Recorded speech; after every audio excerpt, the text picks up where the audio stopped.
CBS Radio Mystery Theater presents...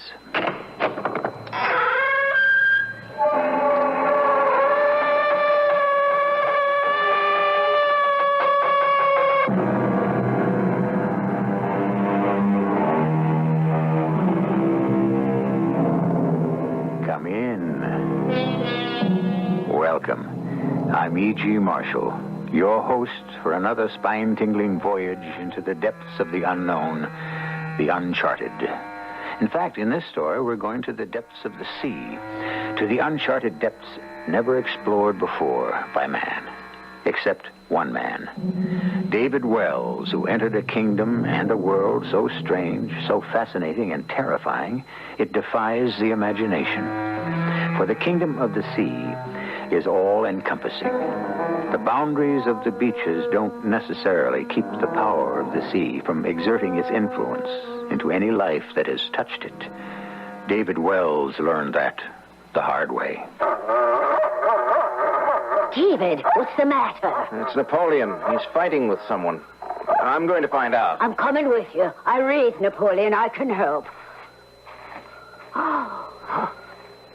Napoleon. Oh, he's dead, David.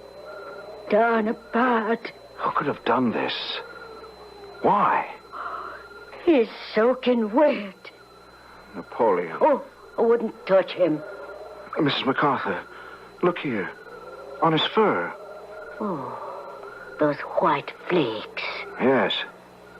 They're fish scales. His fur smells of salt water. Salt water, David? In the middle of Texas?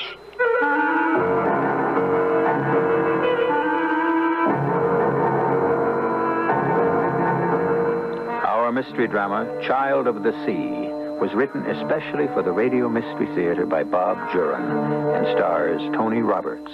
It is sponsored in part by Contact, the 12-hour cold capsule, and Buick Motor Division. I'll be back shortly with Act One.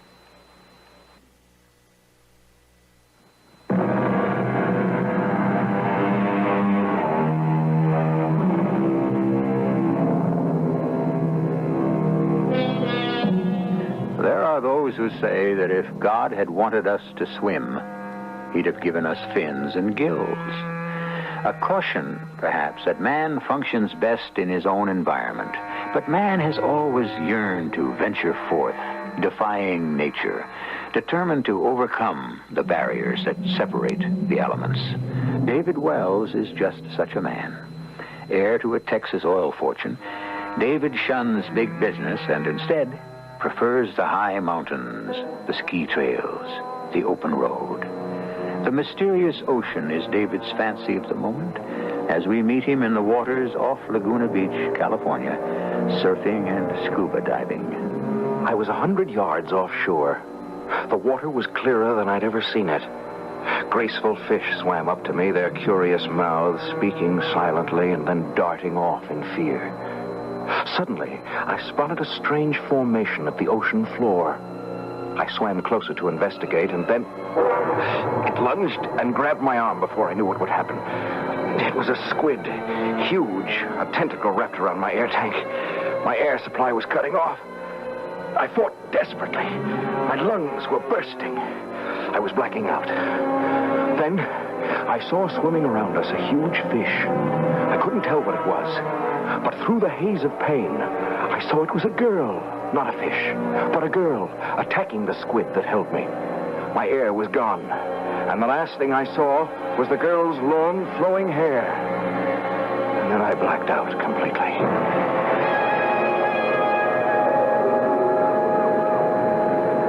Are you all right now? I thought I was finished. You might have been... I can't believe you got me away from that thing. Well, I've had experience with squid and others. How do I say thanks? You've already said it. I guess you ought to know who you saved. I'm David Wells. David. And I'm Alanay. Alanay. That's pretty. Sounds Hawaiian. It isn't. Have you lived here long? I don't really live here. I'm staying at my aunt's beach house. My home's in Texas.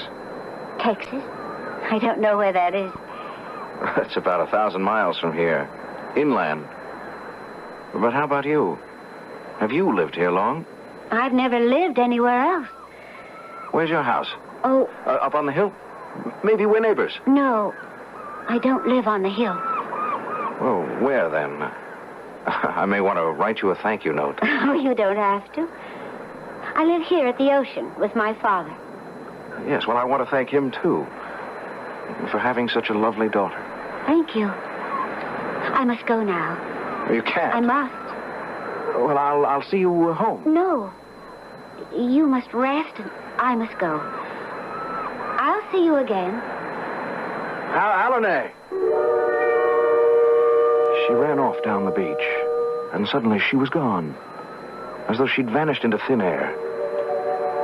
And I dragged myself to my feet, and I headed for the house. David, you look awful. What happened? I was attacked by a squid. A squid? Yes, it got my air tanks, but a girl saved me.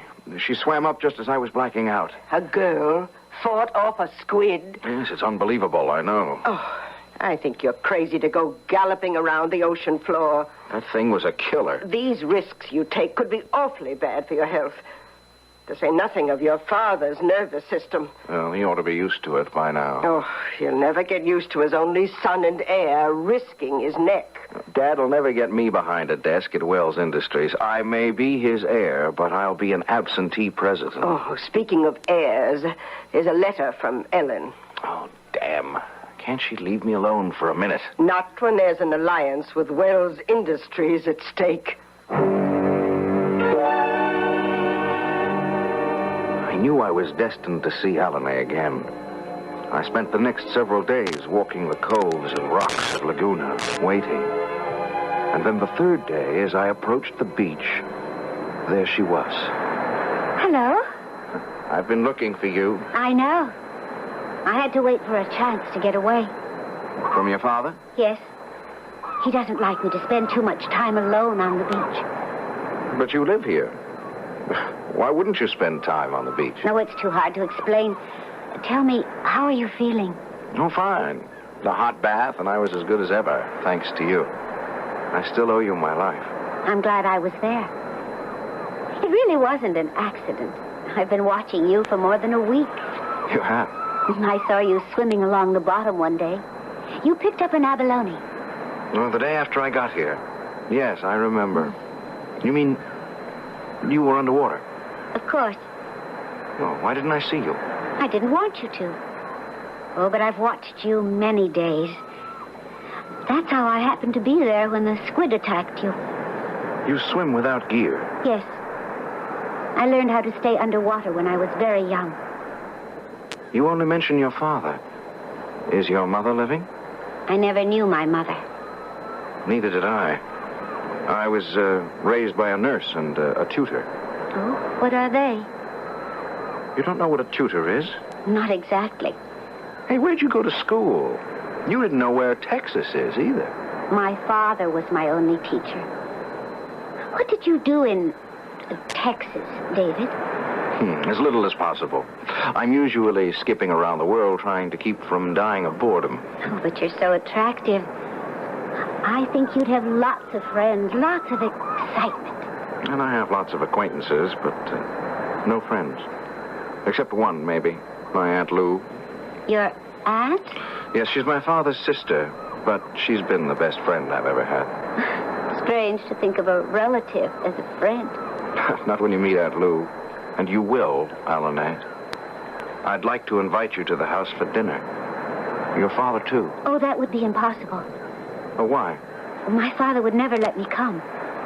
Oh, well, he's invited, too. Oh, but that would be even more impossible. We couldn't come, ever. I don't see why. We can only meet here on the beach, David. I can't enter your world. What do you know of my world? Enough to know that a few pleasant moments are all we can have together. Well, that can change. I want to see you here every day. I can be here. We'll swim together. Oh, I will show you many beautiful things. After that, we met every day and swam through fantastic underwater gardens I never knew existed. Alan could stay under for 10 to 15 minutes at a time without any gear. And it was then that I knew Alan was no ordinary girl. David, why don't you try swimming without those tanks? I can show you how to breathe underwater. I believe you can. I can't enter your world, but maybe you can be part of mine. What is your world? The sea. Isn't it obvious? I'm not sure I want to believe what I'm thinking. Come, let's swim. I'll teach you how to breathe. Leave your tanks here. We dived into the water, and I followed the instructions Alan had given me. And for 2 minutes, I actually breathed underwater.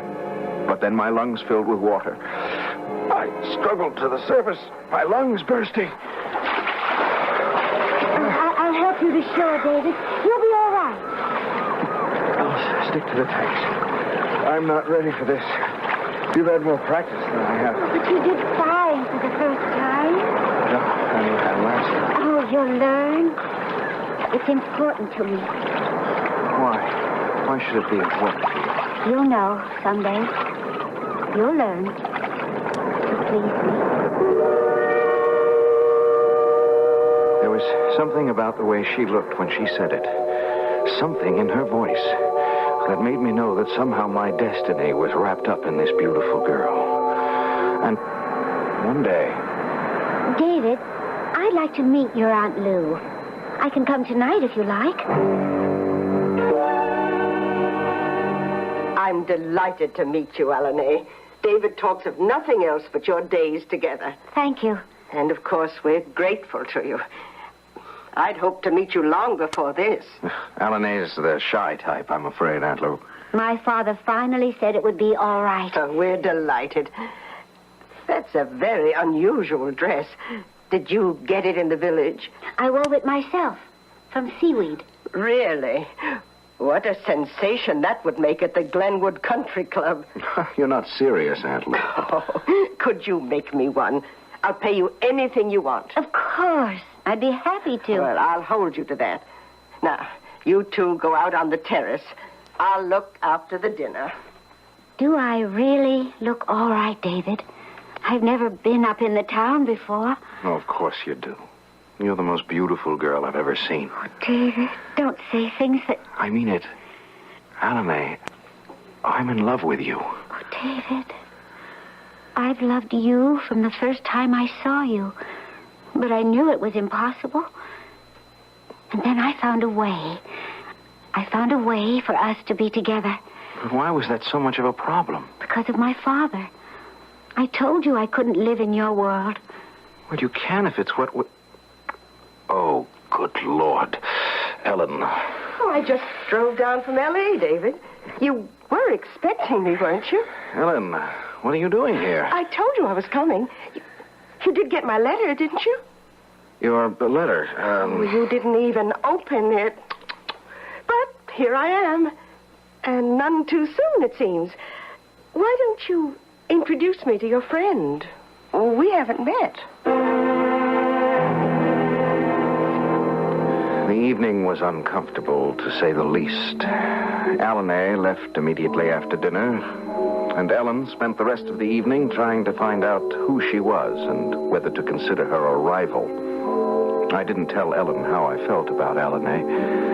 As the days passed, Ellen never left my side. And not surprisingly, Alan was never on the beach. One afternoon, while Ellen napped and Aunt Lou worked on a macrame, I slipped down to the beach. As I stood looking out at the sparkling sea, I saw a shape moving far out in the water. A porpoise, perhaps. It was a huge fish of some sort. It swam with terrific speed. And as it came closer, I suddenly saw long, blonde, flowing hair. Alan was swimming toward me, undulating her body like a fish. She came sweeping in on a giant breaker, and I ran to her. David! Alan! Oh, David! She wasn't with you today. That's why I came. Yes, but where have you been? I've looked for you every day. Well, how could I come to you with her around? She's yours, your world. Oh, but David, if you love me, really love me, there's a chance you can live in my world. Where is that? You won't tell me. I'll take you there now, today. My father said he would meet you. Oh, please, David. Yes. Yes, of course. I'll come. Then hurry. Get your breathing things. Those tanks.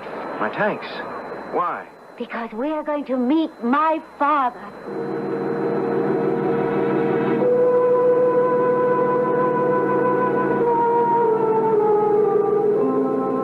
It's not every young suitor who goes to meet his prospective father-in-law wearing scuba gear. But then there aren't many young men who fall in love with such a lovely yet mysterious girl. If you're as anxious as I am to meet Allone's father, stay right here. I'll be back shortly with Act 2.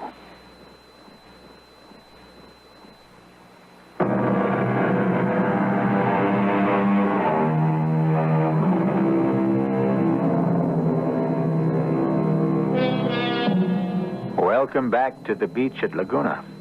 In the warm sun and the soft sea air, it's hard to imagine or feel anything unusual. Hard to think that Allone is anything but an attractive young girl. But as we promised, we're all going to meet her father, an event for which David Wells has gone back to the house for his air tanks. You won't need them, though. Come along and let's join David and Allone as they prepare to meet Allone's father. Don't be alarmed, David. Yes, but where are we going? Why do I need my tanks? It's a long swim to my father's home. You haven't learned yet how to stay underwater without them. That will come in time. We swam deeper than we ever had before. I followed down through the coral, deeper and deeper until there shouldn't have been any sunlight. But as we swam easily along the ocean floor, the light seemed to get brighter. I was completely spellbound. I forgot everything except the fantastic beauty around me. 2 large gates loomed in front of us.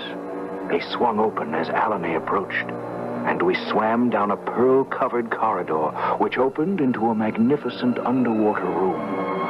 Reclining on a bed of coral was a merman, half man, half fish. He was ageless, stern, menacing. Allone touched my hand and drew me closer. Father, this is David. So, you are the mortal who has captured my Allone's heart. I couldn't answer. I couldn't speak underwater as they could. And now I knew the difference between us. I knew what Allone meant about her father and her world. I don't expect words from you, mortal man. But now you know. I agreed to this meeting to prove to you and to Allone that a union between you is utterly impossible. Oh, but Father, David can learn to live here as we do. In your kingdom, nothing is impossible if you will it. You permitted me to venture on the beach. Yes, to see it, to learn of it, but never to make an alliance with it. But when you agreed to meet David, I thought that I told you why I agreed to let him come here. I didn't have to go to the trouble. But I wanted you to see what happens to a mortal man in our kingdom. As he spoke, my air began to give out. I'd switched to the auxiliary tank much earlier, and now I was down to the danger level. I had to get to the surface. Allone, look at your mortal man. Already his air is used up. It is finished. Father, you mustn't. Let me take him back. No, it is finished. Let him go, Father. I promise I'll forget him. Don't let him die. What difference should it make to you? Oh, Father, please. Let me take him back. You stay, Allone. I will permit Ichthar to show him the way. But hurry. Hurry!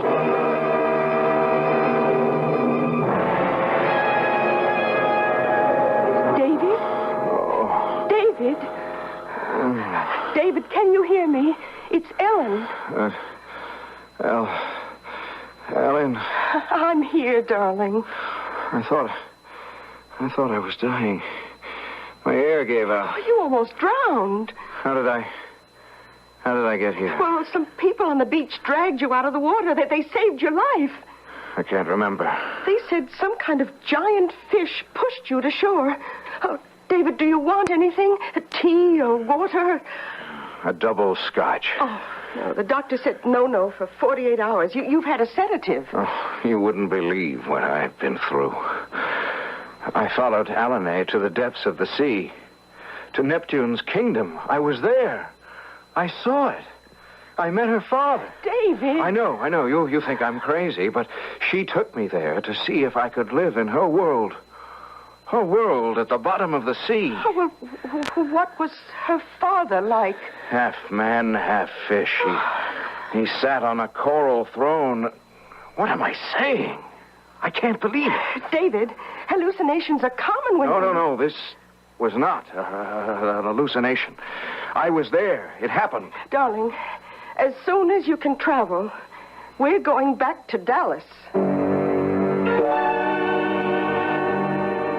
I knew I'd never see Alane again, and I was tired of diving. So 2 days later, we flew back to Texas. Helen wanted to stay and nurse me, but I persuaded her I wanted to be alone for a while. Dad was in Europe, and only our housekeeper, Mrs. MacArthur, was there. And, of course, Napoleon. How's the boy, Napoleon? Huh? Nappy, Napoleon, get down. Yeah, you're glad to see me, aren't you, Nappy? David, I was worried sick about you after Ellen called.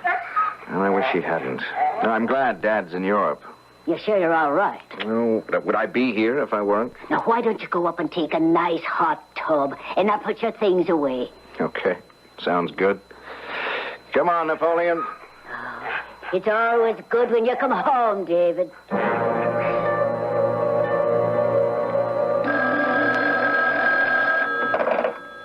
Hello? David?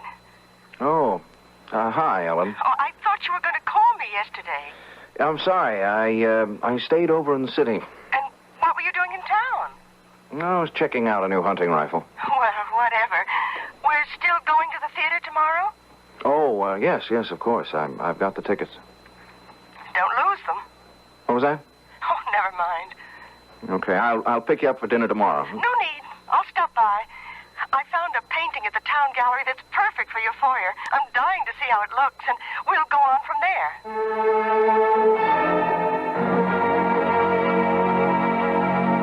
It's perfect. Absolutely perfect. Don't you agree, David? Just the thing for the foyer. I guess so. Oh, you don't sound overwhelmed. No, maybe I'm not.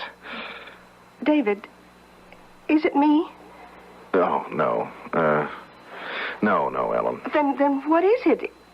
Is it that girl in Laguna? Did she mean so much to you? Well, I think about her, yes. But that's over. It's over completely. I'm not even sure it ever was. Oh, well, I'm glad for that. Come on, let's go. Oh, I do hope Armand has lobster tonight. I'm dying for some really good lobster. I wonder what ails Napoleon. He's such a nuisance sometimes. Ellen, wait a minute. What is it? I thought I just saw a figure at the end of the path. It slipped into the shadows. Mrs. MacArthur? Oh, no way. It was much too small. Well, then it's a prowler. All right, look, I'll handle this. You stay here. I'm staying with you. Napoleon has stopped barking. Well, then maybe it's nothing. Hello? Who's there? I saw you. Oh, let's get to the car, David. Look, if there's someone here, I've got to... Wait a minute. Oh, what is it? There's a puddle of water in the path. Well, maybe the gardener. Charles didn't water here today. Everything else is dry except that one patch of water. It hasn't rained for 3 days. Well, what about it? Well, why would there be one spot of wet ground when everything else is dry? A search of the grounds turned up nothing. Ellen and I had our dinner, went to the theater, and I took her home. As I walked from my garage to the house, I saw a figure slip from the shadows. David. What? Who was there? It's me, David. Alane. Alane. I found you. I knew I could. How did you get here? My love for you brought me here. I defied my father. I, too, am gifted with special powers. As his daughter, I have been given certain birthrights. Powers to do what may seem impossible to you. And so I'm here. Oh, I hope you're glad to see me, David. Oh, I'm overwhelmed. I saw you going out with her earlier tonight. That's why I disappeared. That was you in the shadows? Yes. I couldn't approach you when you were with her. Oh, forget her. You're here, and that's all that matters. You can live in my world. Oh, I know I can, David. I'll learn. You see, I can live out of water. All I need to learn is how to please you.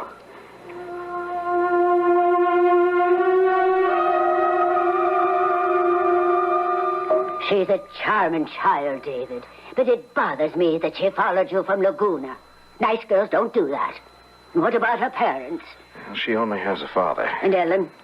Does she know she's here? No, and I don't want her to know. Not now, anyway. Well, it's not going to be easy.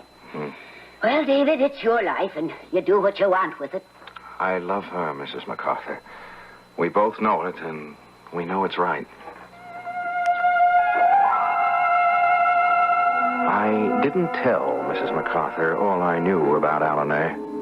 She wasn't ready for that, and I wasn't sure I was either. I kept thinking back to that incredible meeting with her father. A meeting I knew was real. I knew you wanted me, David. I wouldn't have come to you if you didn't. I want you, Alanay, completely. You've told her? No, not yet. Oh, I'm so happy, David. So happy. Oh, but so uneasy. Uneasy? Why? For defying my father. I just hope Hope what? that he understands.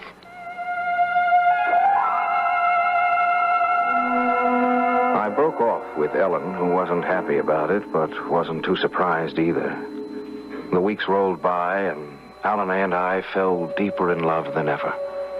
It was magic. A magic I never knew or dreamed about. And then it began. A shadow of terror to spoil our paradise. It was late autumn now, and one Friday night we had all gone to bed early. The clock said 2 a.m. when I awoke like a shot. A sound had sliced through my subconscious.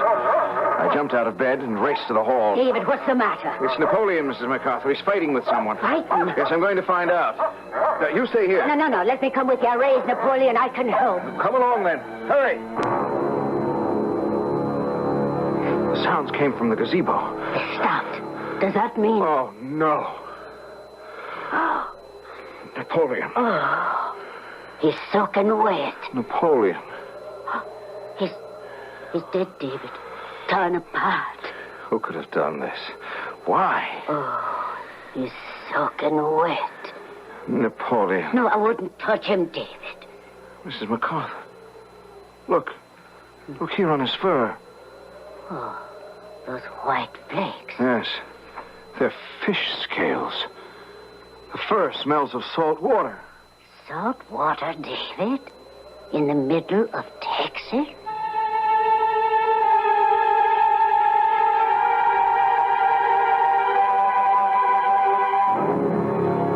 It's a fact that the waters of the world cover more than 70% of the Earth's surface. Little wonder that the power of the sea can make itself felt far inland from the sparkling beaches. But what effect will it have on the lives of David Wells and the child of the sea, Alanay?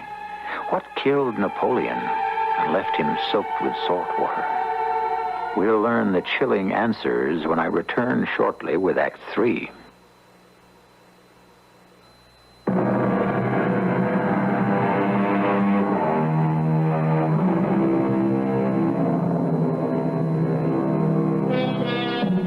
It seems as though the sea has reached out to touch David Wells' life again. His dog Napoleon, killed by an unseen force that left the animal soaked in seawater and covered in scales. With things like this happening, I wonder what's in store for David and Alane. David, whoever did this must still be on the ground. Well, let's get back to the house fast. I'll take care of Napoleon later. I want you and Alane to stay inside. What are you going to do? Get my gun. I think we should call the police. No, don't do that right now. But you keep Alane inside, if you can. David. Alane, get back to the house. I told you. Oh, David, thank God you're all right. He won't hurt you if I'm with you. Go back with Mrs. MacArthur. But you must come with me now. I'm your only protection. What do you mean? He's after me. He won't hurt me, but he'll kill anything that threatens him. That's why Napoleon... Father wants you, Alane. From the shadows stepped a man covered in a robe. The robe was torn and bloodied. The face was hidden deep inside the hood of the robe, but the chill that ran down my back, it was the man-fish that had carried me out of Alane's underwater home. Your father wants you back, Alane. I have found a new power. Now look here. Let me, David. Tell my father that I am staying here, Itha. She's staying with me. I have not come all this way to turn around and leave. You're coming with me. Stay back. Don't touch her. That weapon doesn't threaten me. I said don't touch her. David, don't. Can't you realize these bullets mean nothing to me? Mortal man. You were always my friend, Itha. Why are you doing this? We miss you, Alane. I miss you. You are not a child of the land, no matter what you think or say about love. Oh, let me stay. Tell my father you couldn't find me. I can only tell him you refuse to return. But he'll punish you for not taking me back by force. No, he won't. But if you insist on this way, then you'll have to take the punishment he plans for you. He cannot punish me here. Perhaps you'll have to find out for yourself. I'll give your father your message. Thank you, Itha. You're thanking me for nothing.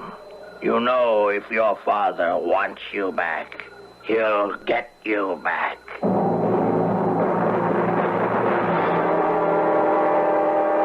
I'm sorry, David. I tried to stop her.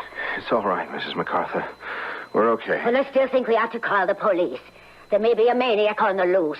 What he did to poor Napoleon. Oh, no, it was probably another dog. But the seawater. It's over, Mrs. MacArthur. Forget it. Forget it. How can I forget what happened tonight? Well, there's no more danger. I've taken care of Napoleon's body. Let's not have any more about it. All right, David. If you say so.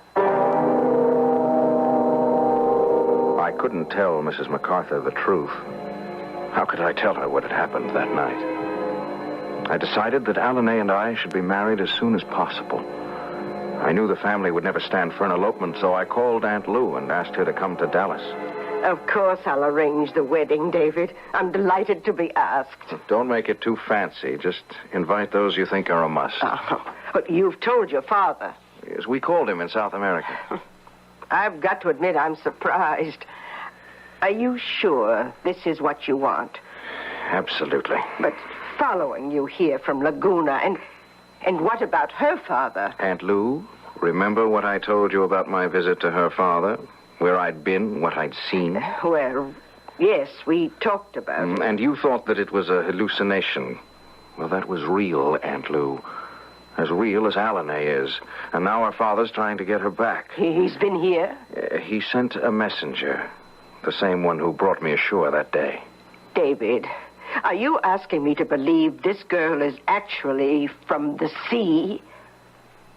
Yes. May I come in? Oh, Alane, of course. Mrs. MacArthur told me you arrived, Aunt Lou. I'm so happy to see you again. Hello, Alane. It seems we have some important plans to make. Oh, yes. It's so nice of you to arrange it all. My family couldn't possibly do it. Yes, so I understand. We'll leave everything to you. What's the matter, Alane? Water. Get water. Sit up. Sit up. Put your arms over your head. Water. I must have... Aunt Lou, help me. Water. Tub. David, water. Aunt Lou, In quickly. Tub. Fill the tub as fast as you can. The tub, David. Do as I say. I'll do it, but I don't see how that's going Help to help. me, David. Water. Look, Water. I'll carry you. Here, put your arm around my neck. Now I know how you felt. All right, stop talking. Oh, the poor girl needs a doctor. I'll call Dr. Lewis. Aunt Lou, just stand back and don't try to interfere. It's half full, Adelaide. Do you want to start in? Yes. There you go. Down you go. David, no. What are you doing? David! Stand back. She's all right now. She can breathe now. She's underwater. She breathes underwater. Tub is full enough now. Alanay is all right now. For a while. David. Aunt Lou.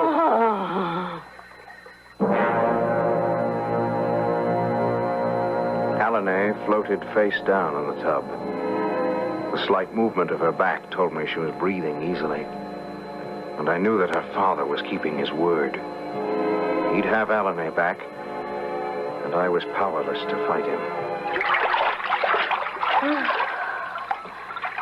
I think I'm all right. You better stay under a little longer. I want to see if I can... Yes. I can breathe in the air. David, if I was right, my father is stronger than I am. He won't let us be together. I didn't want to believe it, but I knew Alanay was right. The breathing attack was her father's spell, drawing her back to the sea. We both knew the attacks would continue, and Alanay might possibly die. I must go back, David. We tried, but it's not for us. I know. I'll take you to Laguna. That's not necessary. The Gulf is closer. I'll slip in there. The entire sea is my home. It doesn't matter. Now, I want to say goodbye to you where I first met you. We'll go to Laguna. It was a dark, gray day. Alanay and I walked to the ocean and stood on the large rock we'd shared so many happy times before. This isn't goodbye. Every time you're near the sea, we'll be together. This is the test, David. If our love is really strong, nothing can keep us apart. Maybe our future is just beginning. Alanay, don't go. We'll work something out. Special pools for you. Something. David, I must. They're waiting for me. I can feel the forces now. But our love will win. You'll see, David. You'll know when the time comes. Alanay. You'll know, David. You'll know when the time comes.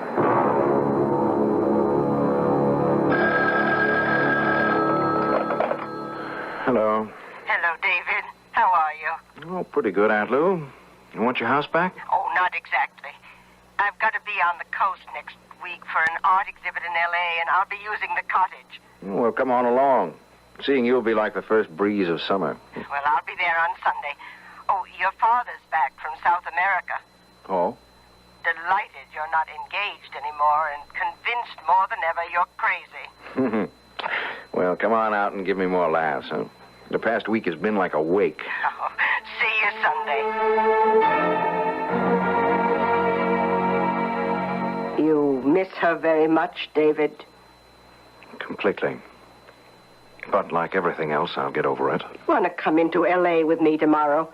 I can't promise a swinging time at the art show, but there's a cocktail reception afterward. Could be fun. Yeah, well, maybe I will. I'll see. It wouldn't hurt to get out again. Oh, hope I'm not wearing out my welcome. Oh, never.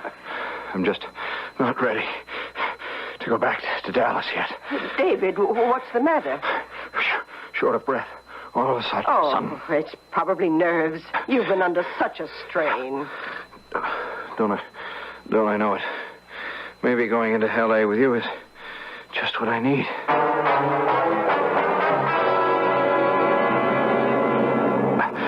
Aunt Lou! Aunt Lou! Oh, David, what is it? I can't breathe. Water.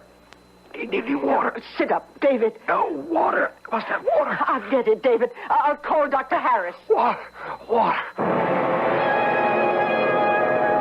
I knew what was happening. I staggered toward the bedroom door, through the living room, and onto the beach. I have to get to the water.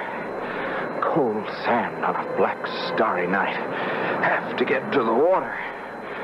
Only a few feet now. Into the surf. The gentle rollers welcome me, carrying me deep into the sea. And I breathe easily again. Great, refreshing gulps as I swim with a light, easy sway to the kingdom where my love is waiting. The iridescent fish beckon and lead the way. Alane is waiting with love. As I approach the gates, the underwater flowers sway in greeting. The gates swing open, and I swim into that kingdom, that new world that welcomes me.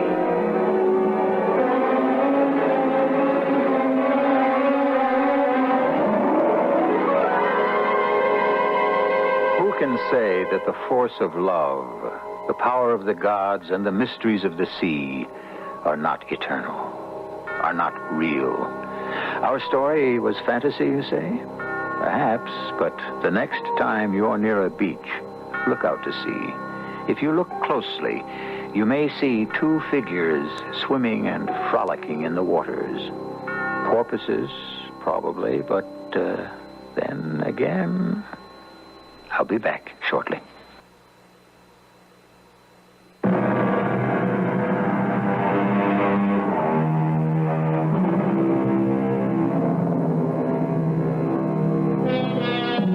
Well, it's time we came up for air. And anyway, David and Alane certainly don't want us around anymore. Two's company, and three is certainly not a honeymoon. I suspect that a marriage ceremony in that mysterious and beautiful kingdom of the sea is something spectacular to behold. And the honeymoon, well, we'll just have to use our imaginations. Our cast included Tony Roberts, Evie Juster, Bryna Rayburn, and Earl Hammond. The entire production was under the direction of Hyman Brown. And now, a preview of our next tale. What do you want? I told you. I want to be left alone. No, out of life. I don't want to think about it. Well, everybody thinks about it. Even a hustler. I'm looking for the greatest, the all-time, the biggest hustle ever conceived by the mind of man. That's what I want to pull off. And suppose you did. Then what? Then I would die happy. I would live happily ever after. And would you retire? Sure. Why not? There'd be no more worlds to conquer. Nothing more to prove. All right, Billy. I'll help you. Help me? Help me do what? If you promise to retire immediately afterwards, I'll help you bring off the biggest hustle in history. Radio Mystery Theater was sponsored in part by Anheuser-Busch Incorporated, brewers of Budweiser. This is E.G. Marshall inviting you to return to our Mystery Theater for another adventure in the macabre. Until next time, pleasant dreams.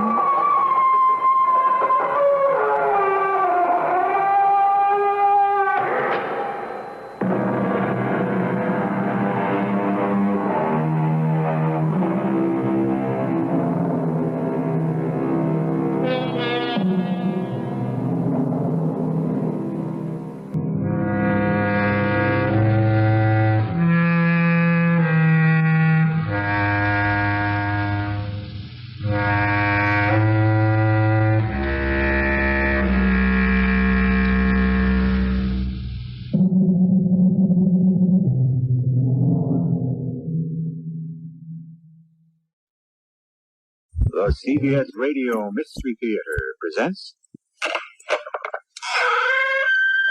Come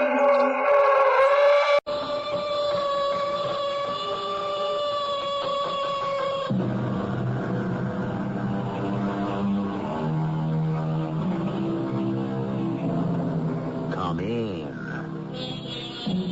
Welcome. I'm E.G. Marshall. If life had a second edition, oh, how I would correct the proofs. So sighs the poet. And I'm sure most of us would agree. Yet, if by some accident or miracle, call it what you will, the book of your life could be reprinted, would the pages show the same mistakes? Who knows? Who can really say for sure? Joey, that dame, she goes for you. Hit her up for some dough. No. Joe, we got nothing left to drink. Go see that dame.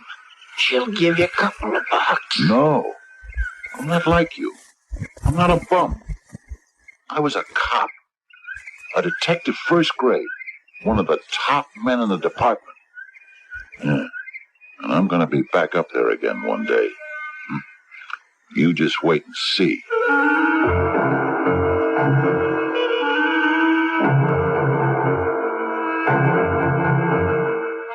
Our mystery drama, Gate 27, was written especially for the Mystery Theater by Sam Dan and stars Fred Gwynne. I'll be back shortly with Act 1.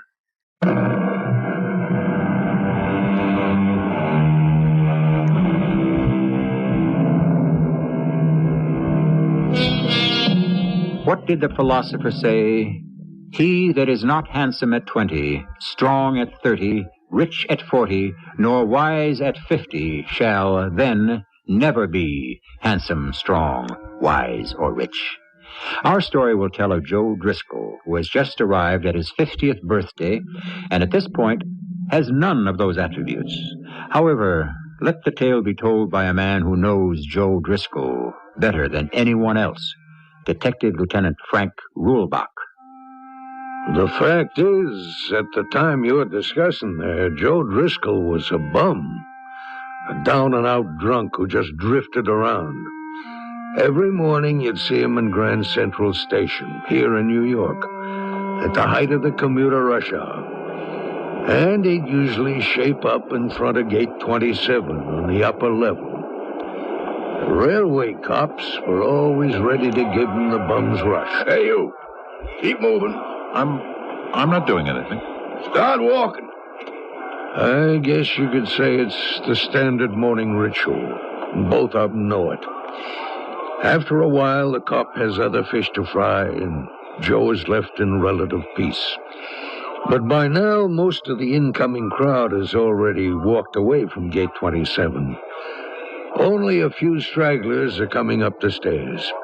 One is an elderly, grim-looking, hatchet-faced man, a most unpromising prospect. But beggars can't be choosers.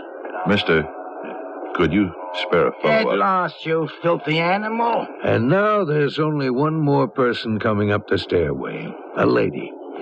As a rule, Joe is not a mall buzzer. That's a guy who works on women. With some of them, all you have to do is open your mouth and they scream. But this one looks to be somewhere in her 40s, nicely dressed in a blue suit, and she has a smile on her face. Excuse me, ma'am. Yes? What is it? Could you spare 50 cents for a cup of coffee? 50 cents for a cup of coffee. Never realized how inflation must be hitting your business, too. Coffee, I remember it used to be a dime, even a nickel. What could a nickel possibly buy today, do you think? Nothing. A dime? Maybe a phone call? If you had a dime, is there anyone you'd want to call? No. You know something? I happen to have a dime, but there's no one I could call up either. Well, 50 cents, you said. You're not really going to buy a cup of coffee with it, are you? Oh, yeah. Oh, yeah, sure. Tell me, can you actually get a bottle of whiskey for 50 cents? No. But, 50 cents here, 50 cents there, it adds up. And how many 50-cent pieces have you made so far this morning? None. Ah. Well, then, we better get you started. Here. Oh, say thank you. I appreciate that. And that's how it began. Each morning, he'd wait for her to come up the stairway at gate 27, and each morning, there she'd be in her smart blue dress. And each morning, she'd smile at him cheerfully and say, "Hello there. Here you are." Oh, say thank you. I appreciate that. She'd hand him something, change or a dollar bill, and she'd walk away. And that was the extent of it. She never asked him his name or why he was on the bum. She never suggested that he try to reform.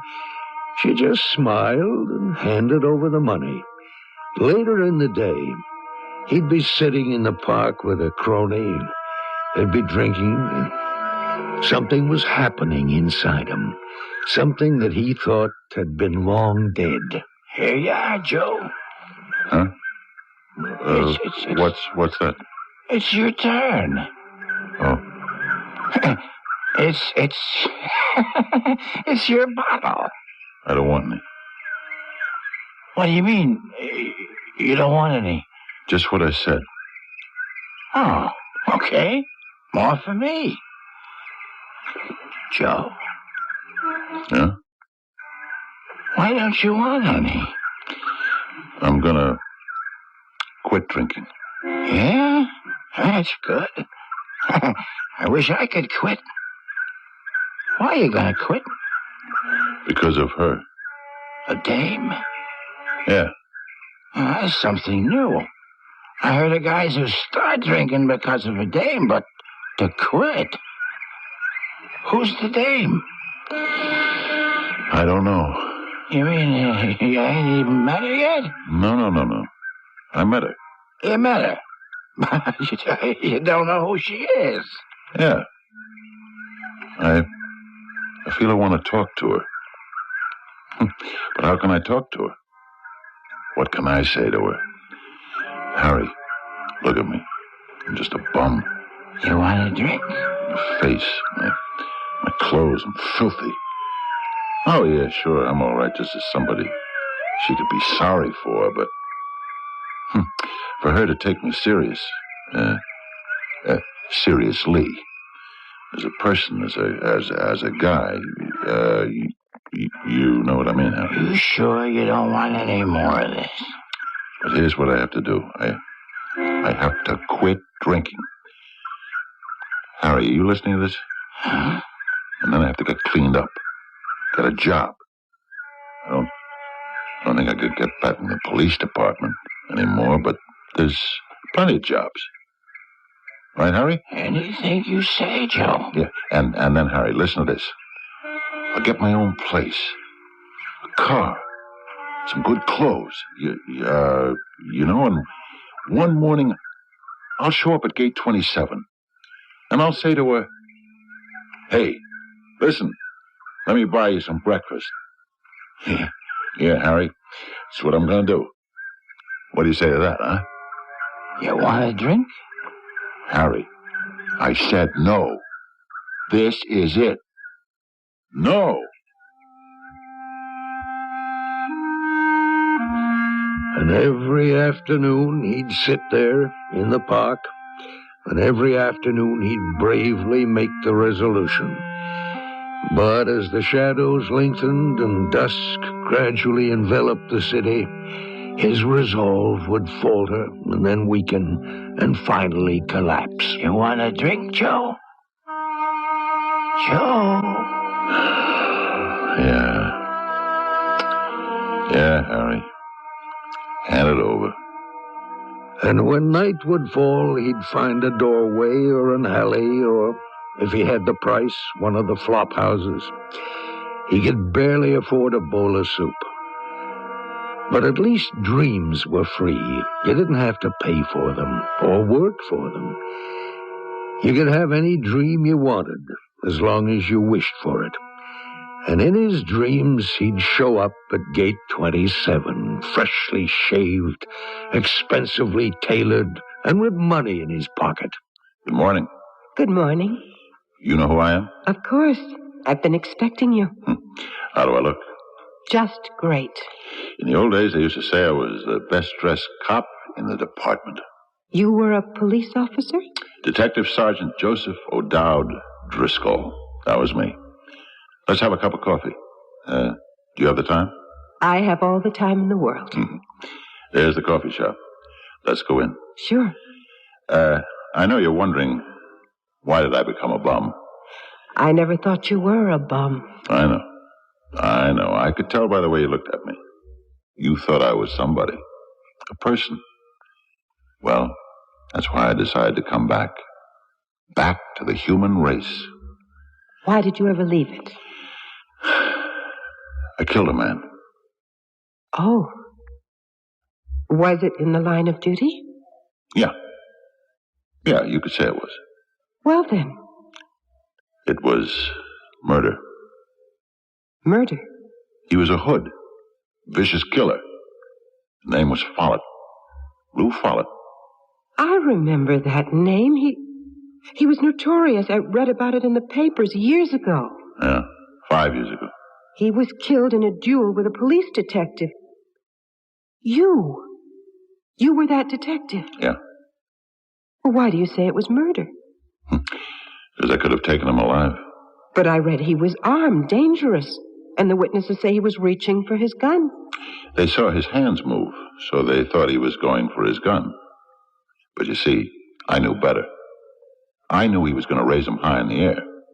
How? How did you know? I could see it in his eyes. He was scared.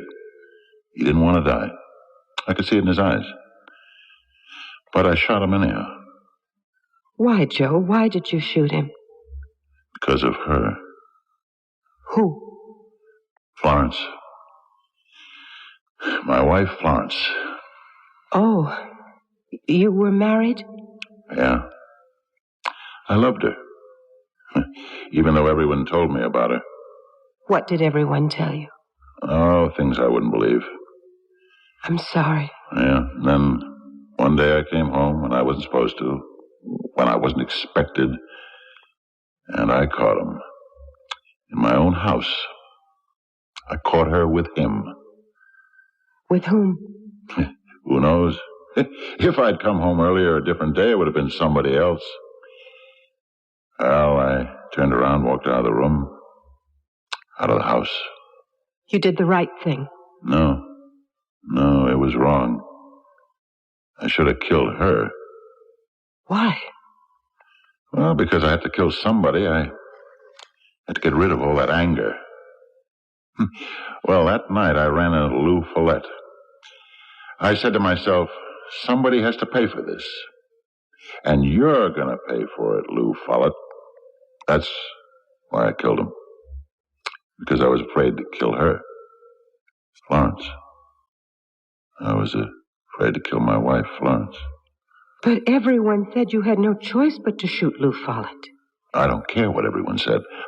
All I know is that night I went out and I started to drink, and I didn't stop for 5 years. That is until I met you. Now I don't have to drink anymore. Because I met you. And I love you. You love me? Yes. I love you.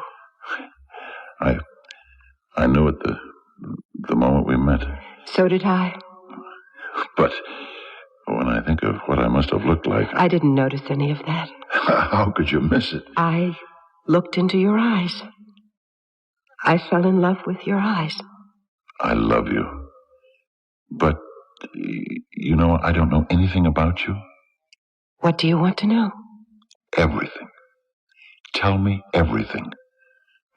I don't even know your name. What's your name? Wait. Don't go. Where are you going? What's happening to you? Where did you go? I didn't go no place, Joe. Where did you go? I'm here, Joe. Are you okay? Joe? You okay? Harry, where did you go? No, Joe, you was dreaming. Dreaming. No, Harry. No, it was so real. Listen, Joe, there's one thing about you. You can sleep anywhere. The two of us, we were sitting there together. It's morning, Joe. The bottle's empty. We gotta get another one. And she was about to tell me her name. Oh, why do I always wake up when she's about to tell me her name? Joe, you know the dame you told me about? The one in Grand Central that always starts you off with 50 cents or a buck. You want to go there? Hit her up again, Joe? No. Oh, she's a pushover. I don't want to see her again. Oh, Joe. I don't want to see her again until I'm ready for her. You're ready now. You ain't got a dime. Go over to Grand Central. See if maybe you can hit her up for more than a buck. Harry, I'm not going to take another dime from her as long as I live. Do you understand? Joe, let go of me. I'm not like you. Harry, you listen to me? I'm not a bum. Yeah, sure. I'm not a bum. I was a cop, a detective first grade, one of the top men in the department. And I'm going to be back up there again, Harry. You just wait and see. Bold words, strong words. But even as he spoke, he was already headed toward the terminal and track 27. He waited till a stream of incoming commuters brushed by him. Finally, there she was, wearing the same blue suit, the same sunny smile. Hello there. Here you are. And she pressed the coins into his hand. She kept walking, and the great escalator took her up into the Pan Am building and out of sight. And he stood there, and suddenly he was in the dark, because the light had just gone out. He was in the dark, and his eyes were filling with tears. His heart would be breaking if it hadn't already been broken 5 years before.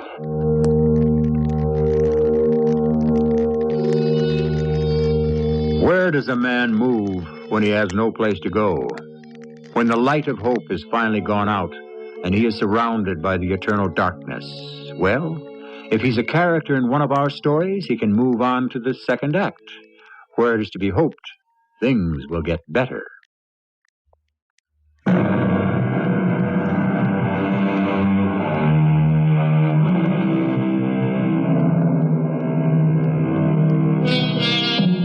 While there's life, there's hope, said a number of poets, including Terence, Cicero, and Oliver Goldsmith. Therefore, I am encouraged to say it too. A poem should be like a mathematical equation, both sides in balance, which means we can also say that while there's hope, there's life. I'm sure that Detective Lieutenant Frank Rulebach, who is telling our story, would agree. Sure. Hope. You'd be surprised, or would you, at how many people there are in the world who have no hope at all, who've given up on everything, even dreams. It's getting light, Joey. Yeah. We better blow. When the janitor comes down the cellar for the garbage cans, he'll throw us out. Okay. Maybe he'll call the cops, which would be even worse. Yeah. Sure. Hey, look at it outside. It's gonna be a nice day, huh? You, didn't sleep last night, did you? No. I noticed. Weeks. You ain't been sleeping. You hungry? No. Joey, I got to have a drink. I know, Harry. I can't wait all morning. Go to the station. This dame. Hit her up for a buck. At least we can get a bottle of wine. I'll meet you in the park. And Joe Driscoll walked as quickly as he could to Grand Central Station. He waited there at track 27, upper level. He stood there in the middle of the rush of the incoming commuters, waiting for her. Suddenly, the stairway was empty. He could see down to the platform, and it was deserted. There was no sign of her. He stood there, and he didn't know what to do. You're here again, huh?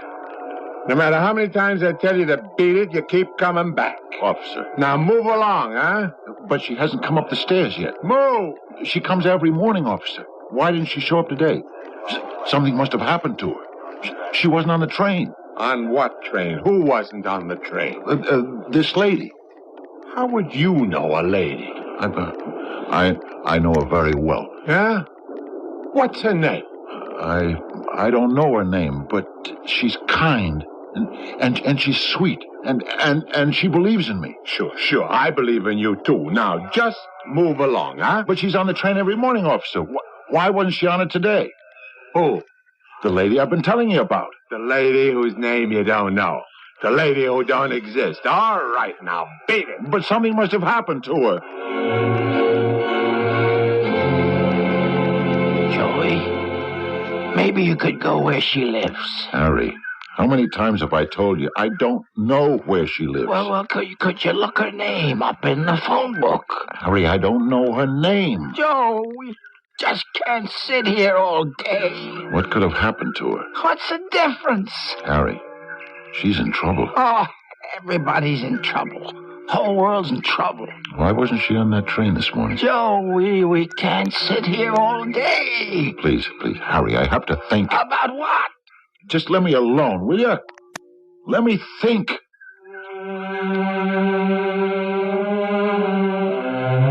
He sat there all day and all night. And for the first time in weeks, he was able to dream. He was able to dream about her. Joe? Is that you? Yes, Joe. I can't see you. Where are you? Where are you? I can't see you either. You weren't on the train. I know. Where were you? Joe, I need you.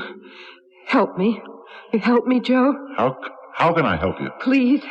I love you. Help me. How? What can I do? I'm nothing. Nobody. Don't say that. It's true. I'm just a bum. You're not. You're not. No. Just look at me. I am looking at you.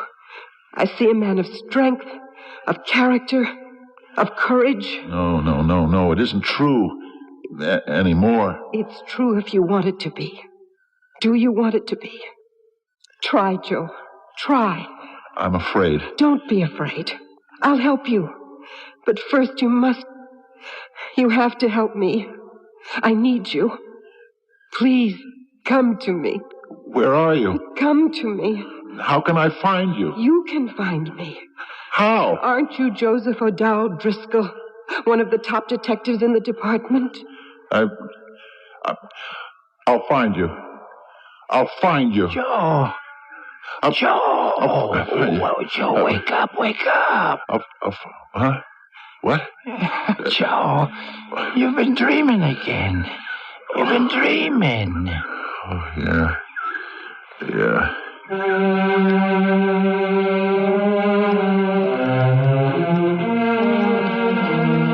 That morning, I think I got the shock of my life. I was sitting at my desk, and I looked up, and there was this grimy-faced, ragged bum standing there. How'd he get in here, anyhow? Don't you recognize me, Frank? I guess you don't. It's me, Joe. Joe? Joe Driscoll. Oh, Joe. How are you, Joe? You can see how I am, Frank. How are things? Things couldn't be worse. Joe, if you need a couple of bucks... Frank, I need more than a couple of bucks. I need a bath. I need a shave. I need a haircut. Frank, I have to borrow a suit of your clothes. You gotta help me. Yeah, okay. I have to find her. She needs me. Who? This girl. No, this woman. This wonderful woman. And he told me about her. He told me everything I've told you so far. I listened. I really didn't know what to think anymore, I suppose, than you do. After all, what can you say to a man like Joe Driscoll? Maybe she's got another job. No, eh? no. Which could mean she doesn't commute anymore. No. Well, maybe she takes an earlier train. No. A later train. No. Why do you keep saying no? Because I don't think so. Why don't you think so? Because she's in trouble. Or maybe she's on vacation. I don't think so. Look, maybe she got married and she doesn't have to go to work anymore. I don't think so. Why do you keep saying I don't think so? Because I know she's in trouble. How do you know? Because I'm still a cop, Frank. I still have a policeman's instinct. I know she's in a jam. I just know it, that's all. Okay. Well, what do you want me to do about it? Find her. How? First, Frank, I have to get cleaned up. Can you take me home with you? I took the morning off. We went to my place. It's a good thing my wife was out working. After about an hour in the bathtub and with a razor, he didn't look too bad. When he put on one of my suits, he even looked presentable. See this, Frank? Yeah, it's your ID card from the department. Yeah, I had to turn in the shield, but I always kept this. I may have to use it to find her. Joey, you can get into trouble for impersonating a cop. But I am a cop, Frank. Even if I'm not still with the department at this time, I'm a cop. I can never stop being a cop. Is that how you feel, really? Yeah, I do. Look, Frank, I have to get moving. I have to find her.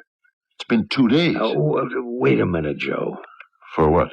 Please, ask yourself a question. Ask yourself, does she exist? What do you mean, does she exist? Well, does she? Sure she does. Maybe she does, but only in your mind. Frank, I'm not crazy. No, of course not. But you've had a bad time. You lost everything. You gave up everything. You became a drifter. Look, Frank. Something inside you said, no, this can't go on. Joe Driscoll is not going to be a bum for the rest of his days. Joe Driscoll is going to make a comeback. I'm so glad you feel it, and you're going to make good. I know it. So this woman, you don't need her anymore. How can you say that? Well, you needed her in the beginning. You needed her, the idea of her to wake you up. But you're all right now. You can make it on your own. Frank, are you trying to tell me this girl is only in my imagination? Isn't she, Joe? Isn't she?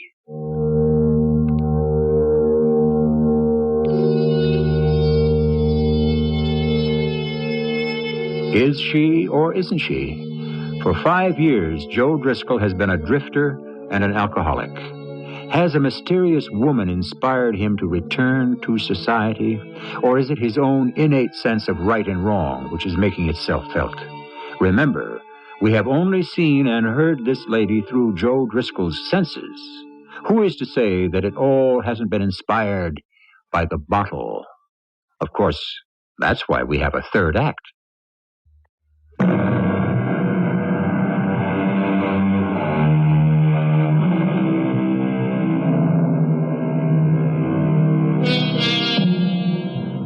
Who was it that first called it the demon rum?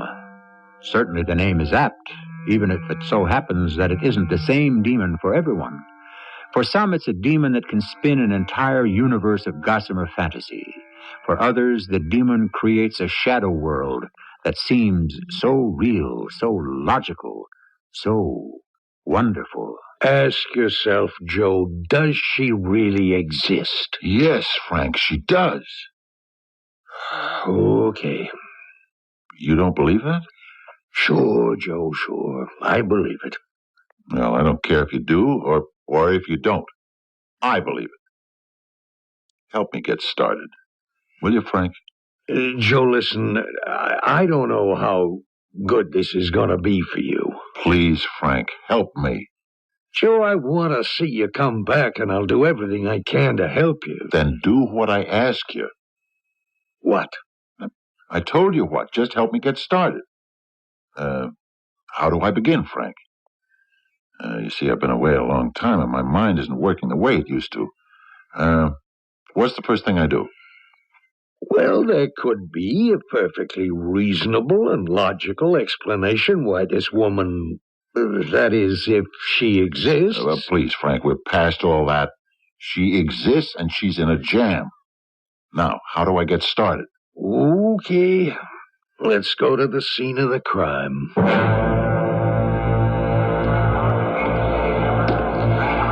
This is where she'd come up from. Yeah, gate 27. She's about 40, Frank. 5'7", weighs, I'd say, 130. Brown hair, brown eyes, oval-shaped face. Wears blue dress, or a blue suit. The lady in blue. She always makes this train that gets in here around 8 o'clock. Now, first thing we have to do is find out where this train comes from. Train number 8217 starts at New Haven. Makes 11 stops before Grand Central. Brings in close to 1,000 people. Joey? Okay, so we're getting somewhere. Where? Well, we know she has to get aboard on one of those 11 stations. Oh, sure. Well, what are we going to do? Ask every one of those 1,000 people? Do you know a woman about 40 who wears blue? Frank, we don't have time. She's in trouble. I know it, and I have to get to her fast. Look, there has to be a way to cut through all of this. You're too smart a cop, or you used to be, to believe you can break a case in 15 minutes. Frank, I can't get rid of this feeling that we don't have time. But time is what a cop needs. Time and patience and shoe leather. You know that, Joe. We can't ask 1,000 people. My point, exactly. But you don't have to ask 1,000. How many people are in each car? Well, I don't know. 80, 100 maybe? Huh. I think I got something. Yeah, what? The car she rides in. Well, it doesn't have to be the same one every day. But it is. Yeah, it is. How do you know? Listen, Frank. Here's how it was. I'd be at this gate, right? The train would come in, and a whole mob of people would come up the stairs. And you know where she'd be? No. At the very tail end. She and this old hatchet-faced guy, who looks like a hanging judge from one of those old Western movies. Yeah, the two of them would be the last one up the stairs. So what does that tell you? I don't know, Joe. It means they come from the end of the platform, and that they had to be riding in the last car. That's not bad, Joe, not bad. Yeah, so we don't have to talk to the whole train. The conductor who covers the last car, he'd know. He'd see her every day. Well, that doesn't mean he'd know her. I mean, know her name or anything about her. Yeah, but he'd know where she gets on, which one of those 11 stops. And then we would know where she lives. Uh-huh. So we wait till tomorrow morning when the train comes in. We ask the conductor on the last car. But we can't wait till tomorrow. Why not? Because we don't have time. Frank, I'm trying to tell you. She needs me now. Well, what is that we can do? Maybe we can find that conductor. Now? Joe, look, I gotta get back. Maybe he's got a layover till his next trip. Frank, where do those train crews hang out? It's okay. It's okay. I can take it from here. You looking for me? I'm a police detective. You the conductor on the last car of train 8217. Well, I'm not the conductor. I'm Mr. Brakeman. But you work the last car. Yeah. Hey, what's this about? I'm due on number 1212. I'm filling in for a pal. I gotta be on the platform in 5 minutes. Listen, on the last car of this train, every morning there's a lady. Would you happen to remember her? Mister, you got any idea how many ladies were on that train? This one has brown hair, brown eyes. Yeah, that's my type. About 40. That's just about the right age. Yeah, and she dresses in blue. Oh, yeah, that's the bee lady. The what? The bee lady. She raises bees. How do you know?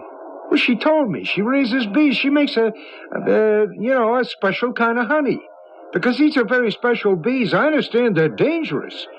But that's what makes the honey. Anyhow, she comes in every morning to call on her honey customers. Oh, what's her name? Well, how would I know her name? Do you know where she gets on? Yeah. Sometimes I see her running for the train. I hold it for her. Hey, what's wrong? Why do you say something's wrong? Well, the past 2 days she hasn't been on the train, and now the cops are asking about her. And you're trying to tell me nothing's wrong? Where does she get on the train? Station called Eastport, 6 miles out of New Haven. Help you? Yeah, I'm Sergeant Driscoll, New York Police. I'm Sergeant Summers. How can I help you? I'm looking for a woman. About 40, brown hair, brown eyes, oval face, dresses in blue. Oh, come on, I could describe a great many women. In the morning, when she makes it, she gets on the 658 to Grand Central. Oh, that doesn't give me anything to go on. You wouldn't happen to know her name. That's what I'm trying to find out. Offhand, that description doesn't strike a note, huh? Well, I'll tell you. Used to be a little town. Everybody knew everybody else. But now there's so many new people. I understand she keeps bees. Bees? Yeah. Well, I don't know. We got all kinds of folks, all kinds of hobbies. I understand it's more than a hobby. It's a business. A business, you say? Yeah, she sells the honey. What do you want it for, Sergeant? Let's just say it's personal. Okay. Only thing I can tell you, walk around town, ask at the stores. You might run into a friend of hers. Huh. I don't think she has any. No friends? No, I don't think she knows very many people. Why do you think that? Oh, because of something I remember she said to me. She said, I happen to have a dime, but there's no one I could call up either. What was that again? Yeah, it's not going to help. Well, look, all I can say to you, ask around. Somebody might know her. Yeah, but the trouble is that could take time, and I don't have time. Well, I wish I could help you. Yeah, thanks. Wait. She doesn't sell honey in this town, but she makes it here, which means, doesn't she have to have some kind of certificate or permit? Let me check it out with the town clerk. Aviary. There's a listing for a Mrs. Louise Hastings. Mrs.? She's described as a widow, place of business and residence, Frog Hollow Road. Where's that? Oh, boy, that's in the boonies.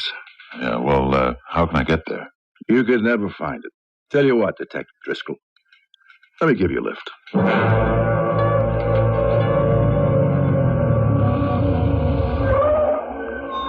How do you like this for solitude, huh?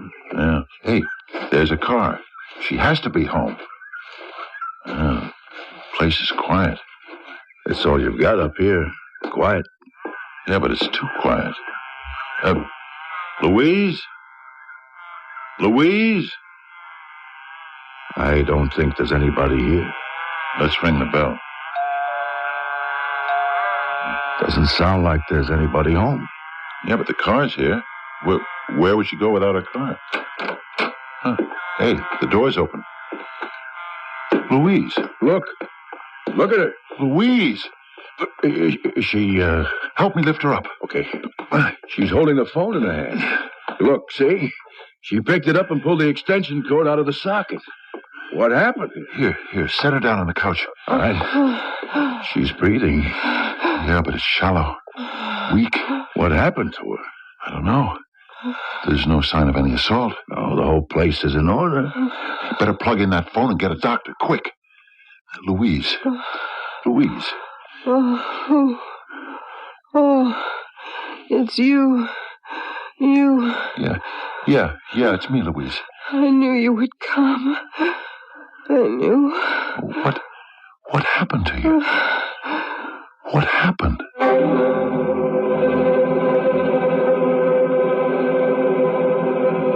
What happened, Doctor? What happened? Shouldn't be fooling around with bees, especially the kind she messes with out there now. I guess it's a living. Yeah, but what happened, Doctor? One of those bees stung her. She went into what's known as anaphylactic shock. Comes from having a protein allergy.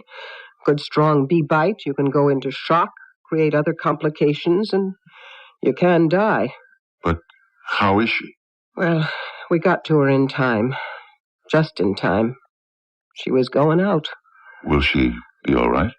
I think so, but somebody's going to have to take care of her. She lives out here like a hermit.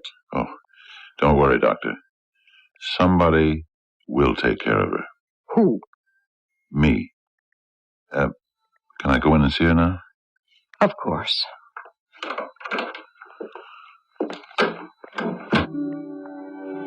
Hello, Louise.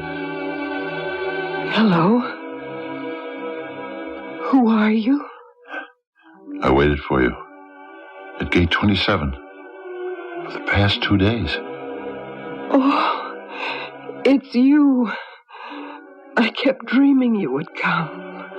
I kept dreaming you needed me.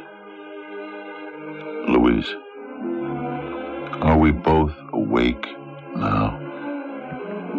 What's your name? Joe. Joe.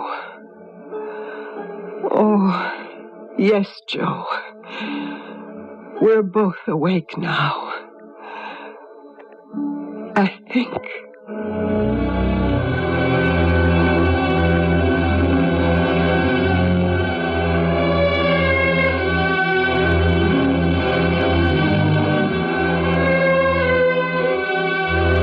Cast your bread upon the waters, the book tells us.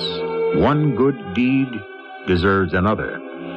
The basic, the most elementary principles of life. And consider all these rules of brotherhood and charity were formulated by the ancient peoples. Why? Perhaps in those times they understood that charity not only aids the receiver, but also enriches the giver, and it forms a common bond for all humanity. I shall be back shortly.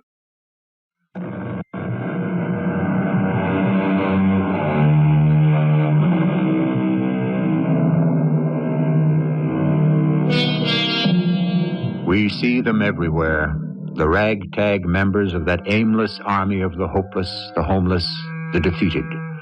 They drift through the streets and the public buildings of every town and city. Or perhaps we don't see them.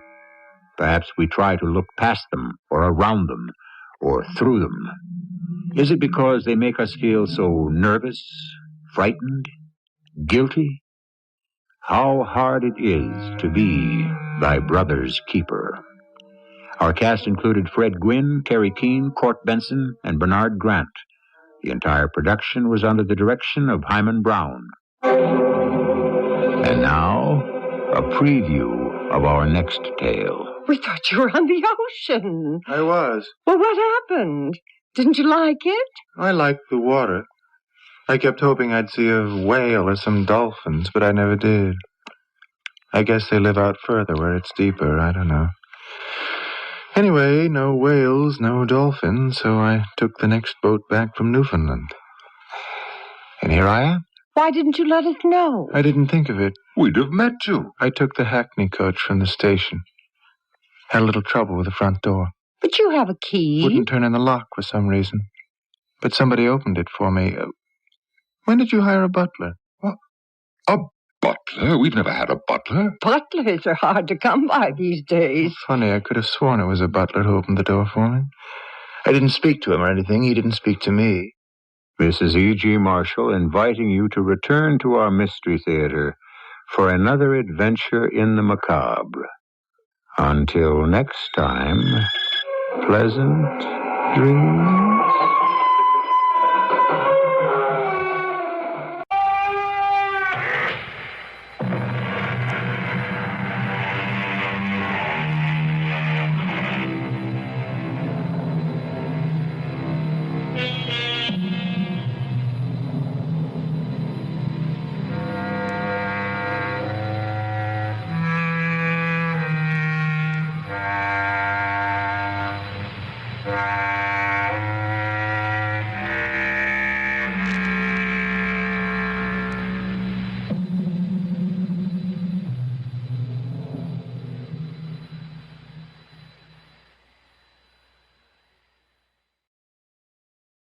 The CBS Radio Mystery Theater presents...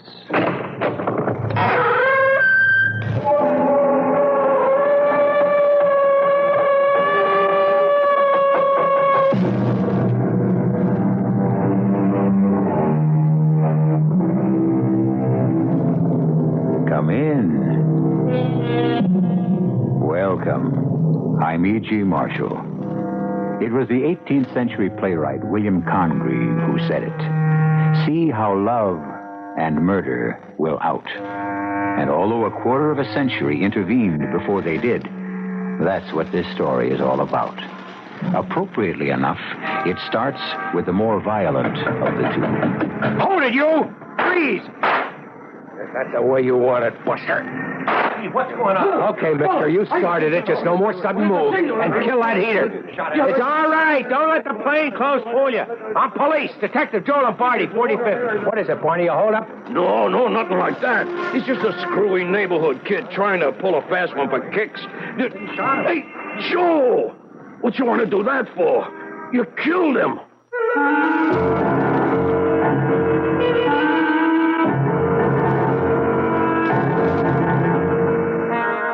Our mystery drama, Murder Will Out, was written especially for the Mystery Theater by Ian Martin and stars Mason Adams. It is sponsored in part by Buick Motor Division. I'll be back shortly with Act One.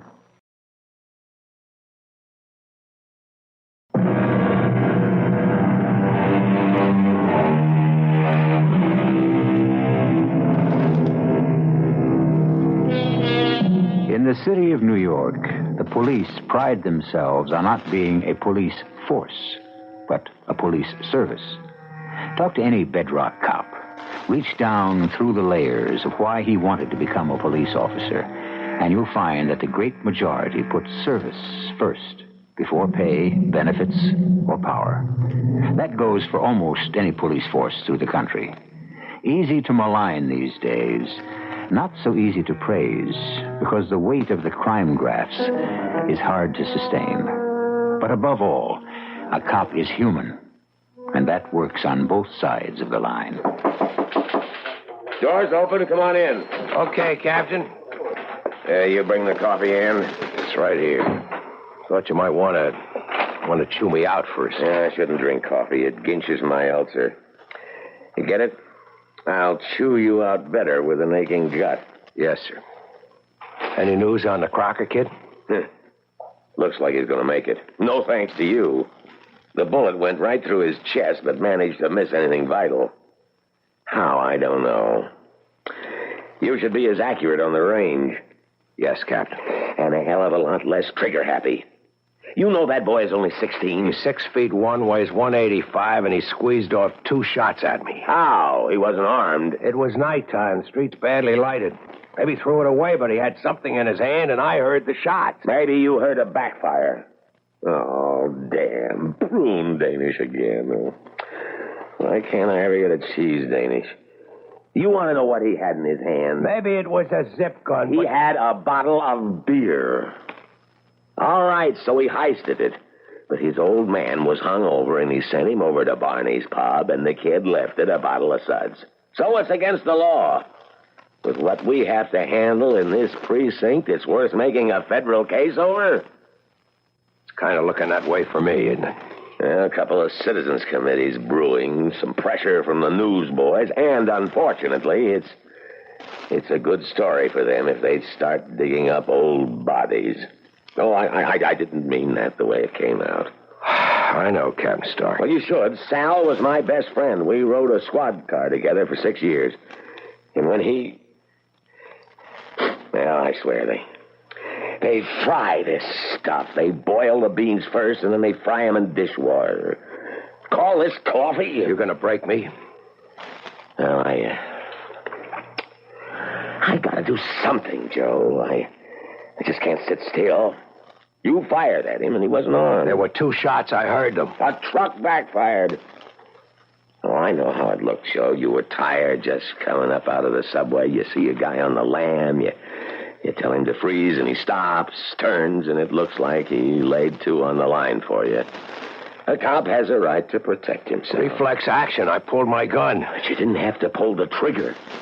You weren't hit, Joe. I should wait to be? You were in plain clothes. The bartender says you never even identified yourself as police before you fired. Okay, Captain.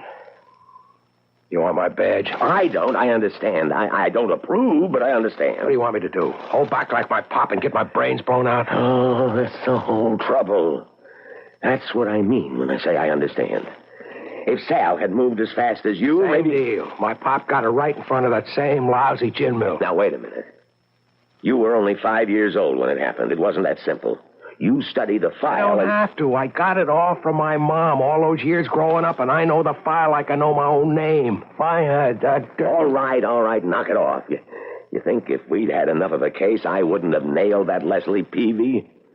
First off, we couldn't find him, and second off, there wasn't enough case against him as it stood to warrant anything beyond an APB. And he got away. Sure. You let this crumb bum kill my pop, one of your own, 25 years ago, and the guy is still running loose. I'm not going to get caught up in this old argument, Joe. Except this far. It's your obsession that poisons you, not only as a police officer, but as a man. It's held you back your whole career. And now it's pretty near ended. You asked if I wanted your badge. No, I don't. But I think you need some time to think over just what you want to be. The Avenger or a real-life cop who knows his job isn't guns and shootouts, but good, solid service to the public.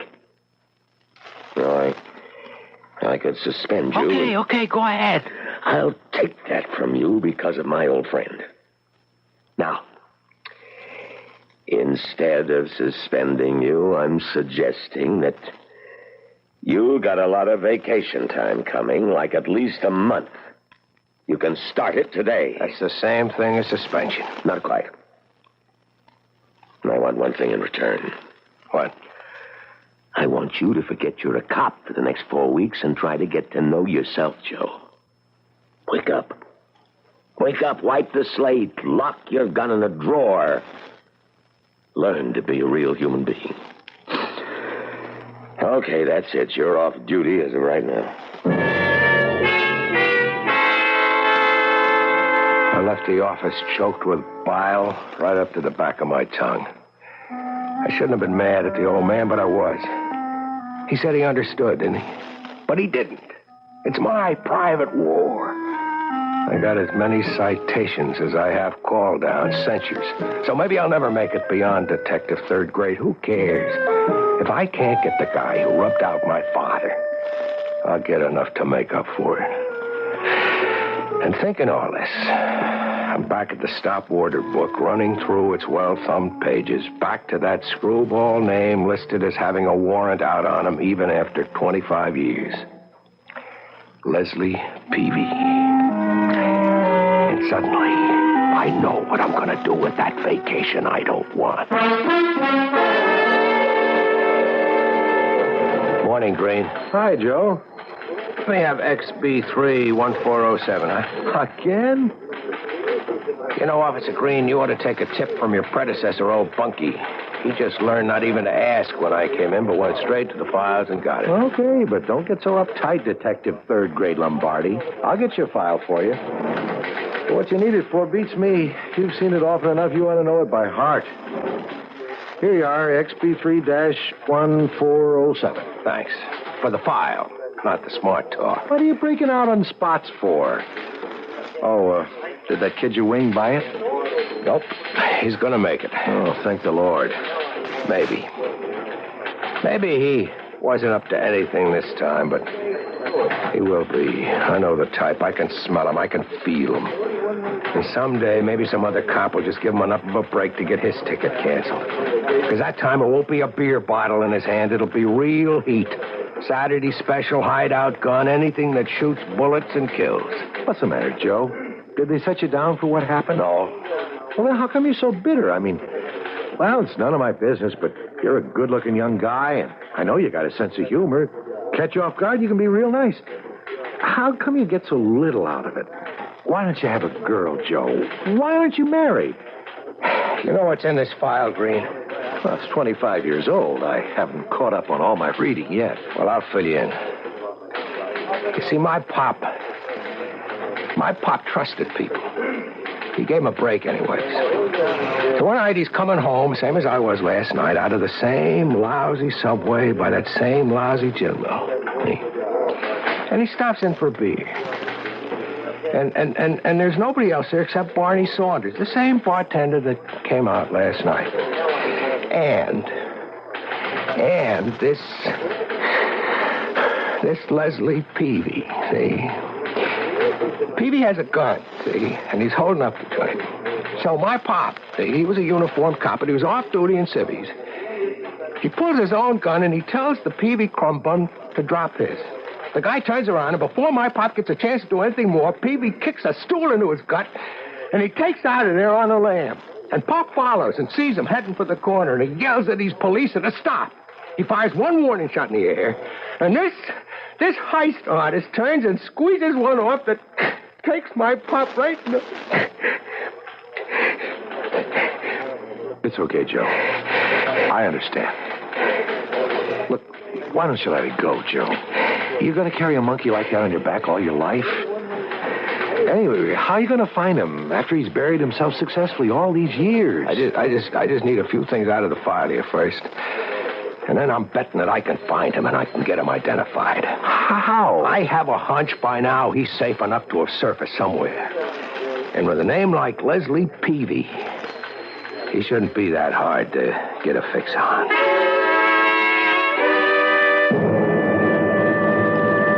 Copies made of the old faded snapshot of Peavy in the file and of his birth certificate.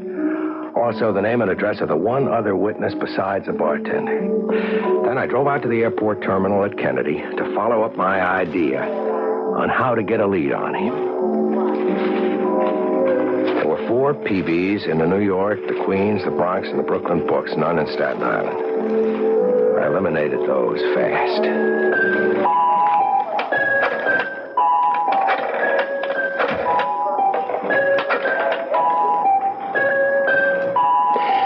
Could I talk to Mr. Peavy, please?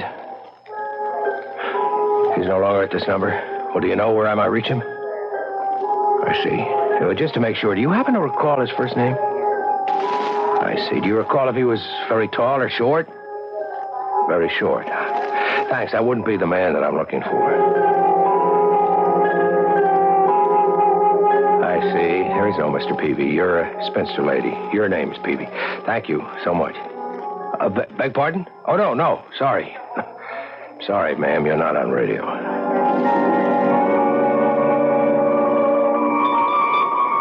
Sorry to hear that. Recently?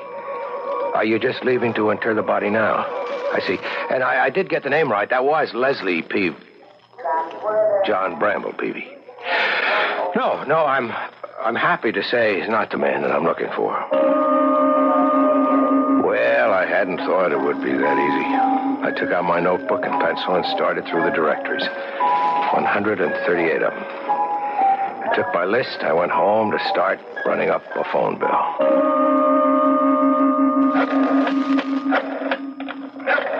On the 11th, Miami, Florida, I hit pay dirt.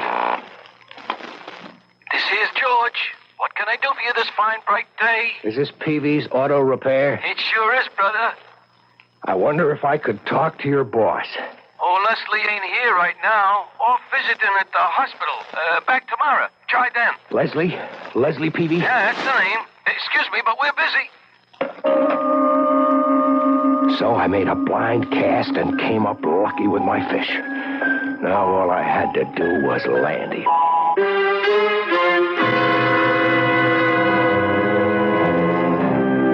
A quarter of a century, and suddenly, with the effort and small expense of a few phone calls, a man buried in anonymity is turned up. It seems almost too easy. Or to bring up another metaphor, first catch your hare, then skin him. This is only the beginning of Joe's compulsive quest for vengeance. I'll return shortly with Act 2.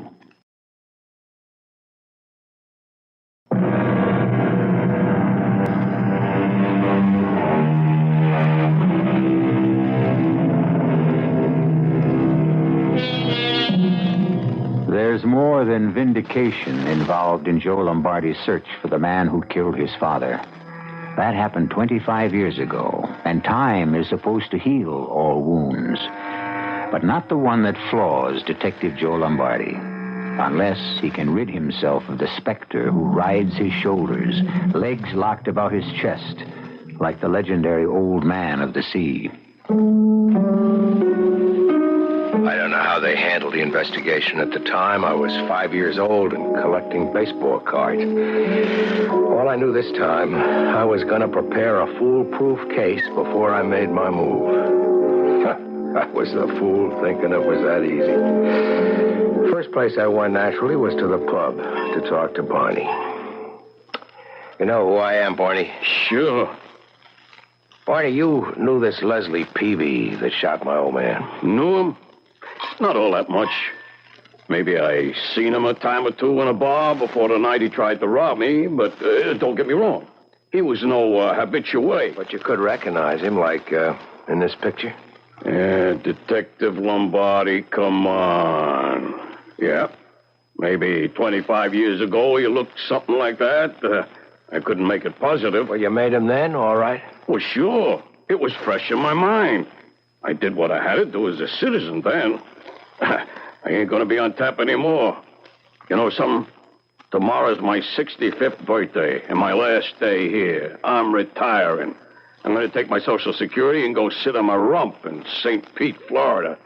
And the one thing I'm going to be able to identify for sure are the Mets every spring. And even then, I'm going to need a scorecard. I don't recognize nothing so good anymore. Look, all I'm asking is for you to hang around a few days, maybe, till I bring him back and to get an ident on him from you. Oh, sure. And if you do, then you book him. He goes to trial. I either hang around months or you drag me back from Florida. Nah, forget it. Tomorrow night I do my last trick by 12 midnight, and it's stop the world. I'm getting off. Why can't you let the past be? Don't you think I want to? But first, I've got to nail the guy that cut my pop down. Why don't you let sleeping dogs lie? Because they're not asleep. Well, then count me out. I don't get you, Barney. My mom always told me you were a real friend of my father's. Well, I knew him. He was a good cop, but I didn't owe him nothing. I mean, he was a customer and I was the bartender, like that. How come you suddenly have a stake to retire, Barney? I thought the bookies had you nailed to the wall. Well, you know how it is. You lose a little, you win a little. Not the word I get. You wouldn't be running a little numbers bank out of here. No, nothing like that. Look, I'm 65. I got my Social Security just like any other citizen. Okay, I won't press you, Barney. Well, thanks for the favor. Well, now you can do me one in return. How's that? St. Petersburg. It's not so far from where I think I found my man. I'll pay your fare by limousine if you want it, for you to come over and tell me whether I'm right or wrong. Oh, no. I already told you I wouldn't know him from the next guy, and I ain't getting involved. I got a lot less future than you left, and that's all I care about. Oh, come on, get out of my life. I walked away from Barney so frustrated, I wanted to put my fist through a wall. Why would he want to back down on such a simple request? Something about his attitude, the way he wouldn't look me in the eye, the defensive anger, all of them signs to any good detective that he was covering up something. But what? And why? There's no way I could sweat it out of him. He hadn't broken any law I know of. He had his rights. But I had to forget about Barney for the moment. There was one more witness to go. Sunnyside, Long Island, a street that was a row of two family houses. One of them was where the cab driver lived who saw my father get shot, if he was still alive.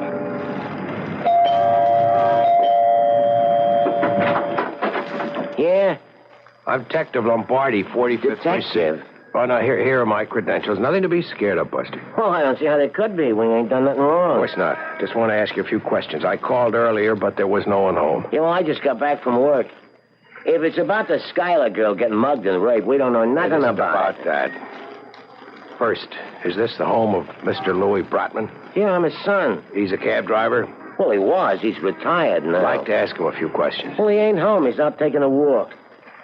I wish he wouldn't stay out so long. The way things are, I don't feel safe if he isn't home before dark. And then he don't know enough to...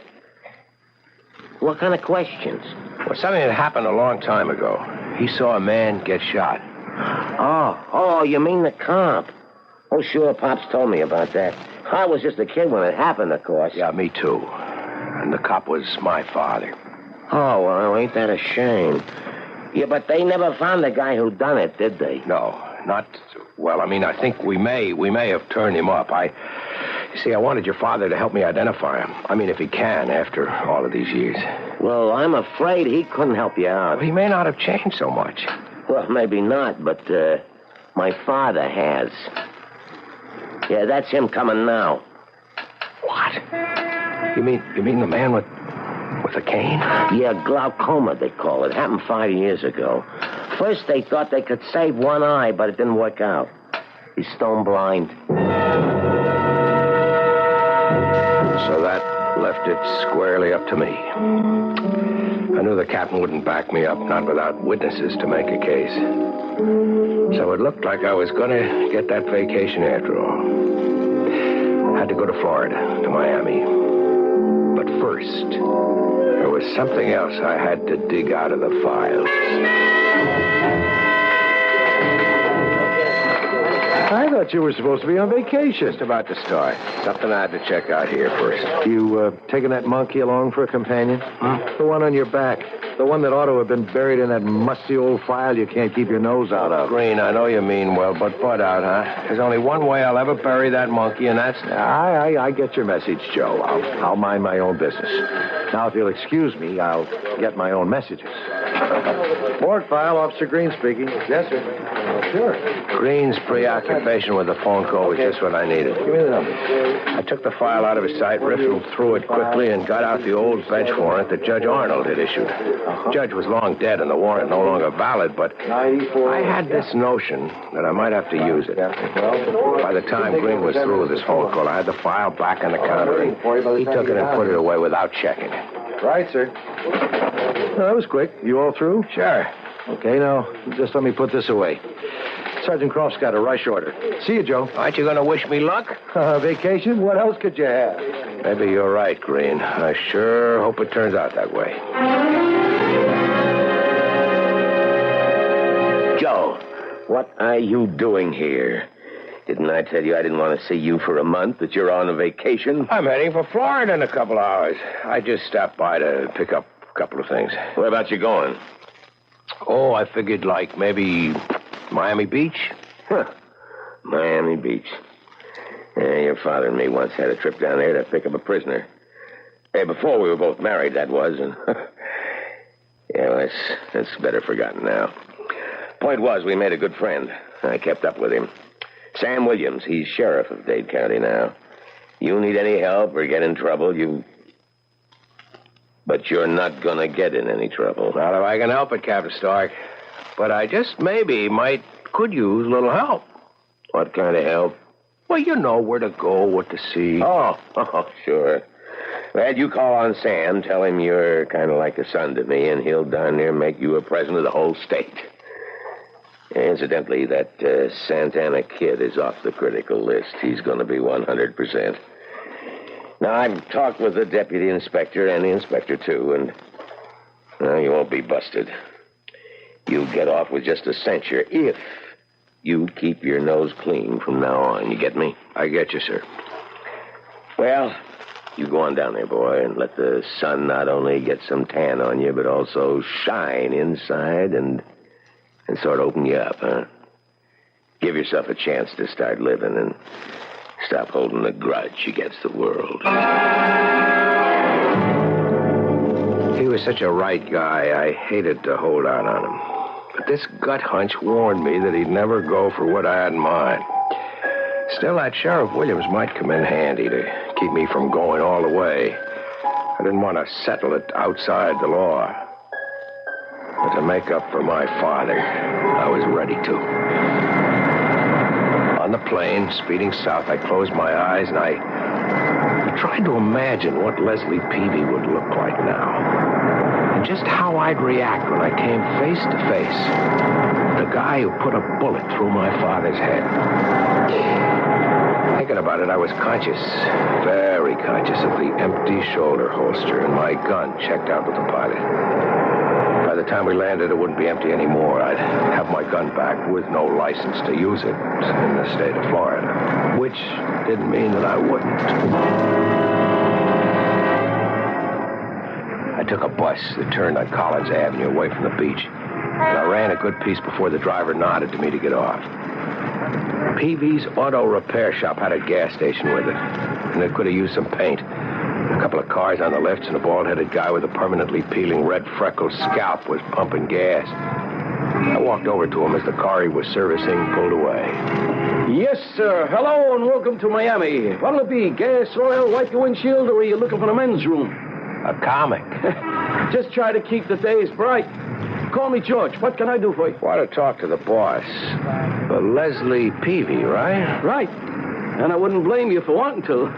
You'll find a boss right there in the office. Just march on in. I got me a grease job I got to finish. The moment was here at last. I could feel a knot in my stomach. The gun under my arm, as hot as if I'd left it out in the sun to bake. I headed on in to meet a name I'd known all my life. As long as I could remember.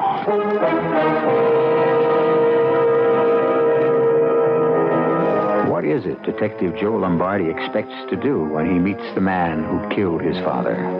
Try to take him back to New York at gunpoint to stand trial with no witnesses left to appear against him?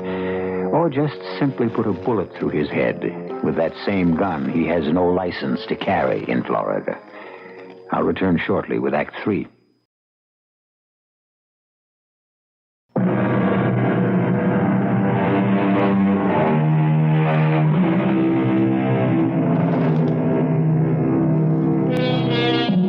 For a moment, Joe Lombardi stops at the glass door, looking into the office.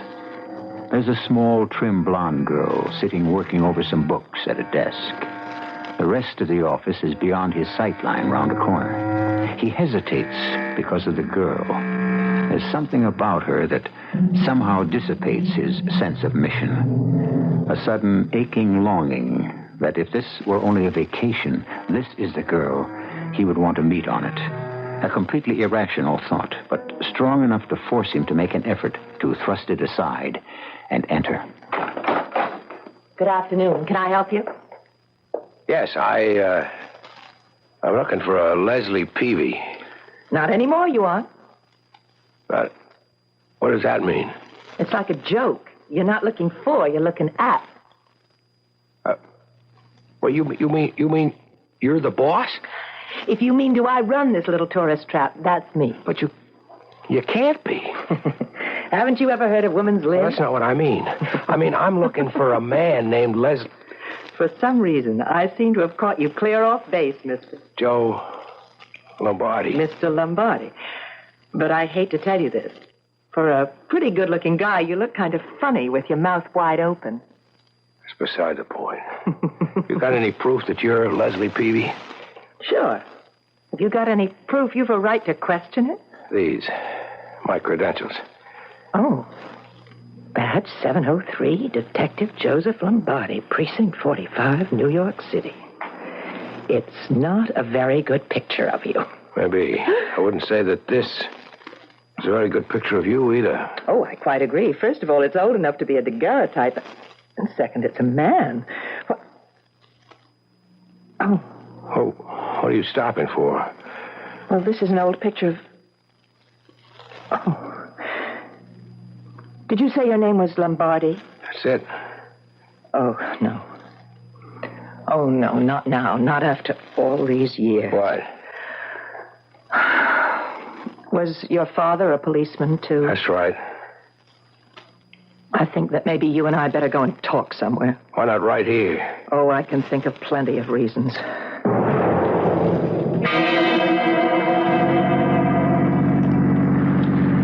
You see, I never knew about you and your father till a couple of years ago, Detective. My mother died when I was born, and I've just always grown up thinking that my last name was Chalmers.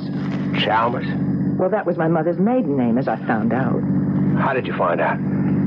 Well, things were kind of rough for Dad and me while I was growing up. I never understood why he couldn't get better jobs. He had the ability. But he seemed so afraid of people, and we always lived in such small towns that a man just had to take what he could get. When did you learn your real name? About 6 years ago. My dad had a cousin who owned a gas station or auto repair, whatever you want to call it, and he died, and he left it to my father. And that's when that's when I first learned that my real name was Peavy. I mean, in order to make it legal and everything, my dad couldn't inherit without telling who he really was. You mean he had to produce his birth certificate, things like that? Yes, of course. Well, I brought you here. It's the only quiet place that I know in the area, and still be able to look out to the sea. I wish I could appreciate it with you. I really mean that. But I can't stop for things like that now. Well, what are you here for, Detective? To try to drag my father back to trial? He killed my father. Why wouldn't I? After all these years, don't you think he's suffered enough? After all these years, don't you think my mom and I have suffered enough? This is one of my most favorite spots in the world. The waves rolling in, the gulls. And right down below, in that cove, I found my first starfish. I don't get what you're saying. I know.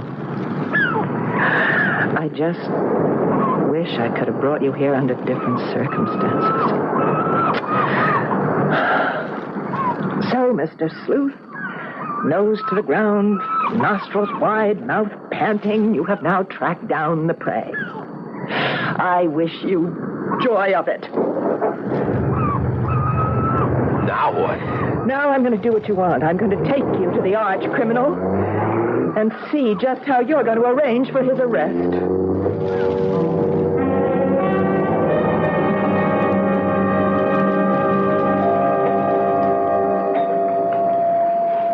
What are we doing here? This is what is known as a hospital for chronic cases. We are going to visit my father in the terminal ward. What's the matter with him? He has cancer. Incurable. Don't be surprised that he doesn't speak in the most dulcet tones. His larynx is affected, too.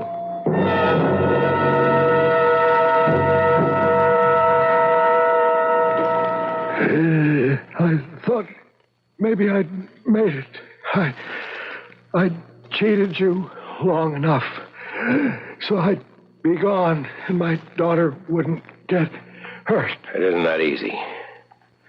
You killed my father, didn't you? Yes. Mr. Peavy, nobody wants to kick a man when he's down. But my father, all my life I wanted to make up for him that someone took him out for no reason and wrecked my life and my mother's. Your father was a fine policeman. Right, Detective? No one finer. So leave it that way. Now, wait a minute, Dad. Just leave it that way, Leslie. How about you, Detective? You gonna let it lay? Why should I? Because nothing you could do could make me pay more than I already have for that stupid act. I might as well have been in jail for 35 years. One good thing was my daughter here. Leslie, the only person you can hurt is her. Give her a break, please. I can't. I'm a cop. It's my duty. I'm not going to take this. Not for myself. I don't care. But for you, Dad. Tell him the truth. I can't. He wouldn't believe me anyway. Well, then I will. Listen to me, Mr. Tough Detective.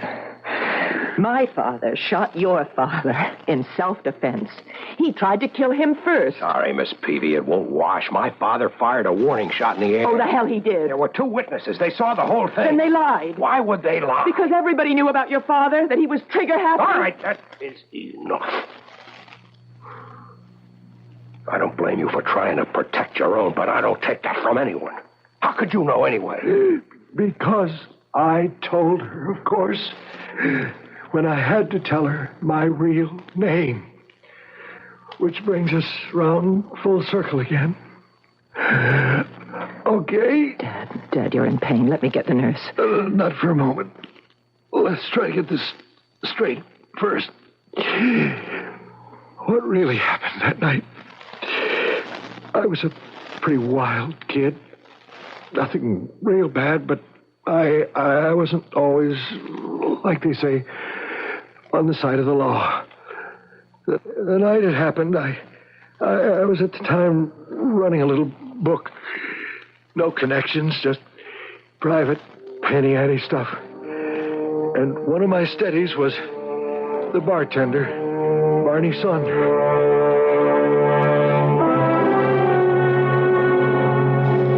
I'll spare you the agony his daughter and I went through listening to that tortured story from a dying man. I can tell it in fewer words with less effort. What Peavy claimed was that Barney Saunders was into him for about $75. Peavy had had a couple of drinks that night. He went in to collect. Barney claimed that he didn't have the dough. He opened the cash register to prove it. And there was a gun, unregistered, in there. And to throw a scare into Barney, Peavy lifted it and threatened if he didn't pay up, he'd have him rubbed out. And that's when my pop came in. Peavy recognized him. Barney pulled the fake hold-up line, and Peavy lost his head and took it on the lam. In his story, when Pop squeezed off, the shot, it went right by his ear, and he could hear it hit metal somewhere and ricochet. It was sheer reflex action to turn back, fire in return, knowing, as he claimed, my father's reputation.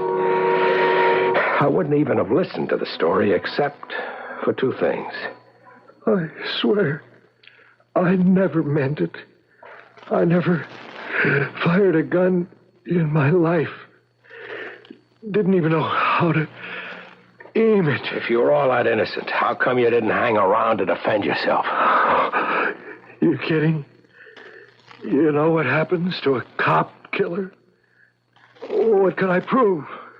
And when I read in the papers that Barney and the cab driver lied, I knew I was cooked. I took it on the lam. But just the same... What do you want to do? Kill him yourself with your questions? Can't you face the truth when you hear it? It isn't all that easy. So, what do you plan to do? First of all, I've got to make a phone call.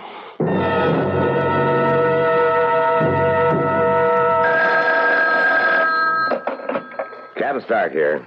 Captain, it's Joe Lombardi from Florida. Oh. I found Peavy, Captain. But he's dying of cancer. Can't even count on a week to live. So, let sleeping dogs lie, Joe. Maybe, sir. After two questions. Was my father as trigger-happy as you think I am? Why do you ask? That's the second question. I always had a notion you dragged your feet some on the case. Was it because that first shot Pop fired wasn't straight in the air? Now, Joe, we all make decisions and, well, we make mistakes. Sal was my friend. I wanted to protect his memory. And remember, I had no sure proof. Just about where Peavy was standing when he fired, there was a lamppost with a fresh scar on the paint right down to the steel. Could have been made by a bullet, but it ricocheted, of course, so... Well, who's to tell? We never found that bullet. Thanks, Captain. Now, Joe, wait a minute. What are you going to do? I don't know. Captain, I just plain don't know.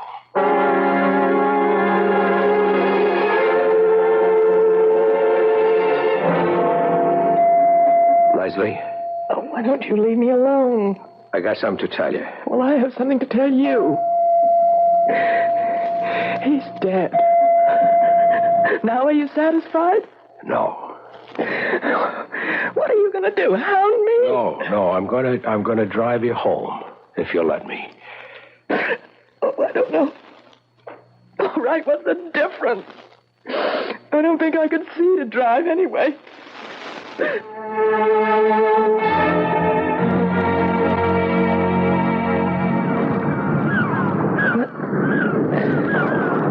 made you drive back here? I don't know.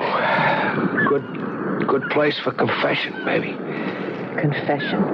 I'm just like my father was. I can see that now. Oh, I had a big excuse to get back at the world, but that wasn't really me. Well, who was it? I was a kid trying to live up to a kind of idol that my mother built and who, heaven help her, wanted revenge and made me the way to get it. Maybe I don't blame her too much. She didn't mean it, but to suddenly find out after all these years that my pop, well... All right, Joe. I'm sorry. I don't know what... It's all right. Let it go. We both have to get it out of our systems. I had to. When I first found out about my father. I mean, who he really was and what he'd done. If it hadn't been for the cancer, well, that part of it's all over now. I don't know how to apologize. Grown man acting like that. Oh, you were just trying to get rid of the little boy. Like I had to get rid of the little girl. We both had bad luck with fathers. Does that make us two of a kind? I don't know. What are you going to do now, Joe? Well, I still have over 3 weeks of vacation time coming. Maybe if I stay down here, could we see each other? I guess we could. I have no one else. Me neither. Leslie Peavy and Joe Lombardi. The last two people I ever figured could make a deal. Wait a minute. Let's not rush things. Who's rushing anything? We've got 3 whole weeks.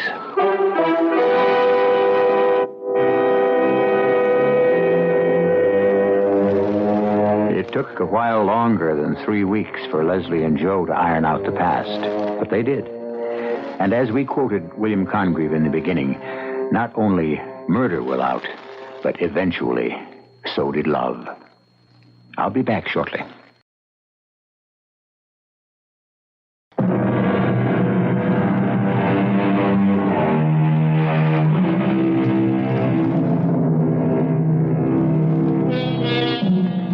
The one bone of contention before they were married was whether to run the gas and auto repair shop or have Joe return to the force. It was Leslie who finally convinced him to. A wise woman. She knew the best way to atone for all the past was for Joe to become the kind of police officer he always should have been. Servant of the people, not an avenging force. It's Lieutenant Joe Lombardi now, and his name stands top of the list to replace his old friend and surrogate father, Captain Stark, just as soon as he retires. Our cast included Mason Adams, Marion Seldes, Robert Maxwell, Leon Janney, and Gilbert Mack. The entire production was under the direction of Hyman Brown.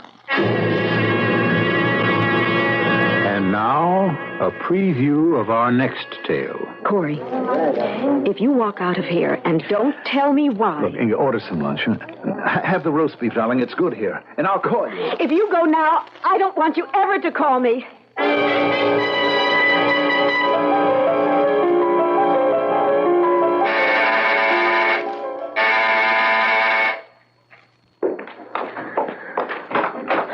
Go ahead, slam the door in my face. I really should do exactly that. And I wouldn't blame you. On the other hand, if you let me in, I'll tell you the whole story. I wanted to tell you the whole thing before, but I couldn't. That was part of the deal. I had to get Ray's approval. So I went to him this afternoon and he okayed it. Well, how nice of Ray. He even liked the idea of your knowing. I'm his slave, Inga. I'm Ray Chaffee's personal slave. This is E.G. Marshall inviting you to return to our Mystery Theater for another adventure in the macabre. Until next time, pleasant dreams.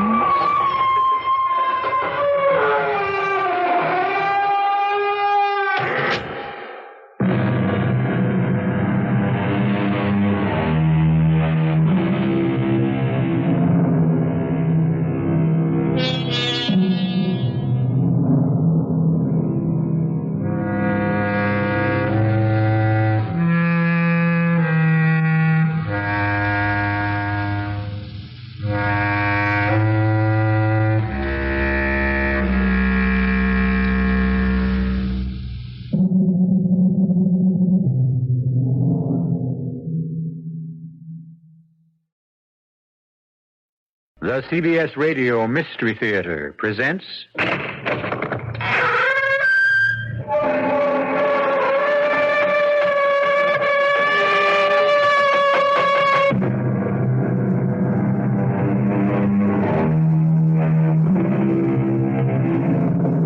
Come in. Welcome. I'm E.G. Marshall. Welcome to the world of your over-self. What is the man talking about? Over-self? What's that? Well, you might say it's that part of you where your imagination resides. The truth is that, according to any number of religionists, you don't exist at all. Only your imagination. When you refer to myself, you are actually talking about an illusion created by your over-self. Confusing?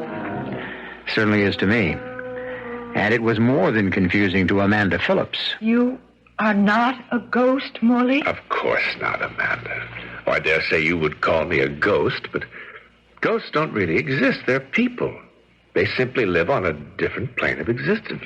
I don't know what to say. But then don't say anything. That's the trouble with people on your plane. They say too much. But these different planes of existence, Morley, it's confusing.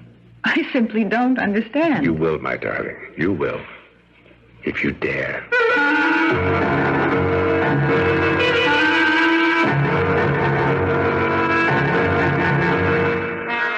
Our mystery drama, Picture on a Wall, was written especially for the Mystery Theater by George Lothar and stars Diane Baker.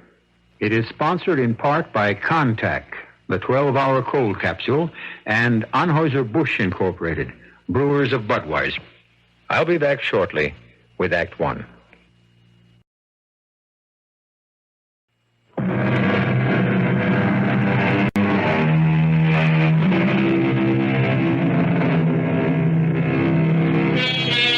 No, I didn't say you don't exist, that you are not really yourself.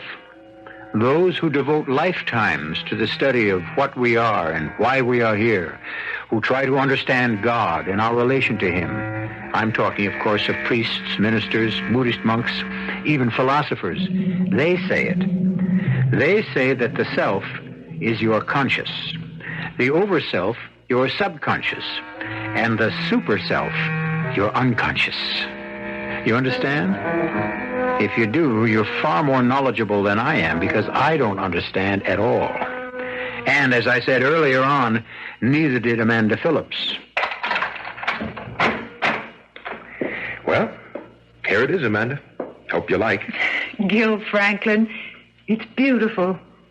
I figured it would grab you, even though you did say you wanted to live in Greenwich Village. Yes, I did. All my life in Gladesville, Iowa, I've yearned to be an actress living in Greenwich Village. But this, it's so lovely. What? May I come in? Oh, Mrs. Broley, of course. Let me introduce you. Amanda Phillips, rising young star of the Broadway Theater, or soon to be anyway. Mrs. Broley, landlady. Delighted to meet you, dear. Is everything all right? Oh, it couldn't be more so. I never expected to find anything as, well, really enchanting as this. Not at what I can afford to pay anyhow. It is only $45 a week, isn't it? Yes. Well, how can you afford to let it go at that? A place like this, furnished so nicely, those beautiful paintings on the walls, especially that big one over the fireplace, and the garden. You can walk straight from this room into the garden. It's just lovely. I should think you could rent this for 2 or 3 times what you're asking. Perhaps so, but... Yeah, well, you see, dear, I'm not only extremely old, but I'm extremely particular about whom I rent to. And as your fiancé will tell you... Mr. Franklin isn't my fiancé, Mrs. Broley. Oh, I thought... I have hopes, Mrs. Broley. High hopes. Well, now, you're such a nice man. I hope you realize them. Because certainly Miss Phillips is a most attractive and desirable... something wrong, Miss Phillips? That smell. Smell? Aroma, I should say. A scent. The scent of lavender. Why, it's a cologne I use. Yes, a cologne, lavender. Now, if there's anything I can do to help you get settled in, dear, anything you need, you just pick up the telephone. Just pick it up? It connects to a switchboard. I'll answer. Well, make yourselves comfortable. Strange. What? The smell of lavender. I didn't smell it until at least several minutes after she came in here. And another thing, it seemed to come from that direction, out there in the garden. And Gil, Yes? she's gone, but the scent, it's stronger. You're imagining things. I don't smell anything. And no, I don't have a cold. Very strange. Look, I've got to get back to the office, or the law firm of Belding and Maxwell will be firing their youngest partner. But I'll see you for dinner tonight, okay? Very okay. Pick you up at 7. Well, better unpack my bag, put things away. That scent. It must be coming from the garden. Locked, and no key. Yes, Miss Phillips. Mrs. Broley, the French doors into the garden, they're locked. Yes, dear.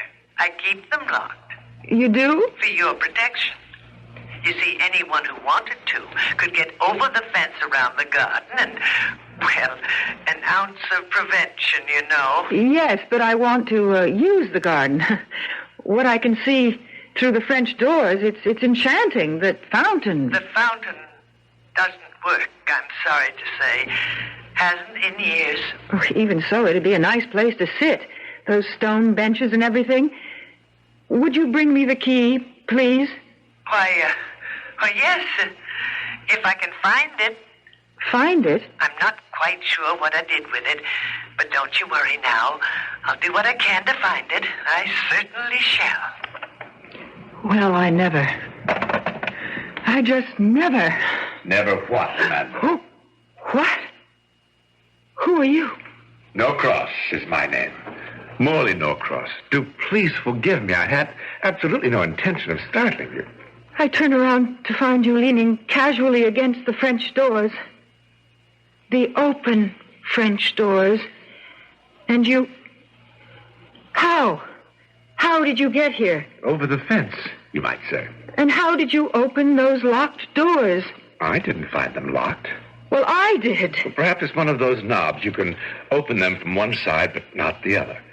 Let's have a look, shall we? I'd rather not, if you don't mind. I'm sorry. You're angry with me. I've offended you, Amanda. You know my name. Tit for tat.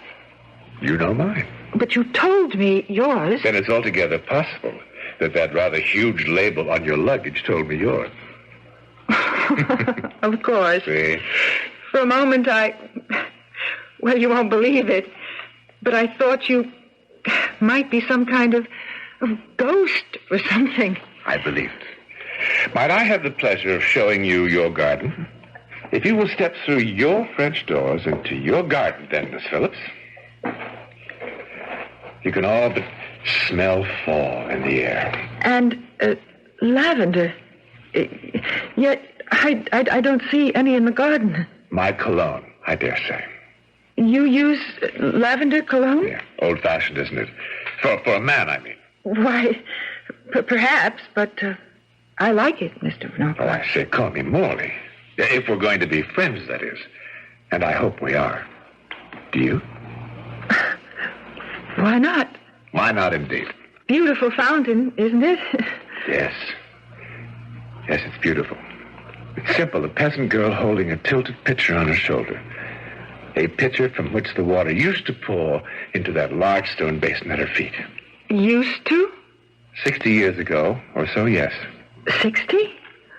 Well, how do you know that? Oh, how do I? Well, yes. You can't be more than, 40, say. Thank you, my dear. So how would you know that this fountain hasn't, fountained in more than, 60 years? 16 years, I said. 16. And, well, I know because I once lived where you're about to live. In that service flat, living room and kitchenette? Mm-hmm. Well, what did you do? What kind of work? I was a dramatic coach. You don't mean it. A dramatic coach? An excellent one, I might say.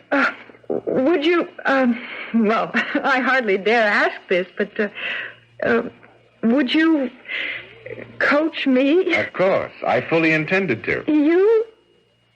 Yes. Oh, now, Mr. Norcross. Morley? Morley. Well, you might have got my name off the luggage label, but you couldn't possibly know that I want to be an actress. No? No. What is it? Ever read Sherlock Holmes stories? No. That's too bad. They're fascinating. Fascinating. Holmes could look at someone he'd never seen in all his life before and tell him everything about himself. I was an avid reader of Holmes, and somehow I picked up the technique. For example, your makeup. Oh, what about it? Unless I'm mistaken, on your cheeks, that's anistic rosy glow, isn't it? Yes. And a touch of daylight orange in the corner of each eye. You're amazing. Of course, on stage, you'd use vermilion. But for daytime wear, you're most astute. And then, of course, your clothes are a dead giveaway. To say nothing, my dear, nothing of your walk. Unbelievable, Morley. Elementary, Watson. Elementary. Would you like some tea? Do you have any? I mean, you just moved in. In my suitcase. Then I'd love it. Come along inside. No, I'll sit here. I'll sit here. It's such a pleasant afternoon. I'll be as quick as I can.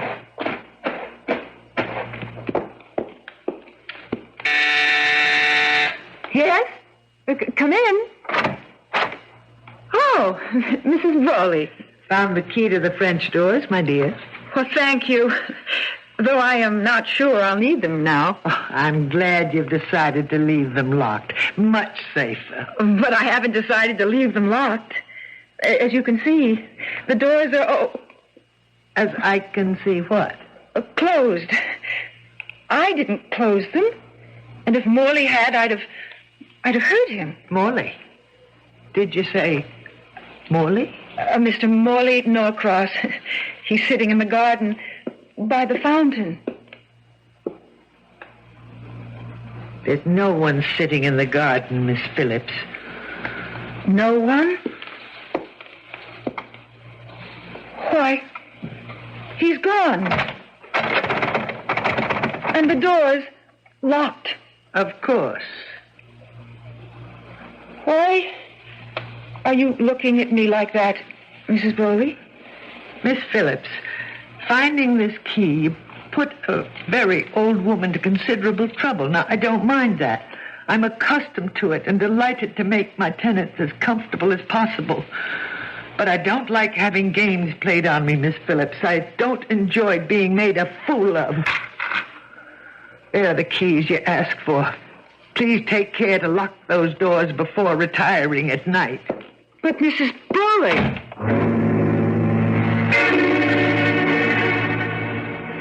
Amanda, you were dead tired, beat.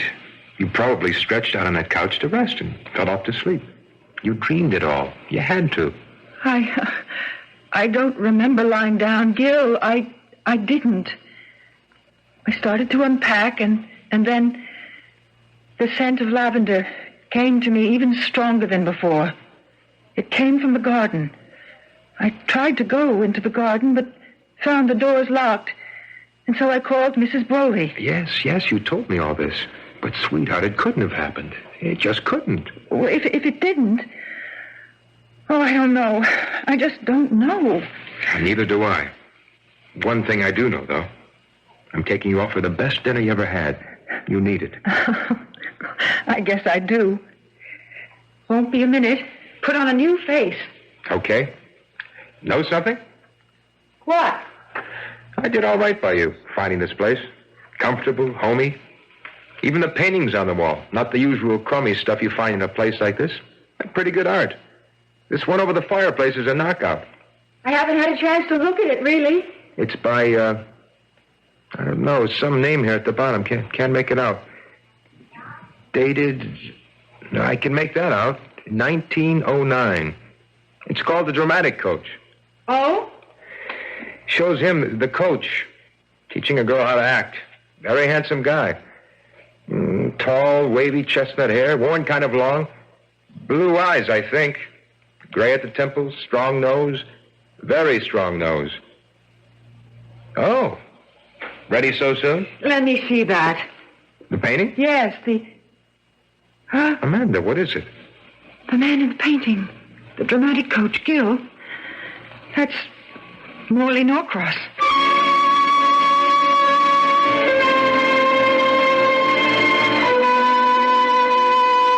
Well, we may be talking about the self, the over-self, and the super-self, but so far as I'm concerned, Morley Norcross is a ghost. Now, maybe he isn't. Only my opinion. But the things going on in that 9th Street flat, the things that happened to Amanda in that garden, you ask me, they're more than strange. They're uncanny. I wouldn't be concerned, except I remember Amanda saying she felt scared. I don't like that. It worries me. I'll be back shortly for Act 2.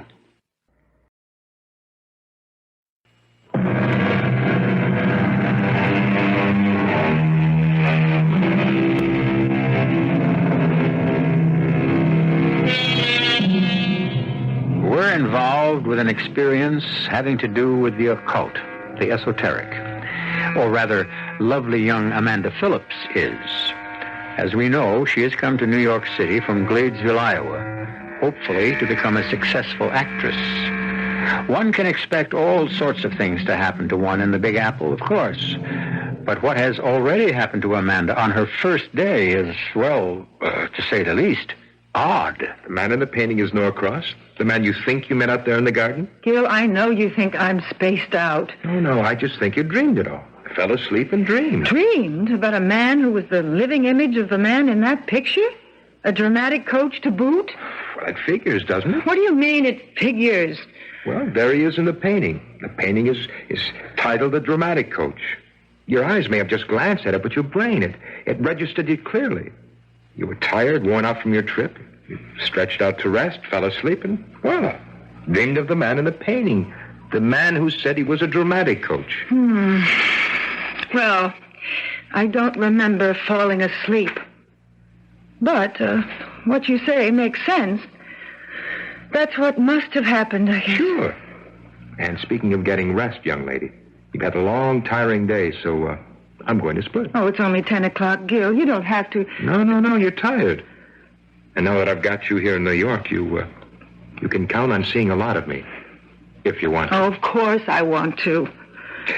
You sound as if you really mean that, Amanda. Oh, Gil. Sweetheart, you know how I feel about you.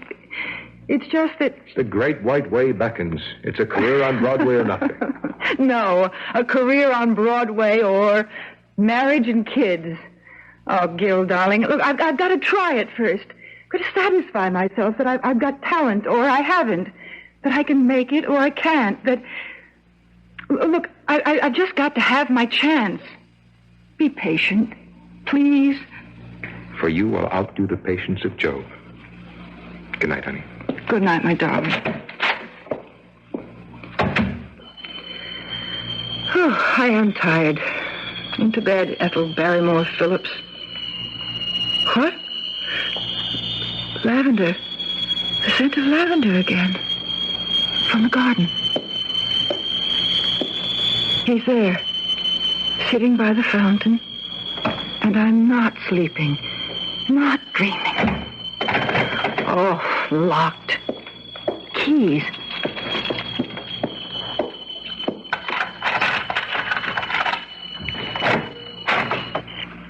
Morley? Amanda.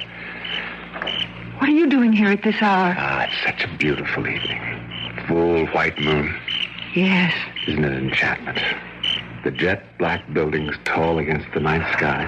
Lights shining yellow and orange in windows here and there. And here, right here in the midst of it all, a small oasis of peace and quiet, loveliness.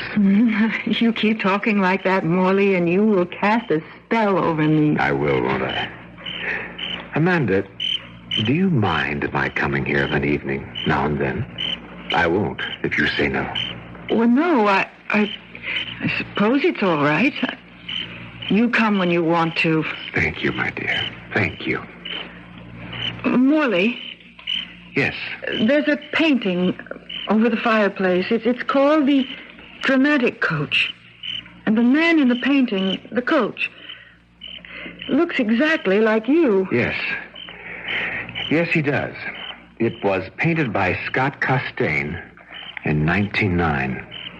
The man in the painting is my grandfather, whose name was also Morley Norcross. Oh. You didn't... You didn't think... Yeah, I'm afraid I did. No, you couldn't have.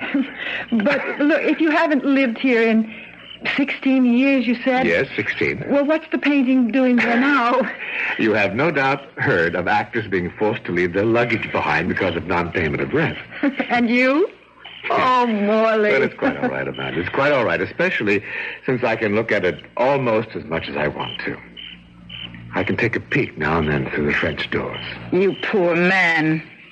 You love that painting, don't you? You're very perceptive. Yes, I do love it. As much as I love this fountain. The fountain? Yes. Did Mrs. Broley tell you? No. I don't suppose she did. There's a legend goes along with this fountain. A legend?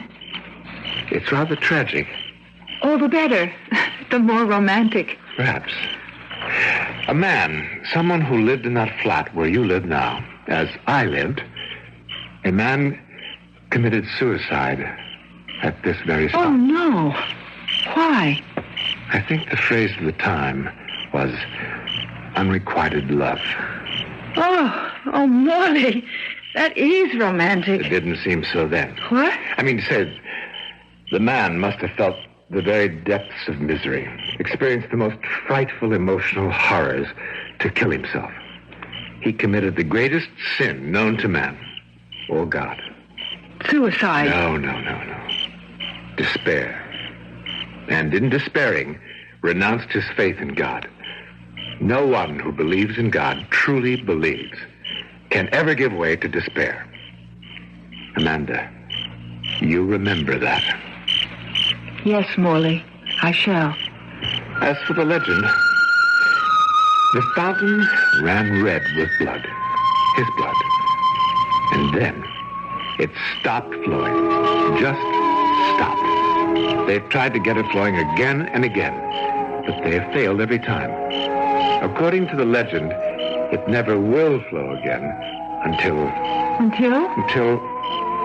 someone, somewhere, sometime, does something so supremely unselfish, so totally and completely selfless, that the sin of suicide committed here is paid for. Beautiful. Beautiful. And when that happens, if ever it does, the fountain will gush forth once more. I was wondering... Yes? Would you have any objection if I came in, only for a moment, to have a closer look at that painting? Why, of course not. Come along. Thank you, Amanda. Your grandfather, was he a dramatic coach, too? Or did he just pose for No. He coached actors and actresses just as I do. Well, there it is. Yes, there it is. Amazing, the resemblance. Isn't it? Isn't it? Was your grandfather, was he the man who killed himself in the garden? Yes. And she, the girl in the painting. Oh, he loved her. He loved her. And she loved him. Or so she let him believe. She was one of his pupils. Beautiful. Talented. I can't tell you how beautiful. How talented. Oh, I shouldn't think you could, since you weren't born yet. Yes, that's quite true. Quite true. It's only hearsay. Well, what happened? Well, she began to get rather good parts and began to be known. And, well, she met a wealthy man and fell in love with him. Or some said his money. Oh, dear, it must have been tragic. It was more than I could bear. You? Oh, my grandfather, of course. But you said more than you could dare. My imagination. I have a flair, I have a talent for placing myself in a situation of becoming the people involved. I imagine myself. Well, you've played the game called imagination, of course. No, I've never even heard of it. Oh, it's a wonderful game. And incidentally, extremely helpful to an actor or actress. Would you care to play it? Well, let's do. Now, let's imagine ourselves to be, well, those two people in the painting. All right. How do we go about it? First, look closely at the painting. Mm-hmm. Try to see every detail. Every detail. For instance, the furniture. Old-fashioned, high-backed couch with brocaded upholstery and antimacassars. That's right. And the table lamps, beaded lamps they call them, I think. That's right. And the gas jets on the walls. Notice? How could I help but notice? I feel as if those lamps are actually lit. As if the gas jets are really glowing. As if Yes. I'm in the room with him. His arms around me, his lips close to mine. It's all so real. I am that woman in the painting. You are. You have become her. You have become Iris Jordan. Iris Jordan? That was her name. Is her name, because you bring it to life again. Iris. Oh, Iris. No. Iris. What are you doing? Darling, Let me go. I love you. Molly. Mr. Norcross. Please, Iris. Unhand me, sir. Iris. You hear me, sir? Unhand me. Please. I've told you I no longer love you. I love another, Thomas Broley, and I'm going to marry Don't him. do this to me, Iris, I beg you. Miss Phillips. I beg you, Open the don't. door. I can't bear it. I can't bear it. Phillips. I'll kill myself. You hear me? I'll kill myself. Miss Phillips. Miss Phillips. What is... Why were you crying out like that? I guess I got carried away, but we were only playing a game. A game? We? Morley Norcross and...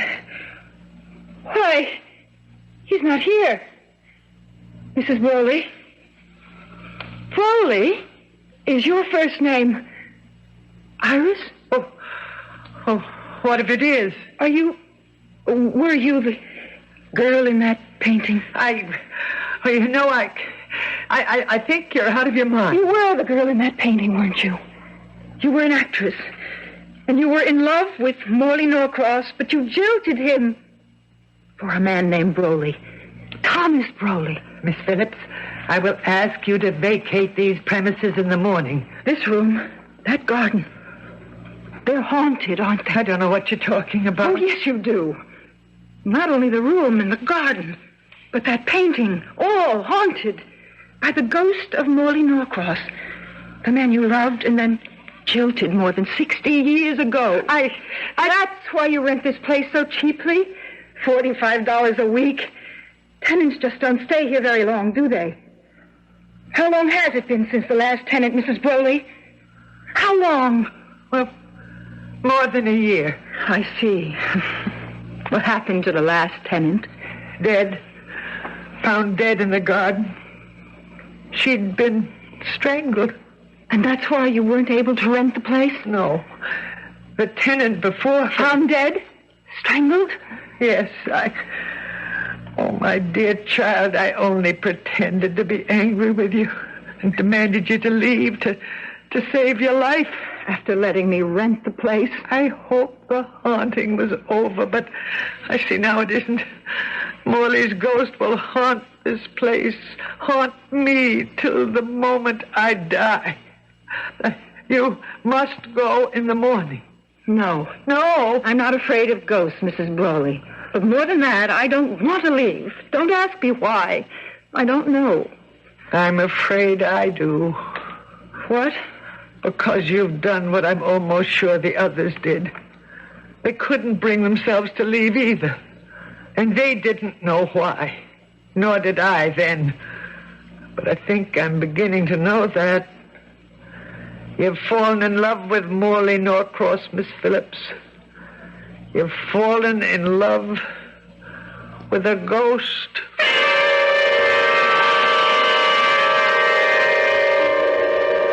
Well, there's a twist for you. Has Amanda fallen in love with the ghost of Morley Norcross? Or is some other power, some other force at work? Let's not forget that we've been talking about not ghosts, but the baffling, the mysterious complexities of the human mind. I'll return shortly with Act 3.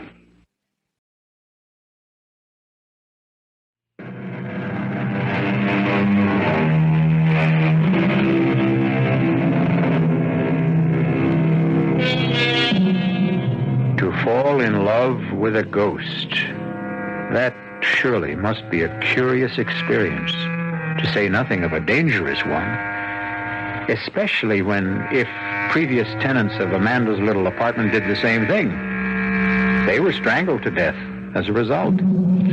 But why?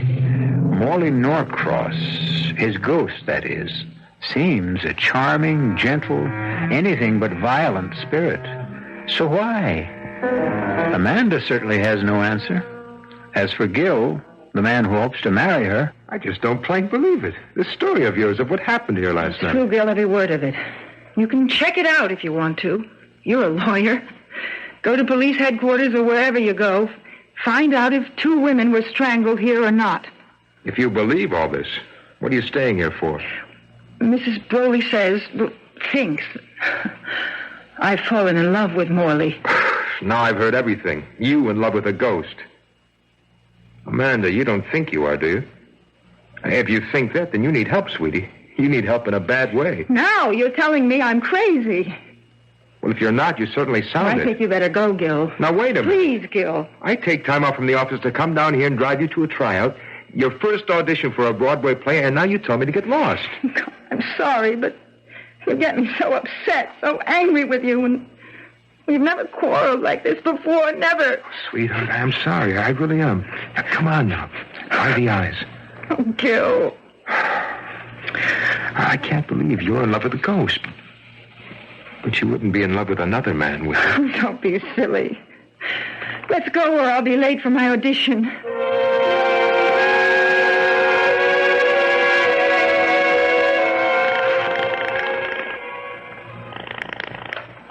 Belling and Maxwell. Gilbert Franklin, please. One moment. Hello? Gil? Amanda. Oh, Gil, I'm so excited. You got the part? Not the little part, the walk-on. But Gil, they listened to me for the ingenue lead. And I got it. I got it. Ingenue lead? Hey, that's fantastic. I can't believe it. I can't either. Now, this calls for a celebration. I'll take you out to dinner tonight. A champagne dinner. No. Let's celebrate here. At your place? I haven't cooked in a week. I'll go out and do some shopping. Okay, and I'll bring the champagne. Enough for the 3 of us. The 3 of us? You, me, and your ghost boyfriend. I don't think that's very funny, Gil. Uh-oh, I put my foot in it again. Forgive me. Now, come on, tell me you forgive me. I forgive you. And, honey? Yeah? Ask Morley Norcross to forgive me, too. Well, I just never. I just never. You know, Amanda, that's virtually becoming a cue line for me. Why? Why have you gone so white? Why are you trembling so? I know now that you're a ghost. Oh. It makes me feel scary. Oh, please, no. The last thing in the world I want is to frighten you. That you ought to know that, particularly since I did all I could today to help you get the ingenue lead in Hope Springs Eternal. You? Didn't you know? Yes, I did. I felt something. Something that lifted me above myself, above my talent. That made me act as I've never acted before. But I didn't know it was you. It was. I was there all the time, coaching you. Now, still frightened of me? No, not really. Only... Yes. Did you strangle them, Morley? The 2 women who lived here before you? Yes. I confess it, I did. Why? The painting there above the fireplace. I didn't tell you the whole story behind it. Why not? I was ashamed. Ashamed? Of what I did to Iris, or tried to do. You see, my dear, she didn't leave me for Thomas Broley just because she'd fallen out of love with me. I was the reason she fell out of love. My ungovernable temper. Temper? Rage is a closer word. Violent rage. Another word for it would be ego. My ego that demanded its way, or I would fly into an insane fury. Iris, yes, the withered little woman who was your landlady, feared me, loved me, but feared me. And that is why she left me. That is why, let me also confess, I killed myself out there by the fountain. Not from despair, as I told you. Not from misery. But from sheer, limitless, violent rage. And I have been paying for it ever since. Oh, Morley, you helped me today. How can I help you? Amanda, are you sure you want to? Oh, yes. Very sure? Very sure. Then meet me by the fountain tonight at 10 minutes of 12 tonight. 10 minutes of 12? That was the hour I took my life. Promise you'll be there. I'll be there, Morley. I promise.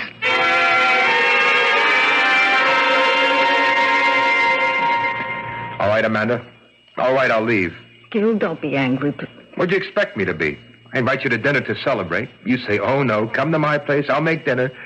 I come, I bring the champagne, and from the minute dinner is over, you keep suggesting I leave. Gil, it's late. 11:45 midnight is late. It is for me. I've had a long, nerve-wracking day, and Okay, I'm going. You want to know something? I may not be back. Oh, Gil.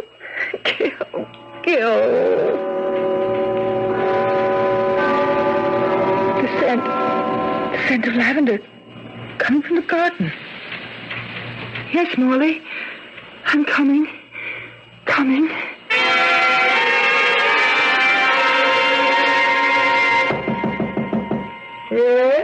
Yes, who is it?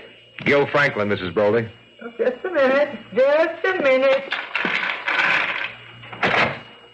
What do you mean, disturbing an old woman at this hour of the night? I need my rest. And I need my girl, Mrs. Broley. The girl I intend to marry.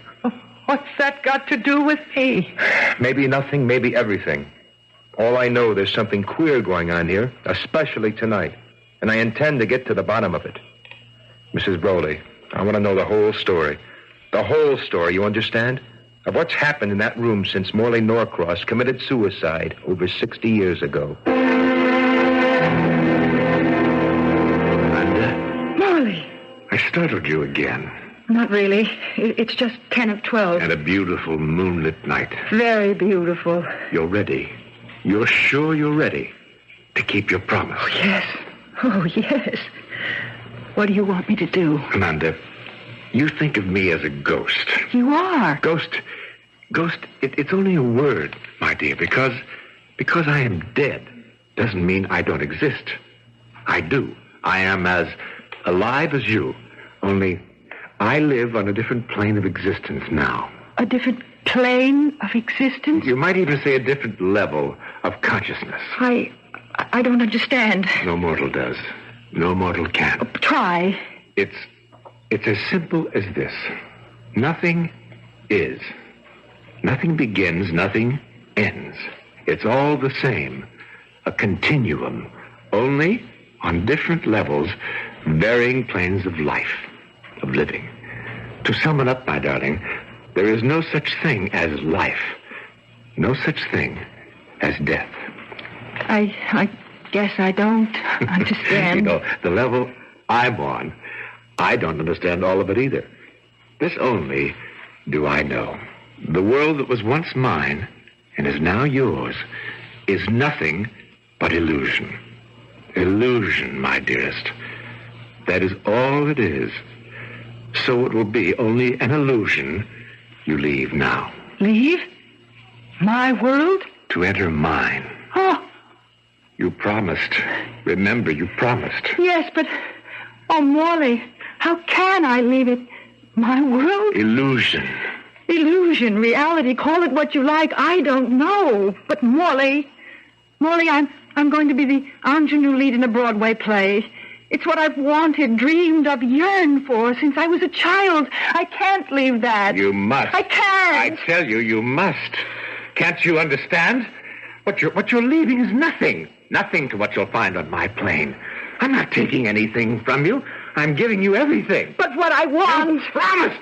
You promised! Rotten hell if you didn't promise! You're strangling me. You promised! You promised me! Dad, I'll keep my promise. I didn't say I wouldn't. Only that I wanted something else. So much. You wanted it that much? You want it that much? Yes. But you would give it up for me? A promise is a promise. Oh, and a selfless act is a selfless act. What? Amanda? Amanda? She's not here in the room. The girl... Look, Amanda.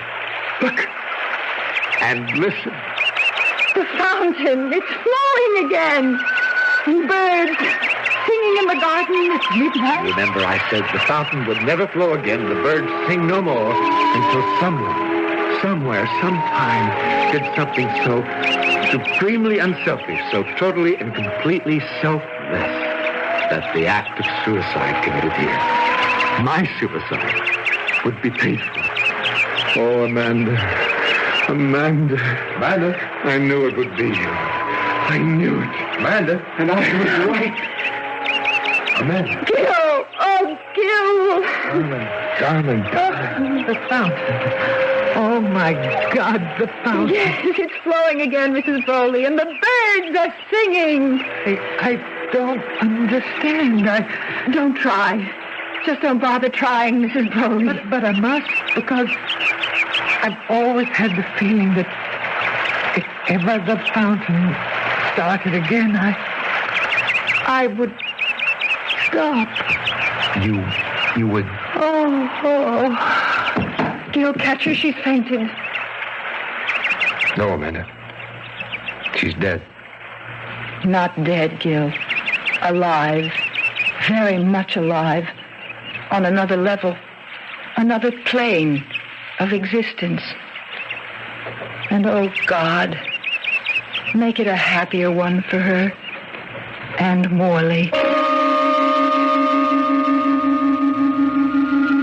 Planes of existence, levels of consciousness, the self, the over-self, the super-self. What do I know? Comes to that, what do you know? We don't. Because if what I read, what they tell me is so, our brains simply aren't equipped to understand. I once asked a Buddhist monk about this, and he said, you mustn't try to understand. Just experience. That says it all, I guess. I'll be back shortly.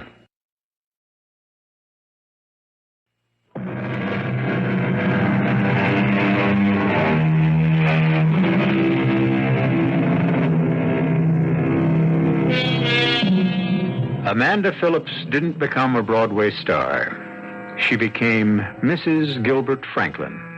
Oh, she played the ingenue lead in Hope Springs Eternal, all right. But the play folded in New Haven. Well, if Morley Norcross was right, it doesn't much matter. After all, the world we live in, you and I, nothing but illusion. Some illusion.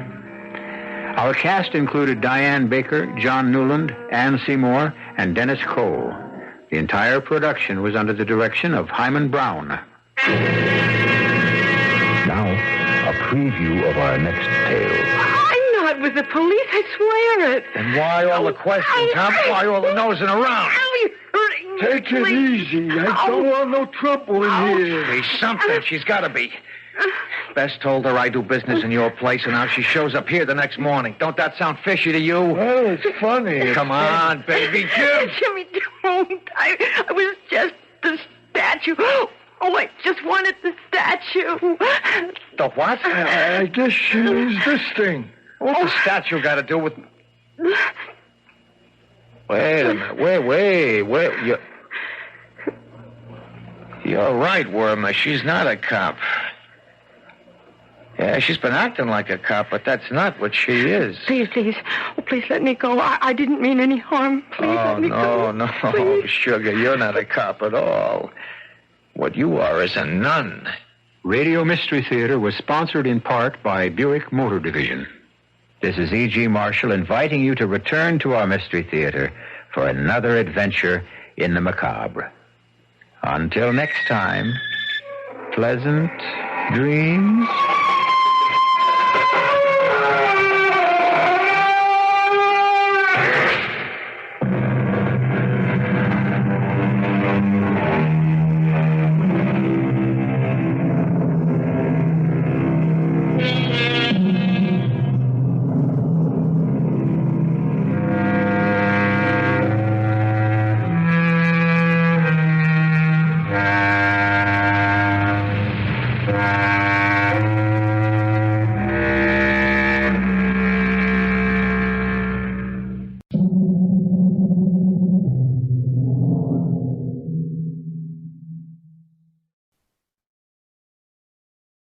The CBS Radio Mystery Theater presents...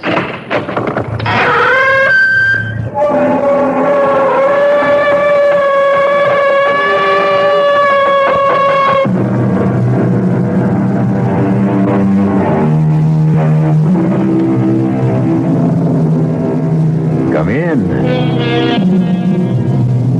Welcome. I'm E.G. Marshall. Welcome to the world of terrifying imagination. The fear you can hear. Just mention the word swamp, and cold settles in the bones.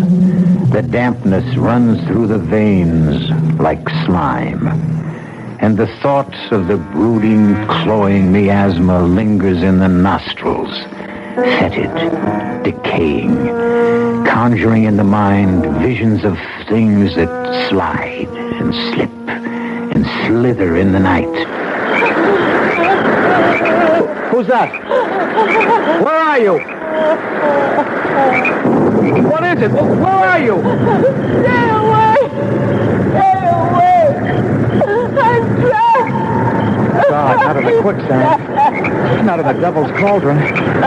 Whoever you are, don't struggle. Try not to move. You'll sink faster. Stay away! The swamp man has me! He'll get you too! It's too late for me! Save yourself!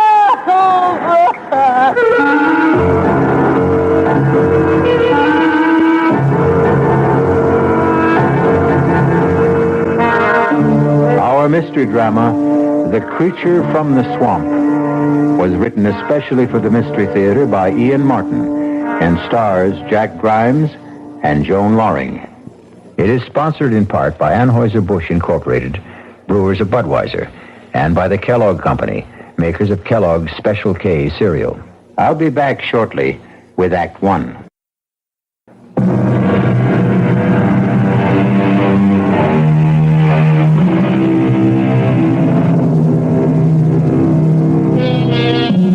A young game and fish warden named Larry Drake, who for reasons of his own lived an isolated hermit's life in the heart of the great swamp, was returning after dark in a wild thunderstorm to his lonely cabin. Just as he approached the cup-shaped body of quicksand and swamp water called... since this is his story, and he left a painfully careful and detailed record, why not let him tell it for himself? I'm typing this before I do what I have to do, because I know the sheriff must be on his way for me by now. This is the end of what began, seems a lifetime ago, but I reckon it's only a few days. The weather was foul.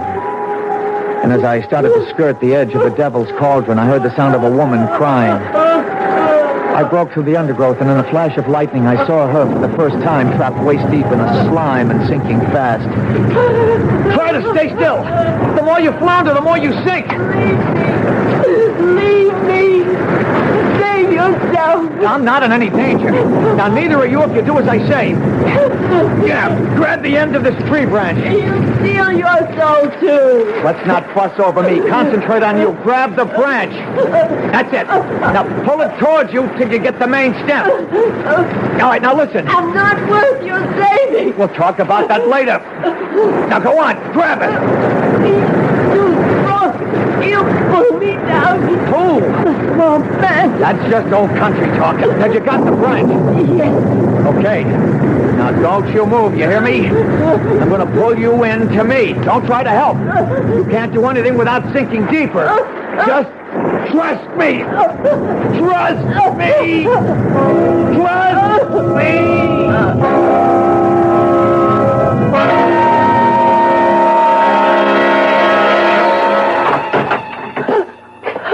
Now, hush up, hush up. You're all right. Who are you?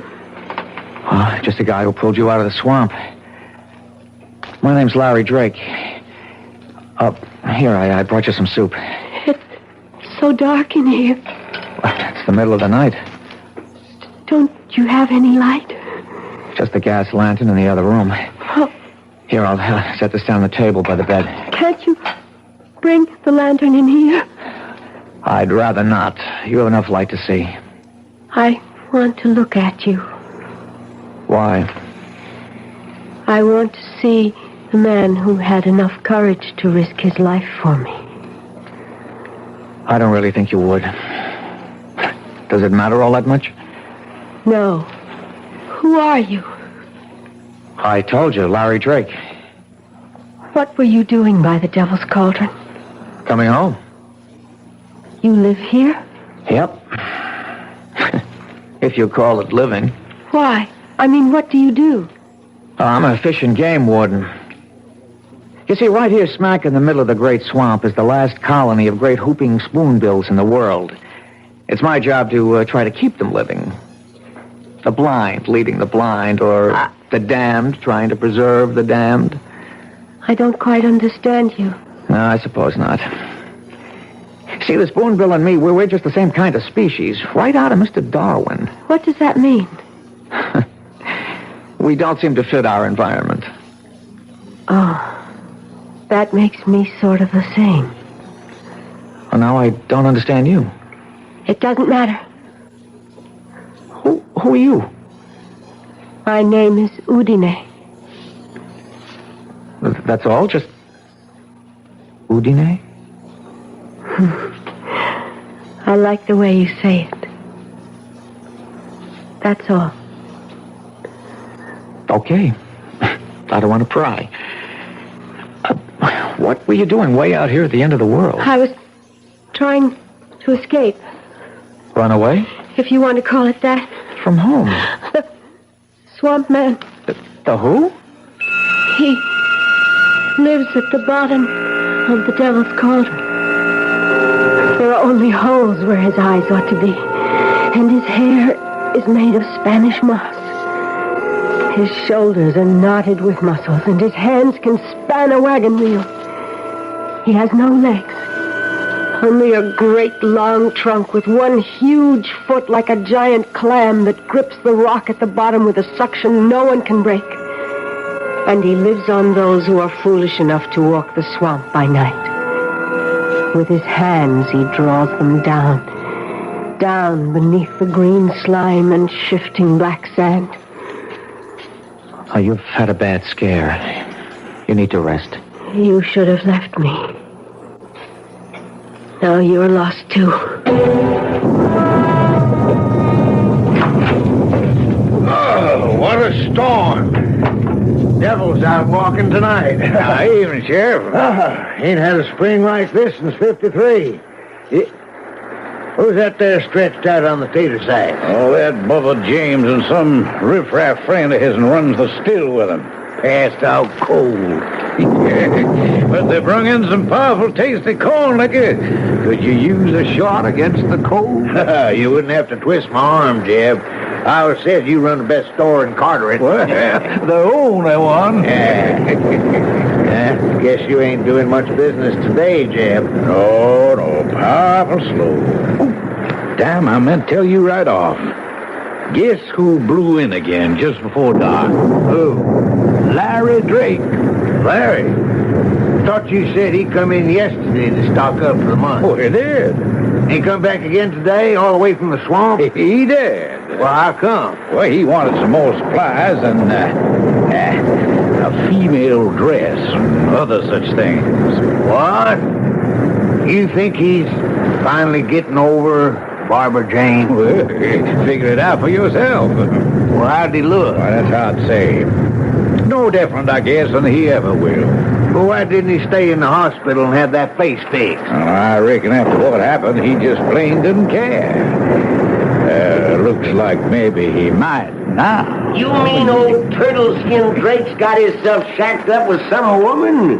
Why, doggone, Bubba, I thought you was cold turkey. You only got to mention a woman around old Bubba and he's awake. Now, you lay off, Larry Drake. He's had enough trouble for his lifetime without having to carry you on his back. I'd just like to see what kind of woman old bacon-faced Larry Drake could get to look at him twice.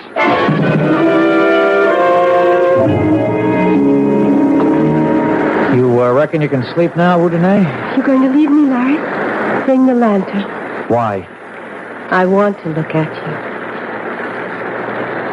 Very well. Maybe it's best. I'm shading this light. I wouldn't want you to turn away from me. Uncover it. Let me see. All right. Oh, poor Larry. What happened? I had the world in my pocket, Udine. I was going to be married to Barbara Jane, who everybody said would be next Miss America.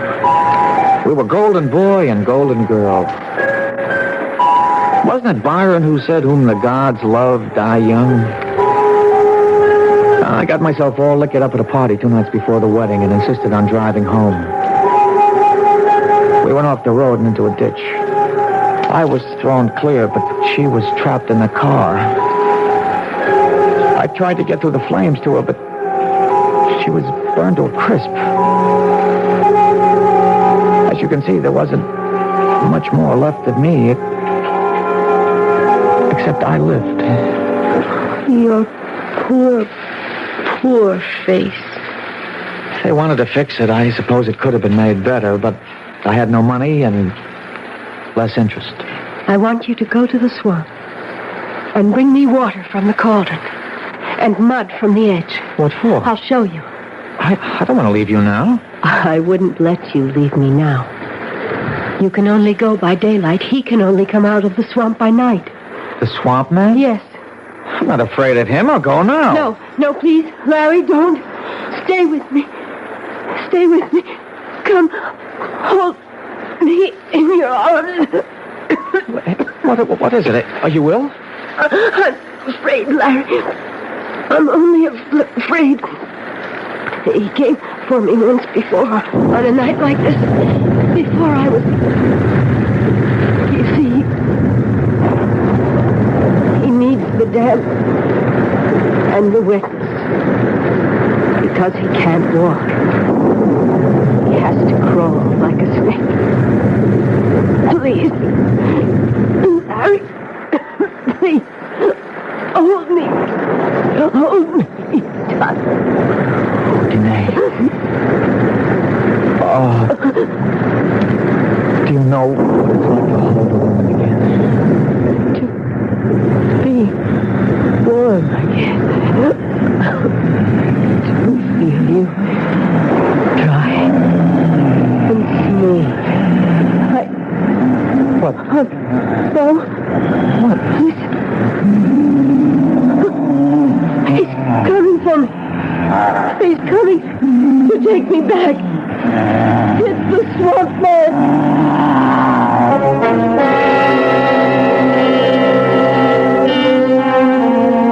creatures of the night the mind can form. What faceless horrors that creep and crawl and drag themselves out of the imagination into the world we think safe. Is the sound Larry and Udine strain to hear some unimaginable creature born from the murky deeps of the rotting swamps? Or does he exist only in the forest of the mind? I'll return shortly with Act Two.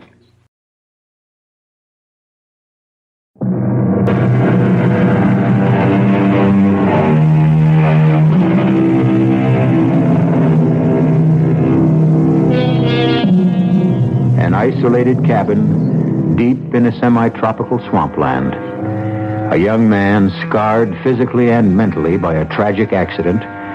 A strange girl called only Udine, rescued from being sucked to death in smothering quicksand. And outside, a something that bumps and crawls in the rain-swept night. Listen. Let me go. No. If he's there, I'll get rid of him. You can't stand against the swamp man, Larry. I can try. No, it's me he's come for. Don't go out there. Wait. What is it? Listen. Do you hear anything? The rain has stopped. He isn't moving anymore. Damn all, let's settle this. Larry! It's all right, Udine. Somebody here. And the sun is coming up. Oh, he's afraid of light. He can't face the day. Oh. What is it, Udine? I don't know. I'm burning up. Hold me, Larry. Hold me. You want to, don't you? Yes. I don't know why, but yes. Oh, yes. Oh. Is it because I look like her? Who? Barbara Jane. Maybe. No. Yes. I don't know. I need you so. I need you so. As I need you. As I need you.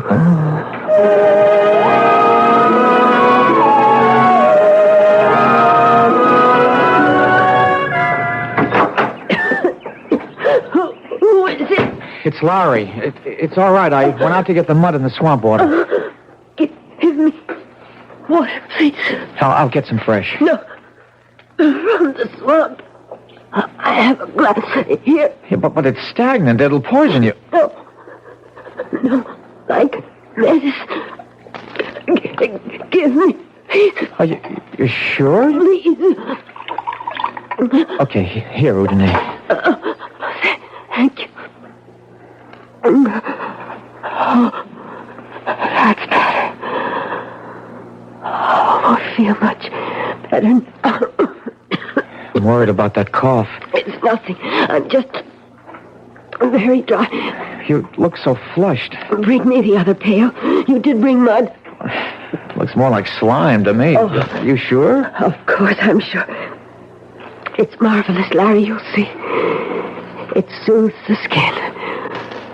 Look, I rub it into my skin, and I can feel the muscles relax, and then become renewed again. It smooths away every wrinkle. Come here, Larry. Kneel beside me. Don't look at me in the light. Don't be afraid. I see behind the mask. And I'm going to gentle that poor, charred skin. Feel how smooth and gentle. Shut your eyes. And you are in a cave of water. Down in the cool, green depths, quiet and soulful, like a cathedral at the silent bottom of a sun-struck lake. I could have this moment last forever. Or choose it for the one to die. Does it feel good? I don't know about this primeval slime. It's all in the touch of your hands. Oh, if only it were. sorry. I'm so tired. Oh, I should let you rest. No. Here, let me get a cloth to wash your face. No, leave it up. Don't. Let me feel your brow. No. Oh, Janae, you're running a fever. I'm going to get it to a doctor. I don't need a doctor. Don't leave me alone. Dearest, what is it you're afraid of? I told you. The swamp man? Yes. But that's plain fancy, hallucination. Oh, Janae, who are you? Where do you come from? Are you a husband, a lover of a family? No family, no husband, and nobody looking for me but him. I have a lover now. Larry. I need rest.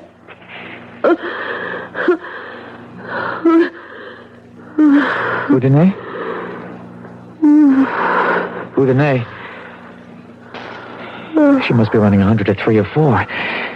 I've got to get a doctor. A doctor!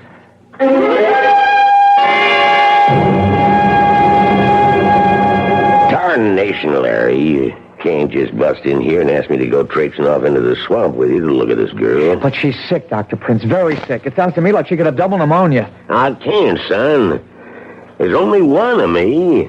Bring her in here, I'll be glad to examine her. I'd have to carry her out of the swamp. You know there's no road into my cabin. Yes, I know it. It's why I can't spare the time. You think this antibiotic will bring her temperature down? Well, I can only hope. I don't dare prescribe anything else sight unseen. Of course, if I knew for a fact that it was the swamp fever, You need a blood test for that. Yeah? All right, Doc. I'll bring you back a blood sample myself. That's right. You were fixing to be a veterinarian, I forgot. Yeah, a lot of things I was fixing to be once, Doc.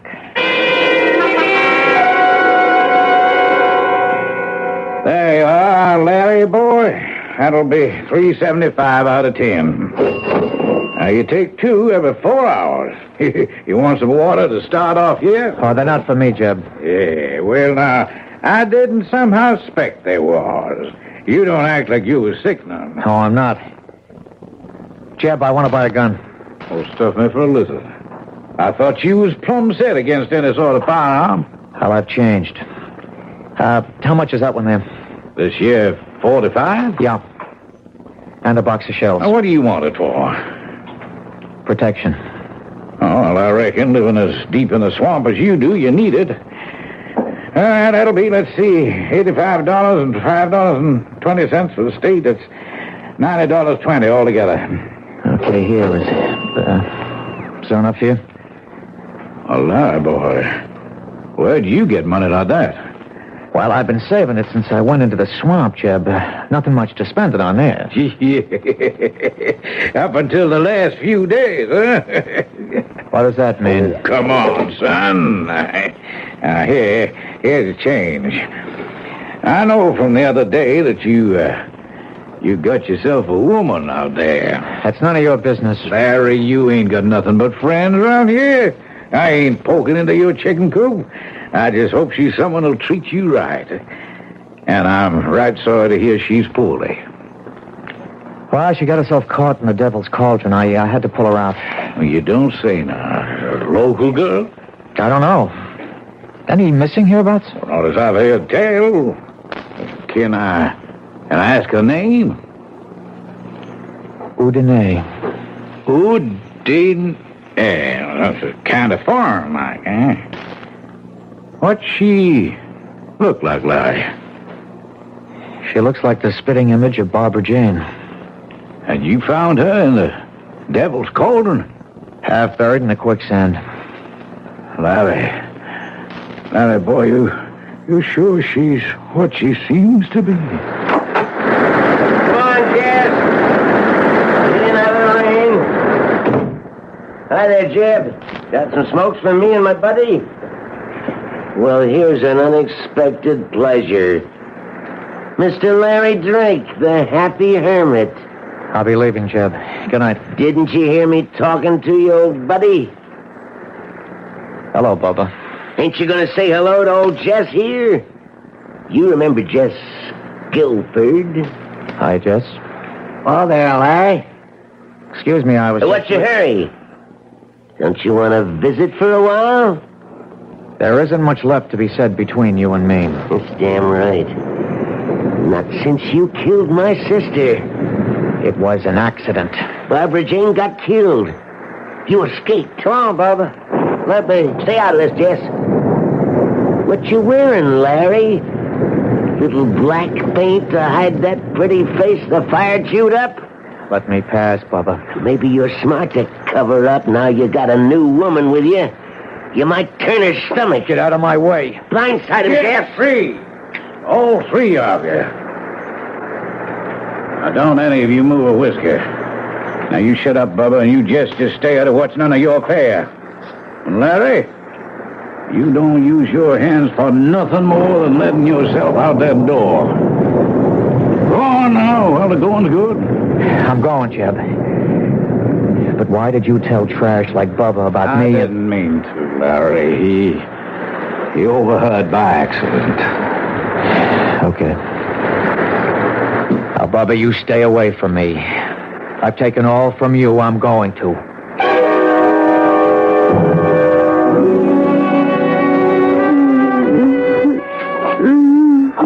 Hush, Udine. Larry? Oh, I thought... No, there's nothing to worry about. How do you feel? Some water, please. Oh, it's right here. Thanks, Larry. That feels better. Feel like getting up for a while? I've made us some dinner. If you want me to. Oh, what happened to my dress? I threw it away. It was all stained and torn. Oh, well, then what I brought you a new one from the store. I hope it fits, and you like it. You bought me a new gown? Well, you had to have something to wear. Oh. Open this, go ahead. I haven't had a new gown for... Oh, Larry. It's beautiful. Oh, it's beautiful. Give me a little time by myself to freshen up and put it on. Oh, you're beautiful. You're so beautiful. Is it because I look like her? Yes. And no. Barbara Jane is dead.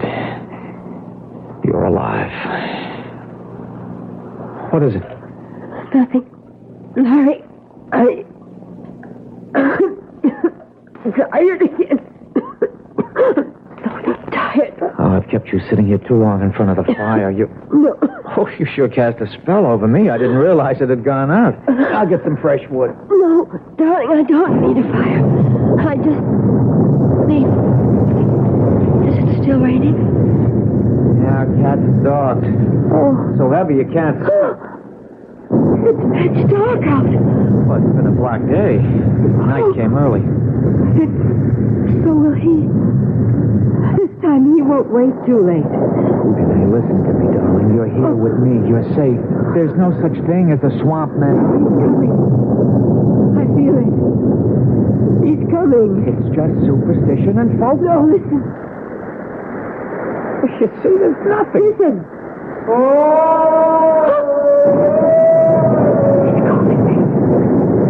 He won't leave without me. He won't leave with you as long as I'm here. No, don't go after him. I've brought some protection. Our gun's no use against him. We'll find out soon enough. Swamp man, if you come for her, you won't get her. I'm giving you one last warning. Stay back.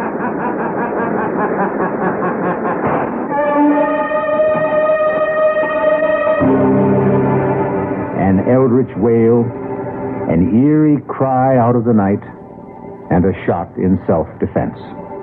But what good is a gun against a ghoul or a hobgoblin? Creatures of the mind and dark night fantasies are not laid to rest by a bullet.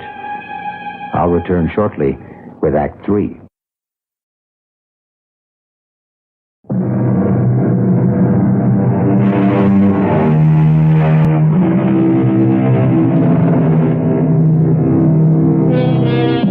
What a host of strange, blood-chilling monsters the human imagination has dredged up from the depths. The Loch Ness Monster, mermaids, sea serpents, the merciless Lorelei, the inexorable sirens, the poet Keats' immortal La Belle Dame sans Merci, the lovely lady without mercy, who lured kings and princes to a watery grave. But in this story, which is the true menace from the swamp? The swamp man himself, or his escaped captive, Houdini? Let us return to Larry Drake's confession to find out. I didn't mean to shoot, but I couldn't help myself. Then I saw the shadowy figure stumbling towards me. After the shot, the crazy laughing stopped. I moved up on it very carefully. I could see that it was no swamp man, since there were legs dressed in jeans and field boots. Who are you? Bubba James. Oh, God almighty, Larry, you killed me. What were you doing here? Oh, just a joke. I wanted to see what kind of woman would give you the time of day. The joke's on me.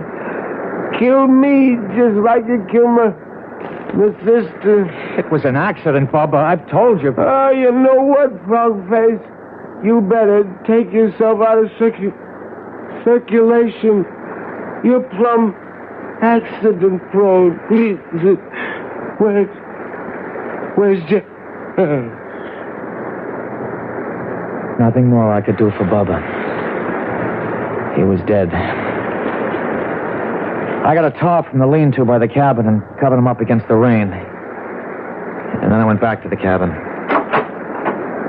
Houdini? What happened out there? Nothing. Forget about that. All that matters right now is to get you to a doctor. No.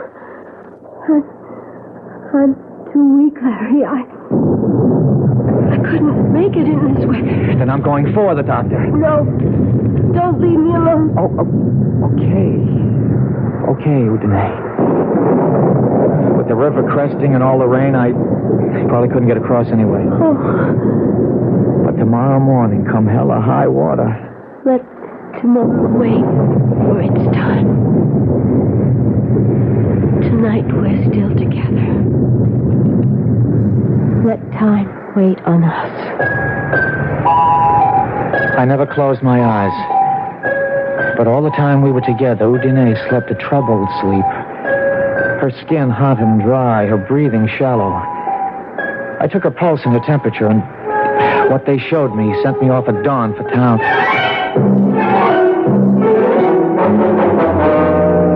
Well, I don't know what the Sam hell you're up to, Larry. Have you been drinking? No, Doctor. What do you mean? Well, I don't know about the blood sample. That'll have to be tested.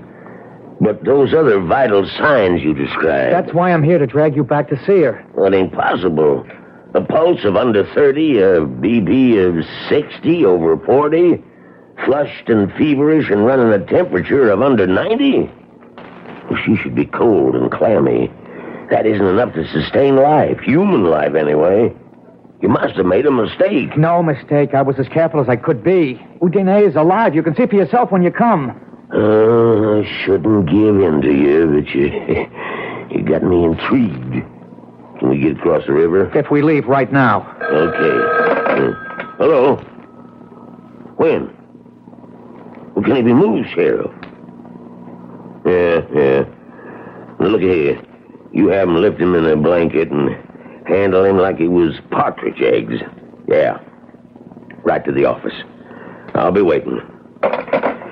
Well, Larry, I can't go with you now. Now, wait a minute. You said you were... That was the sheriff down to the levee. Toady William got trapped under a sandbag slide. He's in bad shape. They're bringing him here for me to operate on. How long is that going to take? It could be well on to most of the afternoon. I'll come out to your place as soon as I'm finished. You don't understand. I understand, son, but I got to take first things first. But you'll surely come. Yeah, I promise. How are you going to find your way into the swamp? I'll pick up Jeb Scanlon to guide me. He knows this country like the back of his hand.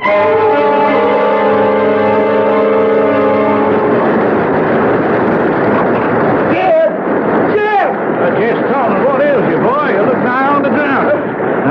sidekick, Bubba. Bubba, he's dead, Jim. He's dead.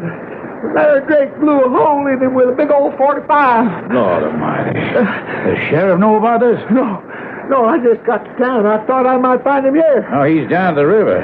Cress goes by this afternoon around 4. Here's your drink. Oh, thank you. When did all this happen? Last night. Bubba and me. Well, you know, Bubba, he figured he was going to bother Larry some about the woman he was supposed to be shacked up with. We come up on the cabin, and the lights was on. And Bubba, he says, I want to give old frog-faced Larry and his fancy woman some big scare. He just watched me make like old swamp man. And then he started calling, kind of ghostly-like, and the next thing I knew... Now, come on, boy. Pull yourself together. Larry come out on the porch, and he called out. Then he just let rip with that big old cannon. I heard that slug rip right through Bubba, and I took off from the trees like all the devils in hell was on my tail. So you don't know if Bubba's dead? The way I heard him take it, I don't see how it could be anything else. You didn't stay to find out? No, sir, not me. You just took out, yeah? Larry don't know you was with Bubba last night? No, I wouldn't think it. You see, he come out thinking Bubba was the swamp man, and old Bubba, he's just trying to keep up the fun and all that. Yeah, that Bubba was a card. He just picked himself the wrong poker game this time. Sure looks like Larry's got himself mixed up in something mighty strange.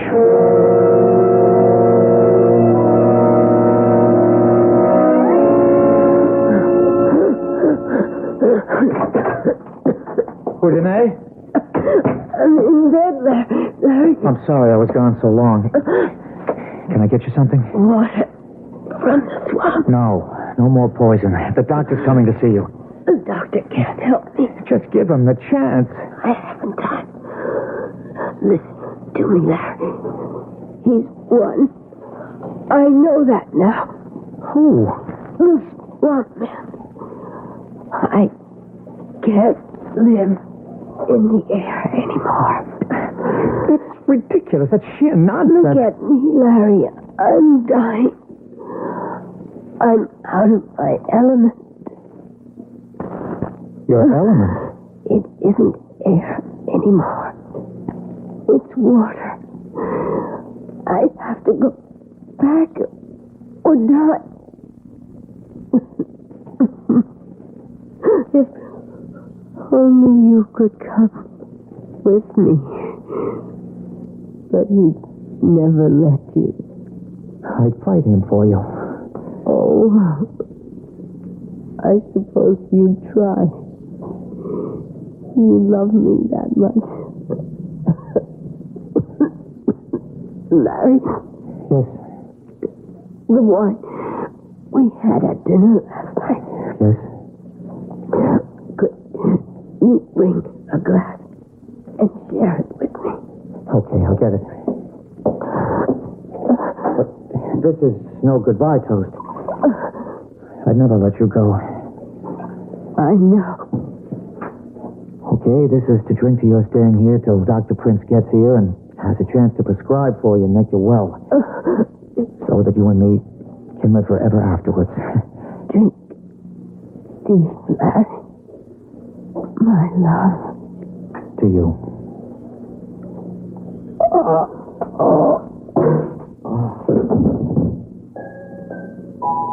Sleep, my love, till I call for you again. I have to leave you now. The water is green and cool, and it washes the skin like ointment. And the moss dampness makes you whole again. You will be so fair, your skin renewed, your youth returned. So much for so little. What is a soul worth, after all?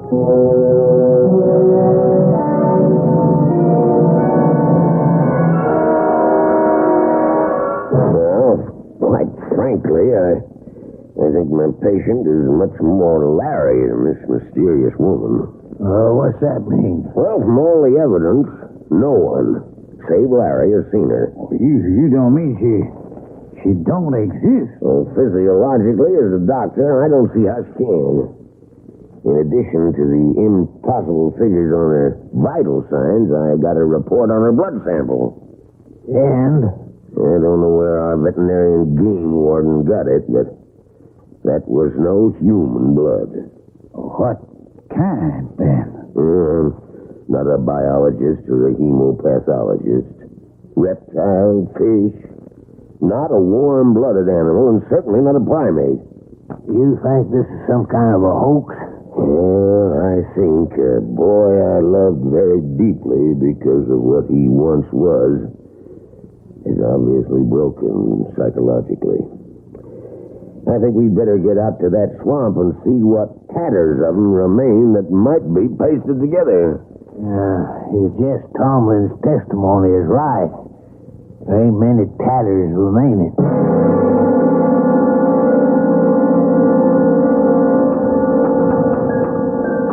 So this is the end of it. I don't know what Undine put in that wine, but I just woke up and she's gone. I intend to follow her now once I finish this. I don't know what I shall find in the Devil's Cauldron. A fight to the death with a swamp man, reunion with Undine, peace at last, or eternal damnation. I only know that a moment ago I looked in the mirror and my face is no longer twisted or scarred. The skin is as young and unwrinkled as it was that night so long ago when Barbara Jane and I left a party 2 days before we were to be married. I will step into the sand and wait to sink while death Smooths me over. Maybe there's still time. We better head back for the swamp.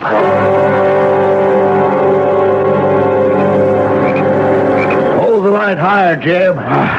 You ever see anything like that? The old Devil's Cauldron is boiling like the fires of hell was under it. Probably all the rain in the high surface table.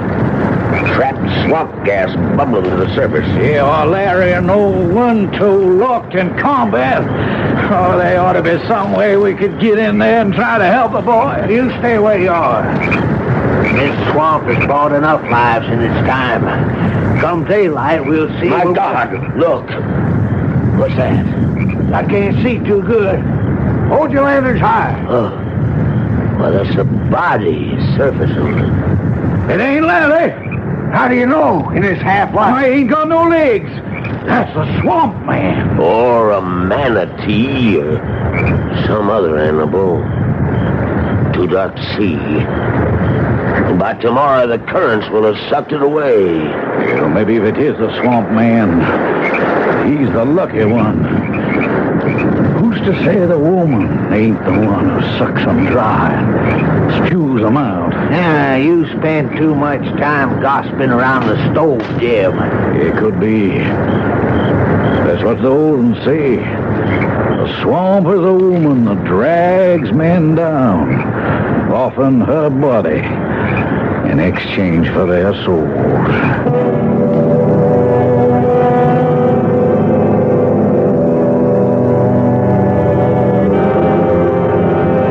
The legend goes. But then, there are so many legends.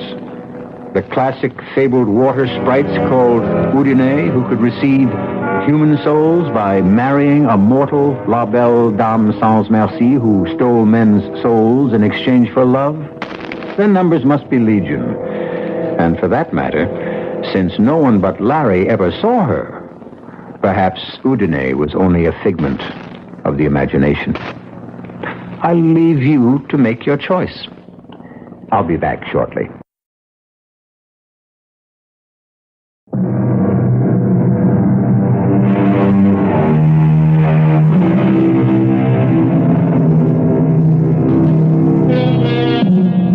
One footnote before we part. The word of this story having gotten around, the Okefenokee Swamp is avoided by hunters these days like the plague. And as a result, the wildlife, left in peace and quiet, breed happily and prolifically once again. So, like Larry and Udine, let's allow them all to rest in peace. Our cast included Jack Grimes, Joan Loring, Ian Martin, Robert Dryden, and Leon Janney. The entire production was under the direction of Hyman Brown. Now, a preview of our next tale. Could I talk to you a minute, Mr. Wheeler? No, Lucas, I'm sorry. I've got to get these groceries home. We have company for dinner tonight. She's at your place, ain't she? That girl. What girl? Iris Lloyd. The girl who finds things. I'm afraid of her, Mr. Wheeler. I'm afraid she'll find out what we did. Shut up. Don't you ever say anything like that to me again. I'm scared, Mr. Wheeler. I'm telling you, that girl is peculiar. She knows what you're thinking. She knows where you can find anything, even dead bodies. Get away from me, Lucas. I told you to keep away from me when I came here. Now, get away from my car before I run you down.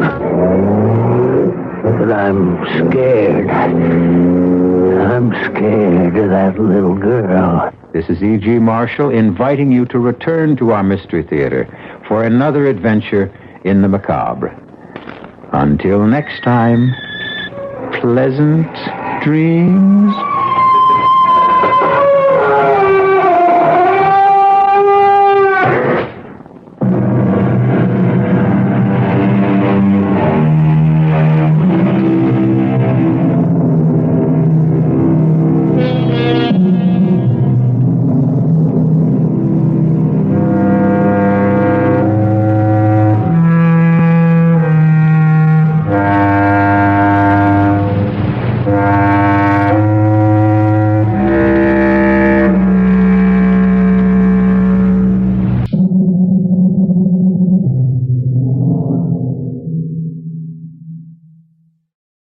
The CBS Radio Mystery Theater presents...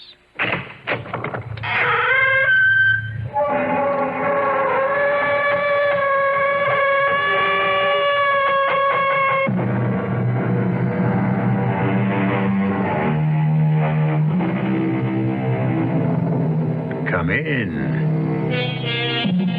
Welcome. I'm E.G. Marshall. How does a Mediterranean cruise in the sun sound to you? All expenses paid. Not very sinister? Rather pleasant, eh? That's what you think. For when this cruise is only half finished, I think you'll be ready to abandon ship and take the next plane home. We're on a cruise with Elvira Graham, one of the world's leading fashion designers, her escort, Tony Butler, and her daughter, Marjorie.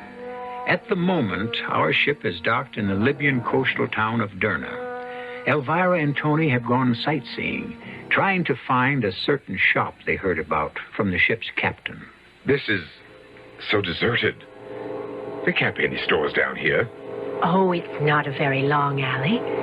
Let's look. Oh, there's a candle shop. Would that be it? Well, there doesn't seem to be anything else. Elvira, I don't like this. Let's get out of here. There's nothing to be afraid of. It's just too strange. We've gone almost the whole length of the alley, and there's nothing but that candle shop. And that's closed. Tony, wait. Look up ahead. The alley doesn't end. It makes a turn. Let's go back. Captain Miller said the store didn't really exist, and I believe him. We can at least look. Come on. Tony, look! There it is!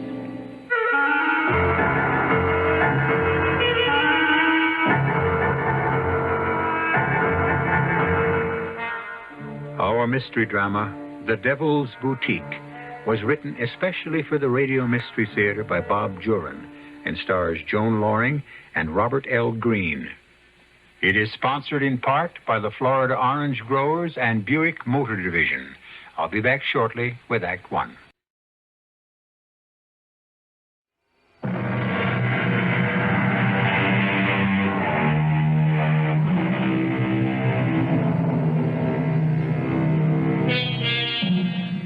Elvira Graham found the Devil's Boutique, and that was her greatest mistake. She found it on a sunny afternoon in Derna on that Mediterranean cruise. And what happened after that, well, Tony Butler will have to tell us. A year has passed since that fateful afternoon, and at the moment, we're in the office of Lieutenant Morgan, 31st Precinct. Come in, Mr. Butler. Sit down. Thanks. Sergeant McKay says you can identify the body, the lady of the earrings. Yes. Oh, good. We'll go right down to the morgue and... I don't have to see her, Lieutenant. I know who it is.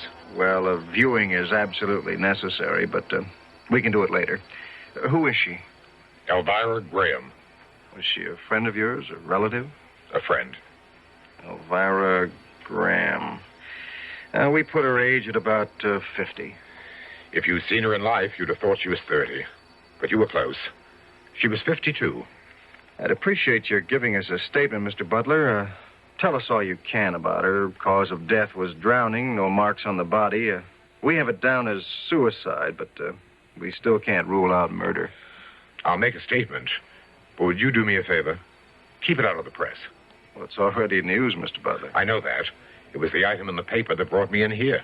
Ordinarily, when unidentified body floating in the river isn't that much news, but a nude woman in earrings and fantastic lipstick. That's why I know without the shadow of a doubt it's Elvira Graham.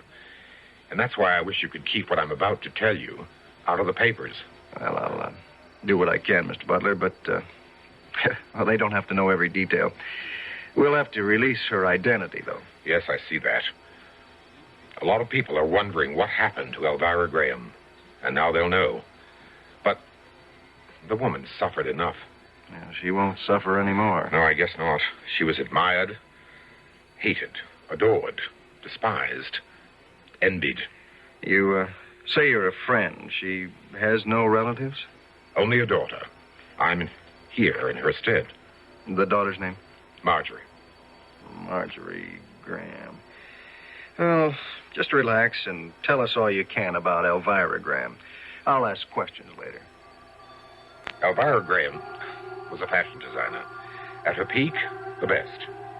And she had a knack of making sure that no one, but no one, ever looked better than Elvira Graham.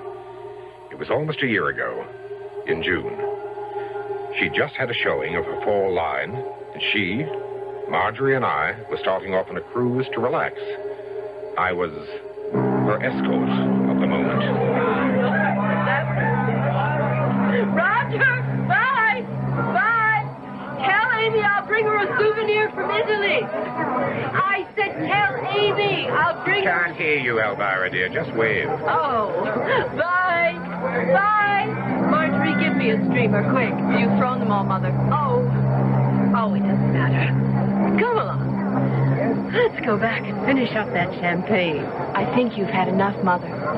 How many times do I have to tell you, Marjorie? I'll be the judge of that.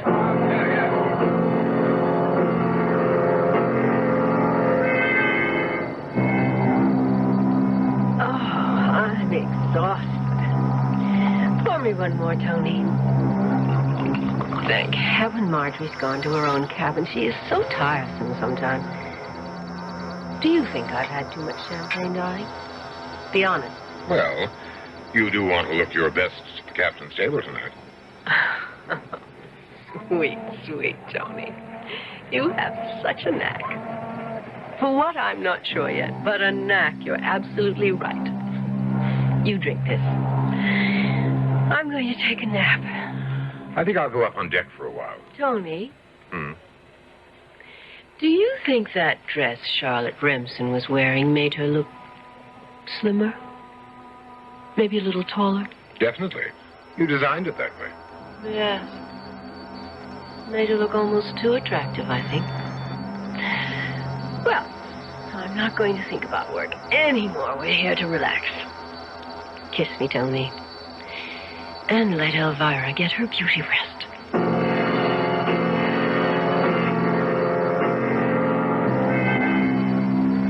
Marjorie, I thought you were in your cabin. Oh, it's too exciting to stay down there. What's Mother doing? Napping. Of course, I needn't have asked. Marge, Why do you stay so close to Elvira? Don't you want a life of your own? I could ask the same of you, couldn't I? Touché. Are you in love with my mother, Tony? Love? No. And you know she's not in love with me. We're companions. I'm convenient. And vice versa. The great Elvira Graham. She picks her men the way she picks her wardrobe. But it's fun while it lasts. Escort to the great Elvira Graham. And all that press doesn't hurt my acting career. Well, at least you're honest, Tony. Probably the first who was. Thank you. But you didn't answer my question, and I've answered yours. Why do I stay so close? I admire her, too. But I love her. So many people are jealous of her, and I feel maybe I'm the one little sincere spot in her life. I don't always agree with her. And she wants you with her. I know that. I wondered about that. Why the glamorous Elvira Graham wants her 20-year-old daughter tagging along. Ever stop to think she loves you? Yes, I think she does. And let's face it, you add to her image.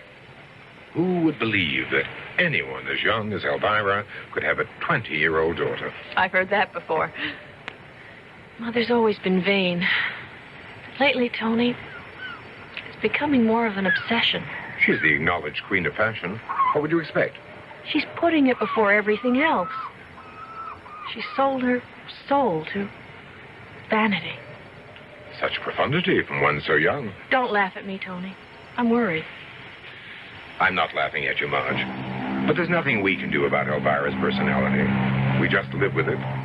Or what? Or leave it. And for the moment, it suits me to live with it. Come on. Why don't you take a nap, too? You want to look your best? We're at the captain's table tonight.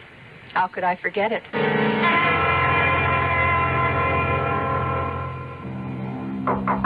Mother, come in, dear.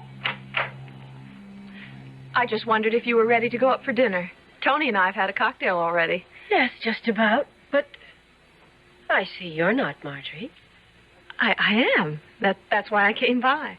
But, Marjorie, you're not going to wear that scarf with that dress. Well, yes, I am. Oh, no, dear.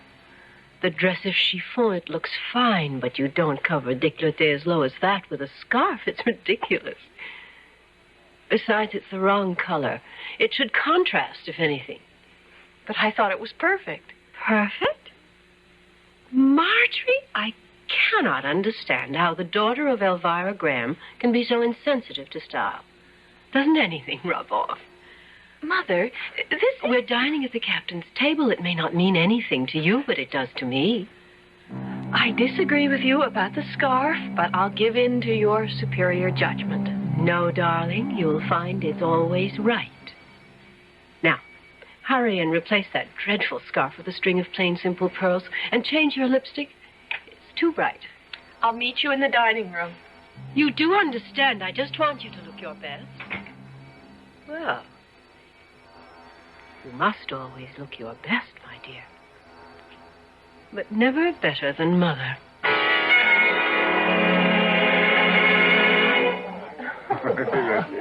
I've never tasted such wine, Captain. A very special vintage, saved for very special guests. Oh, you flatter me, sir. Have some more, Marjorie? Oh, no, thank you. I'm fine. Do, Marjorie. It's bound to improve your disposition. Just a little. There. Mr. Butler? Thanks. This isn't your first cruise, Mrs. Graham. The first with such a charming captain. Now, who's flattering? No, I was quite honored to be asked to your table, Captain. Oh, my pleasure, Mrs. Graham. I've been admiring those pearls, Miss Graham. Are they natural? Yes, and matched. Thank you for noticing, Captain. Stunning. Really?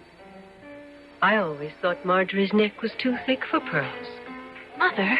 A light scarf might have been more suitable, perhaps. I bow to your expertise, Mrs. Graham, but I do like the pearls. Thank you, Captain. As a matter of fact, I know a place you'd both be interested in. Have you ever heard of the Devil's Boutique? Devil's Boutique? No. sounds fascinating. It's a little shop in Derna, on the Libyan coast. I've heard some of my passengers talk about it. If it's unusual, it's for Elvira. Apparently, it is unusual, all right. Actually, they tell me the shop itself has no name, and it's very difficult to find, even with directions. How curious. What do you mean? Well, I've had passengers tell me about the unusual things they've bought in this shop. Clothes, accessories, scented candles, everything.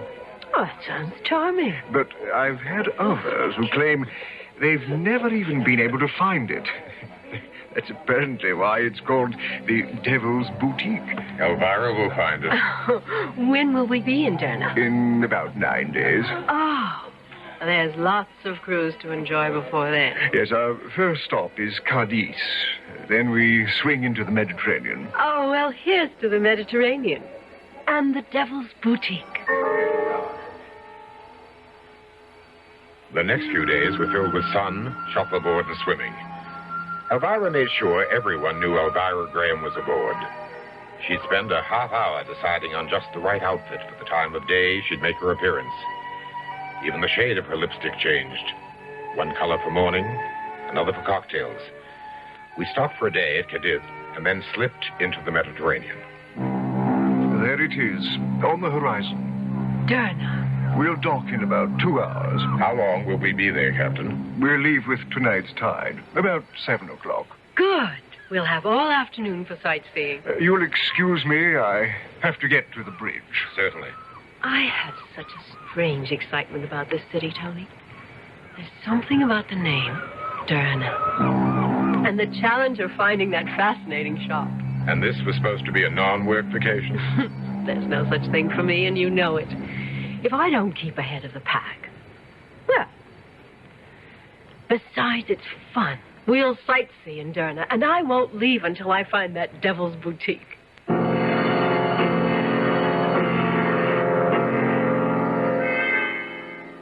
I can tell you one thing. You wouldn't catch me going near a place with a name like that. And I certainly wouldn't go out of my way to find it.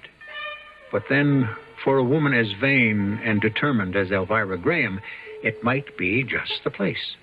Vanity, like love, is blind. And Elvira has no inkling of the strange fate that awaits her in the Devil's Boutique. I'll return shortly with Act 2.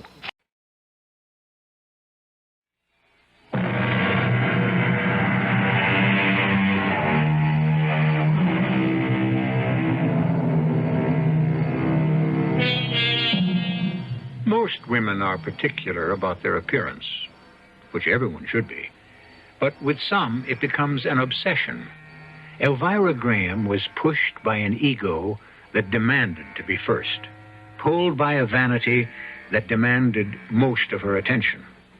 And both were responsible for her downfall. Marjorie, why aren't you dressed? We're going ashore. I'm not going, Mother. I feel like staying on the ship. Well, do as you like. Tony and I are going into town and find that shop the captain told us about. You go ahead. I'll be all right. I just don't feel like going. This is exciting. I've never seen a place like this.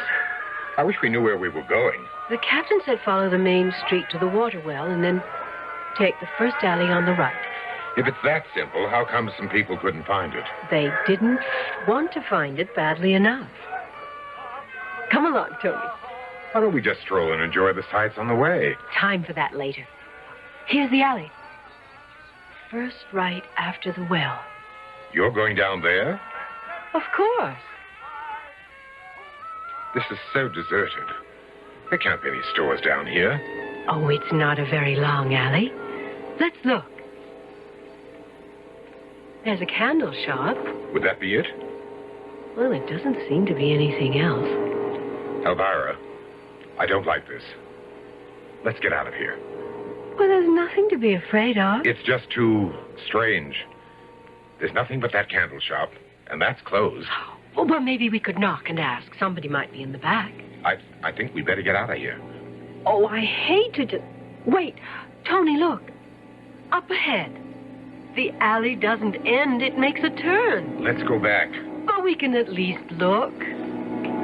This is crazy. There wouldn't be a store hidden back there. Captain Miller said it was hard to find, and it's probably worth it. I can't imagine why. Tony, look! There it is! There it was, just ahead of us. The windows of a quaint boutique, dimly lighted, and in the window, belts, dresses, slacks, scarves, accessories, beads. Elvira literally jumped with joy. Tony, we found it. And it's open. Come on. Oh, look at the things in this window. Tony, that belt. It is different. It's fabulous. I could design a whole suit around that. Let's go in. The captain was right. There's no name on it. There weren't on any of the shops in the main street either. Here it doesn't seem to matter. Fabulous. Just fabulous. Doesn't seem to be anyone around. I just want to browse anyway. Look at this jacket. There's not a seam in it. How do you suppose... Madame likes the jacket? Oh, yes. It is stunning. One of my favorite creations. You're certainly original. I've never seen styles even resembling these before. And no, I'm not copied. Everything here is quite original. Mrs. Graham is the designer herself. She knows how to judge quality. Ah, yes, Elvira Graham. I am honored. You know me. Anyone remotely concerned with fashion knows Elvira Graham. Oh. Is that not so? Well, yes, but I never thought here... You didn't think that in such a humble, out-of-the-way shop, one would have heard of you? Well, frankly, no. I keep up with things, huh? And you are... My name is Arch. You don't mind if I look around? That is what my shop is here for, Mrs. Graham. If I can be of service, just call me. I will be in the back. Mm. Oh, I stumbled onto a gold mine. What do you mean? Why, these styles. The man is a genius. But how many people know about him? No one who matters. So? None of this stuff has hit the market yet, and I'm going to introduce it. You can't take it all back with you, dear. Ah, yes, I can. In my sketchbook. Tony, darling, you're looking at Elvira Graham's newest collection. You're going to pass the stuff off as your own? Of course. Who's going to know the difference? You have found something to your liking? Everything. It's impossible to choose. I'd like to bring my daughter back to see your place. I would be honored. We're sailing on the Lady Madison. I'm going back to the ship and get her. You'll be open all afternoon? Certainly. Come, Tony. I can't wait to see Marjorie's reaction to this place. Why all the fuss about Marjorie? I want Marjorie to come back with us so the two of you can distract him while I copy. You think he's not going to notice you in your sketchbook? Not if you and Marjorie help. She'll know how to keep him busy.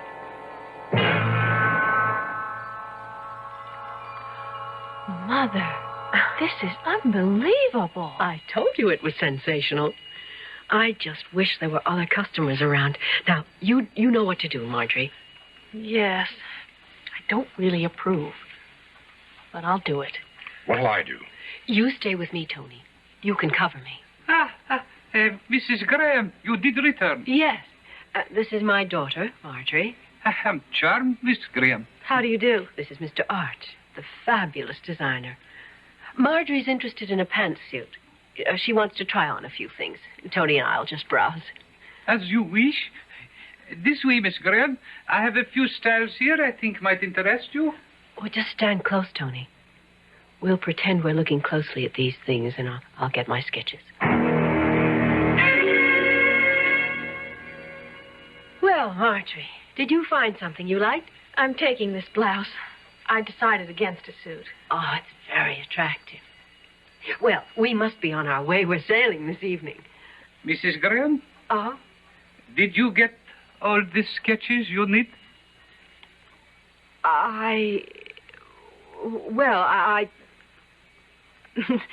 I did jot down an idea or two. I hope you don't mind. I mean, imitation is the highest form of flattery or whatever. Is that exactly ethical? Oh, Mother. Well, perhaps not, Mr. Arch. I shall tear them up if you feel that way. No. I didn't say I minded. Oh, perhaps we should leave. Tony, Marjorie. One moment, Mrs. Graham. Yes? Please, no hard feelings. I should not have mentioned the subject. After all, I am flattered by your very presence. The great Elvira Graham in my humble shop, huh? Would you accept the token of admiration?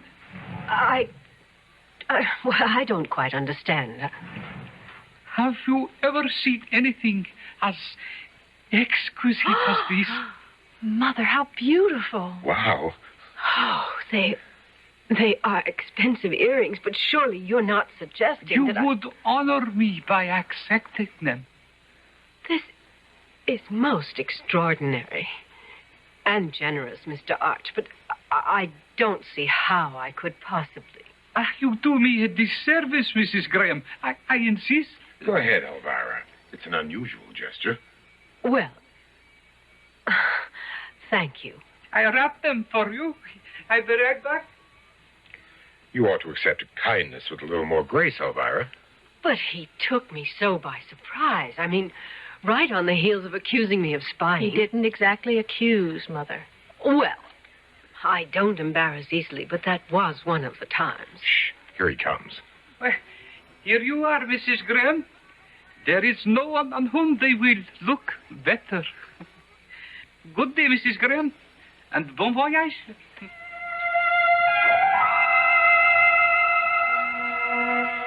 It was late afternoon when we got back to the ship.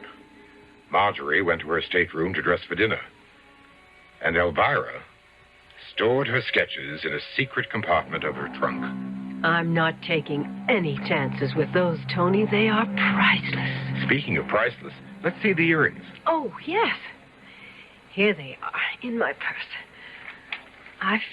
I'm so taken up with the sketches, I'd almost forgotten them. I still don't understand his generosity. Oh, but they are beautiful. Well, what's this? Anything wrong? Packed with the earrings. It's a lipstick. So? Oh, nothing, really. He just didn't mention it. Let's see the earrings. They are extraordinary, aren't they? They seem even more brilliant than they did in the shop. Why don't you wear them at dinner tonight? I intend to. Curious about the lipstick, though. I wonder why he didn't mention it. Almost ready, Elvira. It's 8 o'clock. I'll be out in a minute. Is Marjorie there yet? She just arrived. I won't be long. She wants us to get the full effect all at once. The earrings. She's wearing them at dinner tonight? And the lipstick. The lipstick? The shopkeeper at that boutique slipped in a lipstick with the earrings. It seems to match the color of the stones. Well? Elvira. Oh, Mother. They're breathtaking. They are striking, Elvira. The lipstick is perfect, isn't it? It lights up your whole face. It's almost uncanny. I've never seen you quite so radiant, darling. Watch out, you two. You'll turn my head. That has been done by experts. Oh, you're dreadful, Tony. Come on. Let's go to dinner.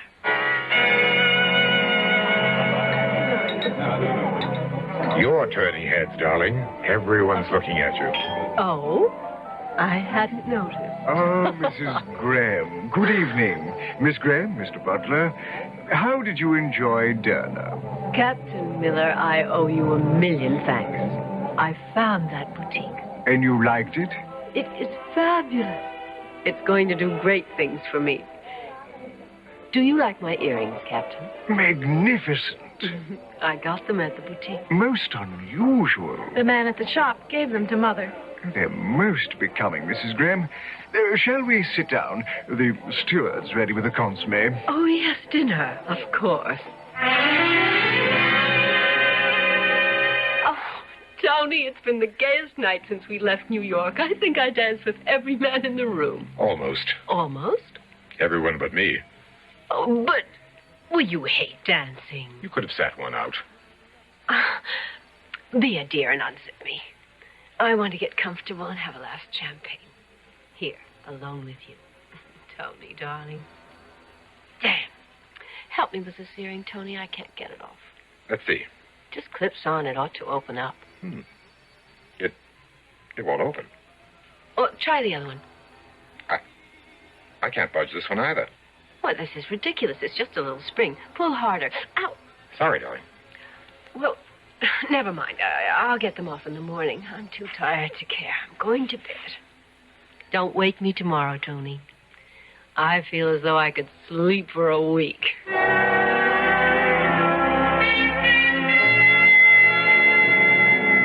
Good morning, darling. It's morning already. Oh, I must look a sight. Hand me that cold cream, dear. Here you are. Oh, I must have been tired last night to leave this lipstick on. You were quite the belle of the ball, you know. You don't mind. The price I pay for escorting the Elvira Graham. Oh. What's the matter? Tony, my lips. The lipstick isn't coming off. What? I can't seem to remove this lipstick. I mean, cold cream always takes it right off. Rub harder. It just doesn't seem to work. The earrings. Now the lipstick. The earrings. Last night, we couldn't get the earrings off. Oh, I remember now. They're still on. Yes. I can't open the clasp. I didn't have any luck with them last night either. Try again, Tony. Try. Okay. It's crazy. It's just a little spring, but I can't open it. Oh, you've got to, Tony. I've got to get these off.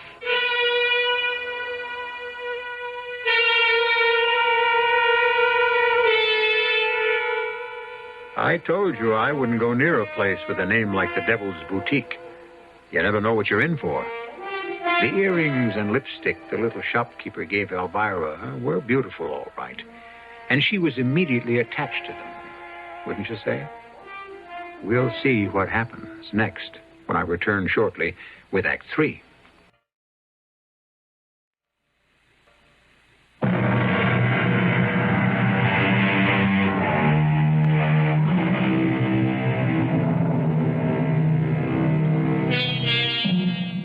Let's return now to the stateroom where Elvira Graham can't seem to remove her lipstick or her earrings. 2 items she was given by the proprietor of that quaint little shop in Derna. You know, the one with that odd name. I've got to get them off, Tony. I can't be seen in the morning wearing these, or this lipstick either. It's just not done. Relax, Elvira. We'll get them off. Just sit still while I... Oh, there's no use trying that again. Maybe you could get some kind of tool, something to pry them loose. Where? Well, ask the captain. Oh, no, wait, don't. He'd think it's odd. No different from what I'm thinking. Mother, Tony, going up for breakfast? Mother, you're still wearing the earrings. Yes. Well, do you think they're quite the thing for morning? Well, of course not. But I'm having a little trouble getting them off. Want me to try? Well, you might as well. Tony and I haven't had any luck.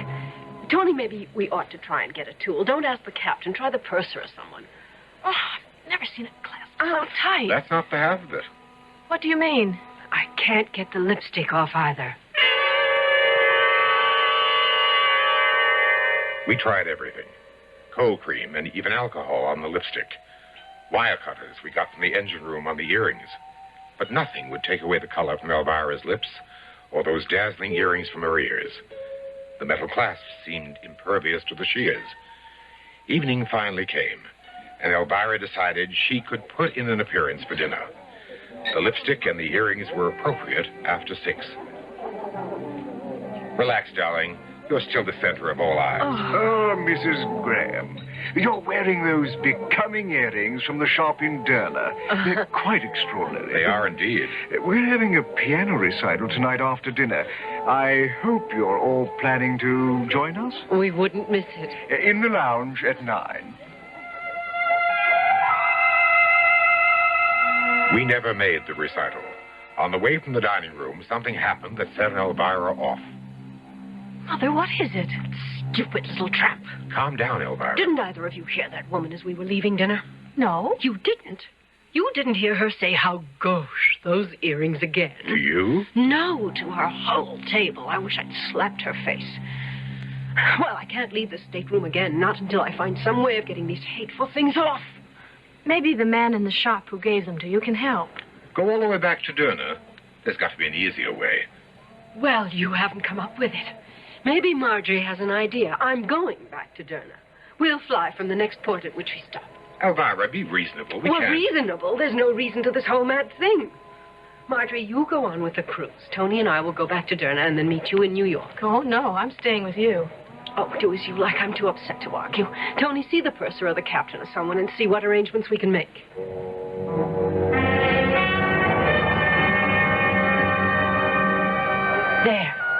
There's the window.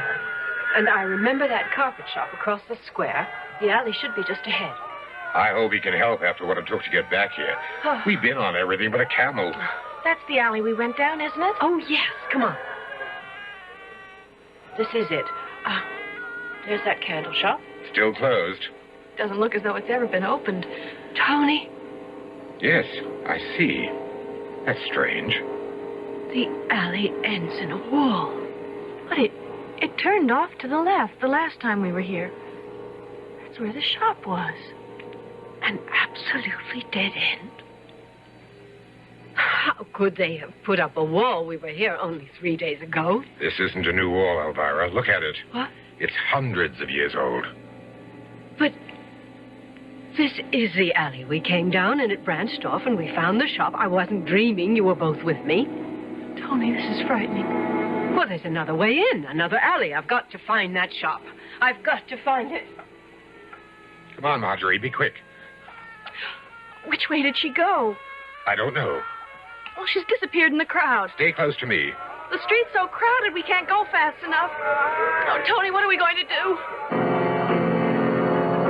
We pushed through the crowded streets, and finally, after more than half an hour, we found Elvira. Mother! Marjorie!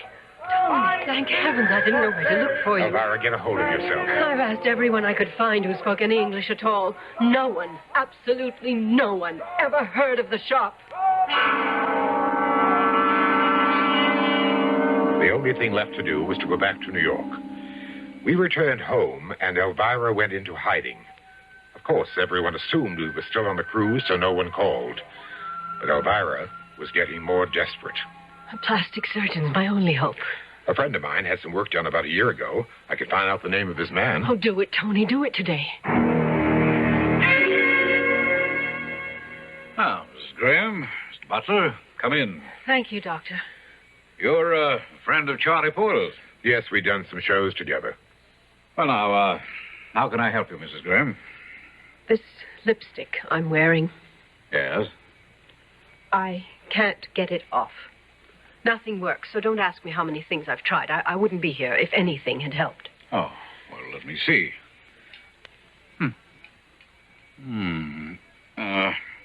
I'm just going to scrape your lower lip a little. It won't hurt. Yes, the color's embedded in the lip tissue. Seems to be a dye. Is there anything you can do? Well, I could try a bleach. It would be uncomfortable for a week or so, but probably effective. Do it. I'll do anything to get out of this clown makeup, but that's only part of my problem. There's more. Take my bandana, Tony. Those earrings, Doctor. They won't come off either. They're clasped completely around my earlobe. How long have you had this condition? It's been almost a month. I got the earrings and lipstick in a little shop in Libya, and frankly, they are bewitched. I know that now. Hold still a moment. Yes, the lobes are beginning to swell. We'll have to work on this.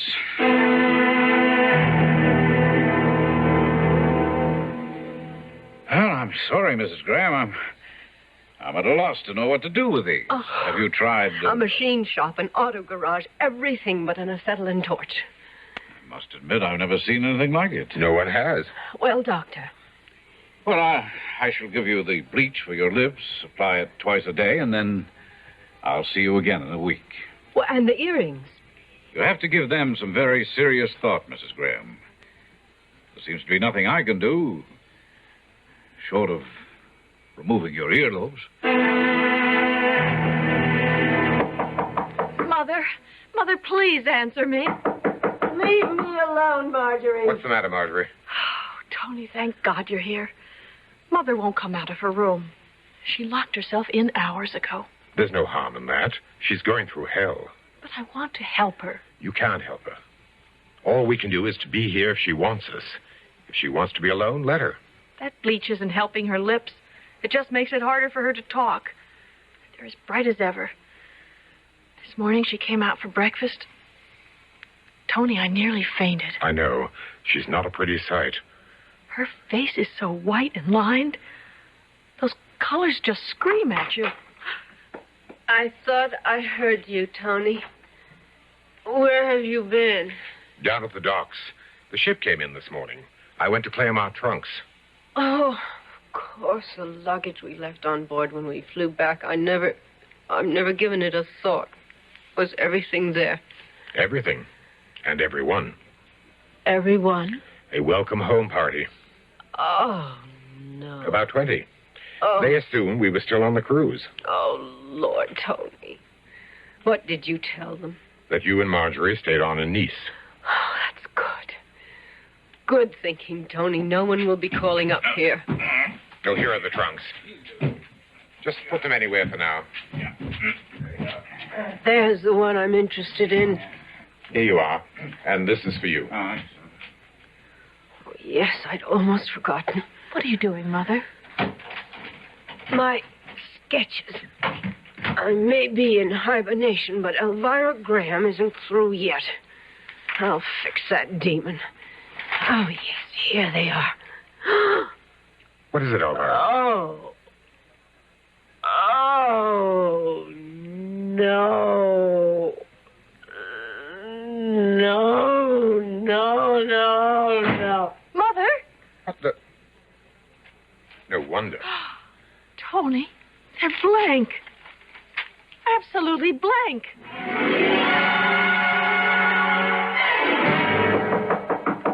Elvira, please. Mother! You saw them. Blank. Every last page blank. He's cursed me. Elvira, come sit down. Why? What did I do to be cursed like this? Elvira, time can... No. Don't feed me any more of your stupid encouragement. What's the matter with you? Look at me. Clown. Freak. Tony, I can't stand this. I've got to leave. Stay, dear little daughter. Elvira. Dear, pretty light of my life. Your beauty won't change your freshness.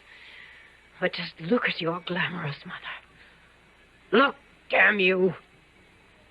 I've been damned. For what? Why? Is the answer to that in heaven? In hell? Ah, yes, hell, where that demon came from. That demon who gave me this beauty. The devil himself in his quaint little boutique. The devil's boutique be damned. The devil himself be damned along with me. What did I do? Did I worship beauty too much? Elvira never spoke another word after that. She returned to her room, stayed there night and day, and 3 days later she was gone. Gone? She'd vanished. You tried to find her? Oh, yes. We hired a private detective. We didn't want it in the papers or in the police files. After about 6 months, we gave up. Where do you suppose she's been all this time? Wandering, hiding. I don't know. Well, will you look at her body now? If you insist. I must. Well, that was quite a story, Mr. Butler. You a writer? You don't believe it? I don't know whether I do or not. It's too fantastic to be true. Then again, it's too fantastic to be made up. Well, here we are. Ah, there she... Oh, no. What the devil? The earrings are gone. And the lipstick. Now, do you believe me? Dear Elvira, you were beautiful, determined, and the world's best designer. You were on your way to becoming the greatest. But be reasonable, Elvira, and look at it this way. There wasn't room for the two of us.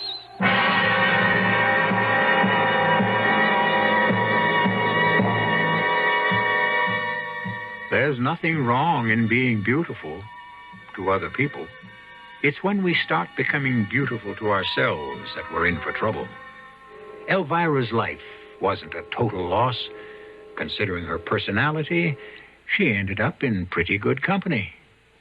I'll be back shortly.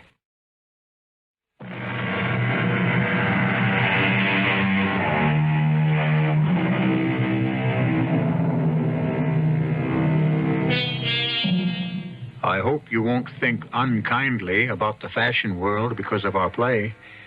Those worthy institutions strive to keep us looking our best and do a wonderful job of it. Where would we be without them? In jail for indecent exposure, no doubt. But I would like to leave you with a friendly suggestion. The next time you buy a lipstick, jewelry, a garment, be sure there's a label on it. Be safe. Know your designer. Our cast included Joan Loring, Robert L. Greene, Jada Rowland, Bob Caliban, and Ian Martin. The entire production was under the direction of Hyman Brown. And now, a preview of our next tale. Let me give you a hand. No. Don't you touch that case. What? I only wanted to help. Put it down. Well, sure. I'm sorry. Yeah. I see it all now. Kubik arranged for my car to stall out on the turnpike. Then you happen along as if by coincidence and kill me and take the money. That's an old trick. Will you please tell me what you're talking about? Oh, yes. It's the last trick you'll ever try. Hey, what are you going to do with that gun? You can't kill me. Oh, but I can. And I kill very well. Look, mister. Because I have an instinct. A hunter's instinct. A killer's instinct. I smell, I sense death and murder. Radio Mystery Theater was sponsored in part by Buick Motor Division and by the Florida Orange Growers. This is E.G. Marshall inviting you to return to our Mystery Theater for another adventure in the macabre. Until next time, pleasant dreams.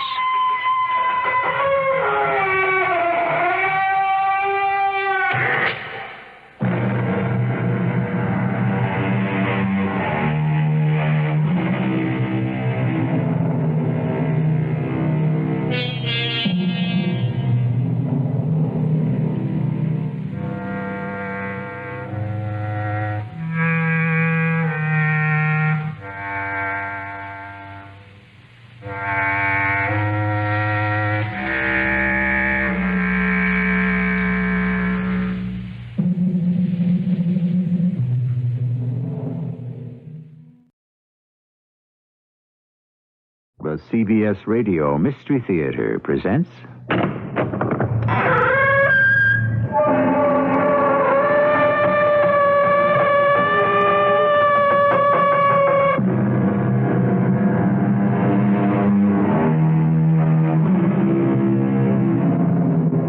Come in. Welcome. I'm E.G. Marshall. The universe goes on as round and round she goes. And where she starts and where she ends is something no one knows. Beginnings and endings. Our neat and precise human minds will insist on clearly stated limits, boundaries, definitions. But unfortunately, there are no satisfactory ways to limit, bound, or define the truly important things in life. Have you interrogated the prisoner? I have. Hey, who says I'm a prisoner? We have no use for the cargo. Destroy it and confiscate the ship. What are you trying to pull? And dispose of the prisoner. What do you mean, dispose of the prisoner? Am I being sentenced to something? To death. Don't I get a trial? You have been tried and found guilty.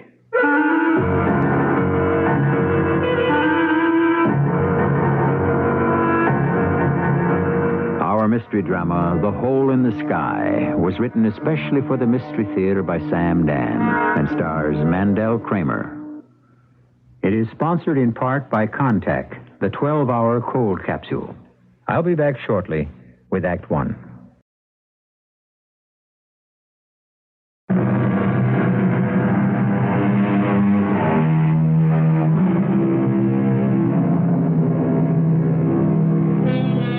The boundless universe, the fathomless universe, the endless, infinite universe. Thus the poets, philosophers, and science describe the great void that surrounds us. And scattered throughout this illimitable space are pinpoints of light called stars, and specks of dust called planets. And they, too, are without number. At first, man crossed the trackless deserts. Then he charted the shoreless seas. But nothing in all of humanity's experience or wisdom or imagination can fully prepare us for the implications of space. This is the story of Roger Thorpe. I think back to the night it started. At Curly's place. Curly's. I swore I'd never be found dead in a joint like that one. But when I heard Curly wanted to see me, I swallowed my pride and my self-respect. Right on time, huh? That's what I like about you, Roger. And I'm glad there's something you like about me, Curly, because there's absolutely nothing I like about you. That's my man. Always kidding. Want to get rid of that noise, Curly? What's the matter? Don't you like good music? I thought you was a real space jockey. If you want to talk about space, all right. You want to get down to business? Well, how about a little drink first? When I listen to a deal from you, I better be stone cold sober. Oh, would old Curly ever steer you wrong, Raj? Absolutely. Do you know where Medusa's at? Medusa? That should be a star beyond Polaris. Well, I got the chart right here. The fifth planet circling around Medusa is called Bacchus. Here, you can see it. Mm-hmm. I can also see it's a pretty good trip. Can that lark of yours hold a 3,000-pound cargo? What kind of cargo? Why do you care? I won't handle contraband. What's contraband? Everything's contraband to somebody somewhere. You know what I'm talking about, Curly. What's the difference, huh? The trip's illegal anyhow. There are no solo flights allowed outside the solar system, so what do you care? No drugs, no weapons, Curly. Now, would I be mixed up with weapons and drugs? Up to your ears. No. This is just stuff for the ladies. Yeah? Yeah. This Bacchus is a wild place. It's just being colonized. Now, you could clear a fortune with some makeup. You know, powder, makeup, things the ladies just have to have. That's contraband. Sure. But it's nice, harmless contraband. Look, if I'm caught with any sort of non-essential... If you're caught, what's the difference what you're caught with? What's the deal? Hey, fantastic. You split the take 50-50. I what? That's right, old buddy. Right down the middle. What's the catch? No catch. No ifs, ands, and maybes. 50-50. Some deal, huh? When do I leave? Your cargo's ready right now. Tonight? Well, it better be tonight. You're due to sit down on Bacchus no later than the 21st. 21st of what? 21st of this month. 21st? That's in 6 days. Well, actually, 6.5. Look at the chart. You see where Bacchus is? Sure. Well, this trip should take 6 weeks. There's no way I could ever cover this distance in 6 days. Oh, sure there is. How? Why, Roger, old buddy, you know how. You just go through the hole. Oh, I see. That's the catch. Now don't tell me you're scared of the hole. I'm scared out of my wits. Now, look, if anybody had ever told me that Raj Thorpe had that little streak of yellow... Don't try to get a rise out of me, Curly. I'm not yellow. I'm smart. I'll see you around. Make it around 8 o'clock. That's as long as I can hold the job open. Goodbye, Curly. Hey, don't go away, man. It'll make it harder for you to come back here. I'm not coming back.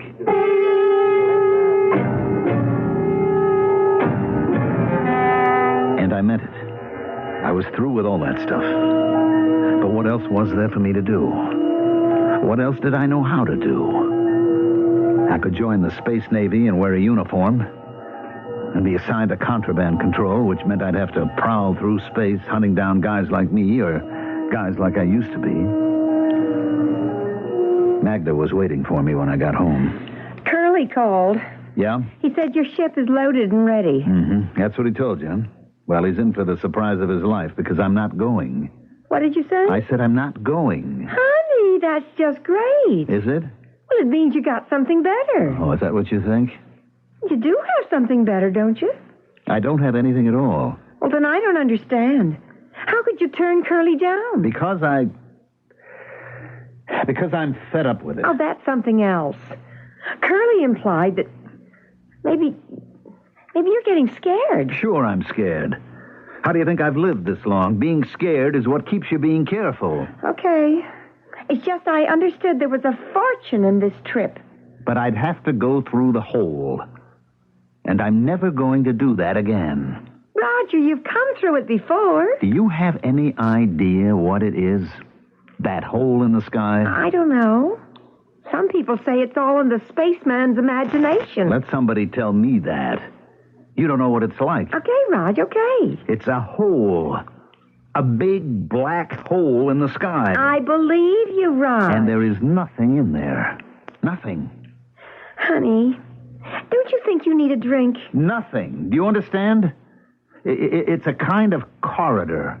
A crazy kind of corridor. Whatever you say. It's like the back door to everywhere. Wherever you want to go, it's right there. It sounds like fun. Like everything opens up on it. Everything is right there. Once you're there, you're everywhere. I believe you. Stars that are billions and billions of light years away from each other, like Polaris and Orion, like Taurus and Ursa Major. It's as if you can just move from one to the other, like crossing the street. That's why it's only 6 days from here, because 6 days is how long it takes to get to the hole in the sky. And once you get to the hole, you're anywhere you want to be. Do you understand? I keep telling you, it's not all that complicated. But I'm not going there again. Oh, honey, just try a little goblet of this and you'll go anywhere. It's a wild place. Hey, maybe I'd like to go there. A place where the whole universe is twisted and turned on itself. Sometimes it's quiet. Silent as the grave. And then it explodes. Explode? Everything goes haywire. Crazy. There's no longer any sense of time or space or place. And you can just disappear. How can you just disappear? I don't know. Disappear into what? You're just gone. Honey, take just a little sip of this. It's good for what ails you. Look. Right here on Earth, okay? There used to be a big ocean between Buenos Aires and Cape Town. Thousands of miles of ocean. Sure. And right in the middle, someplace, there used to be a spot called the Bermuda Triangle. Oh, is that so? And the ships that they had, the ones that were supported by the water? Hey, Raj, what is this all about? The ships that sailed over that spot disappeared. Ships that flew above this place disappeared. So? So this kind of thing has happened before. Maybe that was a hole in the ocean. Sure, Raj, if you say so. Look, get that tone out of your voice. I can't go through that hole in the sky again. I can't. I made a dozen trips. And nothing happened. How long can I be lucky? No, if I go this time, I'll be lost. I'll disappear. Now, come on, honey, take a drink. You'll feel better. You always do. I've been thinking about it. I'm going to sell the Lark. And do what? I can sell the Lark to the Navy and raise a stake. And go where? Where? To a planet like Bacchus. Or maybe right here in our own solar system. A wild place like Venus. And do what? Well, we can homestead. What are you talking about? We could buy a ranch or a mine. And you could raise enough from the sale of the Lark? Well, a good piece of it. For the rest, I gave you plenty of jewels, money, credits. I know you did. All I'm asking is for you to give me some of it so I can get started. That's not all you're asking, Raj. You're also asking me to go with you and break my back in a mine or on a ranch. It's only tough for the first couple of years. I don't want to go. And as far as the money's concerned, it's mine. You gave it to me. I thought you and I were beyond words like yours and mine. Just said ours.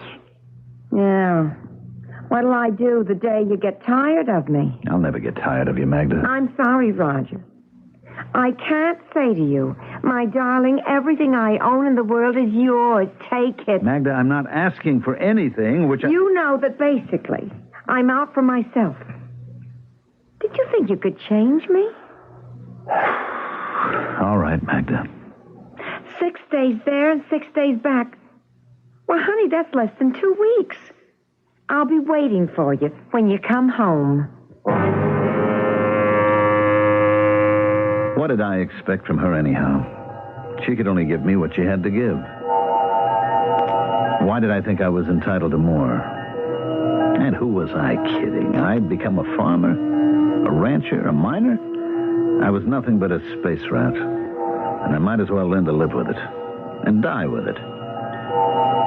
I didn't even bother to tell Curly what he already knew. I went directly to the spaceport. The space cop was waiting at my ship, Joe Dresden. We were old pals by now.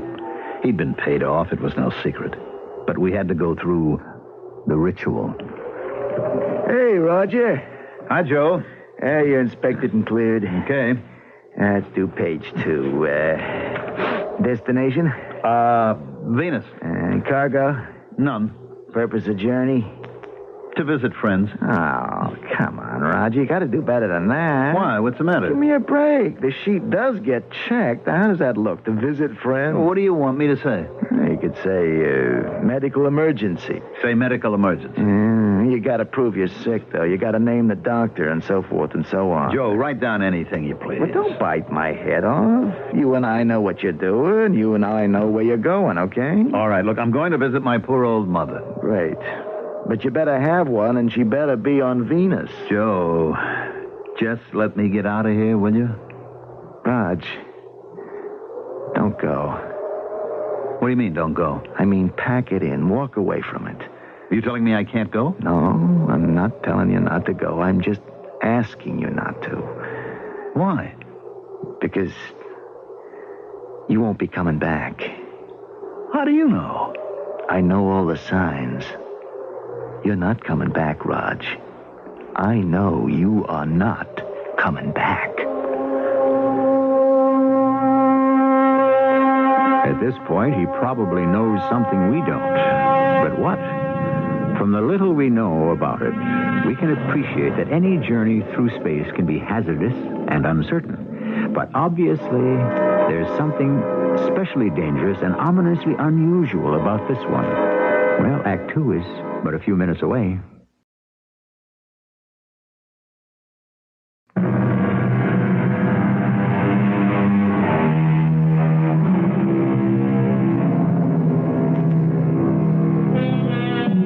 What was that popular song from a generation ago? It was called Faraway Places with Strange-Sounding Names. And what were those faraway places? Oh, they were in Asia, Africa, Europe, just a hop, skip, and a jump away.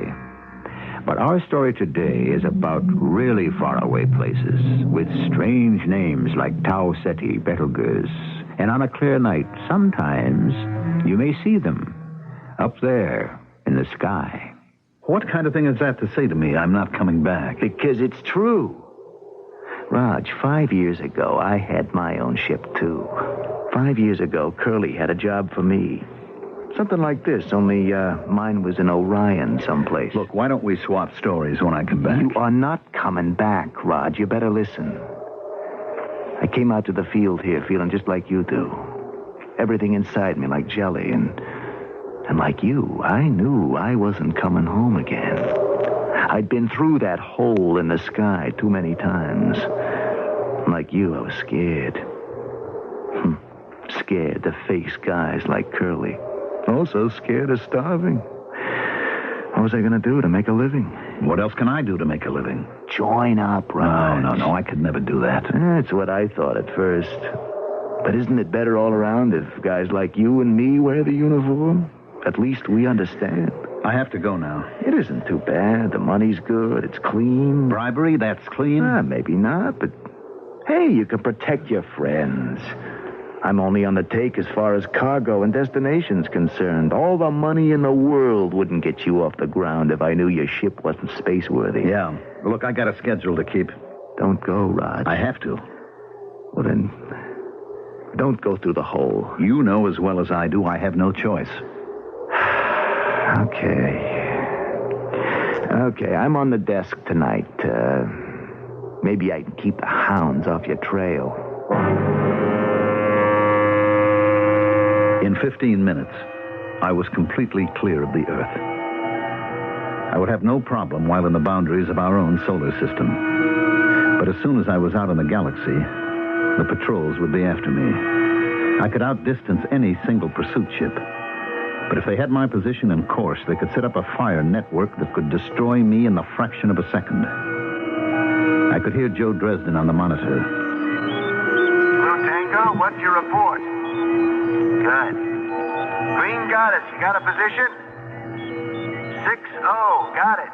He was getting reports from all of his scouts who had sighted or thought they had sighted me. He would be feeding all this data into a computer, which would calculate my exact position. Attention all ships, Rainbow Command. Illegal craft identified as Lark, registered Captain Roger Thorpe, probably headed for Polaris. Consult charts 946 and 202. Subtract coordinates 4 and 8 from coordinates 12 and 18. Lark, challenge. Allow 5 minutes for reply, then open fire. Thank you, Joe. He had sent the pursuit off in exactly the opposite direction. He had bought me at least 2 days' time. Attention, all ships, Rainbow Command. Fugitive reported headed for Ursa Major. Consult charts 380426. Fugitive reported headed for Tau Ceti. How skillfully he kept directing the pursuit away from me. I was coming to the end of the 5th day, and now I didn't have to worry. I was near the hole in the sky, and even though so many people were convinced that it was all fiction, that was back down there in the safety and security of Earth. Up here, even the most skeptical suddenly became believers. I could rest assured there was nobody within 1 trillion miles of me now. Roger? Roger? You can answer me, Rog. You won't give away your position. I'm on a sealed frequency. Joe? You're at the edge of the hole, Rog. I know. Turn back. I can't. I'll clear a path for you. I have to keep going. I'll bring you home safe and sound. I'm going in now, Joe. I'm here. And I was there. I was in the hole in the sky. It was so quiet, so peaceful, so tranquil. I better feed my computer. My speed, my course, my declination. I could expect to find myself orbiting Medusa. Then I could set my bearing for the planet Bacchus. I could still hear Joe's voice. Roger, it isn't too late. Now get out of there. It's quiet, Joe. It's quiet. That doesn't mean anything. You know as well as I do it can all change in a fraction of a second. Thanks for everything, Joe. I'm all right now. Come home, Roger. Come home before it's too late. Roger, come home before it's too late. Joe! Joe, where are you? Where are you? Suddenly, everything started to spin. Everything went out of control. Not just my computer and my instruments, but everything inside of me. It was as if I was just coming apart under some terrible pressure. An unbelievable stress and strain that began to pull me in every direction. It was as if it were the end of the world. Or maybe it was the beginning. Maybe it was the chaos that was in the very beginning. Then, there was nothing.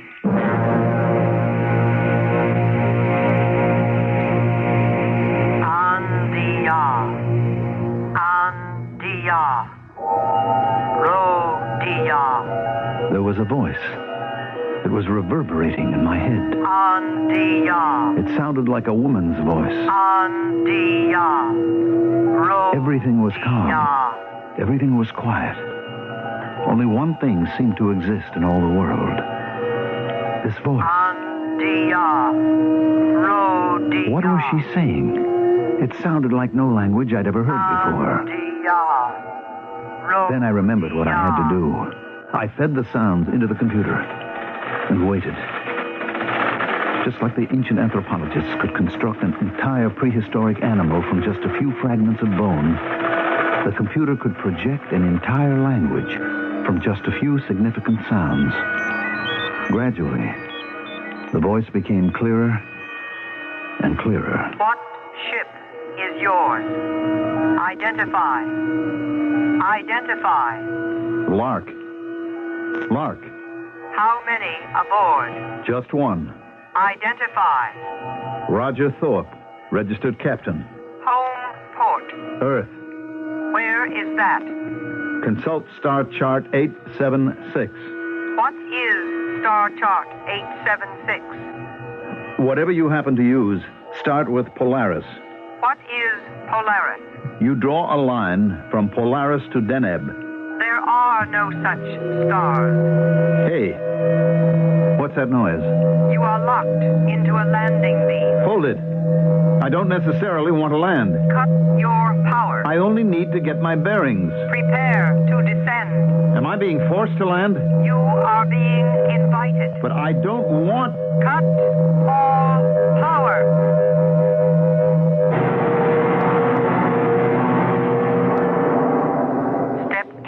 Of the ship. But where am... Follow instructions. Under protest. Follow the red line. Where am I going? Stop at the door. Wait. For what? It will slide open. Step inside. What's in there? Step inside. There's nothing in here. Step inside. Oh, all right. All right. What do I do now? Wait.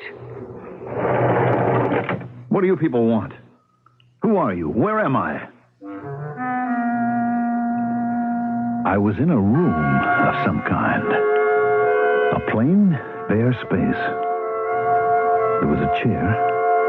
Just a single chair, and that was the only furniture. I sat down. I waited.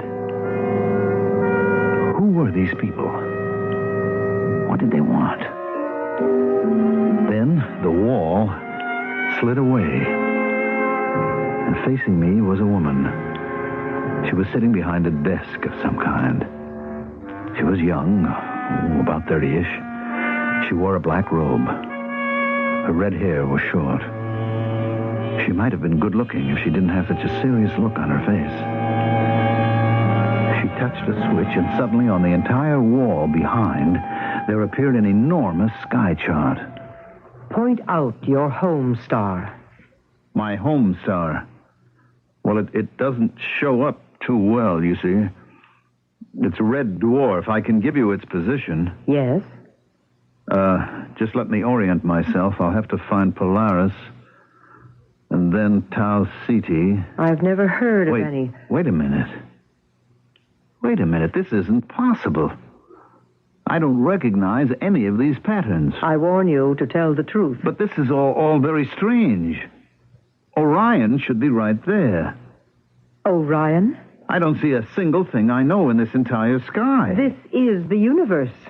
Well, maybe it's a part of it that's off somewhere. This is the complete universe. Wait a minute. The universe is infinite. Why did you do that? Blasphemy. Everyone knows the universe is closed and limited. Okay, have it your way. Why are there no papers on your ship? Because I didn't need any. What is your cargo? I'm sure you looked it over by now. Cosmetics. What are cosmetics? Didn't your translating computer tell you? Yes, but I don't understand. Well, it's just stuff that women put on their face. For what purpose? I guess it makes them look better. Better? What's the difference? Please, answer the question. Is it important? It may be the most important thing in the universe. These cosmetics, they change people's faces? You could say that. It disguises them. Well, strictly speaking, it might. I see. Yes. Yes, I see. Well, I hope you see something, because I don't. Interrogator. Yes, censor. We have examined the ship. Have you examined the prisoner? Who says I'm a prisoner? You have not been spoken to. I have examined the prisoner. We see no use for the cargo. Destroy it. At once.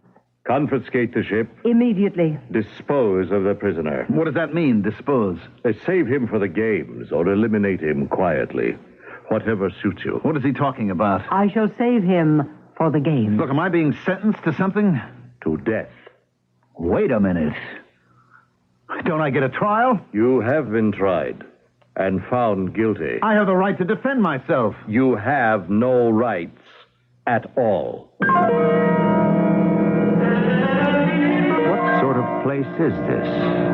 It could very easily fit certain places here on our own Earth, but this is a story that takes place far in the future, in a place so far away that the imagination can scarcely encompass the distance. But space, time, what do these things matter? People are people everywhere, aren't they? I shall be back shortly with Act 3.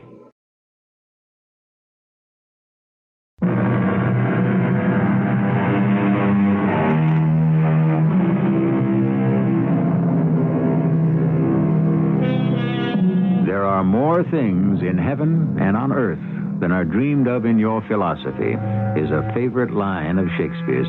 And of course, he had a rather limited idea of heaven. He didn't know that the heavens consisted of an infinity of space with an unlimited number of worlds. Can you imagine what he might have written had he been able to talk with a modern astronomer or an astronaut? From what I could gather, the man was called the censor. The girl who had been talking to me was called the interrogator. Anyhow, they both decided that it was all over for me. The man left. You will be executed at the games. What games are these supposed to be? The games to honor the establishment of the autocracy. Look, I don't have anything to do with all this. What was your purpose in coming here? I was on my way to Medusa. Medusa? Yes, it's a giant yellow star. There is no such star. How can you make a statement like that? Because I never heard of it. That doesn't mean that if it existed, I would have heard of it. Since I have never heard of it, that is proof that it never existed. Why do I have to be killed? Because you have come here to overthrow the autocrat. That isn't true. Are you a stranger? Yes. The only reason strangers come here is to overthrow the autocrat. Since you admit to being a stranger, it means... Just hold on. That doesn't necessarily follow. Do you have legitimate business on this planet? Well, no. Then you admit it. Since you do not have legitimate business, you therefore must be treated as a stranger. She stood up and nodded her head. 2 men in black robes came in. I understood I was to go with them. I don't care what world you're in. A cell is a cell. This was a small room with smooth white walls. There were 2 beds in it. I had a roommate. His name was Artie. I asked him why he was in jail. I tried to kill the autocrat. Look, set me straight, will you? Who is the autocrat? He is the maximum ruler. That's why you want to kill him? I want to kill him because he oppresses the people. And then what? Then perhaps the next maximum ruler will be a kinder person. And suppose he turns out worse? That has happened before. Mm-hmm. In that case, what do you do? Kill him and hope again. Wouldn't it make more sense to eliminate all these rulers entirely? Well, then, who would rule? The people. The people?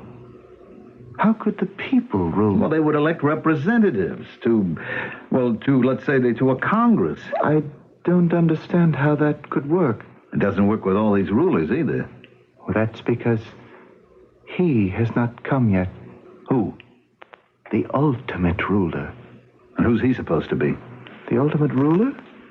He will come down from the skies. How? He shall be carried by a bird. Have to be a pretty big bird. Yes. And he would mark his people. Mark them? In what way? In a certain way. In other words, you don't know. I only know what the prophecy reads. Oh, it's prophecy. For those of us who believe he will come. Still, it should be easy to explain what marking his people would mean. I suppose with a sign that will enable everyone to recognize them. All right. Meanwhile, how does it look for you and me? We shall be executed. You say you were opposed to the ruler. What'd you do? I wasn't able to do anything. We are too few, too weak. Or maybe we are many, but we do not know it. We have no sign by which we may recognize each other. Well, what did you actually do to wind up in here?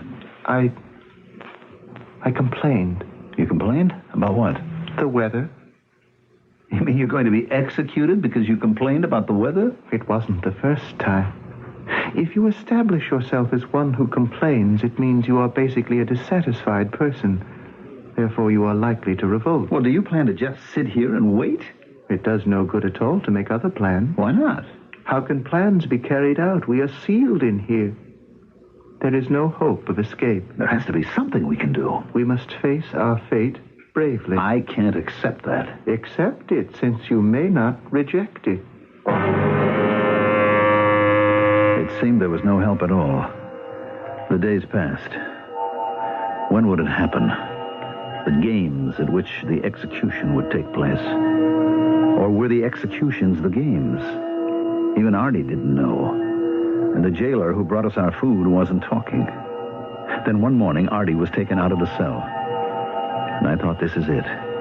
But why was I being left behind? Then about an hour later, Artie returned. Hey, I thought that was the old ball game for you, Artie. You were worried. I'm sorry. It's my fault. Your fault? Oh, I should have told you. As the day draws closer, you're given a chance to save your life. Oh? What kind of chance? Well, naturally, you don't take it. Why not? What have you got to lose? Everything. You see, you are given an opportunity to inform on your fellow conspirators. Oh. The fact is, I don't have any fellow conspirators. Well, didn't you say that you belong to an organization that wants to overthrow the autocrat? I didn't say it was an organization. Well, then how do you expect to... One person can do it, if he is resourceful enough. But wouldn't it be better if you did have a group? Of course, but how would we know each other? I was very brave, but I wonder... Suppose I did have Confederates. Would I have betrayed them to save my own life? I don't think you would, Artie. Then suddenly the door opened and the guards were in the cell. They grabbed me. I was hustled along some corridors and finally into a room. A small room. She was behind a table. There was no place for me to sit. Suddenly she took a small metal rod from under her black robe. She pointed it at every part of the room. It gave off a squealing noise. One has to be sure. Of what? I'm sorry I cannot offer you a chair. My name is Dinara. What do we have to be sure of? That we are not overheard. We are safe for a moment at any rate. What am I doing here? You know what you are doing here. You have been sent here to save us. I what? You are the ultimate ruler. Me? Now, just hold on. It does you no good to deny it. I'm telling the truth. I have no idea It's probably the truth as you see it. You do not know that you are the ultimate ruler. But you have fulfilled the prophecy. The prophecy? Surely Artie has talked with you in the cell. Well, yes, but I didn't believe... It was predicted that the ultimate ruler will come down from the skies. He will be carried by a bird. What is the name of your ship? You can't be serious. The Lark. And it is a bird of delight. It's not an angry bird, a bird of prey. That's all coincidence. And he shall mark his people. Well? What have you brought on your ship? on the Lark. You have brought the devices with which your people can be marked. Paint and powder. Look, I'm afraid you don't understand. It's the prophecy. I am not the ultimate ruler. It does you no good to deny. My name is Roger Thorpe. You told me that. I come from a planet called Earth that revolves around a tiny, reddish dwarf star called Sol. It doesn't matter. I'm a tramp space captain. I carry mostly contraband if I want to make a living. It's not important. There's a place called the Hole in the Sky. I never heard of it. It's a spot in the universe where crazy things can happen. You get all twisted and turned in space and time. It makes no difference. So maybe I am in an entirely strange universe. It doesn't change the prophecy. If you are aware or not of being the ultimate ruler, you fulfill all the requirements. Why are you telling me this? I, too, wish to overthrow the autocrat. You? But aren't you a member of the regime? There are many of us who do our work secretly and hope for the day to arrive. The fact is, I'm going to be executed any day now. So what good does it do if you think I'm the ultimate ruler? You have been brought here by your beautiful bird. You have brought the material with which to mark your people. Your people will save you. There was only one way to make sense out of any of this. I would just have to assume that I had landed on a planet of nuts. Pure and simple. And so I did. But it got pretty grim. One day, Artie and I were taken from our cell and brought to an enormous stadium. There must have been 100,000 people. All of them wore black robes with hoods that covered their heads. Artie and I were led to the center of the arena. Then we heard the voice of the censor. These men have plotted against the autocrat. Their fate is to be consumed by the mighty electric energy of the state.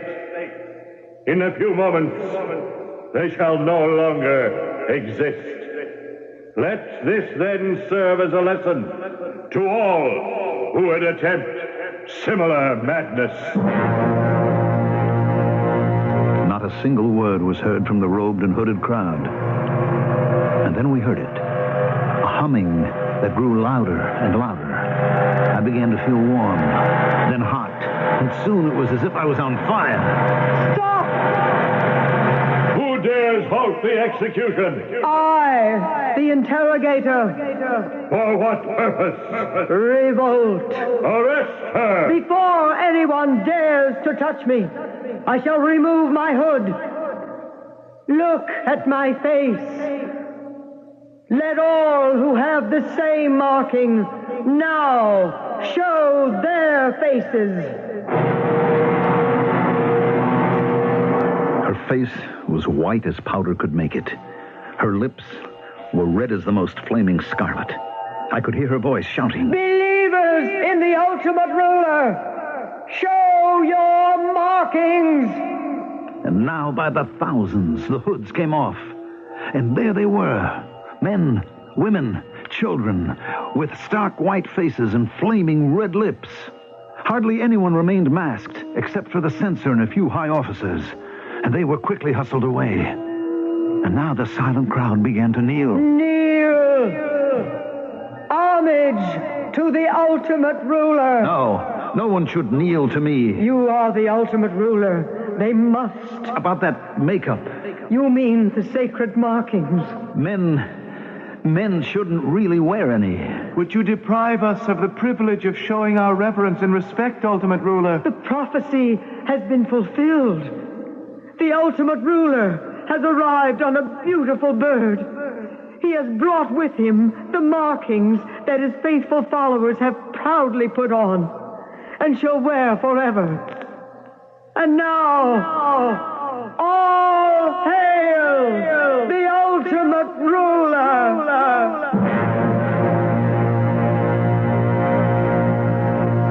I don't understand completely. I'm the ultimate ruler. I'm treated with respect and reverence. I have whatever I want. There are times when I can't believe it. Am I lost in space? Or am I lost in my own imagination? Who knows? At times, this is real. And times when it seems like a dream. I only know one thing. I entered the hole in the sky. And I'm still in there.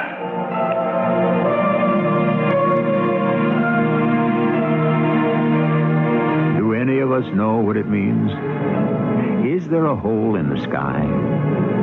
Is there a Bermuda Triangle? Are there mysterious disappearances that simply defy all rational explanation? We work for centuries to solve a riddle.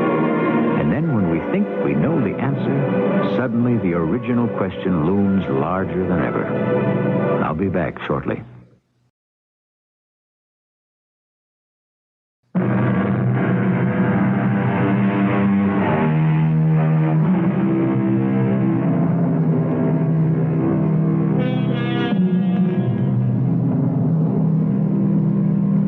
Maybe there is a hole in the sky. After all, Einstein spoke of a place where the past, the present, the future are all intermixed and intermingled. He says it occurs at the speed of light. But just think, in the universe that's surrounded by our own minds, the private universe that each of us presides over, the past, present, and future frequently mix and mingle. And that truly can be where you find the hole in the sky. Our cast included Mandel Kramer, Joan Shea, Earl Hammond, and Russell Horton. The entire production was under the direction of Hyman Brown. This is E.G. Marshall inviting you to return to our Mystery Theater for another adventure in the macabre. Until next time, pleasant dreams.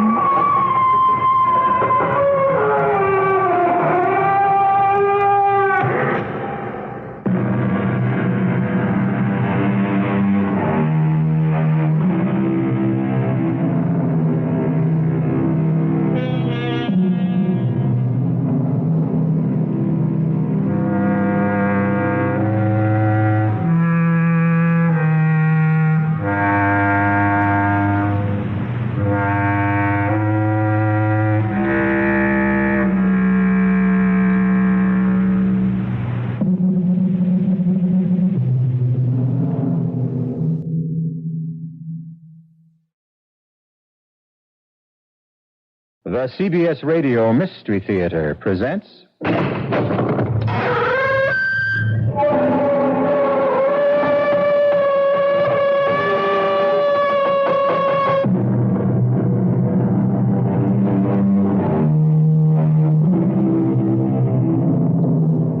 Come in.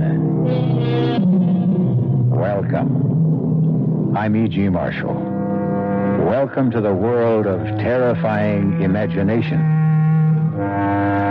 Once upon a time, there was a poor and common man named Matthew Mall, who owned a couple of acres that were desired by a rich and titled man named Colonel Pinchian, who wished to build a house on the property.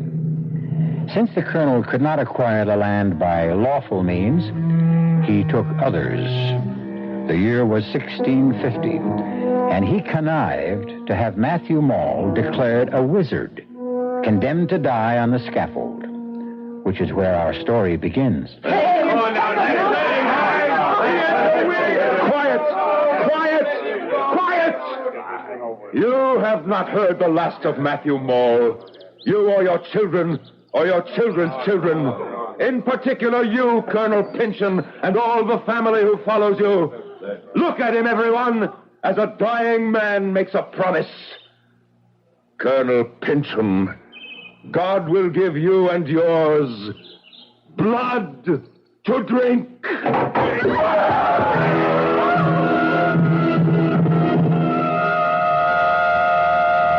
This is the story of my long revenge, which began with the moment my adversary first entered his new-built house, with his portrait locked into the paneling above his desk chair. For there, the first of the Pynchons, the Colonel Pynchon who sent me to my death, was found dead, drowned in his own blood. The doctors called it apoplexy, but we know better. Death brought him blood to drink, the first of much, for his house was doomed.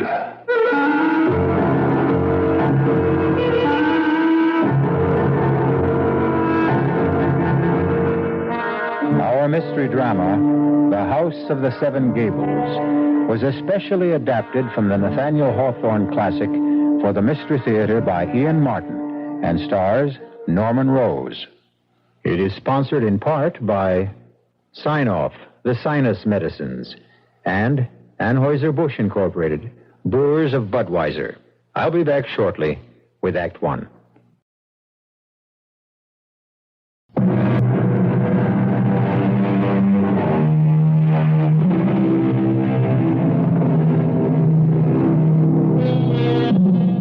Halfway down a by street in one of our New England towns stands a rusty wooden house with 7 acutely peaked gables facing towards various points of the compass and a huge clustered chimney in the midst. So begins the second novel written by Nathaniel Hawthorne. And to tell you the rest of it, here's the tortured, uneasy spirit of the wizard Matthew Mall, who died before his time and left a curse that endured for over 2 centuries. 38 years in my grave, and yet I rise from it as casually as an ordinary man from his bed. I am seen as easily at noon as I am by the witching hour. I am an extraordinarily pestilent ghost, and I have left an estate which will mangle and torture and destroy at last the whole clan of Pynchons. Shall we take a case in point? Yes? Well, what is it? You sent for me, Mr. Pynchon. The name is Matthew Mall, son of him who built this house for your grandfather, grandson of the rightful proprietor of your soil. Oh, the ancient dispute. That matter has been settled by competent legal authorities. In favor of the family Pynchon? Self-evidently. I am in residence and you are not. Then stay here and rot. A moment, Mr. Mall. Will you attend me in the living room? At your request. To what purpose? Well, perhaps to our mutual interest. There's a legend that my family, that, to be precise, the same Colonel Pynchon who looks down on us from above the living room fireplace here, had a deed to certain vast real estate holdings from an Indian grant. Holdings of incalculable value. I've heard the story. Are you also aware that in the settlement of the estate, no deed was found to lay claim to them? Oh, yes. But his claim was on the verge of settlement when my grandfather died suddenly. In answer to my grandfather's curse. Of apoplexy. Which is, in non-medical terms, not far from literally drinking one's own blood. I did not bid you here to renew old quarrels, simply to make you a proposition. Very well, I'm listening. There's a rumor that whatever quarrel lay between our ancestors, yours was the one made the best bargain in the long run. By being hanged? However he died, he was only a step or two ahead of the colonel. For while the colonel won out in buying and owning the land Seven Gables stands on, he lost a kingdom when the deed to half the state of Massachusetts was lost. Or hidden. Mr. Pynchon, what is your proposition? Your father was the architect of this house. He might have secreted the paper somewhere or built some hidden chamber for them, which my ancestor, Colonel Pynchon, died too suddenly to reveal. I would be willing to pay well for information leading to them. I cannot believe the colonel would have concealed something that was not his to hide. But there might be a chance for you to recover those papers. Hmm? How? I'll make a contract with you. This house and the property. For the papers, if I can locate them. No, damn me, if I'll permit it. Did you say something, sir? No. Why? I could have sworn I heard a voice. Well, I'll meet your bargain if you can find the Indian grant. I'll need some help.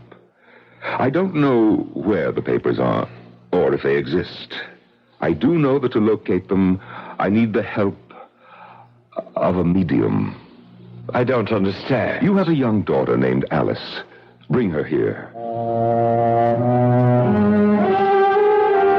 From outside the oriel window, hoard with frost against the roaring fire within, I watched my grandson toy with this Pynchon, whose only desire was to flee the dread house and live abroad. And by virtue of my right as a man taken before his time, I kept invading Matthew's mind and making it mine as far as I desired. My daughter, Alice, may I present Mr. Matthew Maule? My pleasure, Mr. Maule. Will you be seated? Father? Do as he asks. Very well. Now, I ask you to fix your eyes on mine. From the moment that gentle girl raised her eyes, she was ours, mine. It was enough, perhaps, that already the Maules had the reputation that they could enter people's dreams and that no grave could hold them. By now, there was a further belief that they could mesmerize the unwary. There is your daughter, Mr. Pynchon. Speak to her. Alice! Alice, answer me. Oh, softly, softly, Mr. Pynchon. Is it my crime you have sold your daughter for the hope of getting back a sheet of yellow parchment? What would you do with her? Why, only as you asked. Use her as a medium to try to make you rich. How? You'll see. Unless you wish to call our barter deal off. No! But proceed in God's name. Very well. Listen to me, Alice Pynchon. Listen with your mind. Cast off your body. Think. Think back away through the years, but cling to me. Let him who holds the secret of the Indian land deeds come forth peaceably and without delay. Call him. I know not who he is. Then ask. Colonel Pynchon? Great-grandfather? Can you hear me? Can you hear me? Call on my grandfather, whom your great-grandfather hanged. Matthew Maule? Matthew Maule? Are you there? Speak. I hear you in the grave, Miss Pynchon. Oh, what rare sport to watch your father Gervais shivering in mortal dread, and you, my fine lady, no more responsible for your actions than a puppet. And my grandson speaking words and using powers only I could confer on him. But the secret? The secret I am not yet ready to divulge.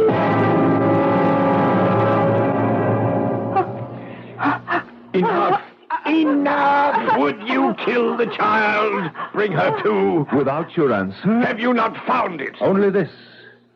Your grandfather's secret is one he must choke with until it is of no further value. So keep the House of Seven Gables. Wake my daughter from her trance. As far as I can. What mean you?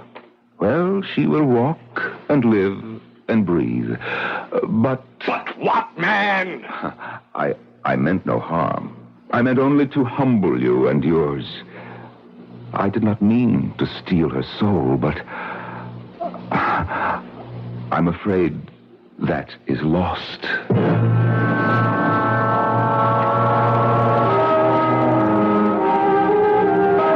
The years rolled by, and generation by generation, I took my toll on the Pynchon brood. The once proud family dwindled and thinned out. I have had little need to move my rusty bones or decaying flesh, since they have wrought their own destruction, sail till now. But in this century, I must arise again. Cousin Hepzibah. Geoffrey Pynchon, what brings you to Seven Gables? Why, I take it since you've opened a 1-cent store, it is open to any member of the public? Not to you. Never to you. Judge. Judge not, that ye shall be judged.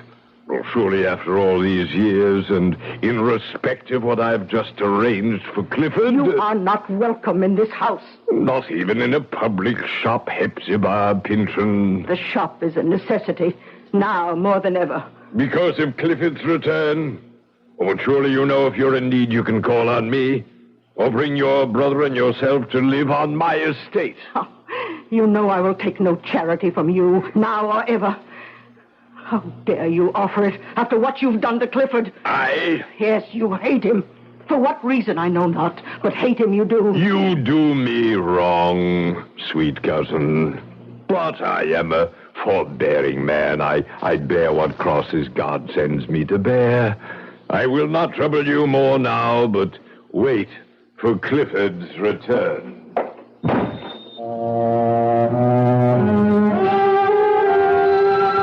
4 Pynchons are left. Nearsighted, angular, tall Hepzibah in her rusty black. The smiling, fat, oily Judge Geoffrey Pynchon, who so closely resembles the portrait of that black-hearted colonel who hangs in the massive gold frame in the living room, and who hanged me by the living neck. 2 yet. We are still to meet. Bless my soul, the omnibus. It's stopping before my shop door. It can't be Clifford yet. No. Then who is it? Cousin Hepzibah. Cousin Hepzibah. Oh, don't you know me? Cousin? Oh, no Pynchon ever looked as lovely as you, child. Cousin Hepzibah, you flatter me, but you can't deny it. I am your country cousin. And my mother sends you her love and regards and hopes my visit to you will not put you out. Your visit? You intend to stay? Didn't you get my mother's letter? No. I don't understand about the letter. Oh, it doesn't matter now. You're here. But, child, I don't see how you can stay. Oh, I don't expect to be a guest. I mean to earn my bread. I can find plenty to do, cousin. The garden and flowers and the chickens will keep me out in the open air, and I can't help in the shop. Please let me stay. Well, you can stay at least the night. But in any case, the decision whether or not you remain at the House of Seven Gables is not up to me. Tomorrow, its master returns home. My brother Clifford, who is coming home at last. I think I remember my mother and father mentioning him, but as though he were dead. Where has he been? In prison. Prison? Why? For the murder of our uncle, the judge's father, Geoffrey Pynchon.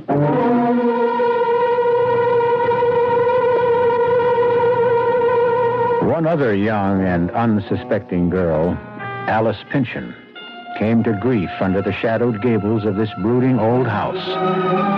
Is another to share the same fate? We'll find out when I return shortly with Act 2.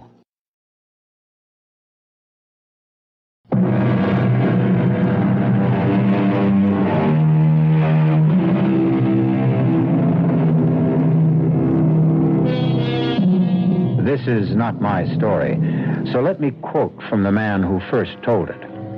The mysterious Clifford is about to return, and here is how he is foreshadowed in conversation between Miss Hepzibah Pynchon and the newly arrived Phoebe. 31 years ago, my uncle, master of this house, was found dead beneath the portrait of our ancestor, Colonel Pynchon. Death was accountable, the authorities decided, to a blow on the head. Since the desk in his private papers had been rifled, it was suspected that it was robbery and accidental murder committed to avoid discovery. by Cousin Clifford? Oh, I shall never believe that. Oh, you will see for yourself when he returns how gentle, sweet, unworldly. Oh, Clifford could never have been guilty. I'm sure from that kindly face you showed me in the miniature he was wrongly judged. No question of that. Just as I am sure that Cousin Jaffrey, why I cannot understand, was the one most instrumental in sending him there. How could that be? It was he who discovered Clifford by the rifle desk, our uncle lying on me. Oh, hush. Dear Cousin Hepzibah, think of the present and not on the past. Soon Cousin Clifford will be home again. But surely it grows very late if he is coming today. Oh, well, you'd best off to bed. Perhaps I should greet him alone.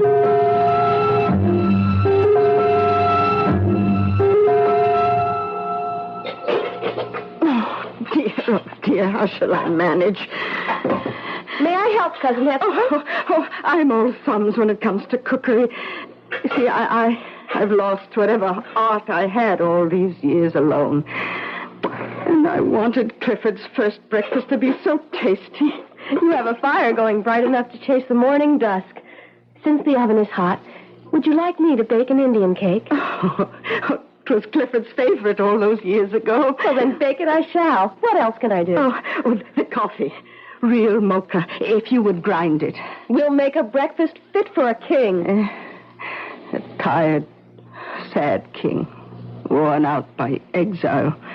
Is he not well? You shall see for yourself soon enough, dear Phoebe. Oh, hush, he's coming. Oh, let him see you first, Phoebe. He likes bright faces, and mine is old, set in a scowl.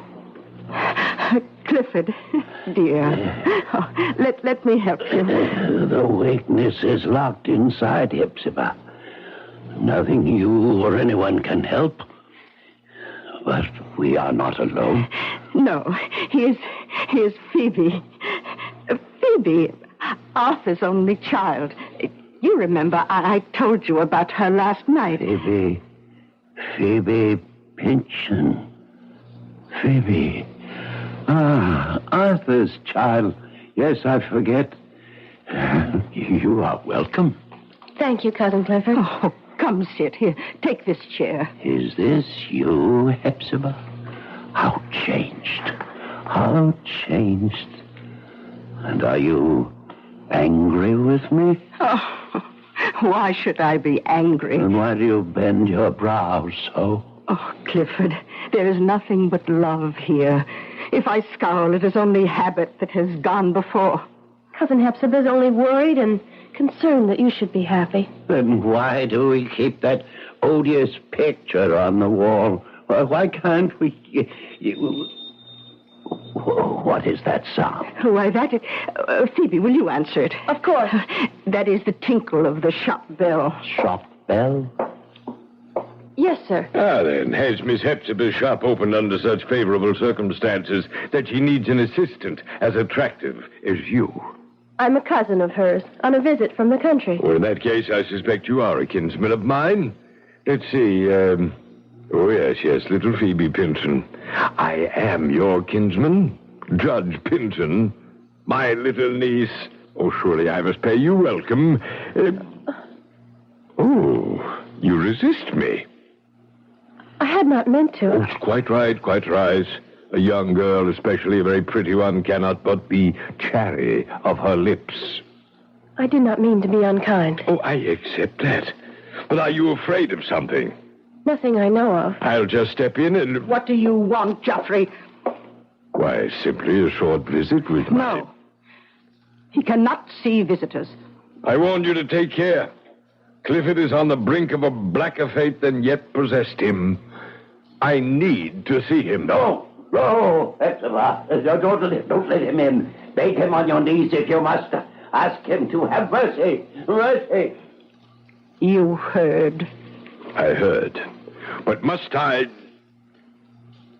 You will not let me see him. I want to protect him. As you will. But you do me great wrong, cousin. I only wish to help him. I will find some other way. He seemed kind. Is his offer of help so wicked? Oh, Phoebe, he has a heart of iron. Oh, let me go back to rejoin my poor brother at breakfast. Of all of us, he's the one who most needs protection now.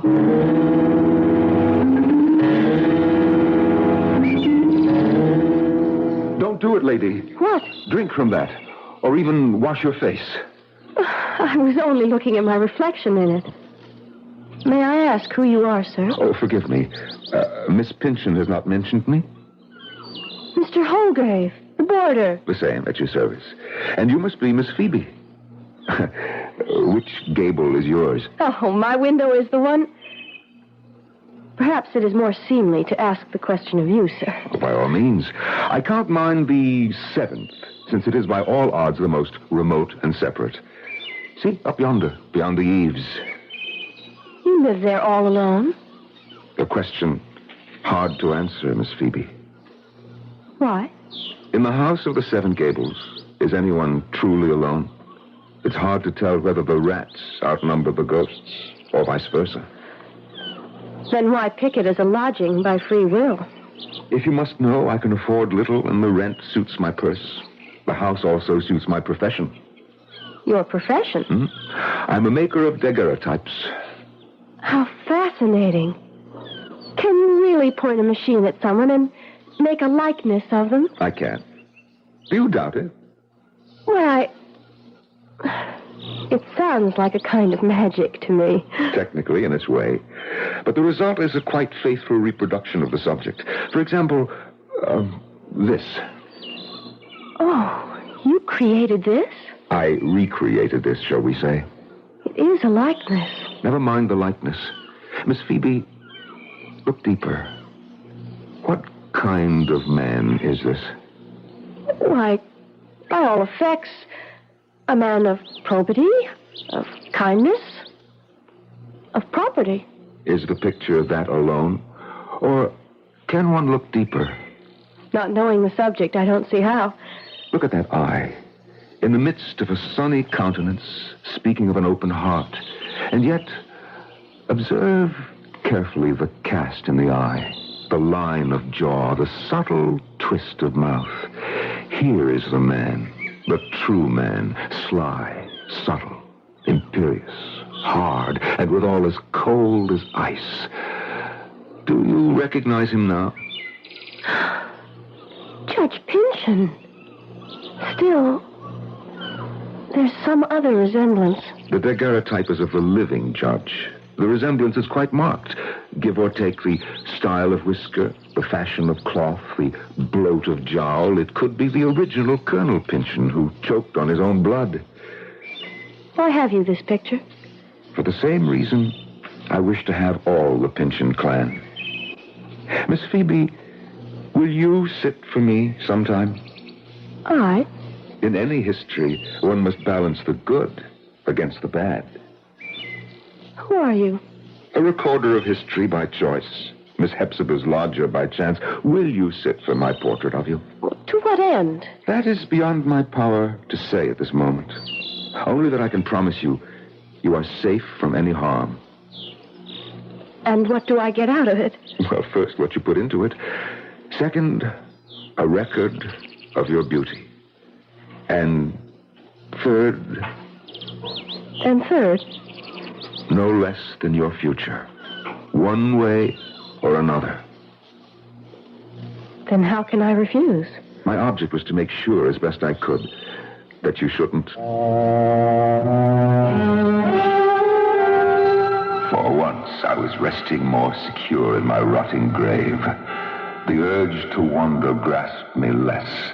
The Pynchon dynasty was a sorry lot at best, save one. And a new dynamic force was guiding my course to its resolution. It was time to start to pull my winding sheet more closely about me and begin to leave the future to itself. But not yet. The curse was not yet played out.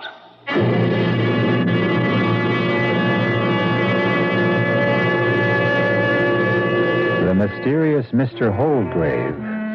Who is he? What threat does he pose to Phoebe? Perhaps the only breath of sanity to blow sweetly through the dusty corridors and winding staircases of both the Pyncheon history and the house that encloses the living, as tight and inescapable as the coffin in the grave. We'll return shortly with Act 3.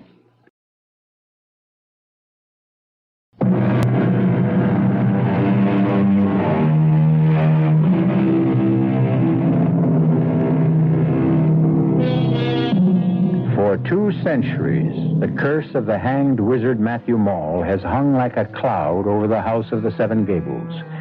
The dark, deteriorating, rat-infested, and ghost-ridden house has outlived its time. Only the family to which it belongs hangs on to some distant remnant of the past. There, Cousin Clifford. Safe in your little eyrie and retreat. I trust you, Phoebe, to find me this spot in my private gable. Why, from here I can see all the world. The bustle of our little town, certainly. How free I feel after all those years. I have the wildest impulse. What, Cousin Clifford? Are you too young, perhaps, to remember when we blew soap bubbles? A glass of soapy water. And a clay pipe. Yeah, the pipe I still have. Well, the soapy water I can provide. But the lost years, where can they be found again?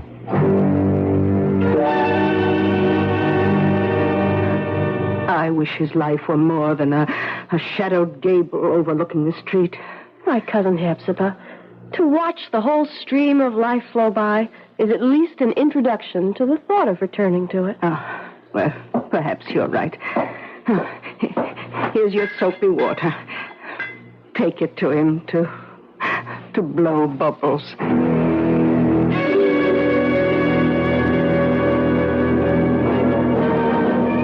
My window on the world, Phoebe.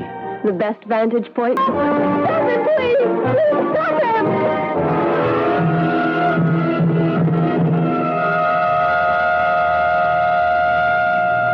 Good morning, Miss Phoebe. Mr. Holgrave, how can I thank you? For what? For answering to my cry? For helping me hold back my Cousin Clifford? It's only fortunate that I was nearby.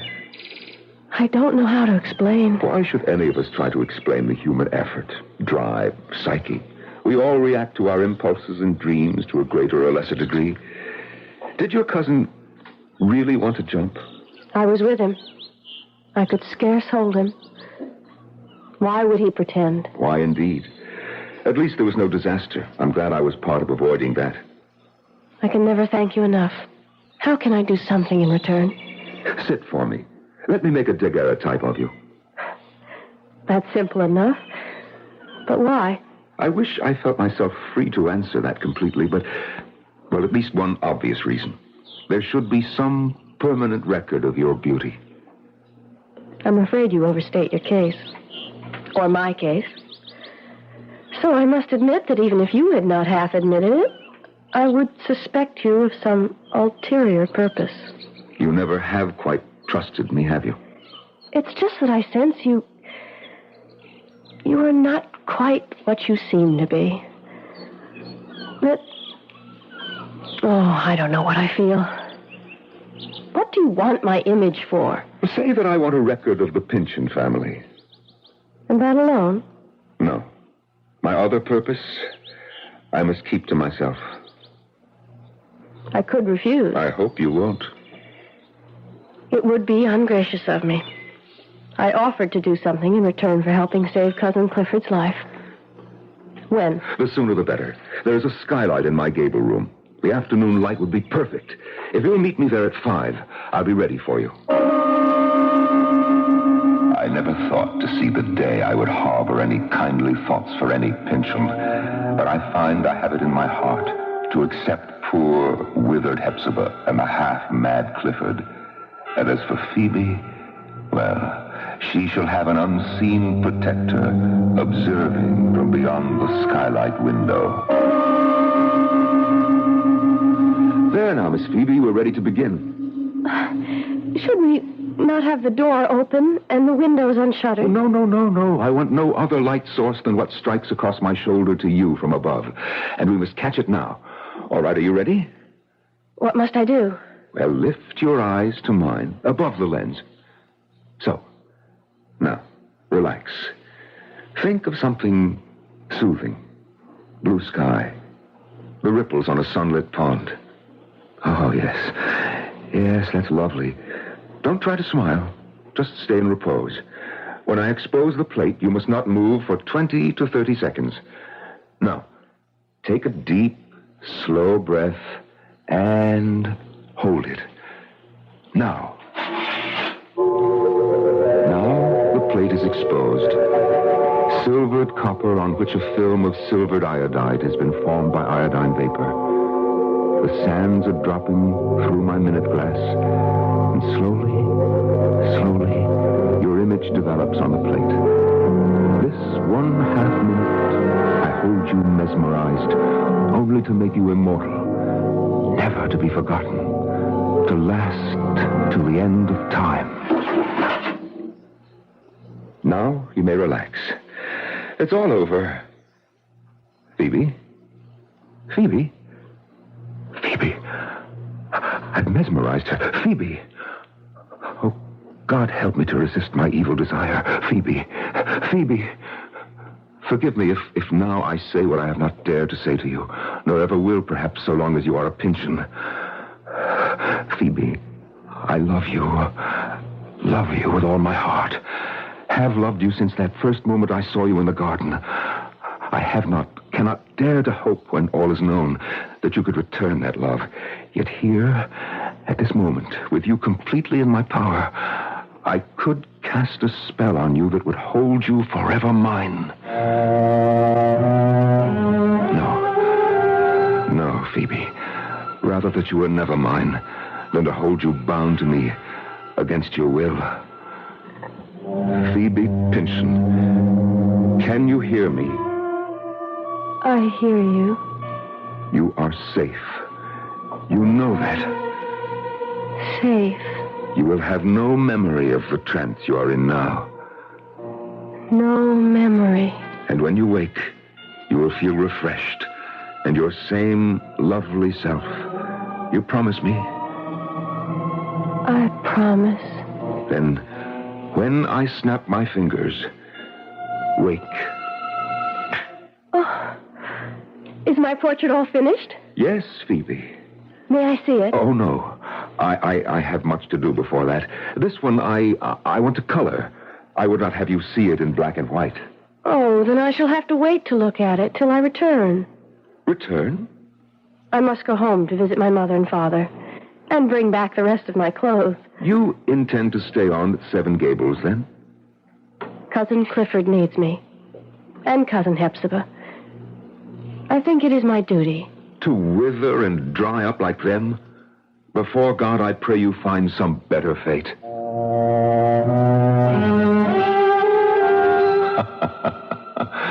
Some better fate indeed. Back in my grave, my bones are ready to settle to eternal sleep, and the curse is ready to be wound up.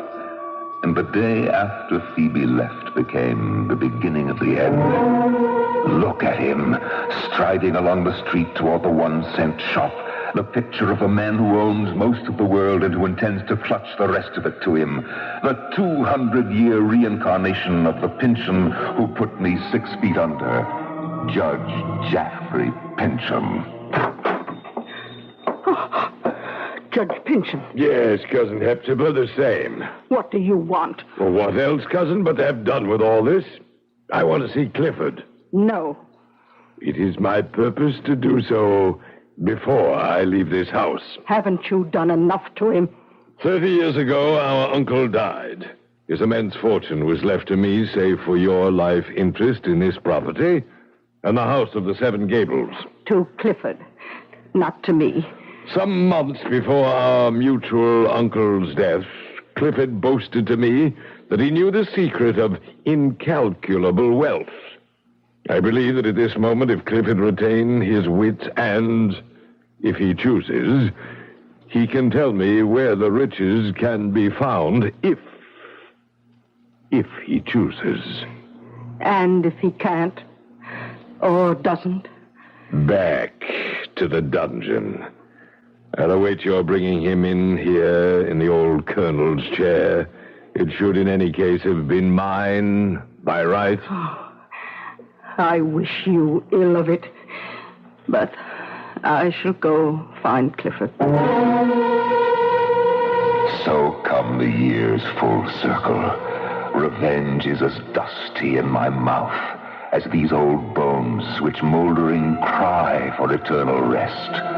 Only one more remains who deserves his fate, the same one that overwhelmed his liverish ancestor, who still pouts like a peacock in the frame of the portrait behind the judge's head. God give him blood to drink. No. My watch. Wait. I have appointments to keep, important things to do. I can't.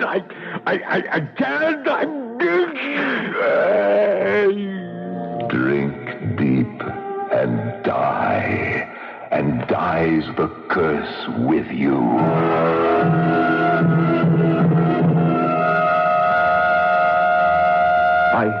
I found him here, Phoebe. Dead of apoplexy, the last of his line. But Hepzibah and Cousin Clifford... They inherit the judge's country estate, bright with sunlight, with no dark gables to hem them in. I've already moved them there. I'm so bewildered. What shall I do now? Phoebe, I have an offer. What? Well, first, let me reveal who I am and what I know. A 2-century-old secret guarded to prove that might is not always right. Look, the curlicue pattern around the portrait. So many bits of detail, and only one that holds the power to open the vault where the ancient document lies behind the portrait. All that blood for a piece of parchment, clothed in the dust of 200 years and not worth even the paper it's written on. A sad and silly secret handed down to me. But who are you? Like you, the last of the Pynchons, I am the last of the Maules. Matthew Maule. And with the end of the family curse, I feel reborn.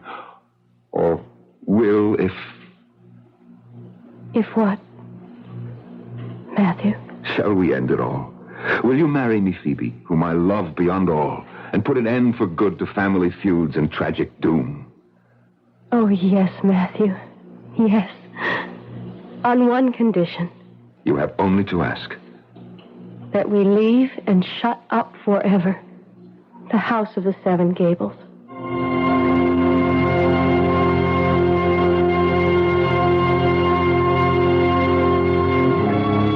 For several years, the house still stood. There were those who, passing it after dark, swore they could hear the tinkle of the harpsichord Alice Pynchon once used to play, the sound of the 1-cent shop bell, the cough of a man choking. But in a very few years, this had little of flesh or blood left in it, like all legends about haunted houses. This one's only special claim to fame was that it had, if you counted them, 7 gables. I'll be back shortly.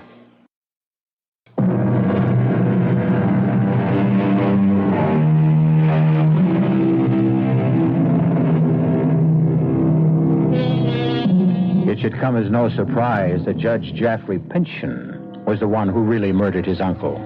To have made gentle Clifford the scapegoat was reason enough for Matthew Maule to reach that powerful hand once more from the grave and exact what so seldom happens to the villains of this world: due retribution. Our cast included Norman Rose, Arnold Moss, Bryna Rayburn, Jada Rowland, and Stats Cotsworth.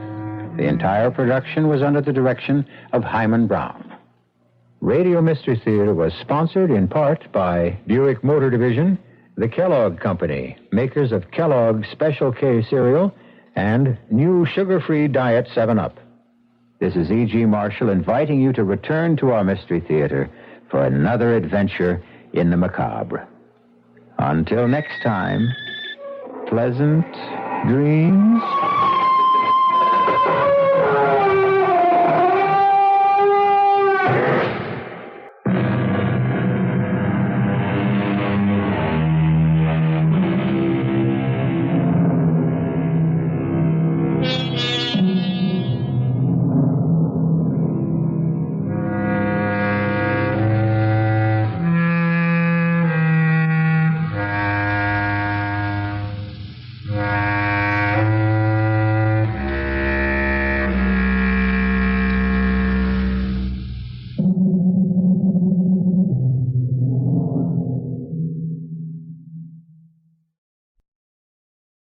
The CBS Radio Mystery Theater presents...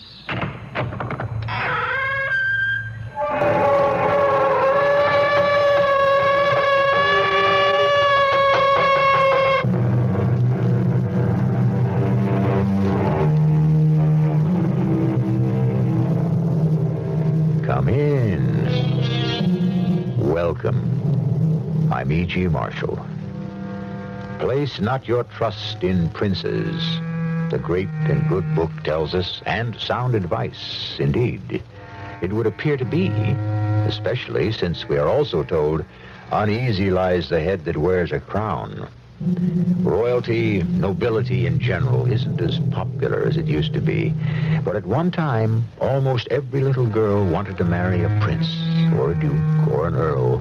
And if her rich American daddy had the money, he could always buy her one. You're 25. I know that, Mama. Oh, it's time you were married. A beautiful girl like you. I can't help it if nobody asks me. That's not true. You've been turning fellows down. You can't be too particular at your age. It's all right, Mama. I'm already spoken for. Who? Who is he? Well, I'm not all that sure, Mama. I think it's the devil.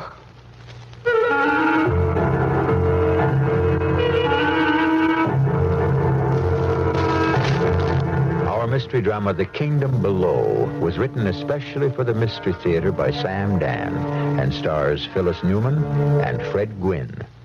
It is sponsored in part by True Value Hardware Stores and Buick Motor Division. I'll be back shortly with Act One.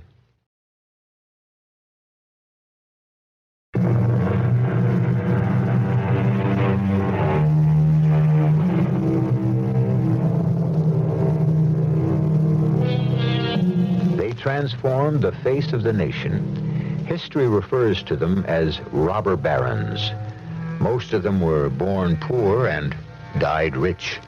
They devoted their lives to amassing money, and then, when they had more than they could ever spend, they realized they had missed out on something very important, something which could be described as culture.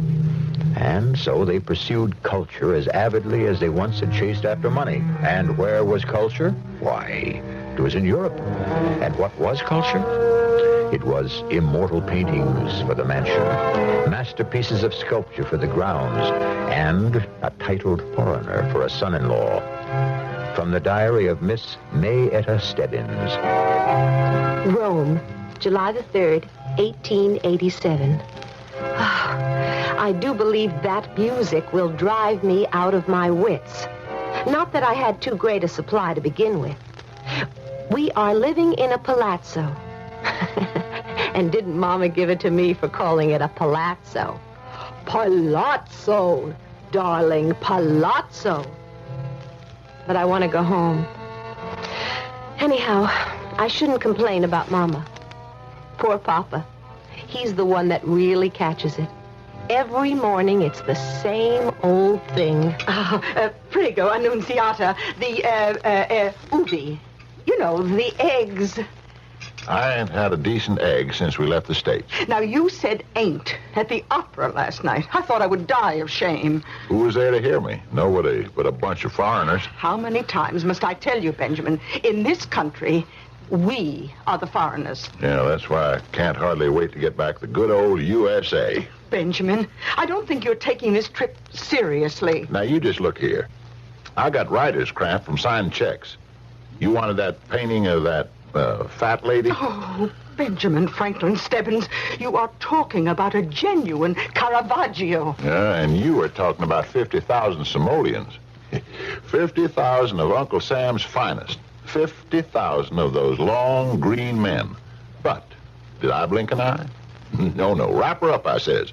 I'll write you my check. $50,000 for a Caravaggio. You stole that painting. I stole it. You want pictures of naked fat ladies? Well, I can take you into places back home where... Benjamin, your daughter is sitting at the table. Mama, I know about those places. Oh, my sakes alive. What do you know about those places? I know well-brought-up young ladies ain't supposed to talk about them. Ain't. There it is again.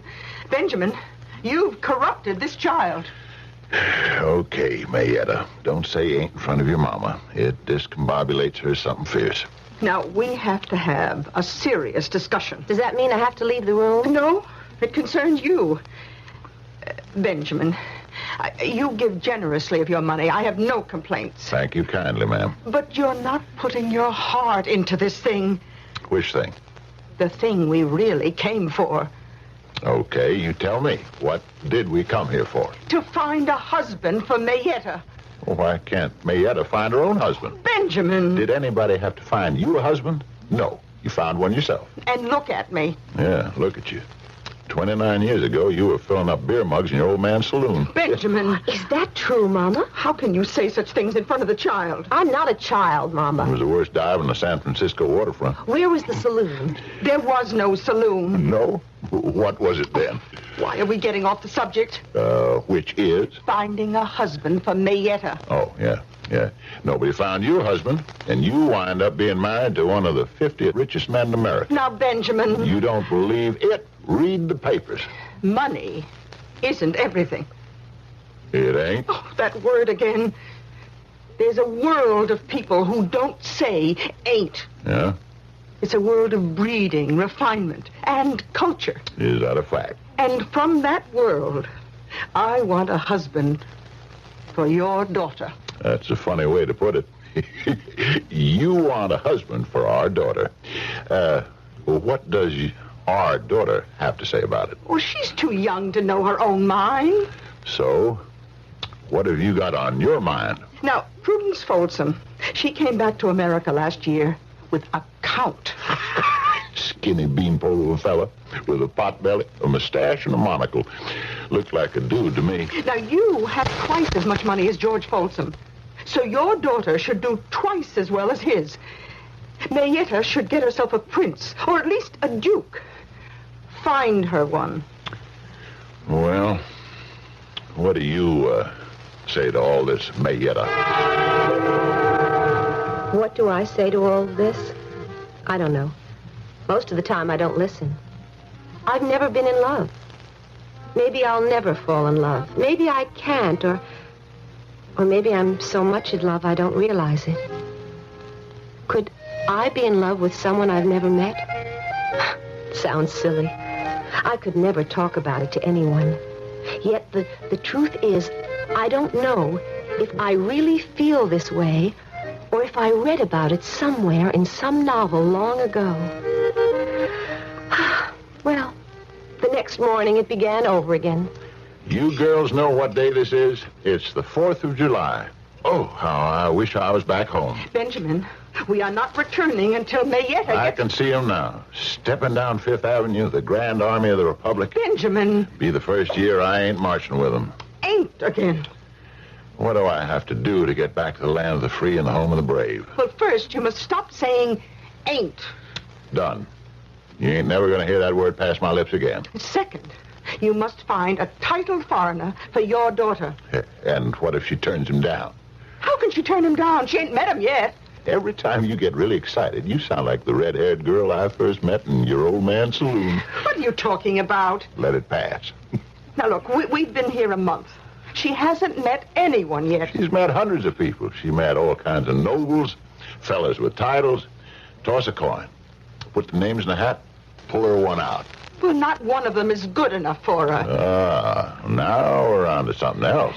Fortune hunters. Yeah. Dried up, wizened, elderly men. Uh-huh. And the young ones, Oh, too slick by half for my taste. I wouldn't trust any of them. Benjamin, we are not meeting the right people. We're meeting everybody there is. The word is out. The rich American heiress is in Rome to find a husband. We're getting them from all over Italy. They're coming from France and Spain. I understand tonight we're going to meet a couple from Austria and Russia. You see, Benjamin, we were wrong. We? What did I do? Well, we let it be known that the fabulously wealthy Americans were here with a marriageable daughter. We thought we'd be swamped. And we were. But a man of true aristocratic breeding would be repelled. He would have contempt for us.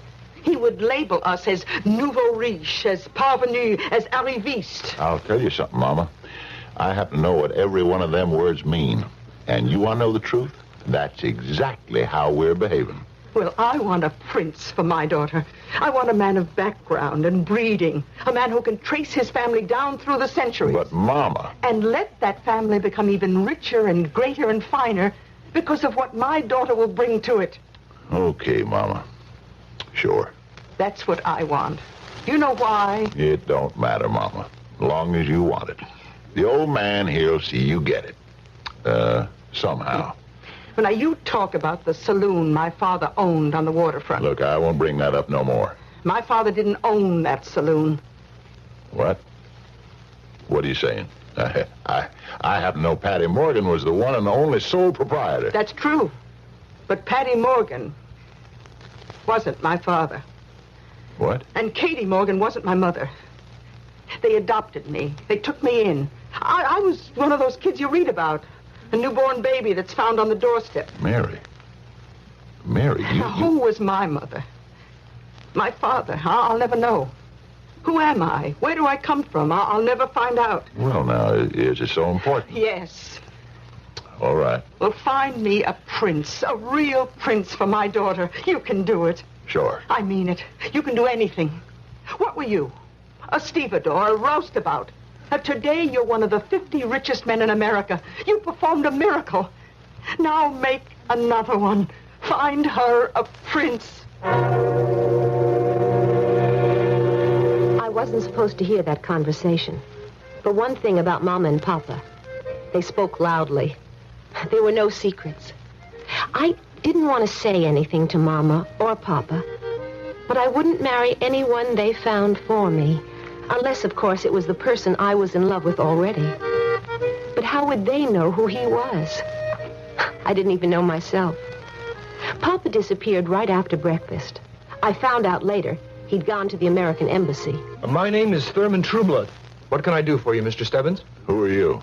I'm the third assistant secretary. Yeah. Well, young fella, I didn't ask to see the third assistant secretary or the second or even the first. I asked to see the ambassador. The ambassador is out. Not to me, he ain't. My name's Benjamin Franklin Stebbins. I know that, sir. I'm a personal friend of President Grover Cleveland. I'm aware of that. So, you march right back in there and tell the ambassador Ben Stebbins wants him. Sir, I can't do that. They've all gone home to America to celebrate the 4th of July, and they won't return for another 2 weeks. There's no one here, only me. Yeah? Well... then I guess you'll have to do. Well, yes, sir. What's to be done?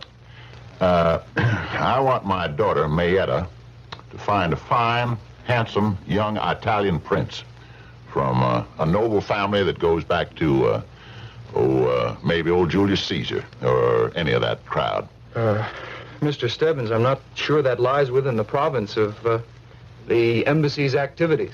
Son, what's the purpose of your job here? It's to foster closer relations between the Americans and the Italian people. Well, now, ain't that exactly what I'm asking you to do? Yes, but... Never mind, but. Son, it's a losing battle. Who's the most blue-blooded prince they got? What's his name? He's the, Prince de Porto Corvo. Trot him around.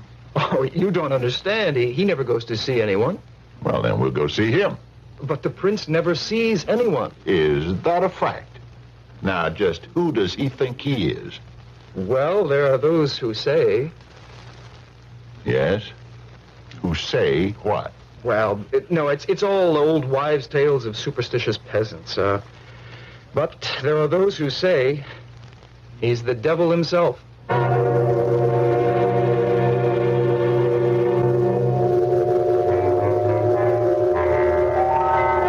Well, friends, there you are. We made you wait for the very last 2 words of Act 1 before we said something that puts everybody on notice. A rich, young, handsome prince. And there's suspicion around that he may be the devil. Well, the devil is a prince. He's called the Prince of Darkness. We shall shed more light in just a little while when I return with Act 2.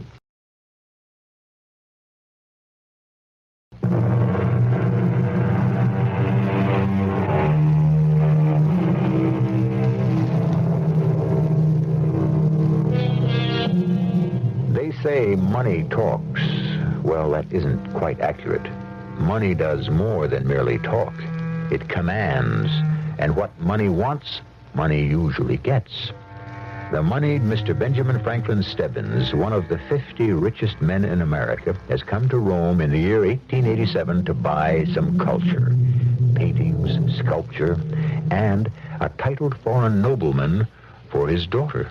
Now, Mr. Thurman Trueblood, let's get down to the facts at hand. This Prince de Portocovo, why do folks say he's the devil? Well, this is all local superstition. Isn't there even the tiniest little bit of fire in all the smoke? I couldn't say. I really don't know anything about the Prince de Portocovo. Why not? Why not? Ain't he one of the natural resources of the country? I'm afraid I don't understand. Oh, which is why you're only 3rd Assistant Secretary. But never mind, I'll take you in hand, boy. I'll educate you. Sir, what's been attracting most of the foreign capital lately? The native nobility. That's what. Look at how many American millionaires have been investing in princes and dukes and counts. And no accounts and whatnot. Well, that may be, sir, but... Now, I'm coming here as a legitimate American businessman. I'm here to buy a prince for my daughter. So when I make an investment in a foreign country, which this is, I have the right to ask investment advice from the American embassy. I'm not sure there's a precedent. Well, if there ain't, we're going to set one. Now, you say this Portocovo is the goods. I said only that he comes from the oldest, most aristocratic family. Then we'll settle for him. But I know nothing about him except his name. Just rumor and hearsay. Why don't you invite him to a party at the embassy? Send me the bill. But nobody invites the Prince de Portocovo to a party. He does not accept invitations. I don't even know him. Then we'll go see him. You just don't go calling on the Prince de Portocovo. Why not? Well, it just is not done. That's why we're going to do it, boy. We're going to go out there for a drive this very afternoon. Oh, no, I couldn't leave my post here at the embassy. Embassy's closed for the holiday. It's the 4th of July. Where does this prince live? Well, I understand, I think, they say he has a villa some 10 miles north of the city. We'll pick you up at noon and get to the prince's palace in time to be invited for lunch. Oh, but Mr. Stebbins... Stick with me, son. I'll see you get made an ambassador yet.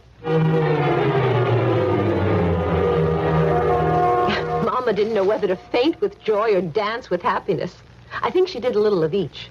She couldn't stop kissing Papa. She screamed in positive raptures of delight. Oh, Benji, you can. You will work miracles. Nothing to it. And this young man from the embassy arranged the whole thing. Like shooting fish in a barrel. Hey, Mr. Stubbins, he said, you want to meet a genuine Italian prince?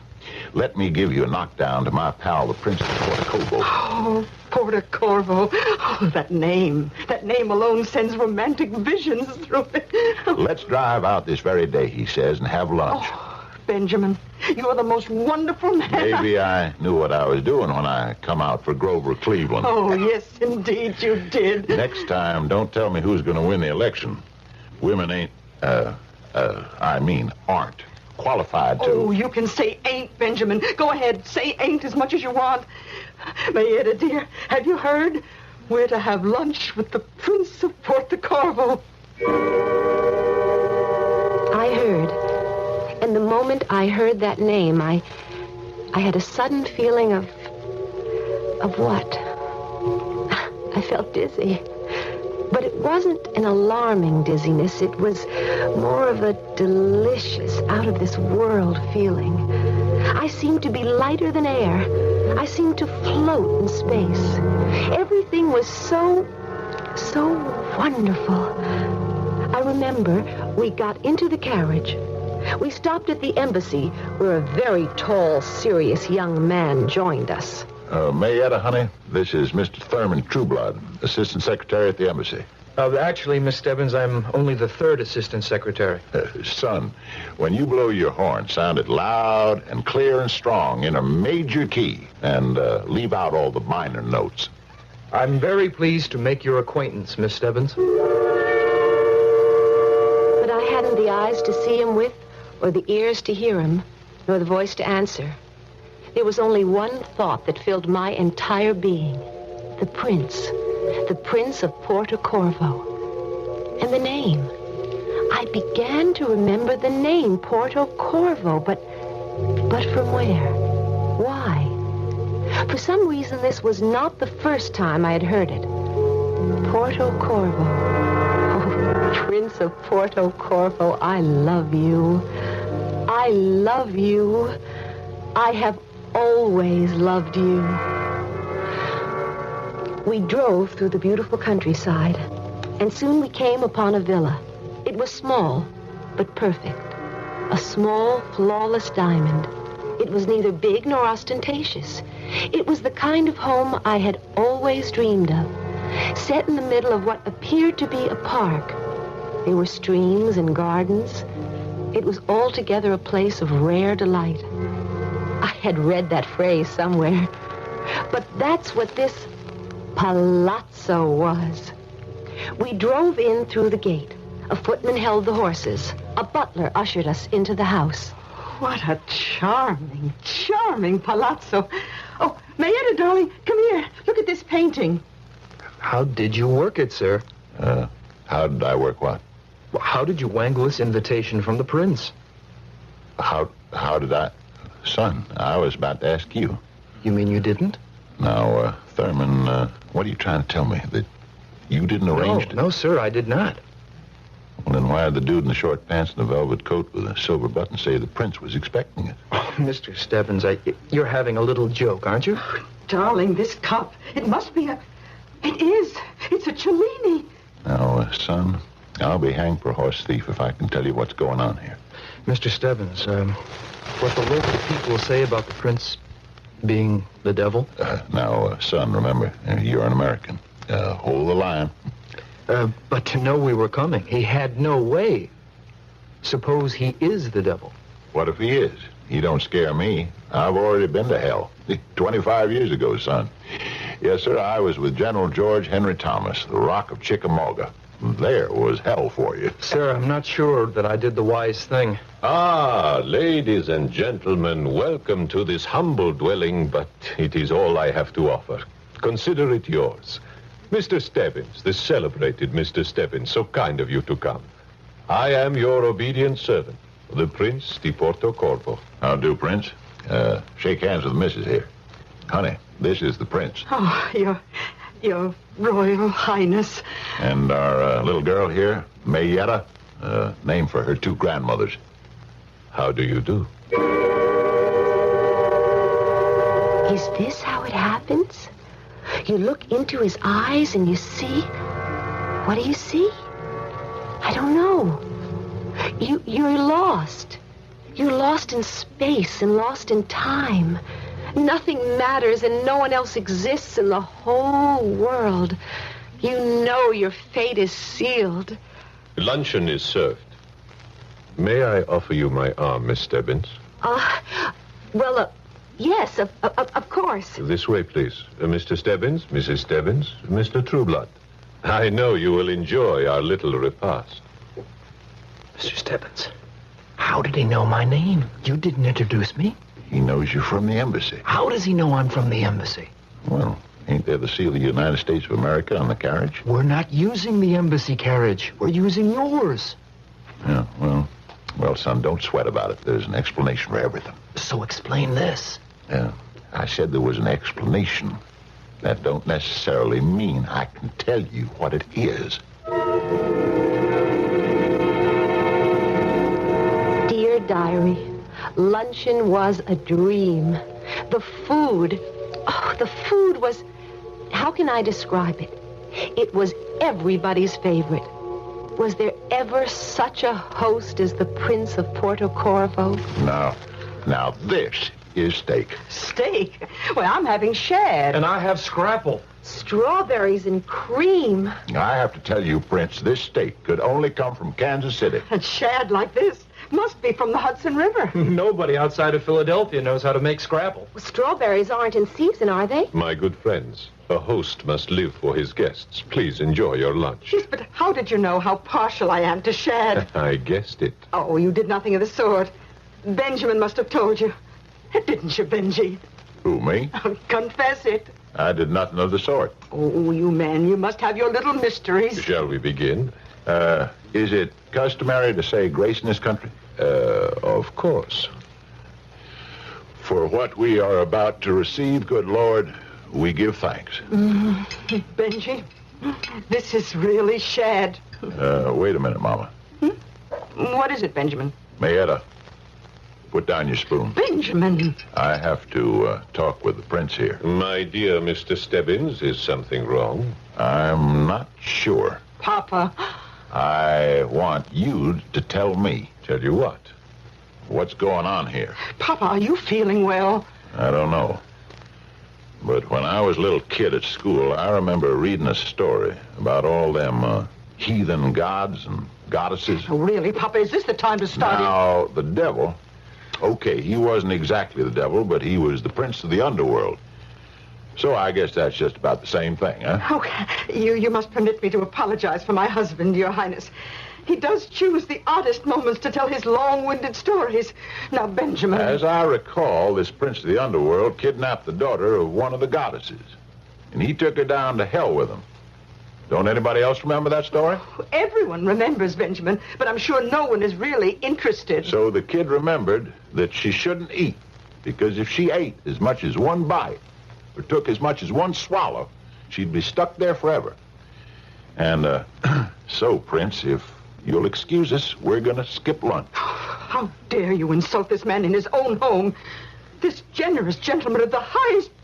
Oh, please, Your Highness, you must find it in your heart to forgive him. Mrs. Stebbins, sometimes the heat in my country is upsetting to those who are accustomed to a more moderate climate. May I suggest... Prince, I want to thank you for your hospitality, but we really have to be leaving.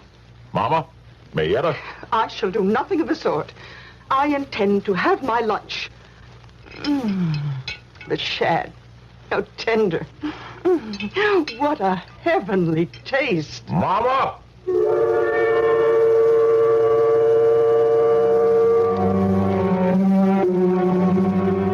All right. What do you suppose this is? Here you have Ben Stebbins, one of the most hard-headed, practical men in the world, and he starts raving about something deep down, way past, in ancient Greek mythology. He looks at a handsome, sophisticated gentleman and sees the king of the underworld. Don't sell Benjamin Franklin Stebbins short. After all, he was smart enough to become one of the 50 richest men in America. I shall return shortly with Act 3.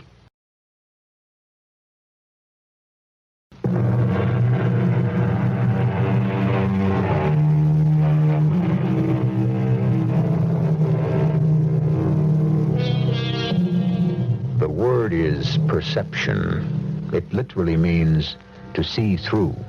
One man can look at a desolate, barren piece of land and see buildings and factories and stores, a great city. This is how men become rich. They see through, right through to the heart of the matter. They are not distracted by the cover or the color or the shape or the form. They see through to the essence, to the money. This is the kind of man we have in Benjamin Stebbins, and he accepts what he sees, no matter how fantastic or far-fetched or impossible. Dear Diary, that That was quite a lunch. Poor Papa. Why was he having such a hard time at the table? Mama was so embarrassed I thought she'd die. And that milk and water Mr. Trueblood wished the floor could open up and swallow him. After all, he had to uphold the dignity of the United States government. Well, both of them began to eat. Papa refused to touch a bite on his plate, and I know how he loved his steak. I ate my strawberries. Papa yelled at me. Don't, Marietta, don't. It's all right, Papa. Young lady, you come along with me. Benjamin, we have all been embarrassed enough. I want to talk to my daughter alone for a minute. Now, you listen to me and step this way, Marietta. Your Highness, I must keep apologizing for my husband. Marietta, don't you get up from your chair. My dear Mrs. Stebbins, surely a girl must listen when her father commands. Is it not written, honor thy father? Come in here for a minute, Marietta. Marietta, honey, you gotta believe me. You just gotta. I believe you, Papa. Then we're getting out of here right this minute. No, Papa, I want to stay. But you said you believe me. I do. There's something about it. I don't care.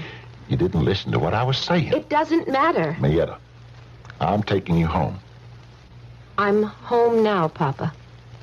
No. Come on now. What can you be telling me? I love the prince. You must listen to me, did you? Did you ever hear of a more practical, down-to-earth fella than your old man? Papa, I know what you're going to say. Put your money on the table. Show me the figures. Let me examine the merchandise. That's always been me, honey. No fancy notions, no crazy ideas. So when a fella like me starts talking about devils and the underworld, you have to listen. Now, this prince, well, how else can I put it? He ain't human. And what if he isn't, Papa? What do you mean, what if he isn't? I love him. I've been in love with him all my life. But how could you? You only met him an hour ago. How do I know that? Oh, my poor little girl. No, Papa. I'm not your poor little girl. Not any longer. You always did want to marry a prince, didn't you? Every little girl does. You sure you didn't read that story I tried to tell everybody just before? Sure, I read it. Back in school. You didn't see yourself as the heroine, being carried away by the great god of the underworld, becoming the queen? Oh, it's so hard for you to realize I'm in love. And when you're in love, it doesn't matter who he is. But it does, Marietta, it does. We love each other. When was this decided? It was meant to be. And now, Papa, we mustn't keep the others waiting. Dear Diary, Papa walked out on the terrace and I returned to the dining salon. The prince, my prince, was so charming that soon everyone was smiling and having a wonderful time. When lunch was over, the prince took my arm and we went for a stroll. Who are you? You know. I know? Your father has told you. Well... You don't believe him? Yes, you believe him. And it is true. Yes. I have always loved you. Why? Oh, because you are so light, so filled with beauty. For a girl who's supposed to be so beautiful, I've had remarkably few beaux. And considering that my father is so rich... Yes, I know. You see, I did not want anyone to fall in love with you. What does that mean? More important, I did not want you to fall in love with anyone else.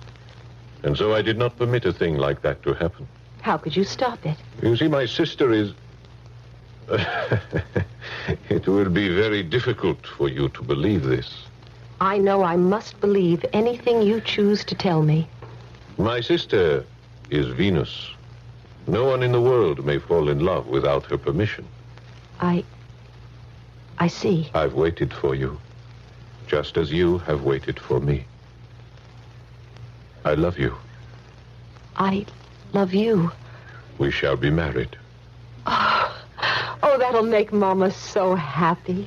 You don't know how she always wanted me to marry a prince. I know. Oh, and not just getting married, but the idea of the wedding. It will be a beautiful wedding. Oh, how Mama's going to enjoy every single detail of the planning. My dearest, I am afraid your mother will not be allowed to come. She what? The wedding will be held in Olympus. Where's that?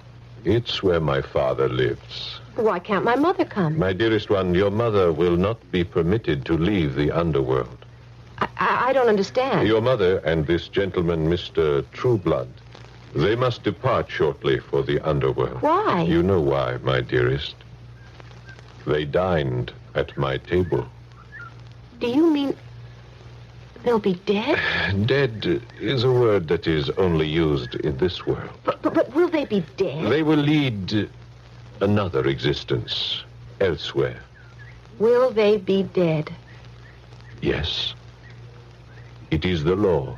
What law? All who partake of my hospitality must remain forever my guests. Papa didn't touch a bite. He will leave.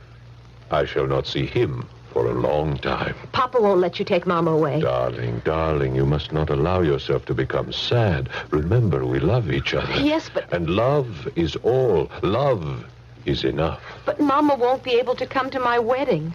Mama will never forgive me. Mama will not know about your wedding. Why won't she know? Because Mama has already sipped from the cup of forgetfulness. What's that? It is to prepare one for the next world. Mama is waiting for the journey to the underworld.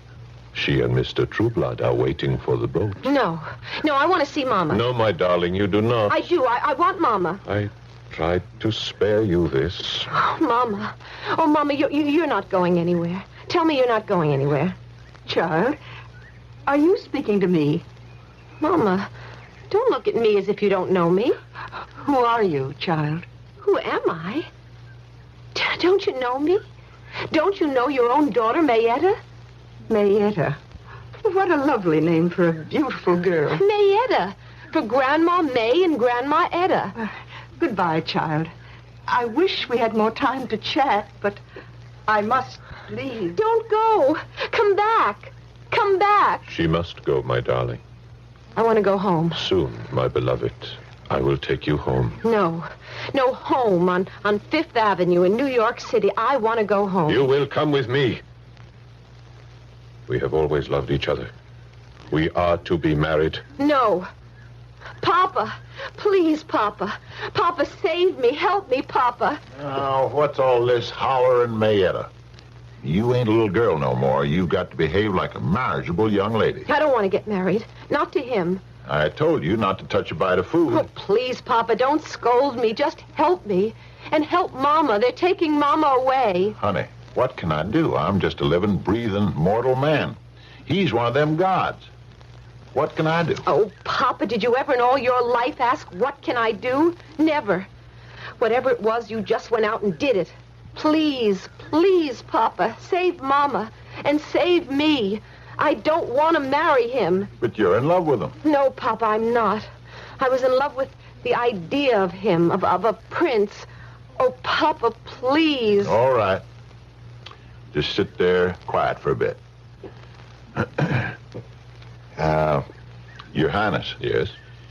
My little girl wants to break her engagement.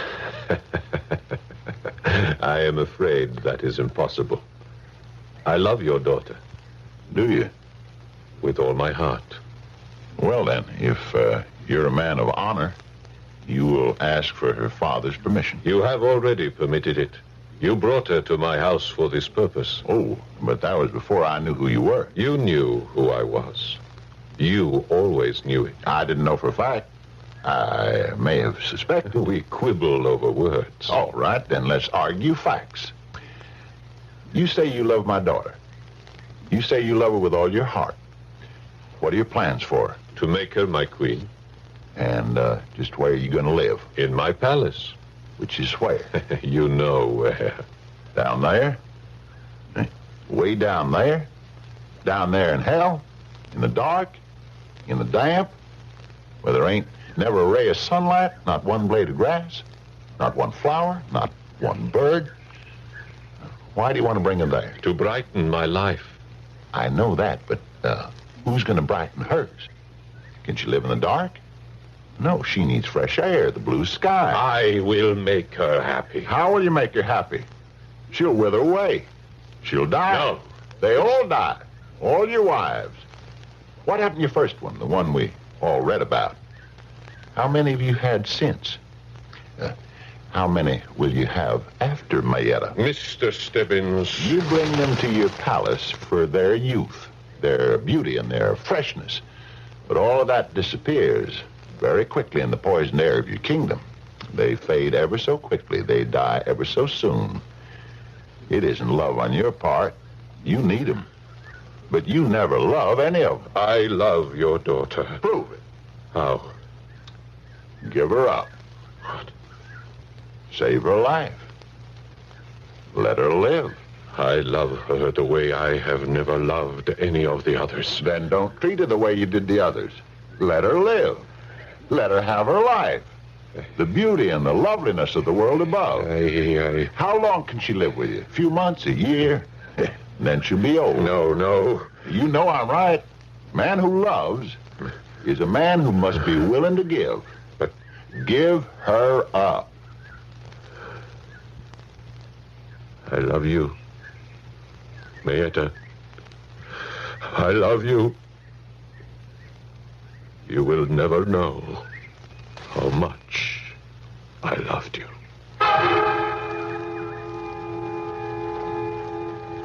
Dear Diary, I'll say one thing about this country. It may be the food or the air, but the fantastic dreams you have in this place. If I ever told anybody what I'm writing on this page, who would ever believe it? We were supposed to visit this prince, and poor Papa. Did he ever catch it from Mama? It seems we got to the place where he was supposed to live, and what do you think? This can't be the place. It's a heap of ruins. Well, nobody's lived here for hundreds of years. Everybody said it's where he's supposed to live, right, Mr. Trueblood? Yes, sir, as far as I know. Yes, but you said we were invited for lunch. Somebody must have played a practical joke. Oh, I dare say. I was told a titled foreigner lived here, Mrs. Stebbins. In a godforsaken place like this, only the devil would live here. Well, ma'am, the devil's a titled foreigner. He's the Prince of Darkness.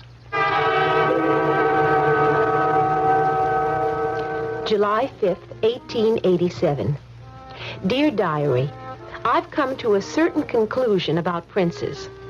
More than ever, I intend to marry one. But I have an idea that the best possible prince is the one you make for yourself. Now, Papa was just a day laborer until Mama took him in hand and made a millionaire out of him. That's because she saw the possibilities. Now, I look at Mr. Thurman Trueblood, and I wonder what I can do with him. Well, it'll be fun to try.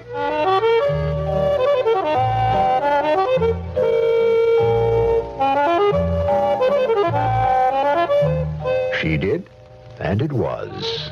Well, now, little girls dream of princes. What do little boys dream of? This whole business of dreams now, it can get us into more trouble than it's worth. Dreams. Some of them are so real. How do we know they're only dreams?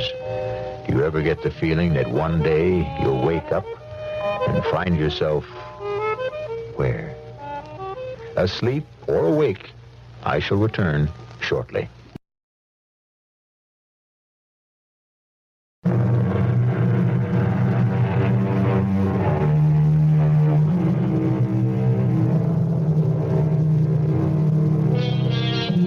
And they lived happily ever after. At the risk of being an old curmudgeon, I must ask, who lived happily ever after? The data tells otherwise. Most girls who marry princes have a relatively bad time of it, especially if you read the papers. The truth is that princes, as a rule, make great lovers but bad husbands. And for the long haul, what the girls like is for things to be the other way around. Our cast included Phyllis Newman, Fred Gwynn, Paul Hecht, Bryna Rayburn, and Roger Barron. The entire production was under the direction of Hyman Brown. Radio Mystery Theater was sponsored in part by Buick Motor Division and True Value Hardware Stores. This is E.G. Marshall inviting you to return to our Mystery Theater for another adventure in the macabre. Until next time, pleasant dreams.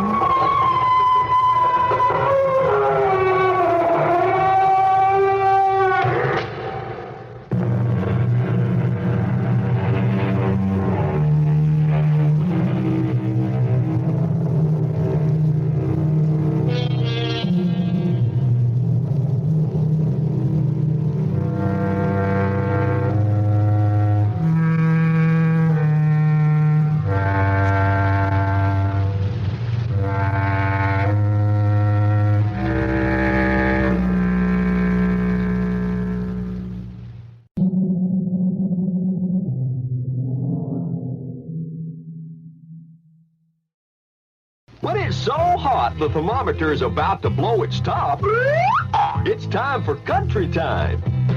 Country time, country time. Tastes like that good old-fashioned lemonade. Country Time lemonade flavored drink mix. Not too tart, not too sweet. Natural lemon flavor. Just right when you've got a thirst for the taste of good old-fashioned lemonade. Country time, country time. Tastes like that good old-fashioned lemonade. The CBS Radio Mystery Theater presents...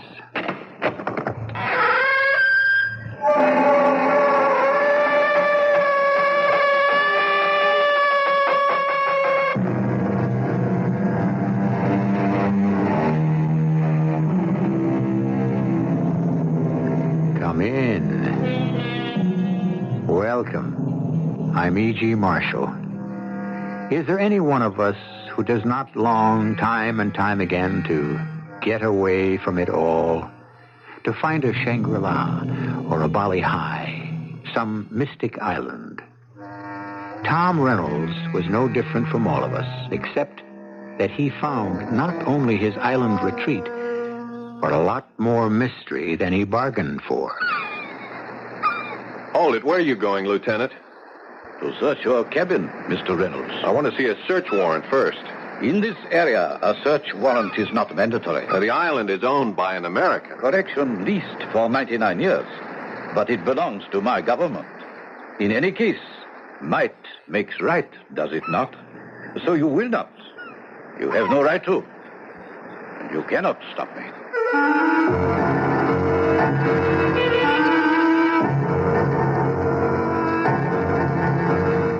Our mystery drama, The Magic Key, was written especially for the Mystery Theater by Ian Martin and stars Paul Hecht. It is sponsored in part by Contact, the 12-hour cold capsule, and Buick Motor Division.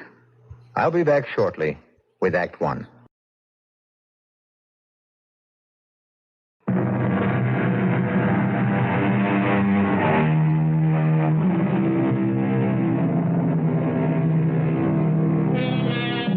Tom Reynolds is a man paying the price for achieving the American dream. In his mid-30s, he has all the rewards of success. Executive vice president in a highly competitive business, married to his high school sweetheart, 4 children ranging from just pre-college age to Dinah, the little one, just about to enter kindergarten. A house in the suburbs, a summer place inaccessible enough to be exclusive, but cosmopolitan enough to be ultra-smart. Everything a man could possibly ask for, except inner peace. God, the pressure of every day. Isn't that enough? All that noise and the long, rickety train ride before I can make it home and try to relax if the kids are quiet. I can't take it anymore. I wish I could fill my ears with wax like Ulysses did for sailors, or blot out my brain with some numb drug that gives a man release without bad after effects. And more, the nearest thing to that is Benny's Compound, the quietest bar in New York, dedicated to men like me who seek escape in controlled but dedicated drinking. Here, Tom. Hey, Josh. You ducking the 454, too? Yeah, I couldn't face it tonight without some inner fortification. Grab the 525. Yeah, me too. I thought nothing got to you psychiatrists. If we weather the patients, there's always other psychiatrists. You mind if I join you? No, be my guest. But the way I feel, you could turn out to be my private shrink. Oh, perish the thought. I value our friendship too much. Well, you won't be able to unless I get away from this rat race. Whew, I'm coming apart at seams. So, what do I do about it, Doc? You, get away from it all. Oh, well, that's a lot of help. So the family moves to Martha's Vineyard for the summer, and I finally kill myself off making the extra commute to be with them weekend. No, that isn't the idea. I mean, really get away. Oh, where? Would you believe it that I have an answer? Bat Island. Bat Island? You gotta be kidding. Oh, I didn't make up the name. There aren't any bats there I know of. It's just some old sea dog thought it was shaped like a bat. Yeah, well, where is it? What is it? That's a good question, so I'll give you a good answer. It's a sandbar in the Caribbean with some lovely vegetation. Nothing lives on it except sand crabs, clams, and other unsophisticated species of life. But it has a charming villa a rich man built, a generator for light so you can use gasoline lamps, and absolute and complete and total isolation. You can be Robinson Crusoe. And except for old Doobie, who ferries you over by boat with your supplies, you don't even have a man Friday. Oh, I don't believe anything like that exists in this day and age. Oh, yes, it does, and it belongs to a patient of mine named Brewster. Presently off to the Far East, searching for his soul in other ways. But it's vacant, available, and free. So you're square on the spot, Tom. You really want to get away from it all? Josh, I kid you not. I'll have to go or go real bananas. All right, then grab the chance. Hey, you got me all fired up. I'll talk to Martha about it. Hey, aren't you going to fix your drink? Yeah, who needs it? I got to catch that 525. It all had seemed so wonderful and so right on the train going home, but then getting home and being with Martha and the children became a ridiculous notion. I decided I would drop the whole idea, and then, of all people, Martha revived it. We were on the way back from dinner with the Coltons. You all right, Tom? I'm just terribly tired, Martha, that's all. You want me to drive? Oh, we were any further away from home, yeah, but not this close. Tom, you worry me. You work too hard. And the children and I make too many demands on you. I wish you'd take some time off, have a rest. Hey, that's funny. What? That's just what I've been thinking of. Only I didn't know just how to broach the subject to you. Well, do you have somewhere to go? Yeah, an island, sand, sea, nobody else on it. We could maybe just go native. Oh, no. What do you mean, no? Well, first, because I can't. The boys don't need me anymore, but this summer the girls do. It's a social time for Lisa. And believe it or not, a mother is of some use getting her off the ground. Yeah. Yeah, I'd only go for 2 weeks. No, you should take the whole month. Well, we'll see. But you're going. We've settled on that. Well, I guess you have. Oh, Tom, don't try to con me. You know you had to go to begin with. All I'm trying to do is to tell you I'm with you. Or, I mean, you're doing the right thing. The right thing? Go away without Martha? I tried to imagine the two of us running naked on a forgotten beach. I keep in pretty good shape at the health club and with tennis, and Martha's incredible. 4 children. She still wears the same size dress she wore in high school. But the thrill is gone. Somehow I don't care. I don't care about anything. Just wheeling and dealing. Even that is beginning to fail. Inside, at 44, I'm a dead man. Unless I find some way to start living again. So, that's how, some weeks later, I found myself on my way to Bat Island. How far is it, Doobie? Oh, 25 minutes on the clock, if you count time. Or maybe better say beyond the horizon, the other side of the world. Oh, it's nice, huh? I am a 20th century man. But if I listen to my blood, my ancestors will tell me I have forgotten how to live. I should go find my own Bat Island. Hey, you're quite a philosopher. No. I only envy you, Mr. Reynolds. A man needs peace to find himself. You are going to have that chance. You are one lucky man. All right, thanks, Doobie. But maybe I'm not as tough as you. What do I do if the solitude scares me to death? There is a shortwave radio, but I don't know how well it works. Perhaps it is best if it does not. Why? If you want to find yourself, you must take some risks. Maybe I don't want to find myself, really. Why not? I might not like what I find. Man loses so much with the years. He can also gain wisdom. I wonder. I crossed away from Doobie, up to the bow of the boat, letting the windrift drive in my face as the bow flung up the spray. My head was full of business pressure, worries, regrets that I had walked away from my work, fears of losing all I'd gained. Like a giant pressure cooker, everything pressing out against my skull as though it would blow it apart. Where had all the real things gone? Love, youth, laughter, just the sheer zest to be alive. For a moment, I was ready to step off the deck and down into the sea. And then I got my first view of the island. You hand the supplies to me. I will wade with them ashore. Okay, here's the first bale.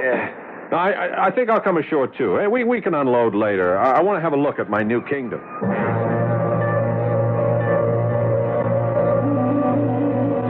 The house was small. 2 bedrooms, a cozy living room with a fireplace, an amazingly efficient kitchen, and a huge porch or lanai that fronted on the sea, looking off to the west. The island itself was a semi-tropical paradise. Australian pine and palm trees, passion flower, hibiscus, and bougainvillea, making a riot of dazzling color against the tans and greens. Even a small and incredible stream that welled up from a spring down from the volcanic hill that rose in the middle to make the body of the creature from which it took its name. The wings were 2 great coral reefs that shielded most of the beaches, and the head was the estuary of that little stream. A garden in a wilderness. You like what you see, Mr. Reynolds? So far, it's everything that was advertised and more. Does Mr. Brewster, whatever his name is, own this whole island? I don't know. Surely if he doesn't, there would be other settlers here, or some of your own people, you even. I told you. Doobie is a 20th century man. I have too many interests on Main Island. I suffer from the same virus as you have. You want to stay and share this heaven? No, but I thank you. No guts? I said I was 20th century man. That is not altogether true. I have deep ties to my ancestors, and what is heaven can be very close to hell. This island is for me and my people taboo. Taboo? That has an ominous sound. Not really. We have our own legends. You know the Lorelei? Yeah, the legendary nymph of the Rhine who lured sailors to their death by her singing. Yes. And her earlier sisters, the Sirens. Who tried the same trick with Ulysses. Doobie, you're a fraud. You're no shrimp boat man. Only by choice. Life is better and simpler. I am Harvard, class of 42. I am also Doobie Montesquieu Robert Faniel, and my mother was a Vaudin. A voodoo priestess? What are you trying to do, Doobie? Scare me right off this island? No, sir. I believe maybe you will find here what you seek. I will make it my own desire to have you find what you desire. But do not be surprised at anything which might happen here. This key is an island of powerful magic. And now I must go before the dark comes. Doobie, incredibly tall and straight, the color of mocha. Not a hair grows on his head. I watch him stride away toward the setting sun, lifting the anchor from the sand. He wades to his boat, and in one easy, graceful movement, pulls himself aboard. He starts the engine, and incredibly quickly, the boat has melted into the twilight, and I'm alone. Suddenly, it's very cold, and I go to bed.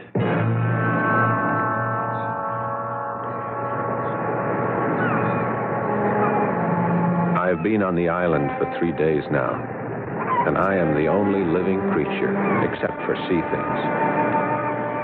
I'm not happy. I've learned too many things about myself. I'm jaded, burned out. Love is dead in me. I'm guilt-ridden as I face the fact that all the glowing, wonderful love I once had for Martha, the girl I married, is dead. All love is. The worst thing is the terrible coldness of being alone. Alone. I walk the crescent of the beach. The only footprints are mine. Alone.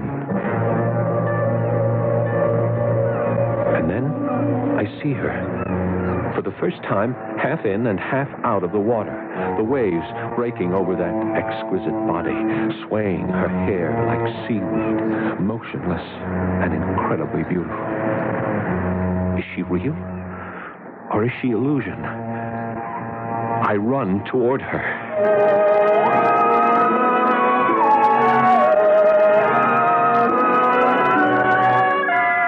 So, there is a stranger in paradise. But is she alive or dead? Which is a speculation that seems obvious and simple enough on the face of it, but which is actually amazingly complex, as you will begin to discover if you return with me shortly to Act 2.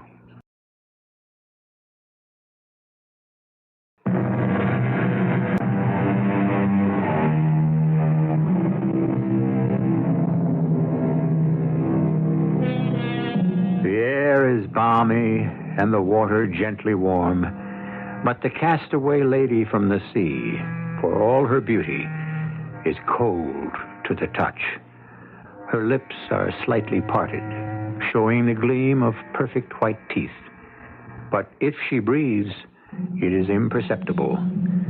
There is no mark of violence on her flawless body, and not one stitch of clothing. Tom tries to revive her with artificial respiration, then mouth-to-mouth resuscitation, then finally picks her up and carries her to the cabin, wrapping her warmly in blankets and trying to make use of the shortwave radio. This is call letter XLB 59er Bat Island on emergency frequency 268. Do you read me? I need medical help. I need help. You're asking for help from me. I don't need it or want it. Hey, you mean you're all right? I'm fine. I thought you were... Hey, let me shut this off. Is there anything I can get you? There's something to drink, please. Some water, please. Oh, sure. Here we are. Oh, thanks. Oh, that's good. You have some more? Yeah, sure. All you want. What can I get you to eat? Some eggs? I have all kinds of frozen meat, a veal steak, chops, pork.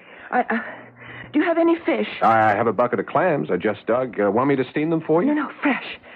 Just as they come up from the sea. Coming right up. Hey, look, you sure you should be eating anything? I mean, let me try to raise a doctor on the radio. No, that's no use. Well, what do you mean, no use? I don't need a doctor, and the radio won't work. How do you know? Well, you tried it, didn't you? Yeah? It doesn't work. Yeah, but I'm not accustomed to using it, and... Are the clams ready? Have you opened some clams? Yeah, sure.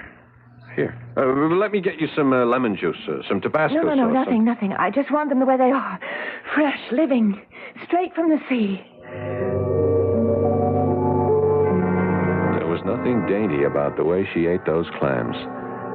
This lovely, delicate woman wolfed them eagerly, voraciously, as fast or faster than I could open them, licking her fingers after each with hungry enjoyment. The color was returning to her cheeks, and her eyes were shining now. They were a deep, deep sea green, and big enough to drown in. Well, that's the last clam in the batch, lady. You want some more? No. No, thanks. But you saved my life. I was ravenous. Oh, I feel so sleepy now. Hey, wait a minute. Before you go to sleep, don't we talk a little first? About what? Well, it isn't every day I discover the most beautiful woman I ever met in my life just washed ashore in the Altogether and lying as if she were dead on the sand. Where did you come from? I don't want to answer that. Why not? Oh, for sufficient reasons. You called me and I came. I called you? What does that mean? It isn't time to explain yet. Yeah, but what am I supposed to do with you? Don't I notify someone where you are, that you're all right? No. Well, you must belong to someone. There must be someone looking for you. For this while, I belong to you. If you want me. Well, I don't know. I've got this crazy notion I must be losing my mind. Maybe I have already lost it. Are you really here? I'm here. Till it's time. Time? Time for you to go. Now, I must sleep. I must rest. But look, can't we at least exchange names? I'm Tom Reynolds. Well, don't you have a name? I want you to give me one. Your name for me. I must be asleep. I could wake up and find this is only what it's got to be, a dream. What is my name? Oh, I don't know. Okay, wait, let me see. What day is it today? Sunday. Fine. What was good enough for Robinson Crusoe's good enough for me. Better. All he got was a Man Friday. Look at me. I come up roses with Our Gal Sunday.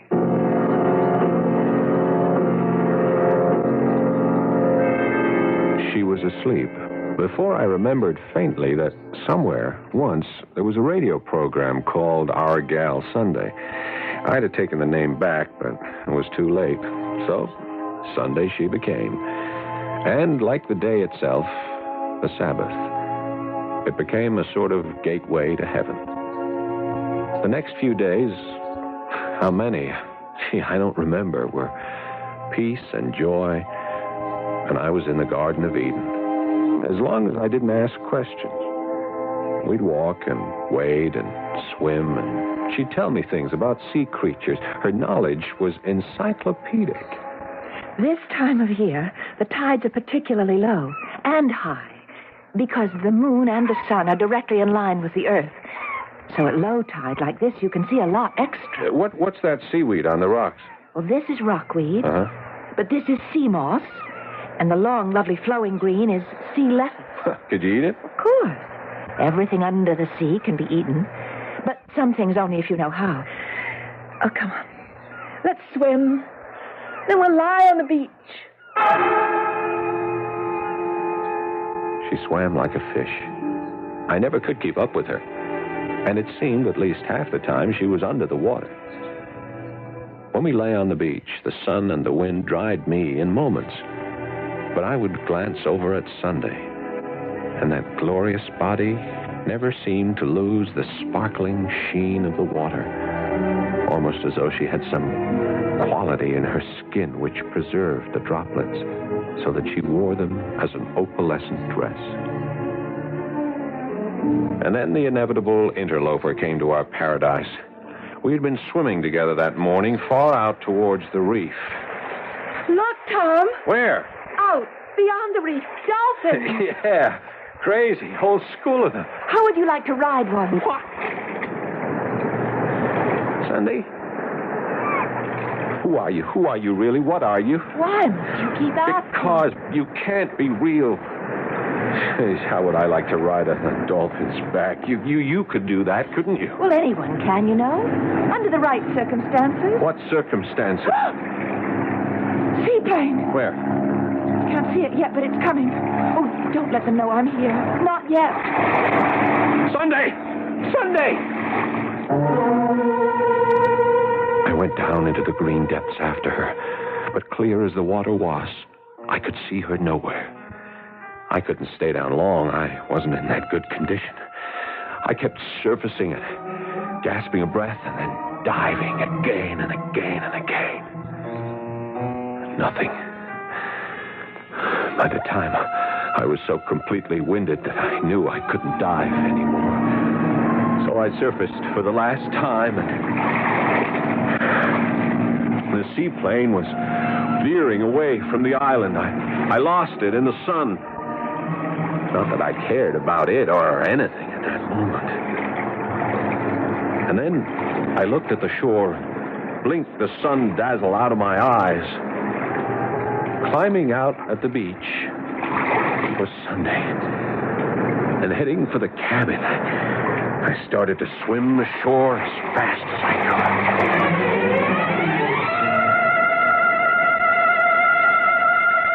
What the devil was the idea of pulling a crazy stunt like that, Sunday? You almost give me heart failure. Sorry, I just didn't want anyone from the plane to see me. Why? It isn't time to explain yet. Well, when is it going to be time? The plane. It's going to land. So what? It's a free ocean. They'll be coming here. They'll be looking for me.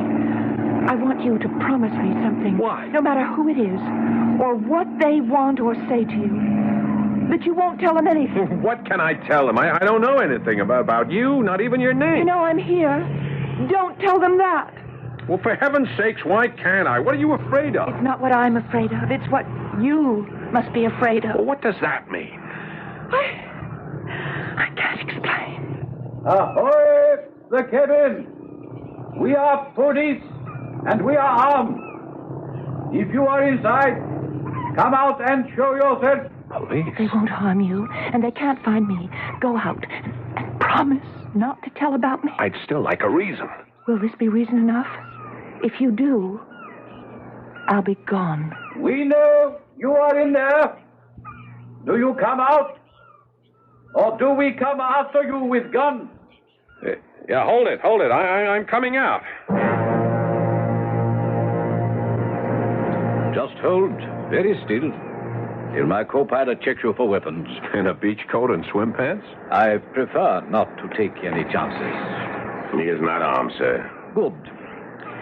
Keep him covered while we talk. Who are you? And what are you doing here? I'm a guest. I'm on vacation. A guest of Mr. Brewster's? I believe that's the name of the owner, yeah. And you also have a guest?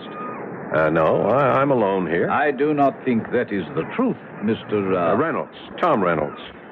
Well, who are you to come here throwing your weight around? Lieutenant Jeffrey Tarrant, area police. We're looking for someone. A Barbara Cody. You know her? No. Or perhaps under one of the other names. Smith? Harrington? The Countess Perenchio? Princess Suleiman? Codicus? No, look, I don't know what you're talking about. I don't believe you, Mr. Reynolds. I don't believe that anyone could not be aware of one of the richest women in the world. Or that she has been abducted and disappeared into thin air with every available ship, plane, yacht, both civilian and police or army, searching for her. I think I am the lucky man who has found her. Watch him, Sims. Hey, hold it. Where are you going? To search your cabin. I'd like to see a search warrant first. Mr. Reynolds, in the area, a search warrant is not mandatory. This island is owned by an American. Correction, it is leased for 99 years. But it belongs to my government. In any case, might makes right, does it not? So you will not. You have no right to. And you cannot stop me.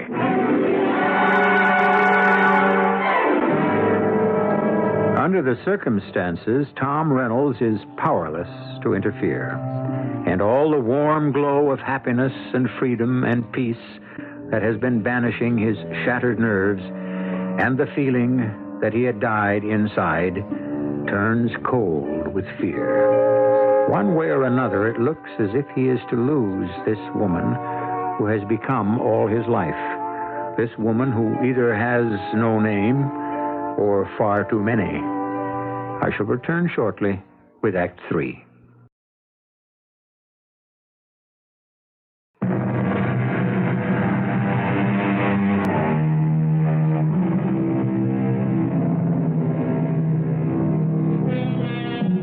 Time seems endless as Tom Reynolds, the unwavering gun of the co-pilot covering him, listens to the opening and closing of doors from inside the cabin. Any moment, Sunday will be discovered, and some instinct deep inside him spells a warning that when she is, he will have lost his battle and will to live. Then suddenly, as the lieutenant returns, he can feel his heart lift with a wild hope. Oh, she is not in there. Where is she, Mr. Reynolds? I don't know who you're talking about. It's quite useless. We know you are not alone. How? When you were swimming a short while ago, from the air, my co-pilot saw another head beside you in the water. Right, Sims? You are right, Lieutenant Tarrant. I would swear I did. You're not sure. Yeah, you know you're not. Hell, you came and buzzed me, didn't you? I wonder if we could have been mistaken. We will search the island, of course, but... But what? You can't put your gun away, Sims. Mr. Reynolds, you said you did not know the woman we are looking for. Yeah, well, when you asked me, I honestly didn't, nor did I want to. All those aliases, I figured she must be FemLib's latest and greatest triumph, a dame heading the 10 most wanted list. But then that first name you gave me, Barbara Cody, isn't she the heir to the Cody tobacco interest? That is correct. And some feel, after at least the last 3 of her husbands, almost certainly the richest woman in the world. Yeah. She's about what now, 26? She's gone through 5 husbands? She doesn't seem to have much luck with her men. There are many who say they are the ones without the luck. Your American press have given her a name taken from her natal one, Barbara Cody. The beautiful Barracuda. Yeah. That's probably because she doesn't like photographers. Isn't she always smashing cameras and suing the men behind them? Yes, correct. That's why when she was abducted, many people were not surprised that no ransom note followed her disappearance. Then why would she be abducted? It is thought one of her enemies might have decided to exact his or her own revenge. How? She was in Nassau. She is an accomplished pilot. She took off in her own private plane or was taken and never returned. Well, then she could have just crashed. It is possible, but the weather was flawless, and we have seen no signs of wreckage. And even if she had to ditch and was alone, she was a strong swimmer. How about sharks? Anything is possible. Even that you still have her hidden on this island, Yes, we shall have to search. I spent the rest of the day chewing my thumbs, and whenever I was out of sight of the police, doing my own searching. We both came up empty-handed. And finally, with many apologies, the lieutenant was gone. I was alone again in paradise, which, all of a sudden, was a tomb in which a dead man lived, the promise of joy snatched away from him by unlucky coincidence. Or was it coincidence? The sun was settling lower and lower, as disconsolately but compulsively I roamed the curve of the beaches, calling her name, and answered only by the mocking seabirds. And then, suddenly and incredibly, walking out of the sun, and as if on top of the surf itself, was Sunday. Sunday! Sunday! Mom! I thought I'd lost you. I don't know what I thought. That you'd carried out your threat. My threat? If I told about you, you'd be gone. But you didn't. No, of course not. But they searched, and you were gone, and I couldn't. Oh, how did you get away? Oh, my darling, learn to accept what is. Forget the past and the future. There's still time for us. Do not do anything to lose a minute of it. For the moment, having found her again, I could promise anything. But with morning, lying together in each other's arms, the sun drenching the world with light, the questions came back. I told Sunday all about the lieutenant's visit, what he had told me, and I tried to face her with a need to end all the secrecy. Do you really see me as a spoiled heiress, gobbling up men like small fish, slashing and wounding with my teeth like your Lady Barbara? A barracuda. No, but come on, face it. It is quite a coincidence. You think that I plummeted into the sea, either pushed out of a plane or because I decided to end it all, and by chance got washed up on your island? Well, where else did you come from? Maybe from sea chambers, buried in the ocean's depths. My hair spun from glittering rock spume where the waves break. My sisters, Sylvans and Sylphs. And perhaps I am the one called Undine. Did you check me very carefully to make sure that, like the sailor's mermaid, I was not half fish? Well, I know that isn't true. But how can you be sure that I'm not Undine? Wouldn't it be really terrifying? Why? Because I could be that most terrifying creature spawned by the sea, the woman temptress with no soul, who could only find one by stealing it from a man. You want me to be Undine? No, but... Then ask no further questions. Let us make the most of the time we have left.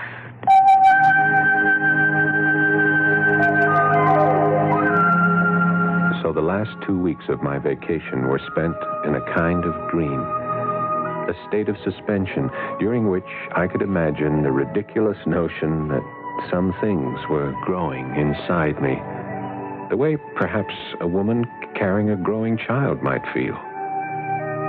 The shaking hands, the need for alcohol, the tunnel view of life, the blinding pressure, headaches, the death wish were all gone and forgotten. And then came that strange, wonderful, awful, inexplicable day. Tom. Yeah? I have to go away, Tom.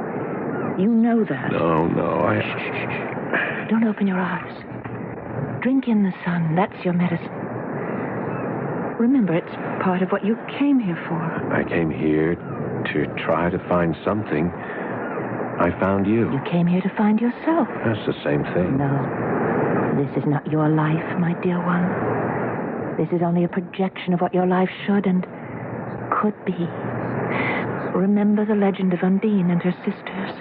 They were born with no soul, and the only way they could find one was to marry and bear children for a mortal.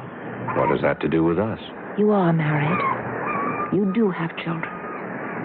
And no matter what there's been between us, I couldn't touch your soul. I told you long ago that I would be here until it was time for you to go. The time is now. No. I stole as much of you as I dared, but I couldn't steal your soul. When you came here, you were like me, empty and lost inside, and all I could bring you from the sea was enough to fill up that emptiness, to give you back your soul and your hope for the future.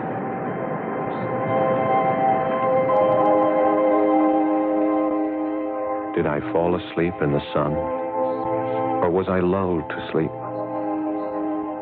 When I woke up that last afternoon on my island seclusion, I was like a man after an operation, still drugged and only half aware. But inside me was an inner peace, and what should have been an unbearable ache was only a lovely memory. Doobie picked me up the next morning. Well, that's the last of your possessions, Mr. Reynolds. You are leaving a lot lighter than you came. In so many ways, Doobie. You ready for me to cast off? I guess. Nothing left for me to stay here for now. Was I ever really here? Did anything I think I might remember ever really happen? I told you it was a magic key. An enchanted island, sir. And it is dangerous to sleep as I found you in the full sun. Yeah. My brains are a little addled. Maybe too much sun. Does it matter what is illusion and what is real? What is important is, did you find what you came for? I don't think I found it. Somebody gave it to me. You look like a man at peace with the world. Are you ready now to return to it? I guess I am. Yes, Doobie. I know I am.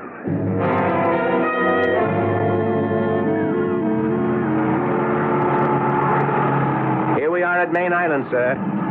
Oh, I forgot to tell you. Lieutenant Tarrant wishes a word with you. Yeah, I see him waiting for me. Yeah, we're docked. You can talk to the lieutenant while I unload your gear. Oh, thank you, Doobie. You looking for me, Lieutenant? I have been waiting, yes, Mr. Reynolds. Oh, excuse me. I guess I should say Lieutenant. It is of no importance. What is that I owe you an apology. Oh. The lady I questioned you about. We found her this morning. You found her where? The plane was almost intact, lying in 30 fathoms of water, 180 feet down. Both doors sealed by the water pressure. No one could have escaped from that cabin. And Miss Cody was alone. Dead? Very. The doctor estimates at least 3 weeks, probably a few days more. That would be about 3 days after I crossed to the island. About it exactly, Mr. Reynolds. She was a pretty woman, although what pictures we have don't do her justice, they say. Would you like to see the girl I was almost ready to believe you'd abducted? No. Maybe better yes, Mr. Reynolds. Why? I told you. I am the son of a Vaudin. I would like to know that you are altogether at peace. For always. Yeah, well. Okay, let me see the picture.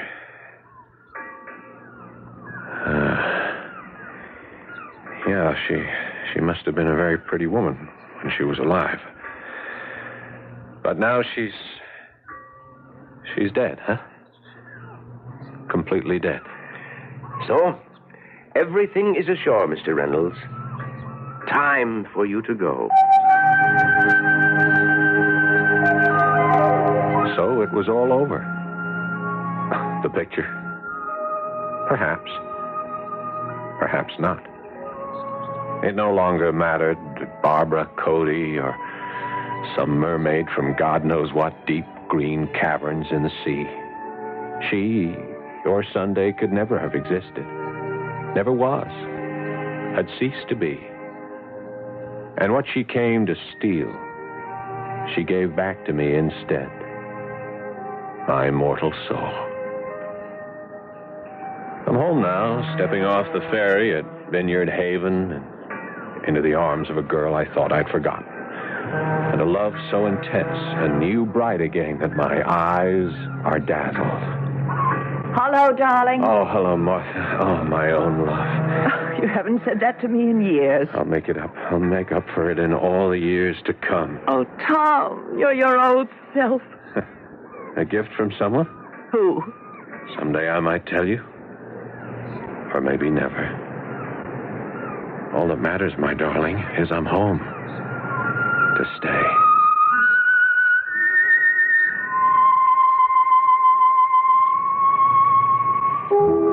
A strange, complex, tender story with no answers except the last. Who stops to question miracles? And who really wants to know how an illusion is achieved? Once you know the mechanics, the magic is gone. I'll be back shortly.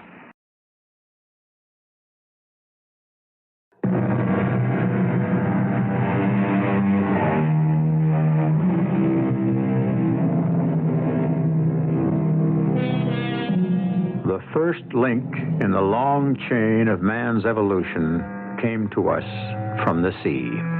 The richest and most nutritious foods we eat come from the oceans or are waiting to be harvested.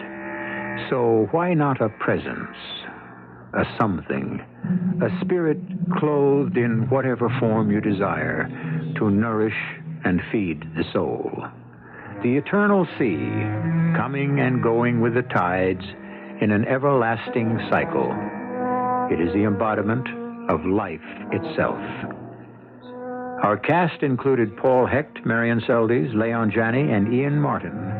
The entire production was under the direction of Hyman Brown. Radio Mystery Theater was sponsored in part by Anheuser-Busch Incorporated, Brewers of Budweiser, and True Value Hardware Stores. This is E.G. Marshall inviting you to return to our Mystery Theater for another adventure in the macabre. Until next time, pleasant dreams.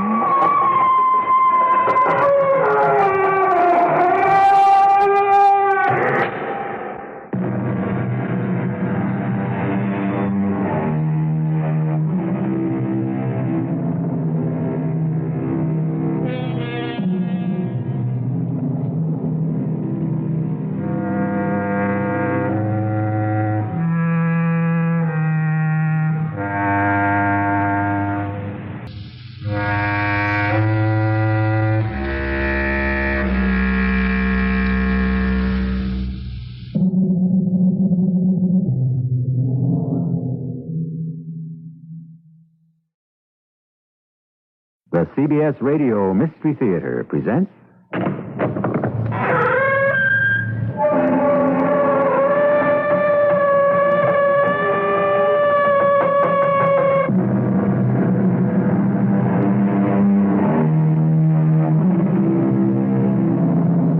Come in. Welcome. I'm E.G. Marshall. I think I can say that one of the most asked questions and the most unanswered question of the 1980s and possibly the 1990s is this: is there life on other planets? Out there, are there substantial thinking creatures who can at least match our intellect? If so, are they friendly or hostile? What do they look like? And will we be able to communicate with them?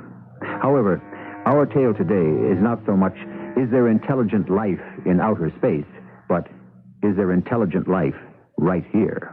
Amos, look there. Quick. Between the moon and that tall tree. It's coming closer. What is it? If this were the 4th of July instead of the 4th of December, I'd say it was a blue pinwheel gone crazy. Amos, it's not spinning. It's lighting up the sky.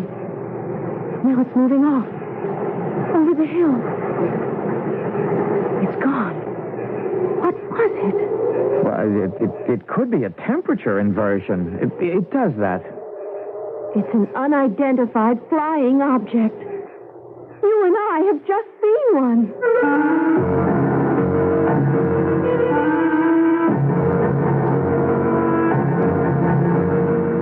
Our mystery drama, The Man Who Saw Martians, was written especially for the Mystery Theater by G. Frederick Lewis and stars Jack Grimes. I'll be back shortly with Act One.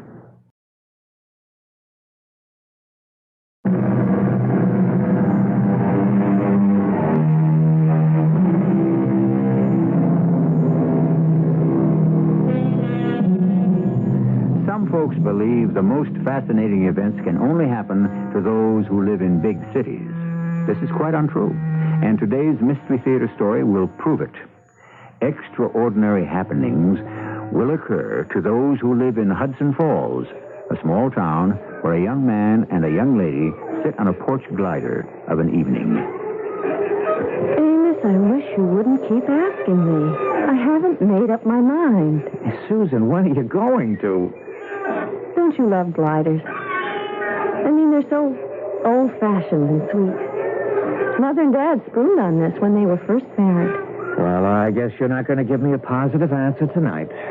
Now that she's passed away, Dad never sits out here anymore. Okay, I'll change the subject. I am being considered for the job of assistant editor to Harris on the newspaper. I'm very pleased. Well, I thought you'd be. That's why I had to come over and tell you. I mean, I'm pleased Dad is taking such a personal interest in his newspaper. Becoming a publisher has given him something to do. Doesn't he have any hobbies or friends? Dad's never been close to people. He spent all his time making money and now buying the Hudson Falls Gazette. Money's been his only interest. You know, Susan, we could give him something no money can buy, and I bet it'd give him a whole new lease on life. We could? A baby. Amos, I haven't even agreed to marry you yet. Okay, then what about it? I've been asking you for 2 years now. Amos, I don't see myself married to you because I want to be married to someone who's going somewhere. What are you? A reporter on a small-town newspaper. Even if you got to be editor-in-chief, it's going nowhere. You're not ambitious. And I don't want to go nowhere with you. Amos, look up there, quick. Between the moon and that tall tree. It's coming closer. What is it? Today was the 4th of July instead of the 4th of December. I'd say it was a blue pinwheel firecracker gone crazy. It's not that. It's not spinning. It's lighting up the sky and coming this way. It's moving off. It's going over the hill past the baseball diamond. It's gone. Amos, what was it? Well, it could be a temperature inversion. It does that. Temperature? What are you talking about? That was an unidentified flying object, and you and I have just seen it. There is no such thing as UFOs, Susan. You don't think they're possible? Of course not. You mean a saucer with little green men on it? I don't think you're being funny, Amos. The joke could be on you. Whatever it was, it's worth a picture. Now, if I were the assistant editor, I'd ask Jack if he had his camera ready. Jack? Jack who? Jack Sperry. Remember him from high school? He always liked you. Anyway, he's been a freelance photographer, and he came back to Hudson Falls and joined the paper last week. He's sharing my place. Susan, whatever you think of me, I want you to know I love you. Even though you believe in visitors from outer space. You're hopeless. You've got a closed mind. I can believe anything is possible. You can't. And that, my friend, is the difference between us.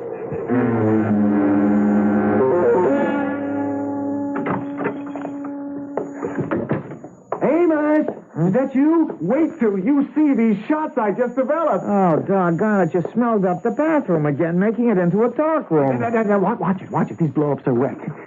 You took these? Yeah, just an hour ago. I was standing outside, and all of a sudden, I saw this big, flying silver pie, 100 feet in diameter, windows all around it, come zooming over the hill. Look at this one. Not bad, huh? A little grainy, even though I opened up as far as she'd go, but they were traveling, man.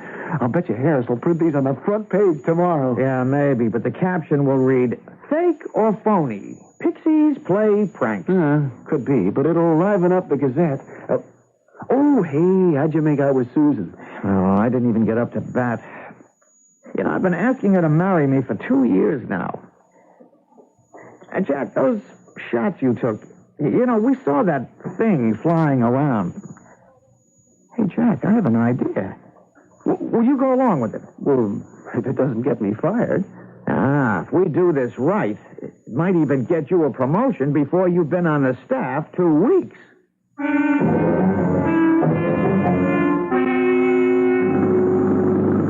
What time is it, Jack? Why, you're not planning to break any speed records in this old car, are you? No, I just want to get to the top of this hill without being seen. It's 10:15.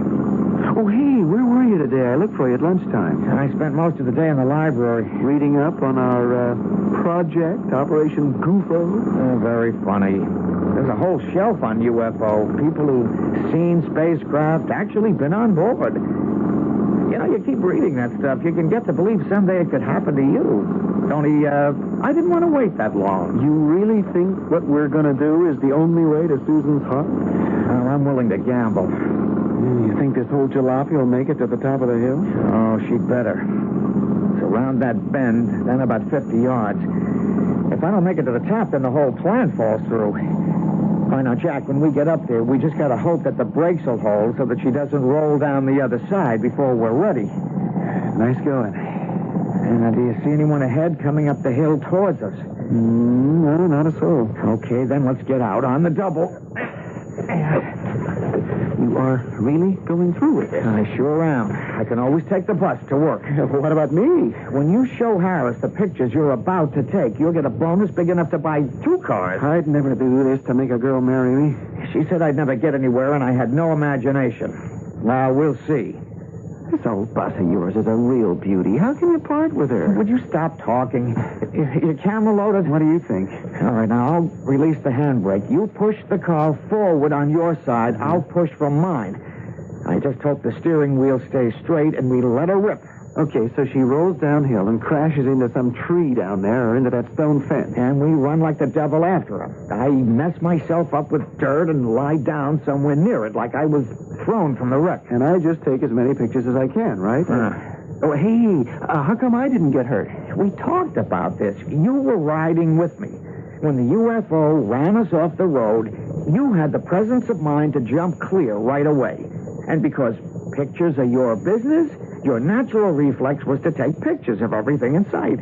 Now, once you got what you want, I'll hook it to the nearest phone and I'll call old Horace Bailey and tell him what happened. That way, Susan will hear about it first. Gotcha. Okay, now. 1, 2, 3. Boy, shit! There she goes! Run after her!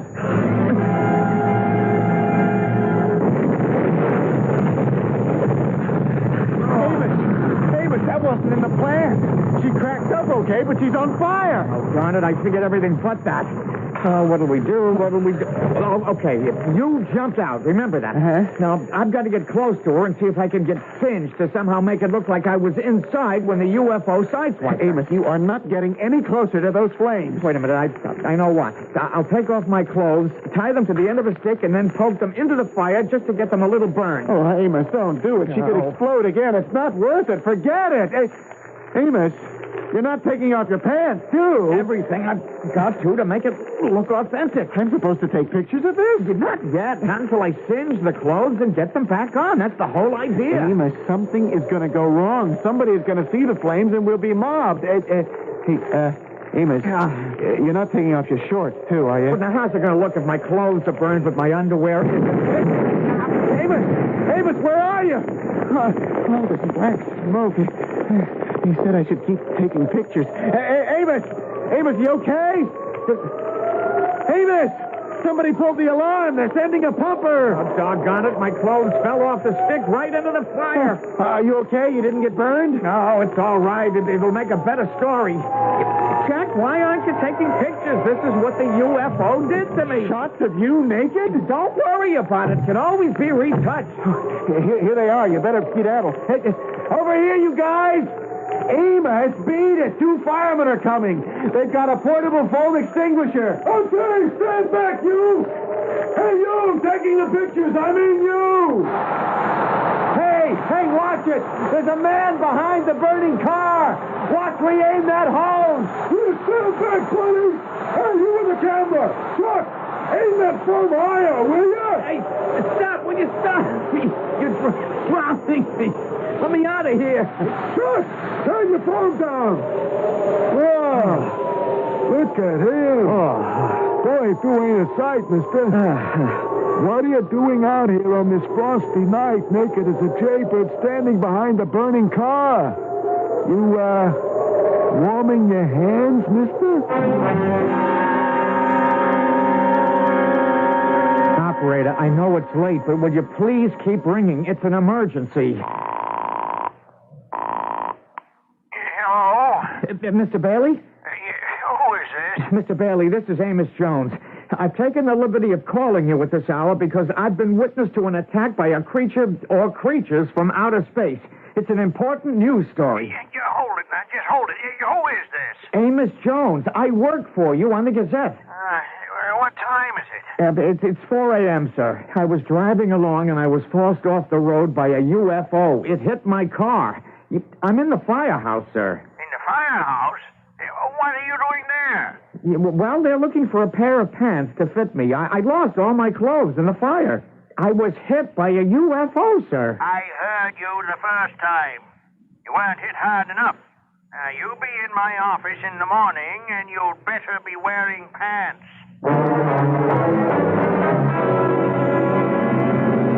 Have you noticed how some people can't seem to do anything right, even on Mystery Theater? Here is Amos Jones, young reporter who tries to impress the girl he wants to marry by wrecking his car to make it appear he was attacked by some arsonist from outer space. Just how far does Amos think this stunt will get him? You have no idea the surprises that are in store for Amos and yourselves. I shall be back shortly with Surprising Act 2.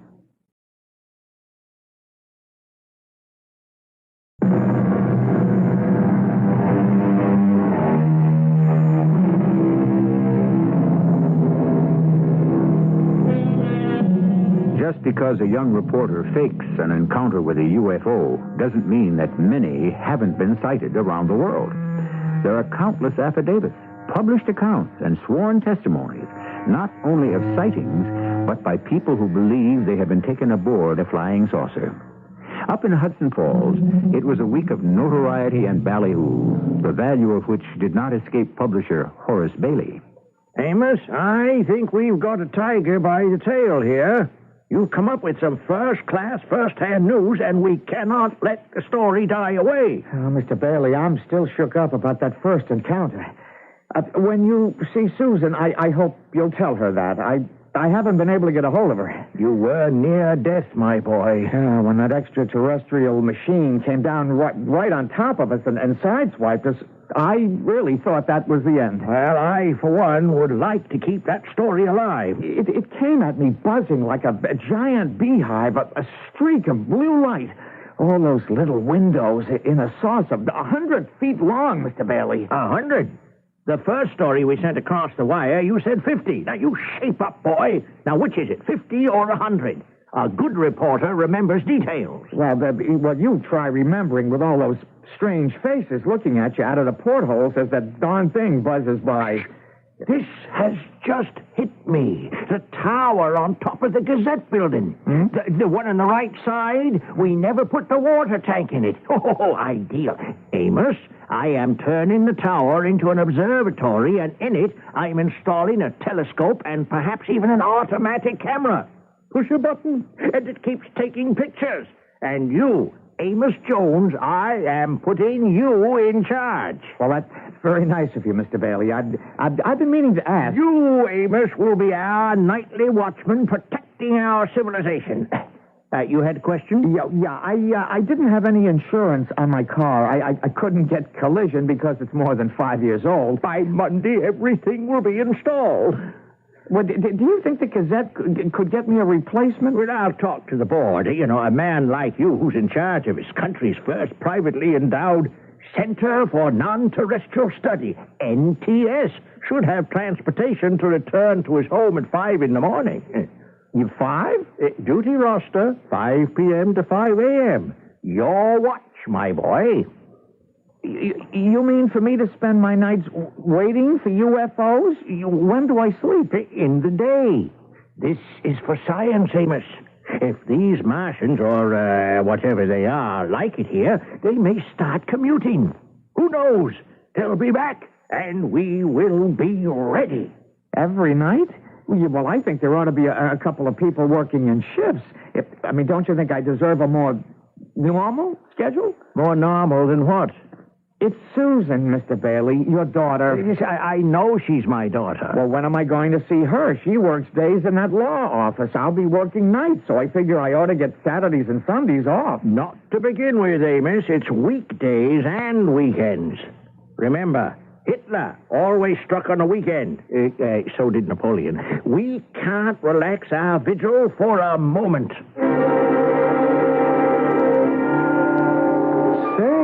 This is some great spot you have up here, Mr. Astronomer, in your telescopic tower. Now cut it out, Jack. No, I mean it. Hey, look at that telescope.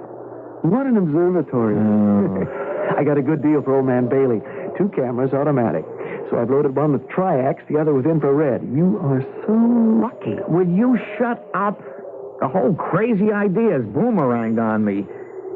I'm on duty here every single night. Well, that's a real shame. Yeah, Susan won't talk to me on the phone. I don't know what's wrong. Here I go and cook up this whole scheme about UFOs that she was so excited about, and suddenly it's nothing doing. You haven't seen her? Saturday, Sunday, I call her. She's not home. I leave messages. Here it is Monday, and I'm on this cockamamie UFO watch, and what for? Now, what kook from outer space is going to fly by the village green of Hudson Falls to be observed and photographed? It's insane. Gee, I'm sorry it worked out this way. Well, what can you do? Well, there's got to be another sighting. That's what. I'd like to hang around and take the pictures for you, but these cameras are a cinch. Just push the button, and you're in business. No. These sightings are going to be in my head, Jack. You understand? I'll get action from Susan and old Horace Bailey. You see if I don't. Believe me, I'm not spending any more nights in an empty water tower just because Napoleon declared war on a weekend.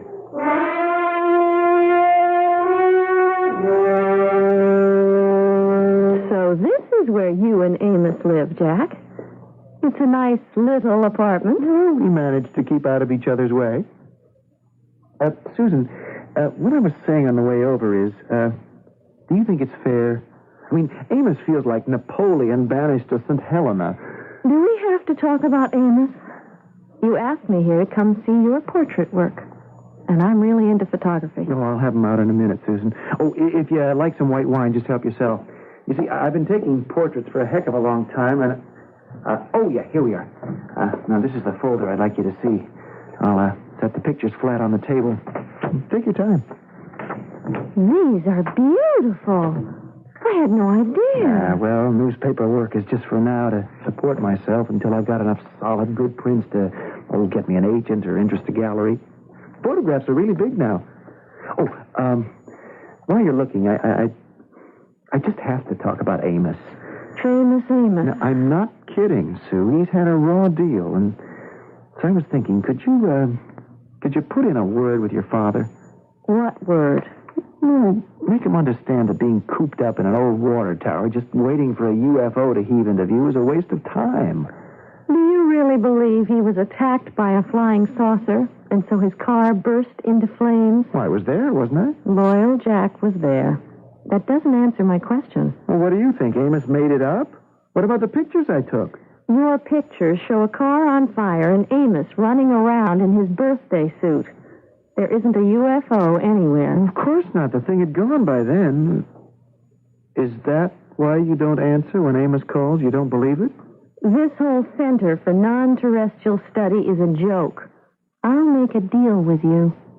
I won't say I think you may be in cahoots with Amos if you take me to the Founders' Day picnic tomorrow.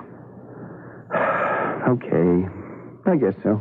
You do that, and I'll keep my suspicions to myself. Susan, you are the prettiest blackmailer I ever met. But I still want you to remember, Amos is my friend. Good morning, Mr. Bailey. I've got something important to report. Yes, good morning, Amos. You have? You saw another flying saucer. Oh, better than that. One of them landed on the village green last night, and they took me inside it. Amos, Amos, you don't mean it. It took you inside. What was it like? Well, I've written the entire story down here, and I want you to read it very carefully. Hold everything. Hello, Miss Mergenweiler, get me Harris. Here, now, let me have a look at your copy. 2 men, pink suits, gray faces, led me into ship, windows all around, doors, oval-shaped, strange symbols on door. Amos, I can't believe I'm reading this. All right, place me onto golden table, tube fastened to middle of my body, strap me down, table spin. It's too much, Amos. It's too much for a mere mortal to comprehend. Well, I underwent an unusual flowing feeling, Mr. Bailey. It's hard to explain in our words. Then the table stopped. It's all written down there. Then they let me get up. And one of them said, "It worked." And the other one said, "We'll get them all now. All of them." What did they mean? Well, I would say those who are sent from outer space plan to take over our civilization. They are not friendly. They are to be feared.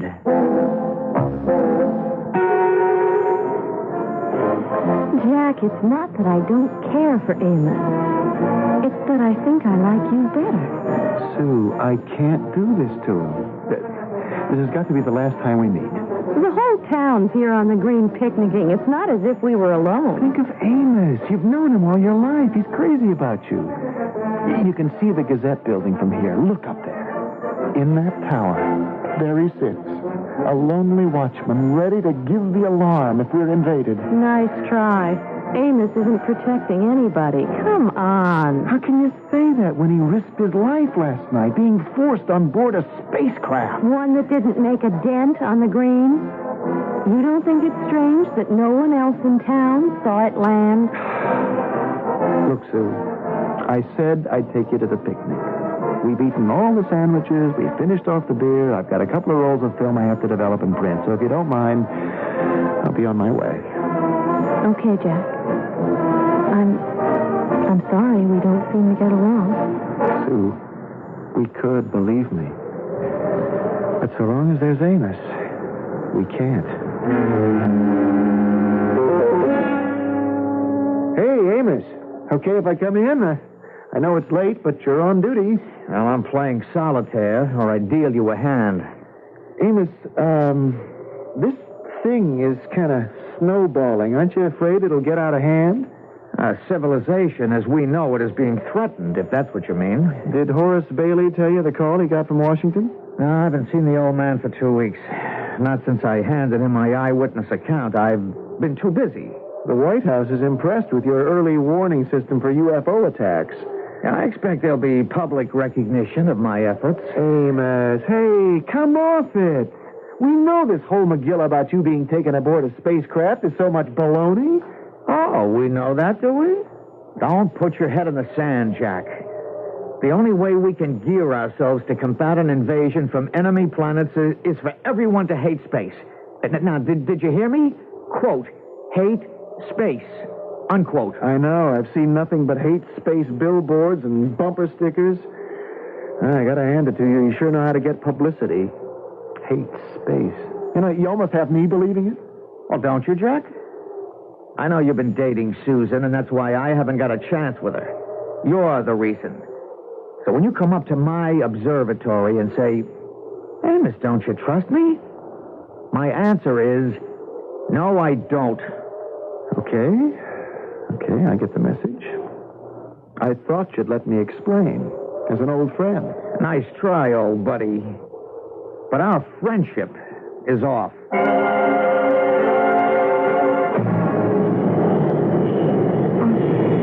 I don't believe it.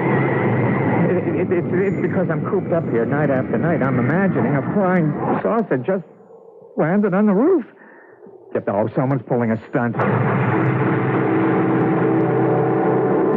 No stunt, Mr. John. Who are you? How did you get in here so fast? The answer to your question is one you are not capable of understanding. My name is Smith. You may call me Mr. Smith. Why are you dressed like that? A suit?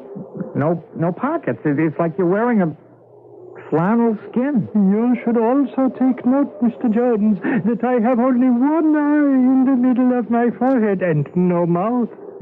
You are hearing what I say from a sender-receiver on top of my head. What is this? Is some game or something? Are you trying to scare me? Because I want you to know that I don't scare easily. If you ask me, Amos has opened a Pandora's box. Check your mythology, and you'll find that Pandora was sent to Earth by the god Zeus and fooled Epimetheus into thinking the box was a wedding present from the gods. On their wedding night, Pandora opened the box, and out flew clouds of death, disease, and destruction throughout the world, which is how we came by them. Only one good thing remained inside Pandora's box, and that was hope. which is all I can offer you when I return shortly with Act 3.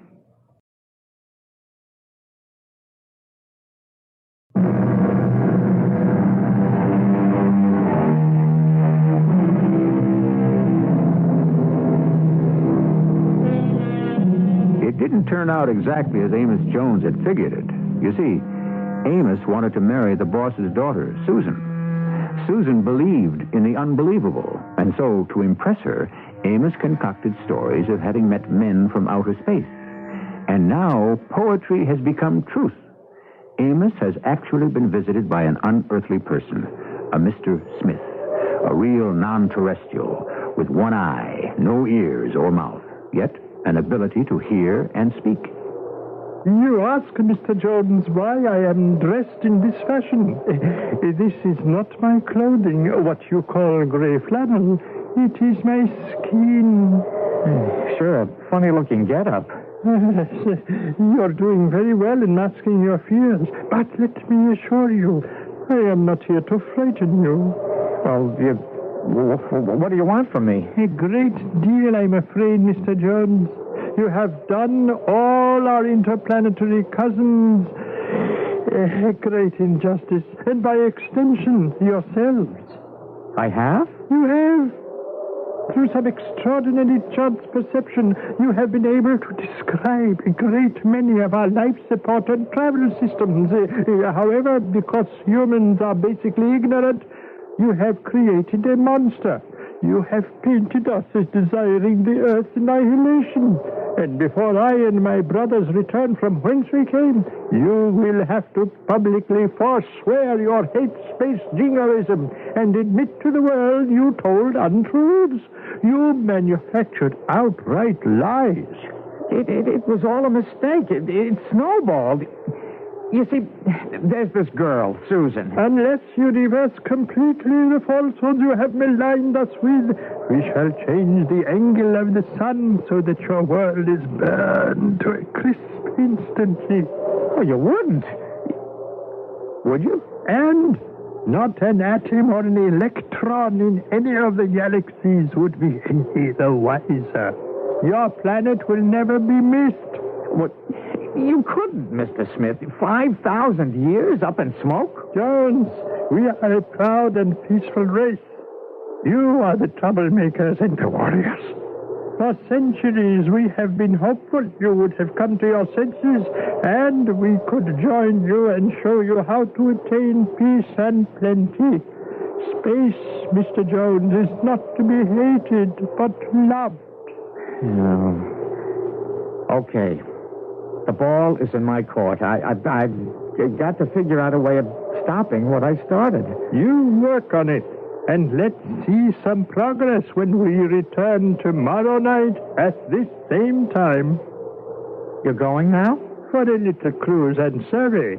Would you care to have a look aboard before we leave? Who, me? Inside of one of those things? No, thank you. Too bad. Yeah, well. It's an experience not unlike the one you dreamed up, but without a gold table. By the way, these automatic cameras can only photograph what was made or born or grown on your planet. Nothing else.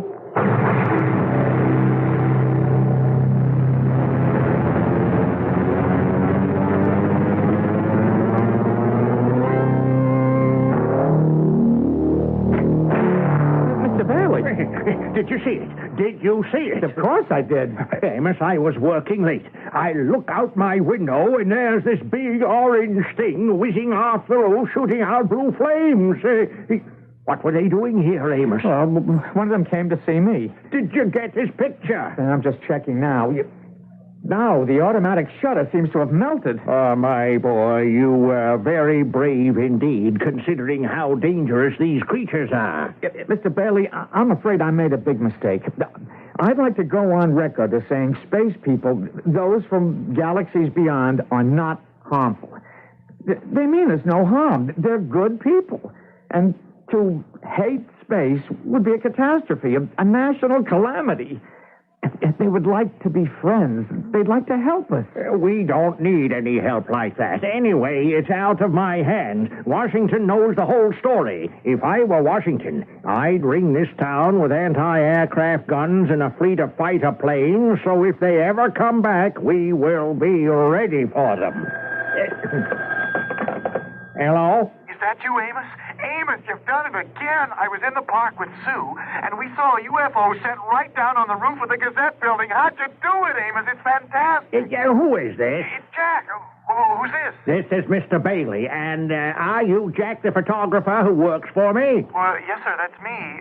Where's Amos? He's right here. Do you wish to talk to him? No. I just wanted to let him know that I saw it. Well, so did I. And I'm up in the observatory with him. Now, you better come up here, Jack. Your cameras didn't work. They got jammed or melted or something. There's a step on it.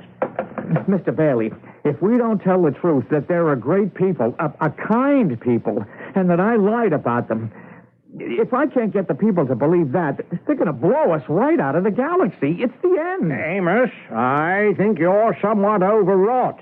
Now, it's a great strain meeting enemies from out there. Now, you just let me take care of all the details from here on in. Okay?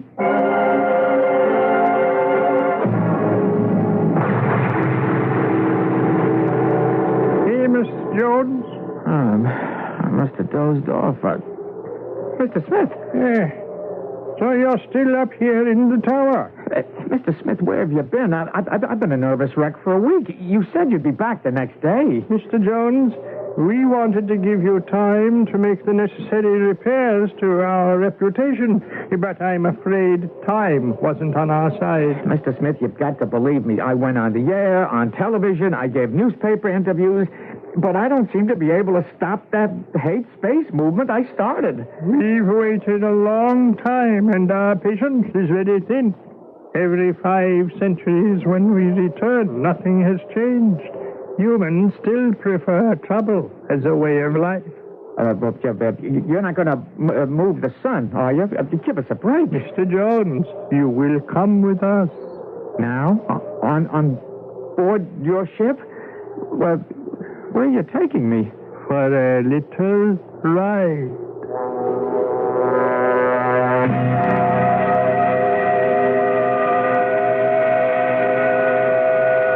Well, don't you see, by taking me away from Earth in this spacecraft, you ruin any chance you might ever have of getting your message across. I'll say this for your species.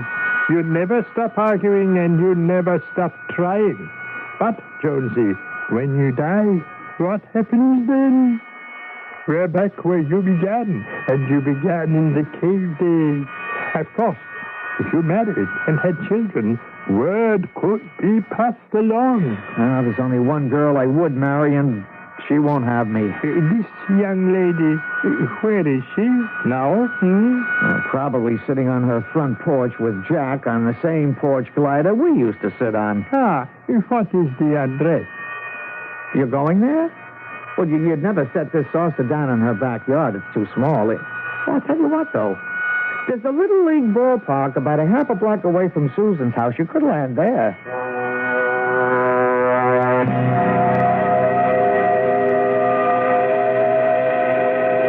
I feel sorry for Amos. I really do. It's all my fault. Oh, look. Did you see that blue flash in the sky? It's gone now. Disappeared behind those trees. It's northern lights or temperature inversions. Take your pick. You sound like Amos did the first night we saw it. When I wanted to talk about him, you didn't. Now I don't, and you still do. Hello, Jack.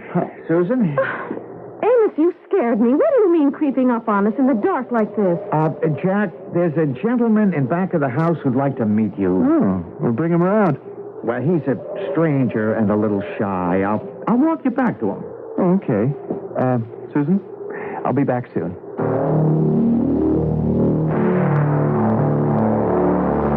Amos, what are you doing here? Where is Jack? Well, he's talking to this party. What's going on back there? I hear strange sounds. I can't quite make out. Now, why don't you come back with me and see? You're being so mysterious.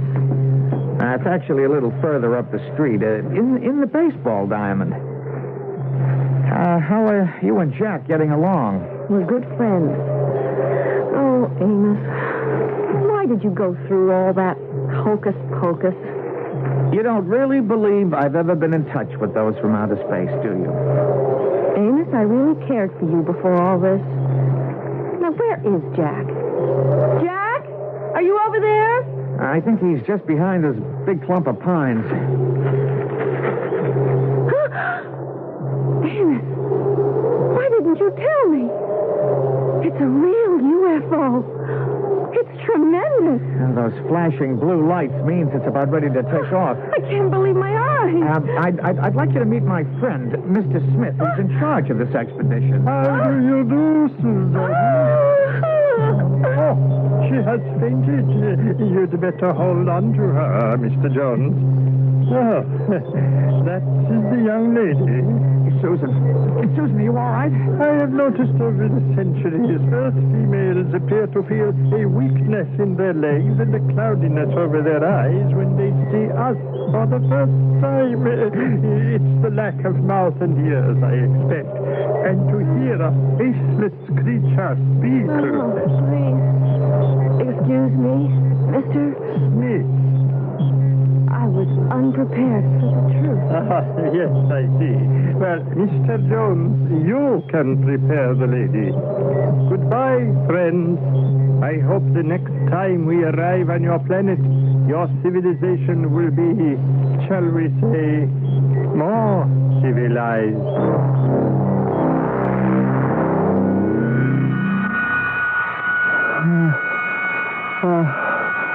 Where am I? Your name is Jack, is it not? Yes. Oh, my God. Is this a nightmare or is this for real? To answer your first question, Mr. Jack, take a look out of the porthole nearest you. Do you see we are climbing upward? The sun is rising with us. You're kidnapping me. Not at all. On our planet, you will have eternal life. But why me? And it seemed to us you were complicating matters between Mr. Jones and Miss Susan, and we required them to mate and produce offspring. A matter of spreading a belief. But you will be helpful to us. How? Here is a sample of today's Earthling to study. Will I ever get back home again? To Hudson Falls? Certainly. We are not barbaric. We do plan to pay another visit to your world in a few hundred years, Earth-tide. By then, we would hope hatreds of all kinds will have died. We can wait. We are a patient people. It's an axiom that we hate some persons because we do not know them, and we will not know them because we hate them. Is our tale that much a fantasy, or is it perhaps a disguised fact? It could all happen. Somewhere in space, there could be those of superior ideals who are right this moment, watching us and waiting for the day when we might all join hands for a better life. I shall return shortly.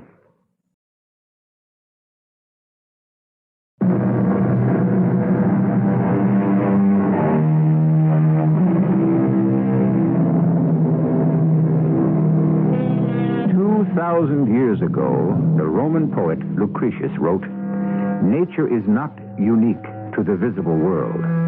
We must have faith that in other regions of space there exist other Earths inhabited by other people and animals." In 1500 A.D., the astronomer Copernicus had the same idea, and 1,000 years later, the great philosopher Bruno agreed. But society disagreed, and in 1600, Bruno was burned at the stake. My point is, who knows how many light years ago the Columbus of the cosmos may have started for your doorstep. Our cast included Jack Grimes, Jada Rowland, Russell Horton, and Earl Hammond. The entire production was under the direction of Hyman Brown. And now, a preview of our next tale. I was born under a lucky star. I am the seventh son of a seventh son. I am destined to be rich. The seventh son of a seventh son. According to all the legends... Mendel, I said goodbye.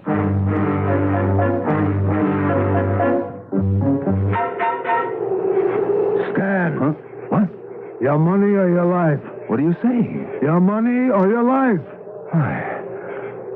Go ahead, take my life. I'm not joking. And I am?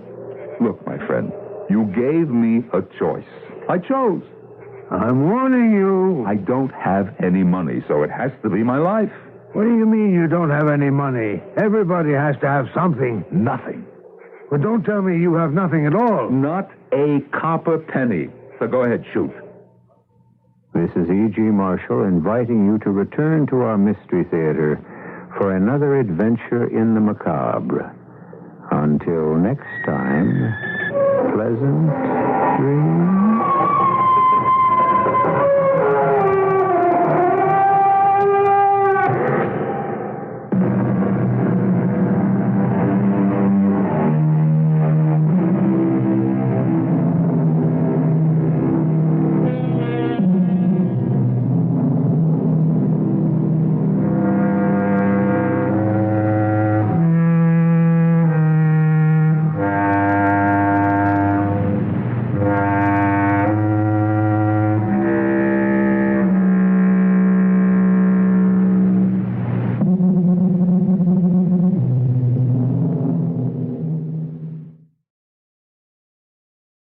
The CBS Radio Mystery Theater presents...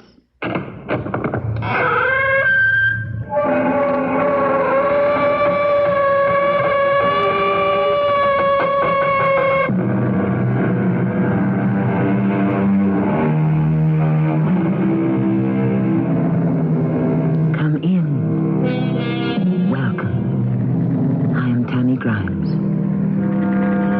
This is the true story of Mary Reynolds, born in the wilds of Pennsylvania in 1793, died there aged 61 in 1854.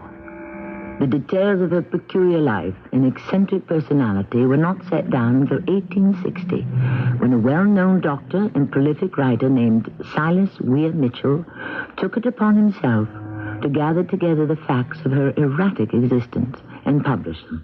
Mary, my dear? Are you speaking to me? Mary, dearest. What is it? What do you want? Mary, I'm your brother, Simon. And you? Who are you? Well, I'm your mother, dear. A likely story. And this is your father. I never saw any of you before in my life.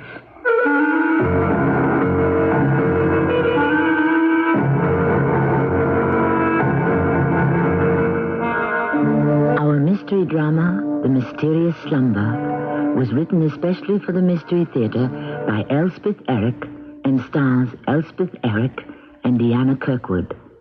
I shall return shortly with Act One.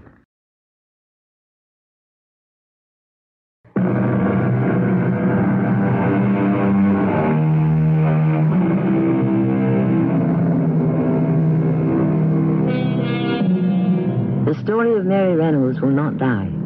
William James abstracted it in his Principles of Psychology, published in 1891. And in our century, it was told again by the famous psychoanalyst C.G. Jung in Volume 1 of his Psychiatric Studies, published both here and in England in 1957. Now we, I trust without pretension, bring you a dramatized version of the story of Mary Reynolds.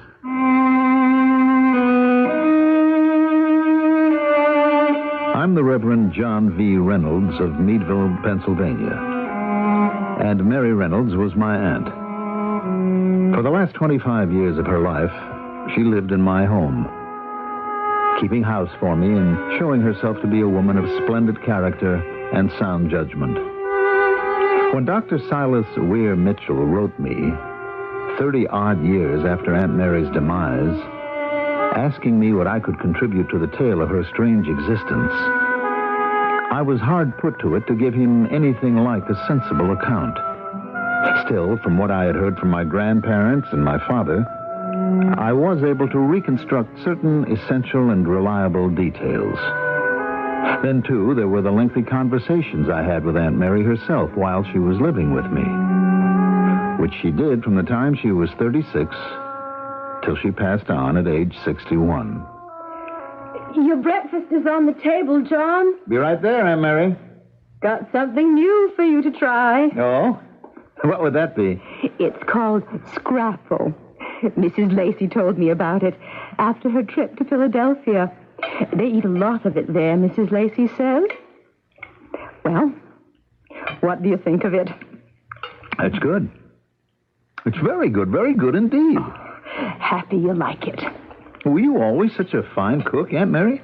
I think so. No, I mean before you came here to the parsonage, when you lived with your family. I believe I used to cook rather a lot. Whether or not what I cooked was any good, well, I don't remember clearly. Probably sometimes it was. Other times, not. Probably that's the way it was. But you don't really remember, do you? Sometimes I think I do. Other times I think I never really lived my life at all, if you catch my meaning. I'm not sure I do. It's as though I'd read it all in a book. Or perhaps someone told me about it. Never all of it, just bits and pieces. That must be very disconcerting. Well, yes, in a way. Never to have lived your life. Yes, that's unsettling. However, I've got used to it, more or less. And I'm very content here with you, John. Don't think for a minute I'm not.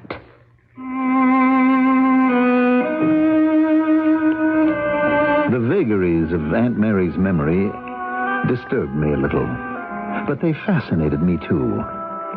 She seemed, this late in her life, to have some dim, dreamy idea of a shadowy past which she could not fully grasp.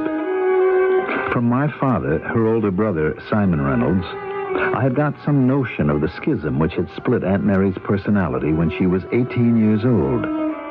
An extremely mild, morose, even melancholy young woman. Pass me your plates, everybody. I'll stack. Mary. Simon? Papa? Here's mine. Yeah, Mother. Mary, your plate, please. Oh, yes. Now you can clear. Yes, Mama. Be sure you scrape them. Yes, Mama. Simon, you are going to take her to the church social, aren't you? Mama, I already asked somebody. Well, you can certainly take your sister along. No, I can't. She'd be a wet blanket. Maybe she wouldn't. Yes, she would. I know. I've let her tag along before. She hangs back. She's got no conversation. She hardly even smiles. Nobody wants to dance with her. Nobody can talk to her. Oh, now, Simon. Let's have no bickering now, if you please. Papa, do I have to? Well, more likely than not, she won't want to go. That's right. She hardly ever does. Well, she can't mope around the house all the time. It's not healthy. I could ask her to go riding with me tomorrow, I guess. Mary's afraid of the horses. Mary's afraid of everything. Still, if you wanted to walk, or maybe a slow trot. It's nice in the woods this time of year. The woods? You wouldn't take Mary into the woods. You know how she feels about the woods. I'd be with her. It's the wild animals she's afraid of. Yes, and the snakes. The rattlesnakes, the copperheads. Anyway, I'll ask her. But I won't take her to the social. Mary? What is it, Simon? Come here a minute, will you? I've washed the dishes, Mama, and dried them and put them away. Now, if you don't mind, I'd like to go to bed. But it's early. All the same. Mary, how would you like it if we saddled up a couple of horses tomorrow and rode through the woods? Oh, no. No, I wouldn't. I couldn't. Well, you'd have me along to protect you. No, I couldn't. Mama, is it all right if I go up to bed now? Of course, Mary, if you want to. Thank you very much. Good night, all. Oh, that poor girl. That poor girl. My father was fond of his sister, though her melancholy personality, so unlike his own, made it difficult for him to get close to her, to enjoy her company in any light-hearted way. Still, he felt protective. He wanted to help this forlorn, unhappy young woman. try to bring a little joy into her almost morbid existence. One evening, he and my grandfather came home after a long day's work in the fields. Supper ready, Mama? Yes, you've got 2 hungry men here. I'm just setting the table. You two go wash up. Why are you setting the table? Where's Mary? Why isn't she doing it? Mary's upstairs. What's she doing up there? She's sick or something? She's asleep. Asleep? Sleep at 6 o'clock? She must be sick. When did she take to bed? Last night. Last night? Last night after supper. You were here, she did the dishes, and she went to bed. That's where she's been ever since. She didn't come down to breakfast, I remember that. Nor for dinner. Well, why didn't you say something? Well, I didn't want to worry you. I thought, well, the poor girl's tuckered out. Let her sleep. When she's good and ready, she'll wake up. Didn't you try to rouse her? Ask her if anything was wrong. Well, of course I did. What kind of mother do you think I am? I went up there 6 times at least. I spoke to her. I even shook her a little, pretty roughly the last time. But she never opened her eyes, never uttered a sound, just turned away from me and went on sleeping. Oh, good heavens, she's been sleeping close to 20 hours. What are we going to do? Can't just sit around and wait for her to wake up. What if she never does? Now, don't talk like that, Simon. I think we should go up there, all of us. Mama? Papa? The 3 of them went up the steep stairs together, each with a separate and nameless fear, each with a dim hope that all would somehow be well and life could go on as before. They reached Mary's little room. Its door was open. I didn't shut her door in case she should call out. I wanted to be sure I heard her. Mama, look. She's sitting up in bed. She's all right. Mama, you gave us such a scare. Well, let's go in. Let me go in first. Mary, my dear? Are you speaking to me by any chance? Mary, dearest? What is it? Mary? What do you want? Well, I'm your brother. I'm Simon. What's a Simon? I'm your brother. What's that? Brother. Mama? What's she? I'm your mother, dear. And I'm your father. I never saw any of you before in my life. She's left her senses.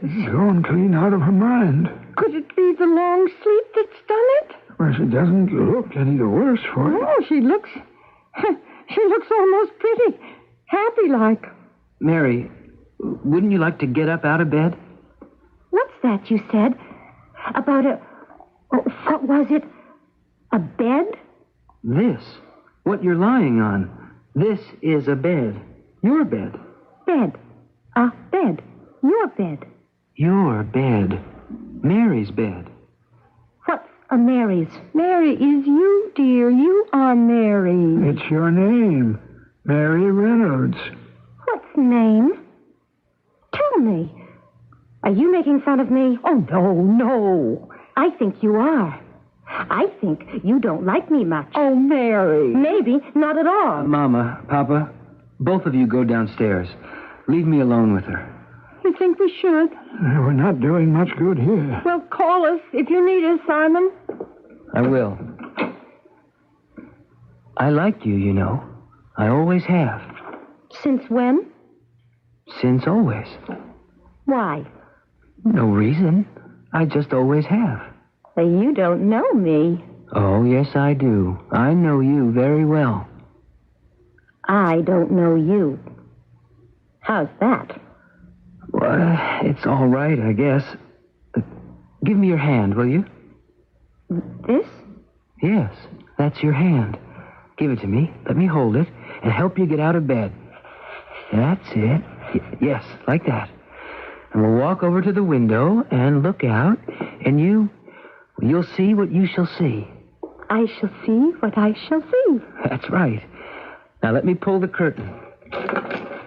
Now you can see. Oh, I see it. What do you see? Right there. Right there. That's a tree. It's a tree. A tree. And beyond. All that. All that. That's the sky. Oh, it's pretty. It's pretty, so pretty. Oh, so very, very pretty. My My father said she was like a newborn child. Her memory was gone completely.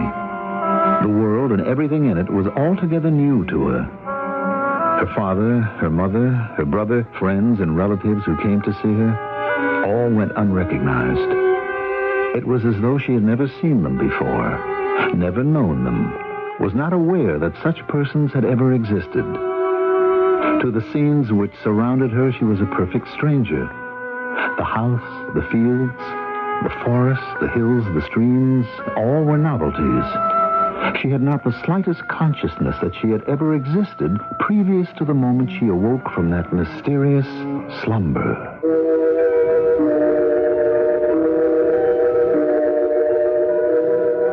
Mary Reynolds awoke from her long sleep, not the withdrawn, unhappy, uncommunicative girl she had been before she took to her bed. She emerged a new person with a new personality and a new life.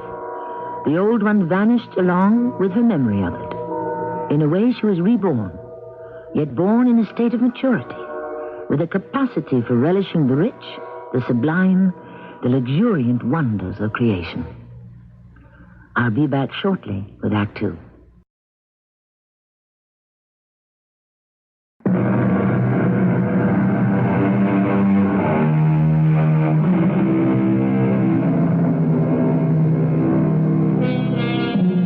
What happened to Mary Reynolds during her long, mysterious sleep? No one really knows. What could happen to change a melancholy, dispirited girl into a lively, cheerful one? And what caused the amnesia? The failure to recognize father, mother, brother? Was something triggered in the recesses of her unconscious mind that made her renounce her previous life and self and turn to a new life, a new self? I wish I had an answer for you, but I don't. My father said that after Aunt Mary's sudden, inexplicable change, her parents decided to invite various friends and relatives within traveling distance to attend a party. Were they anxious to parade in front of them their new daughter? Charming, vivacious, cheerful, so different from the dull, retiring child they had known before? Or was it an effort to bring back Mary's memory of times past, of people known? No matter which, their intentions, I'm sure, were of the best. Bye, Lucy. Bye, Frank. Come back soon. That was a nice party, wasn't it? It was lovely. Everyone was so charming. Oh, I loved them all. Who were they? Oh, Mary. Mary. That's me. This man told me. Yes, Simon. Yes, Simon. My, brother. Is that right? That's right. And who is this? Mama. And this? Papa. That's right. But what's a mama and what's a papa? Oh, never mind. It doesn't matter. I wrote those words down for her. You mean she can read words now? Well, she doesn't connect words with things yet, or with people, but she can read them. It didn't take long to teach her. Less than 2 weeks, as a matter of fact. But she used to read very well. She could read most anything. She read a lot. She will again, Mama. You know what, everybody? Mama, Papa, brother, I'm going for a walk in the woods. Why, it'll be getting dark very soon. It makes me no never mind. Oh, Mary, the wild animals in the woods, dangerous ones. Oh, pooh. Your cousin Arthur saw a bear once. So did I. I know what you saw, and it was nothing but a big black hog. Oh, that's not true. I know what you're trying to do. You want to keep me shut up in this mean little house. You want to frighten me so I'll never go out, never have any good times. Well, it won't work because I'm going. I'm going now, and I'll go again tomorrow, and every single day after that. There was no stopping her. Her brother, her father, her mother sat helplessly by as she went skipping off in the direction of the forest. As time wore on, she took to going off early in the morning, rambling until nightfall over the whole countryside, heedless as to whether she were on a path or in a trackless forest. Anyone who made the slightest attempt to hold her back became her enemy. And my father, as well as his parents, stopped trying. Mary? Mary? Oh, you mean me? You are Mary. I am Simon. You are my sister. I am your brother. I know that. You told me. Yes, but do you know what it means that we are brother and sister? Is it supposed to mean something? It means we have the same parents. Oh. Mama is your mother, and she's my mother. Papa is my father, and he's your father, too. Uh-huh. We are a family. Father, mother, son, daughter. Together, we are a family. A family called Reynolds. I'm called Mary Reynolds. And I'm called Simon Reynolds. I think that's very nice. It is. It's very nice.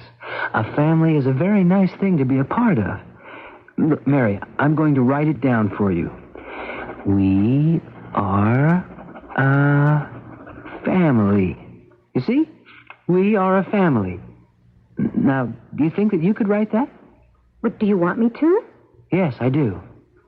All right. Give me the pencil. And here's a piece of paper. Thank you. We are a family. How's that? That's good, Mary. That's very good.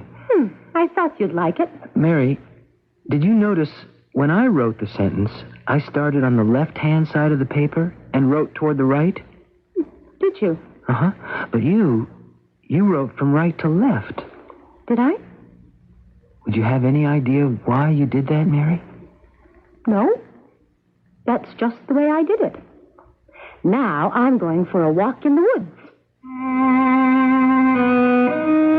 Thus, another oddity was added to Aunt Mary's new personality. By now, her parents and brother were beginning to accept the creature she had become. She was merry and high-spirited, ready for fun and adventure. Not at all the gloomy, withdrawn girl she had been before the long sleep.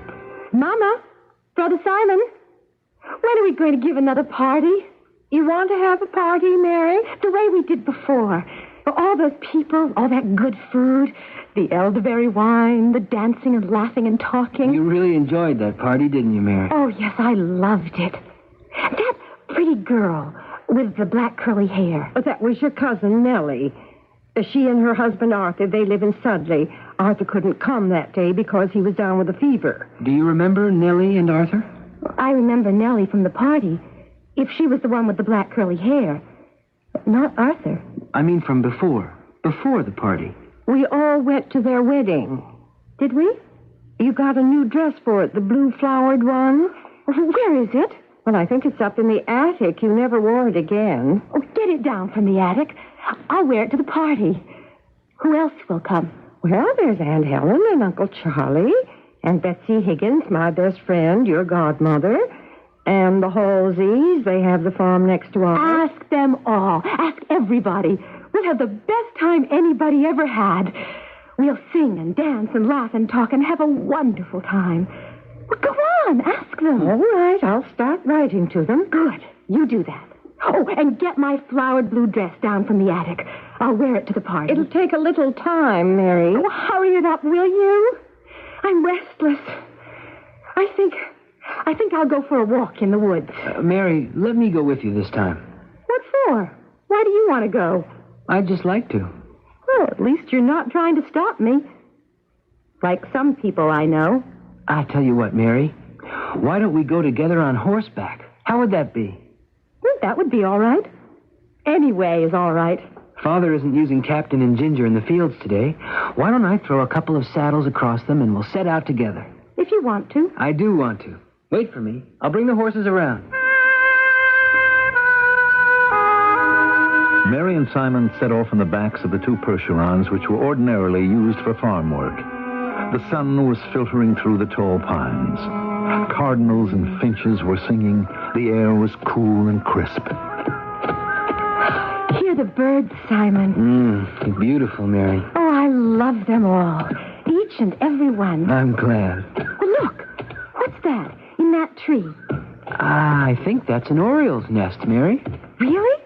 I think you're right. Do you remember the orioles, Mary? The ones who used to nest outside our house? When was that? A couple of years ago. And a few years before that, too. They used to come back year after year. Do you remember? Should I? I guess it's not important. I just wondered. There's so much I don't remember. Well, you will. One of these days. You know what, Simon? I don't care if I never remember. Let's go faster, shall we? The brush is pretty thick. I don't care. I think we ought to turn back. Oh, fiddlesticks. Mary! Come on! Mary, slow down. It's not safe. Oh, this old workhorse won't go any faster. Please, Mary. Oh, I wish I had a proper riding horse. Put him in a walk. Please. Bring him back to a walk. Why? Mary, I'm begging you. Whoa! What, Ginger? Whoa! That's better.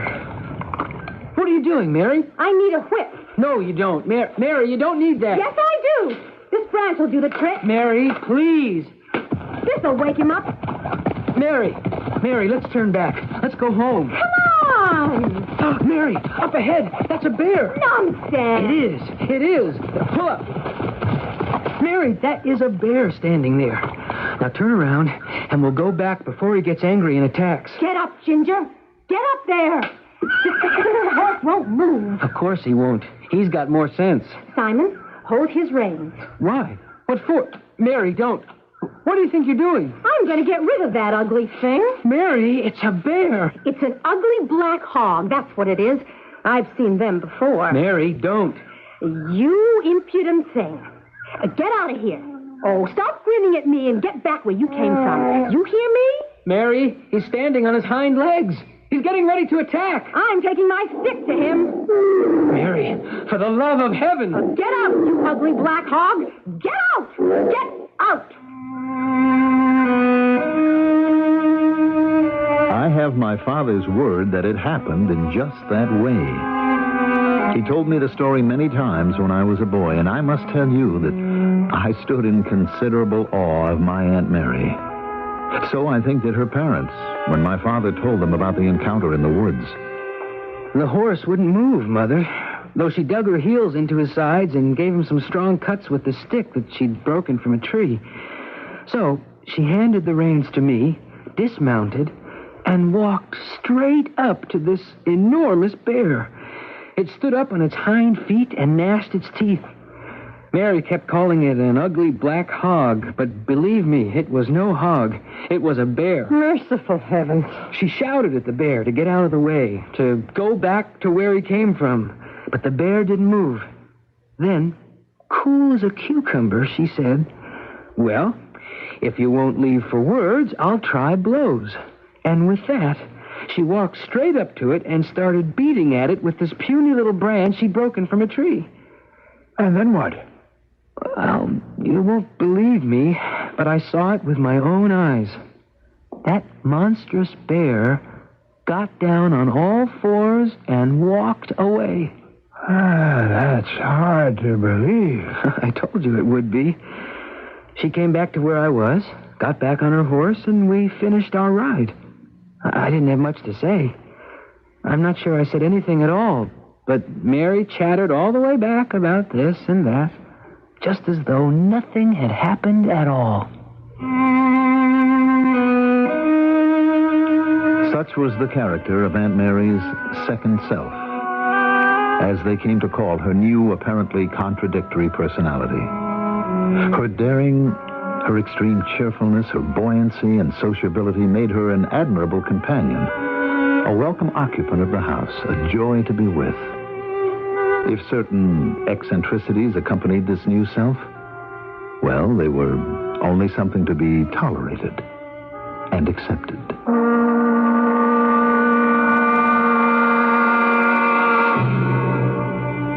Was Mary Reynolds, in her encounter with the bear, simply a very brave woman, or was she a fool?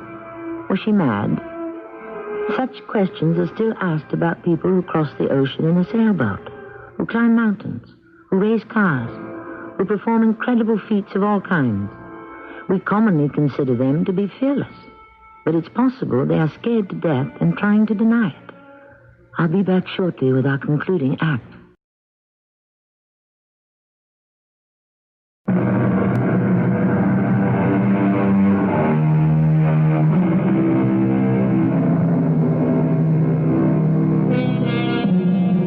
So far as I know, know, there has never been a definitive explanation of Mary Reynolds' drastic personality change, though the transformation has been observed and recorded by others.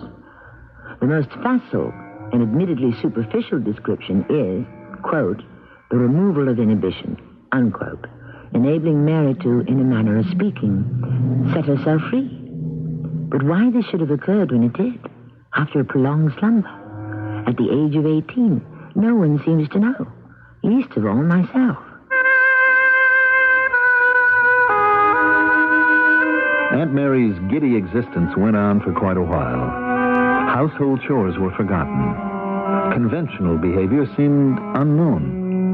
Her family watched in amazement mixed with pleasure. Then, after about 5 weeks, one night after dinner... More gooseberry pie, Mary? I don't think so, Mama. Made it especially for you. That was nice of you, Mama. Perhaps... No, I think I'll go up to my room. I'm a little tired. Maybe I'll just go to bed. You run along to bed, Mary, if that's what you want to do. I think it is. I think that's what I want to do. Good night, all. Sleep well, dear. I will. I'm really very tired. You think she's all right? Oh, she's just tired, Mama. Oh, that running around is no wonder. She kept asking about the party we're going to have. Maybe she wants to rest up for that. You think she'll recognize anyone this time? I'm not sure she even recognizes us. Oh, I know she calls you Mama and Papa, and she calls me Brother Simon, but I'm not sure she knows what those words mean. I'm not sure she knows who we really are. Or, for that matter, who she is. Well, anyway, she's a joy to have around. Even if she never makes her bed or cleans up her room or helps me with the meals. Simply romps around enjoying herself. I get my pleasure from just watching her. So different from the way she used to mope around, wearing a long face, never smiling. Anything is better than that.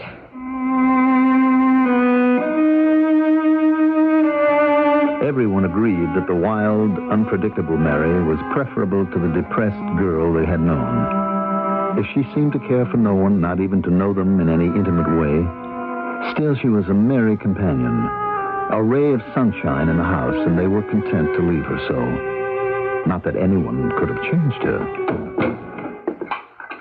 Supper ready, Mother? We're home. Almost ready, Papa. I'm Mary. You're setting the table. Of course I am. I always set the table. Well, you haven't been doing it for quite a while. What are you talking about? I always set the table. You know that. It's one of my chores. I'm surprised at you, Simon. Mary, did you go for a walk in the woods today? In the woods? I never go near the woods. There are wild animals in the woods. You told me so, Papa. You and I went for a ride in the woods, Mary. Why do you lie to me, Simon? A brother shouldn't lie to his sister. We went on horseback, on Captain and Ginger. I think you're a trifle touched, Simon. I would never do such a thing. Yesterday I did what I always do. Did my chores, had dinner, cleared the table, washed up, and went to bed. That's all I did yesterday. That's what I do every day. So please don't tease me with these fanciful tales. You know I don't like to be teased. I never have. I'm sorry, Mary. Well, you should be. Mary, dear. Yes, Mama? Would you go in the kitchen and stir the stew for me? Oh, of course, Mama. And in about 2 minutes, add a little beer to it, will you? Half a cup, maybe. It'll add a little flavor. Yes, Mama. Well, what do you make of it? She's gone back to what she was. How? Why? What made it happen? She slept all day, the way she did the other time. I went to her room an hour ago. She woke up, looked at me, and said, "Oh, dear, it's you. I suppose you want me to help you in the kitchen." Well, I hardly knew what to say. It was the first time she'd mentioned helping around the house since she changed. Now she's changed back. I don't know if to be glad or sorry. Nor do I. Nor I. Well, what's to be done? What can be done, Papa? Mama? Yes, Mary, dear? There's no beer in the keg. None at all. Not a drop.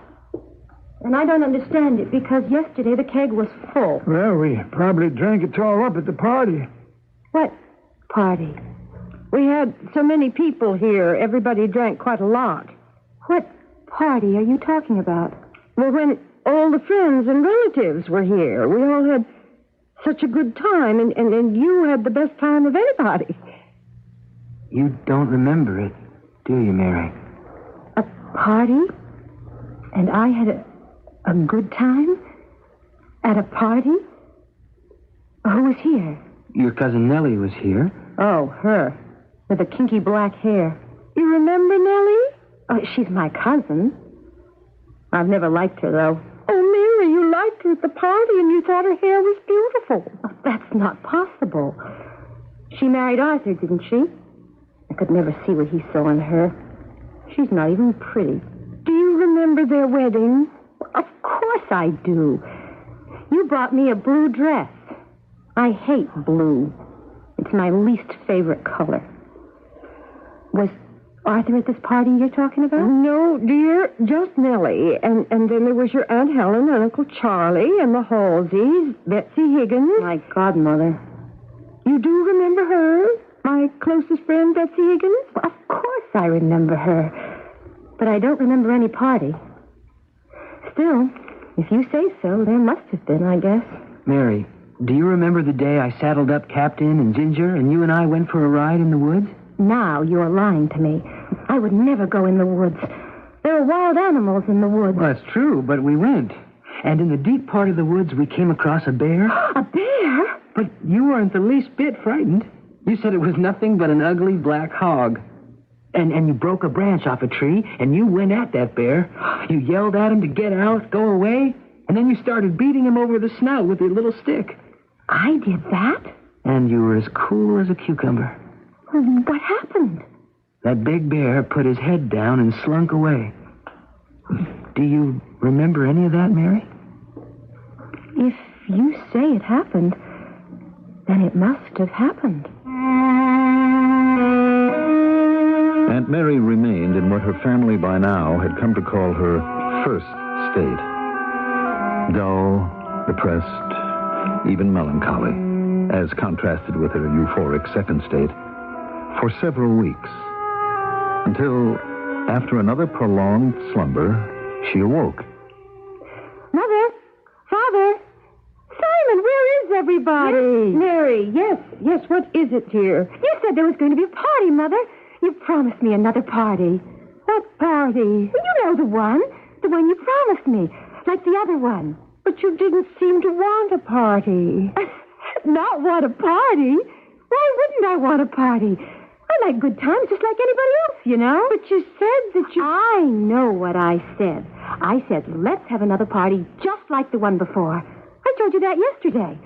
Or the day before. I forget exactly which day it was. Mary, my dear, you have been very depressed and unhappy for a few weeks now. Oh, I have never been depressed or unhappy. How can you say such a thing? Simon!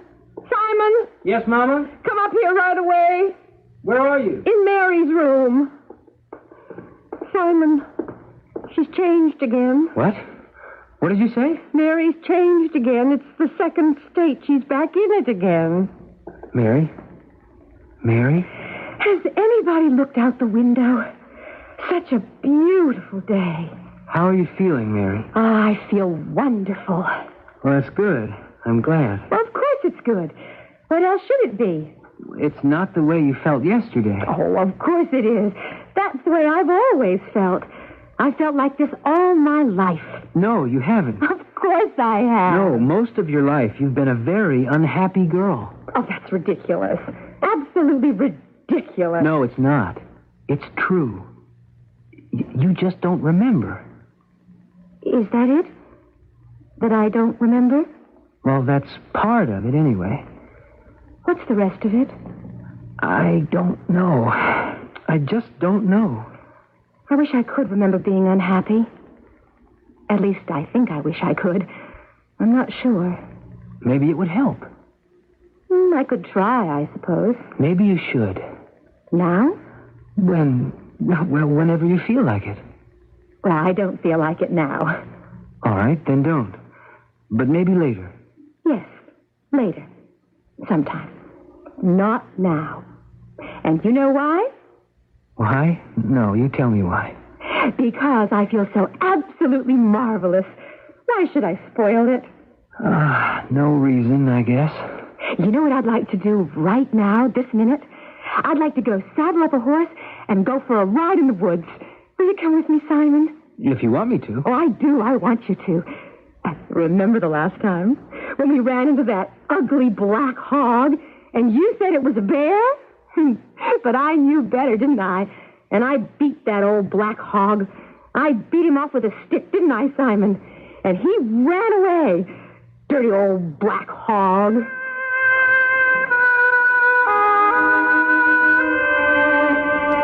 These shifts from one state to another continued at intervals, sometimes long, sometimes short, for about 16 years, till Aunt Mary was about 35 or 36. At that age, she began to stay permanently in her so-called second state. Gay, mischievous, fond of company and good times. But gradually she sobered down to a level of practicality and usefulness, becoming rational, industrious, cheerful, but capable of being serious as well. During her last 25 years, she lived with me and tended to my house, as I told you at the start. And it was there that we held the conversation with which this story began. Sometimes I think I never really lived my life at all. It's as though I'd read it all in a book, or someone had told me about it. Your mother? Your father? Yes. And Simon. And friends, relatives. They would tell me things about myself. Sometimes tell me more than once. But I don't know if their telling me made me think I remembered those things, or if I really did remember them. You understand? I'm trying to. Well, don't bother your head too much about it, because I don't understand it at all. And I've got sick of trying. All I have is just these bits and pieces of my life that either I remember or think I remember. But if that's all I have, or all I'm ever going to have, well, so be it. I'll have to settle for it, won't I? Still, it must be disconcerting. Never to have lived your life? Well, it's unsettling, yes. But I've got used to it, more or less. And I'm very contented here with you, John. Don't think for a minute that I'm not. I'm happy to have you here, Aunt Mary. That's very nice to hear. Now, I must do the ordering from the grocer, take down the drapes in the living room. What, Aunt Mary? Aunt Mary, what is it? What's wrong? I wonder what's the matter with my head. Aunt Mary! Aunt Mary! Aunt Mary, what is it? Here, let me lift you. Let me put you up on the sofa. Let me get my arms around you. There, I'll put you down gently. Aunt Mary.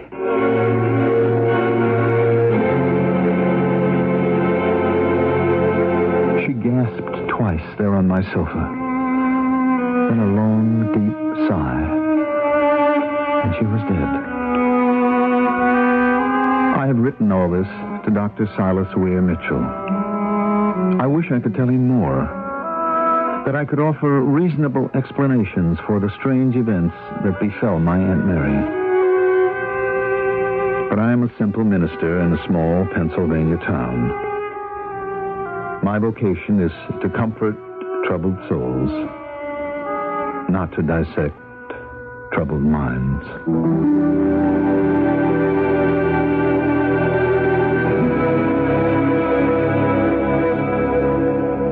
Cases like that of Mary Reynolds have been repeated over and over since her day. People who exhibited quite varied personalities at different times.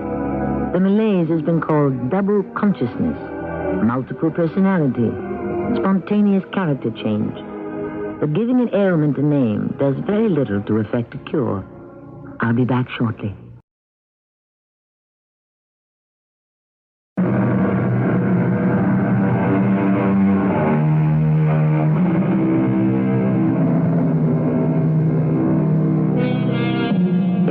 interesting to note that every case like that of Mary Reynolds is marked by total amnesia. The afflicted person has no remembrance of any other state than the current one.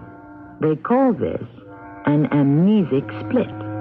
Again, a fine-sounding term, one which describes the affliction, but does not alleviate it. Our cast included Elspeth Eric, Diane Kirkwood, Don Scardino, and Mandel Kramer.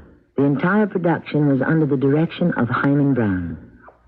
Radio Mystery Theater was sponsored in part by Raven House Paperback Mysteries. This is Tammy Grimes, inviting you to return to our Mystery Theater for another adventure in the macabre. Until next time, pleasant dreams.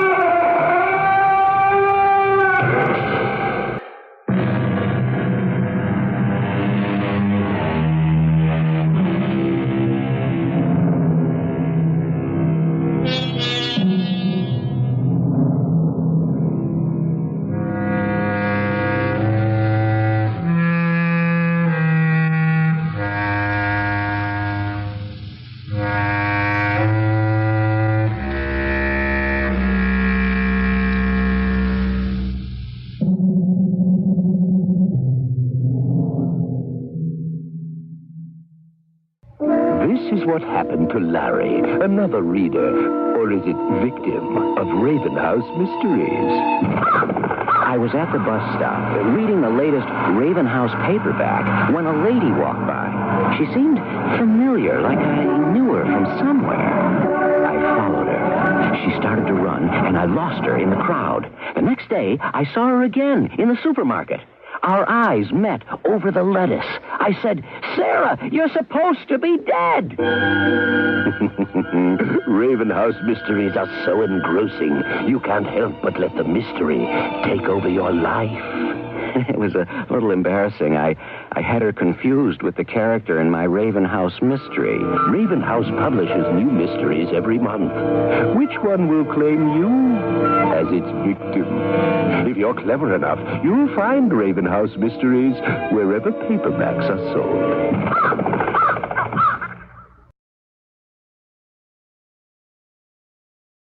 The CBS Radio Mystery Theater presents...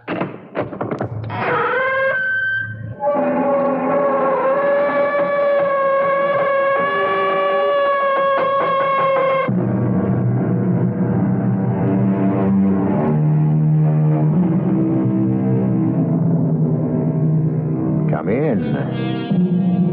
Welcome. I'm E.G. Marshall. The most magnificent of all Shakespeare's tragedies is the great love story that involves the two largest empires of their day, Egypt and Rome, and two of the most unforgettable characters in history, Mark Antony and the enigmatic, mysterious, unbridled feminine sex symbol of all time, Egypt's queen, Cleopatra.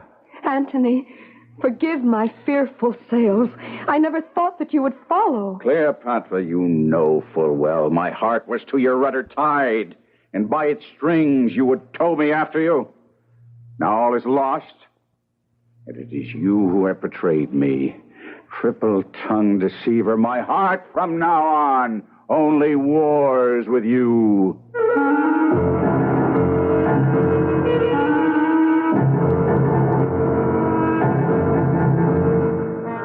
Our mystery drama, The Serpent of the Nile, was adapted from William Shakespeare's Antony and Cleopatra, especially for the Mystery Theater by Ian Martin, and stars Lois Nettleton and Kevin McCarthy. It is sponsored in part by Buick Motor Division and Allied Van Lines. I'll be back shortly with Act One.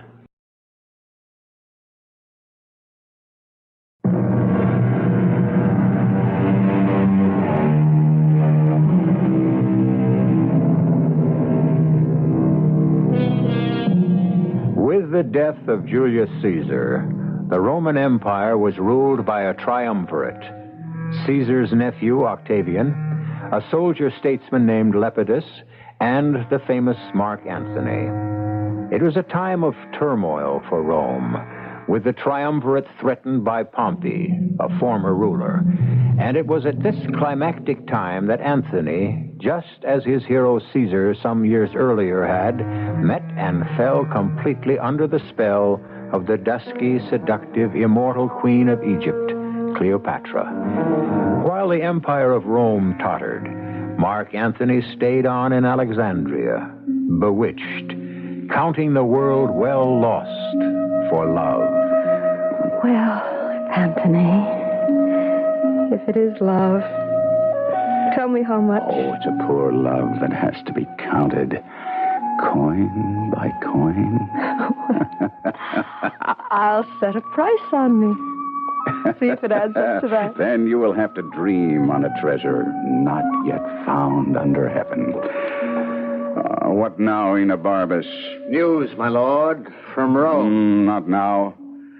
Or, if you must, the gist. No more. No, you must hear it all, Anthony. Perhaps your wife, Fulvia, is angry.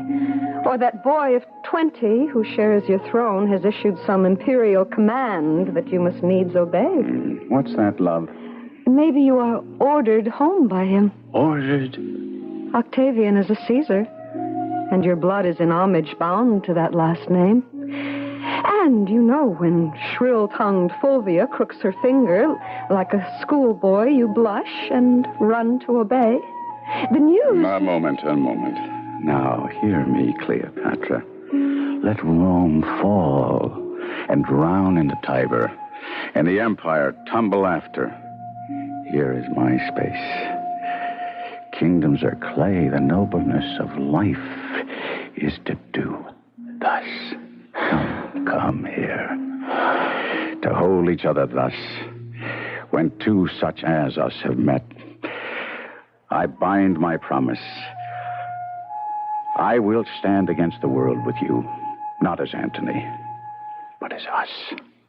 Two hearts as one, inseparable. Oh, what a lovely lie. No. Oh, come. Why did you marry Fulvia without loving her? You'll make me seem the fool I am not. Antony is Antony himself. But moved only by Cleopatra. Now, for the love of love in her soft hours, I have no time for state affairs. Later, Enobarbus. At your command, my lord. Come, my queen. Tonight, you and I shall wander through the streets together, mingling with the people as any two others, just you and I together, as if we were of them, and held no high estate. This was as you wanted it? If my beloved desires. But if that is what you wish, I need a little time to prepare myself. My Lord Antony. Enobarbus, what now, when I am preparing for the evening's revels? The news from Rome and home, which I have fed on. Well, then you digest it. Save it for tomorrow, for I fear it will not please me much. Yes and no. What does that mean? Neither of us knows, my lord, until you have the reports. Well, speak then. Wars and more wars. Your wife Fulvia's armies took the field against your brother Lucius. And? The war was broken off in friendly agreement. Well, what worse? There must be something to follow. My Lord Antony, your wife is dead. Fulvia? Yes. Fulvia? How? Where? When? What sickness? It is all set down in this missive. Let me see. Oh, God. I made it thus. In contempt, I put her from me with other pleasures beckoning now. As always, when something's lost, we wish it back again 100-fold. She's good now, being gone. Too late. And what other harms my idleness might hatch. All right, so be it. I must break off from my enchanting queen. It's time to be away. Why so, Mark Antony? Say Fulvia died for love of me. You being absent? Why, if so, then, good my lord, soldiers would kill all our women, if to suffer our departure is their death. What? Under a compelling situation, let women die. But let them not die for nothing. Fulvia is beyond your help. Cleopatra, if you leave her, dies upon the instant. I have seen her die 100 times at only your displeasure. I wish to the gods I'd never seen her. Not only Fulvia's death, but Pompey has seized control of the sea. Octavian is no match for him, a beardless boy. And the public, fickle as always, inclines toward a winner. If I do hope to keep my place under the sun, I must away and do what needs be done.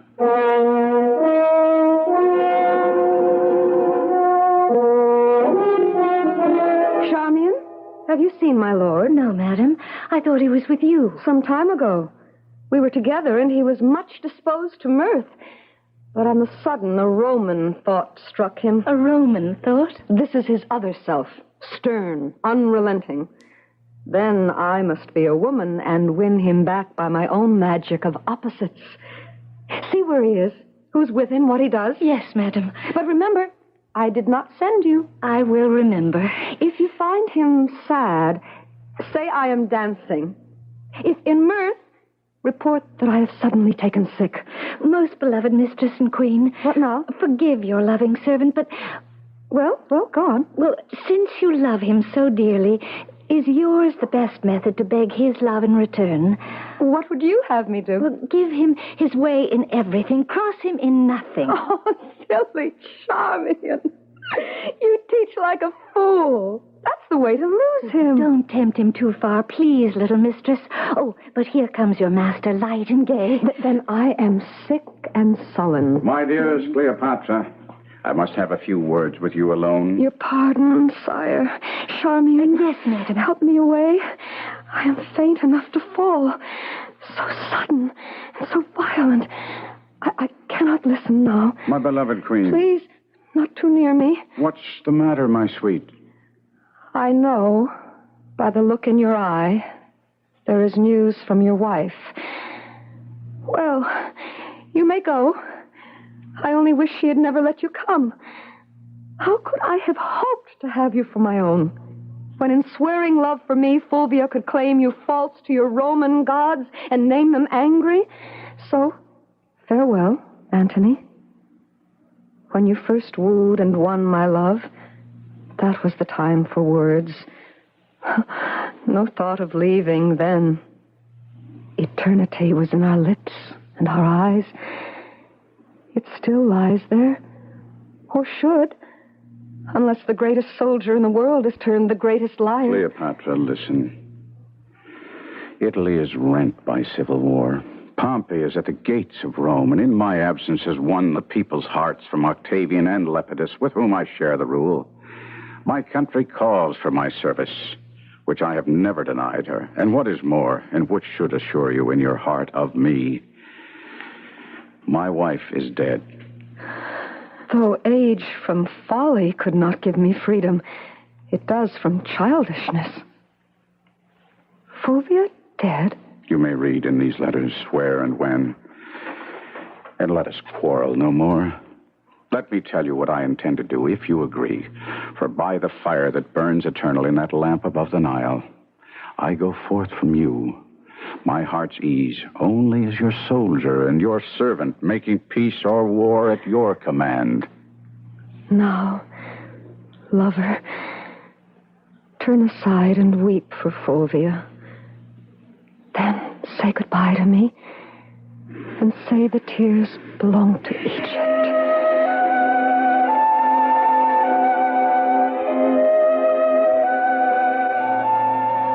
So, Lepidus, we and Antony are to meet again. Advices flying before him tell us he soon will return to Rome. Not a moment too soon. We need his presence in the field. If it still represents what once it was. Your pardon, Octavian. Oh, do not believe that I believe the tide of rumor. That once proud Antony now fishes, drinks, and wastes the lamps of evening in oriental revel. Rome is a republic, and the people must be served. How do you think they think of our fellow guardian of the state? I cannot believe rumors. nor that sudden evils darken all Mark Antony's goodness. Lepidus, you are too indulgent. Let us grant it not amiss to tumble on the gypsy's bed, but to resist the drums which have so long called him from his sport with Cleopatra is to be as young and untried as all who run me down for my lack of years. You are right, Octavian. It is good he will return. And what is better that we persuade him that he is home to stay?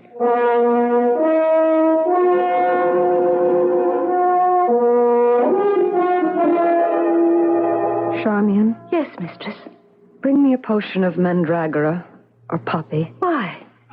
So I can sleep away the whole gap of time while my Antony is away. You think of him too much. Oh, Charmian.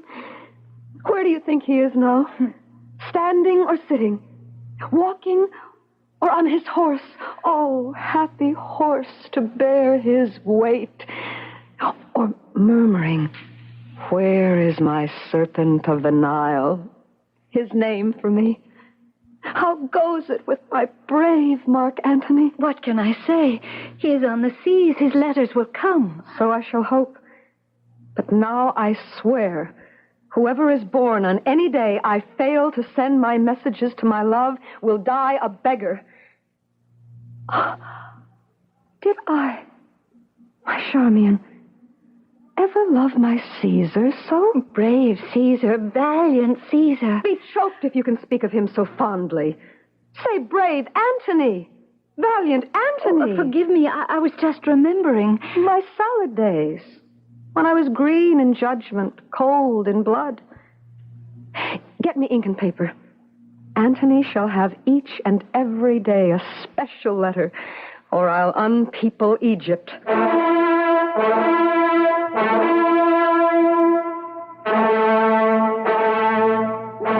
Welcome to Rome, Antony. Thank you, Octavian. Sit. Sit? In this tone of command? Now, take me not wrong, Antony. But I wrote to you in Alexandria without reply. Your message came when I was not there and occupied in some affairs. Is that all? No, Antony. You have broken the oath we swore between us. Softly, Octavian. No, let him speak, Lepidus. How? To lend me arms and aid when I required them. Both you denied. Well, neglected, rather. As nearly as I may, I'll play the penitent. Fulvia, to have me out of Egypt made wars here, and for my ignorance, I ask your pardon. There. That's nobly spoken, Octavian? I would hope. And further hope to put aside all misunderstanding from now on. Then let me hasten to suggest the means. How? Octavian has a sister on his mother's side, Octavia.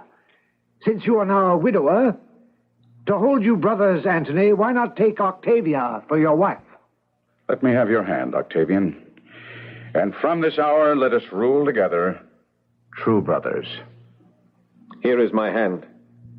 A sister I bequeath you. Let her live to join our kingdoms and our hearts. Then, happily, amen. Charmian, give me some music and moody food for me that trades in love. Cleopatra, my queen, be not so. It is not the end. Or the beginning. Only that dread snake's coil that shuffles in between. Oh, why is there no word of him? Oh, here comes a messenger now. If his news be bad, he shall be whipped with wire and stewed in brine. Oh, the gods help me. Admit him, and may the gods help him. If he brings me good news, then he may have half my kingdom. If not, then may all Egypt melt into the Nile and all my people with him.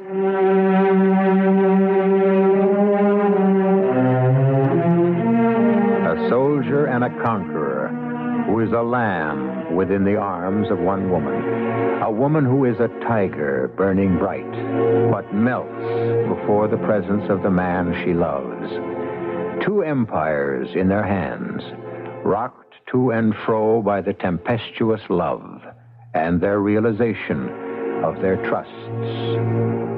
Where do they go from here? I shall return shortly with Act Two.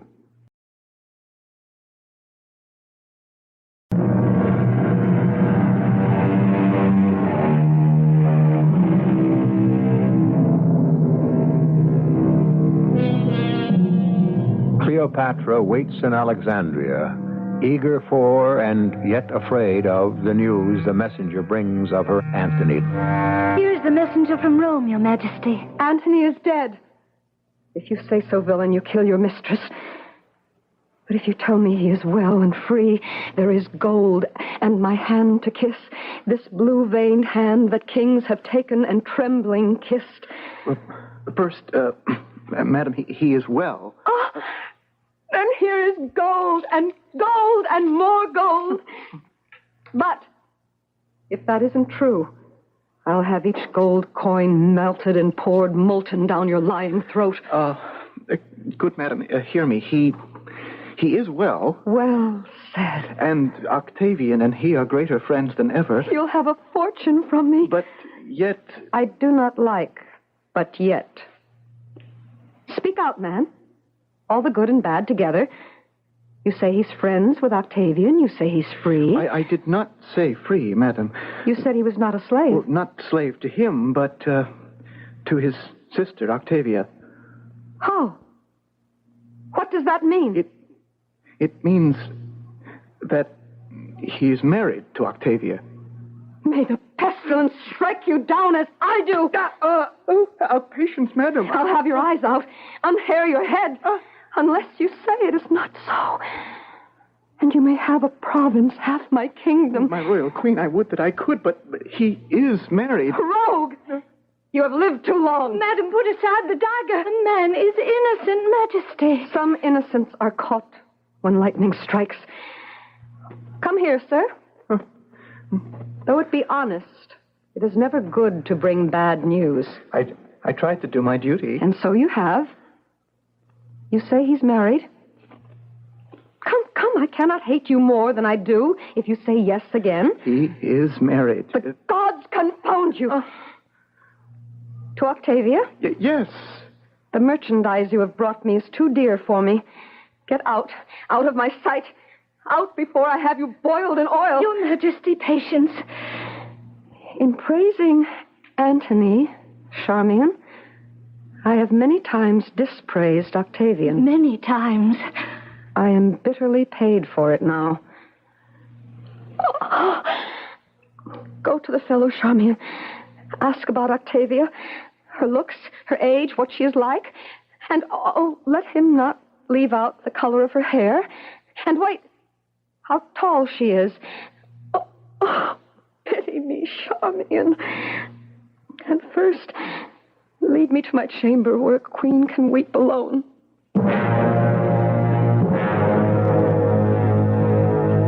Our hostage exchanged, now we may talk before we fight. For Antony, Lepidus, and myself, brave Pompey, we will hope that words may serve us better than conflict. Too much of youth would perish if we came to battle. I cannot deny that truth. Then speak to us openly of how you treat our offers tendered to you. That I shall have Sicily and Sardinia, and in return will rid the sea of pirates and send certain measures of wheat to Rome. That's our offer. Does it not seem fair? I might have hesitated had not Antony returned, but now I'm disposed to take your offer. Then well met here. Let us have the agreements drawn up and signed so that I may feast you aboard my galleys. No, the feast should be mine. Oh, mark you, I shall yet enjoy your fine Egyptian cookery. I have heard that Julius grew fat with feasting there. You hear a good deal. I have my informants. And so have I. I trust your information is as sound as mine. Why, if it's gossip, my Lord Pompey, I'm your man. And allow my captain and his companions to withdraw and write the terms of the treaty. Good idea, Enobarbus. Well spoken.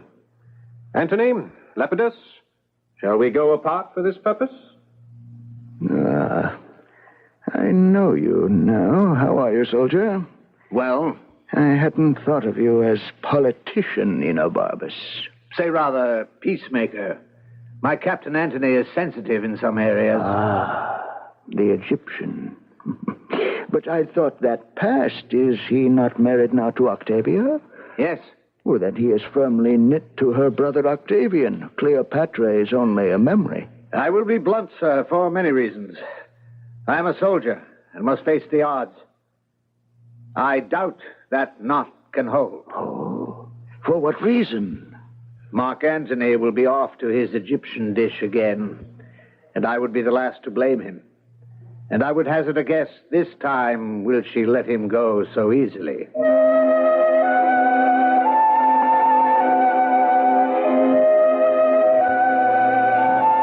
It's not only that, Octavia. Many things are excusable, and trifles do not anger me. But your brother, without consulting me, has opened war with Pompey, made his will and read it to the public, speaking in derogation of me. I've given him my best, and gotten in return nothing more than a smile that does not go behind the teeth. My lord, don't believe all rumors. For my sake, who stand between you, praying for you and loving you both. If you must believe, don't take it so to heart. Gentle Octavia, you may have to make a choice. If I lose my honor, I lose myself. But if you will be a go-between, then you must make it now. For I am making preparation for such a war as shall destroy your brother. No. Give me this chance to reconcile you. Go to him if you will. And when you decide where the fault lies, make your choice. For I tell you, our faults can never be so equal that your love can equally move with them. You must choose your own company and go where your heart has a mind to.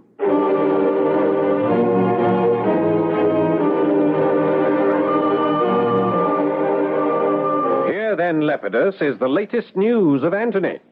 In Alexandria, where he has returned, he has had, in the marketplace, himself and Cleopatra enthroned in chairs of gold. In the public eye. In the common showplace. Let Rome be so informed. The people know it. The whole world, I think. Except my poor sister, who has just returned. Here she comes. Hail, brother, and my lord Lepidus. All hail, fair Octavia. That I should ever have to call you castaway. You have not called me so, nor have you cause. My good lord Mark Antony, hearing you prepared for war, told me, and I begged his pardon to return. Which I am sure he granted easily, since you stood between his lust and him. Do not be unfair to him, Octavian, till I make my plea. Unfair? Where is your good lord now? Why, in Athens? No, my sister. Cleopatra has crooked her finger again, and he has run back to her in Egypt. Oh, no. Not only that, dear madam, but he has raised an army from Libya, Thrace, Arabia, Mede, Laconia, and countless other kings to move against us. Oh, God, how wretched I am to have my heart torn in two between the ones I love the best. Your letters held us back till we were sure that you were wronged and ourselves in danger. You are abused beyond all belief. And to do you justice, the high gods will make of us their ministers. Welcome to Rome, madam. Every Roman heart welcomes you. Save only the adulterous Antony, on whom we'll have full revenge for you and the Republic.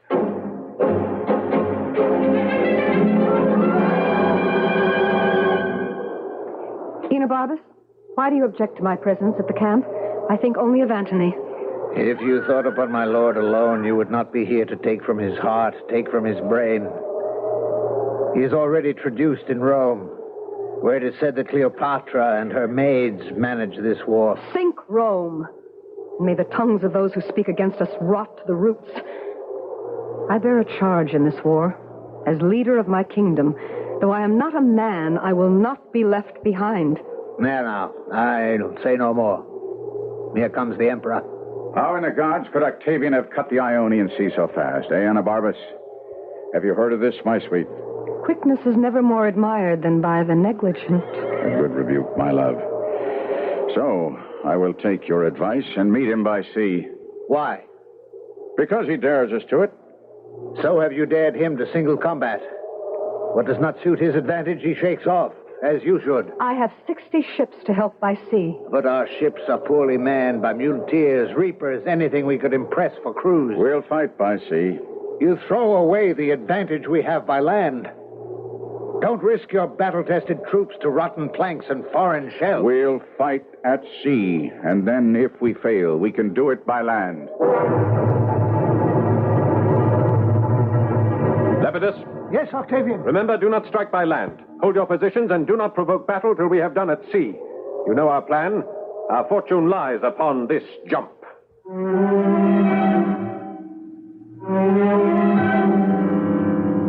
Octavian's fortune and Rome's, but also Cleopatra's and Mark Antony's. for the colossal blunder of committing himself to a sea battle he cannot win instead of a land war that he could, spells the end for Antony and Cleopatra. I'll be back shortly with Act 3.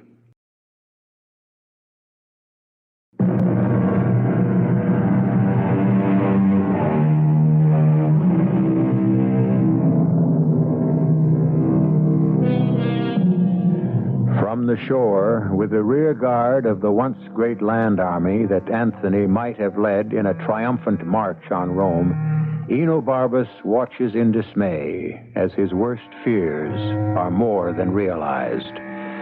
For as the two great armadas meet in action, suddenly the Egyptian fleet turns in flight and abandons Antony and his pitifully few and overcrowded ships to the overwhelming might of the enemy.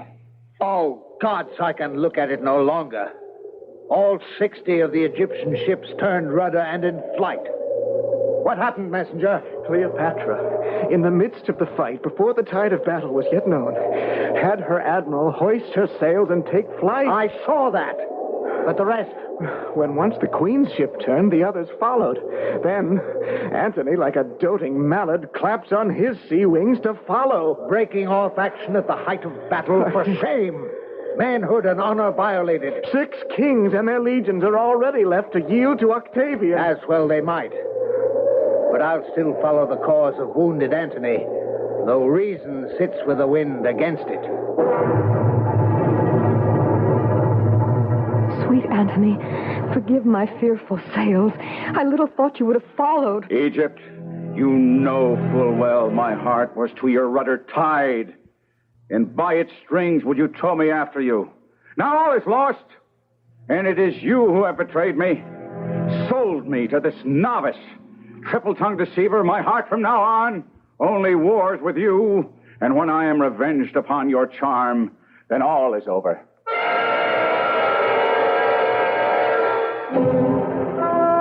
Oh, Charmian, all is over.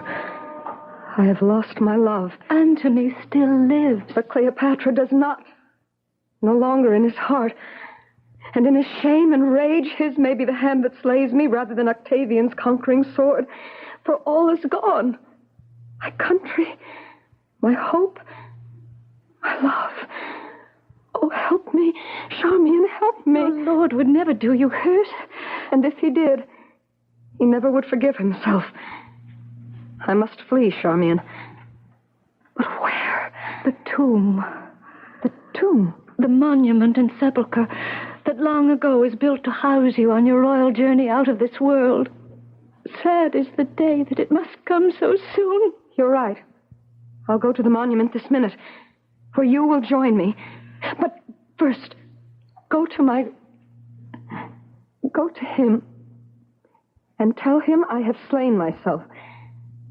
Say that the last word I spoke was Antony. I will, Your Majesty. And Charmian? Yes, my queen. Remember every word, so you can tell me how he takes my death.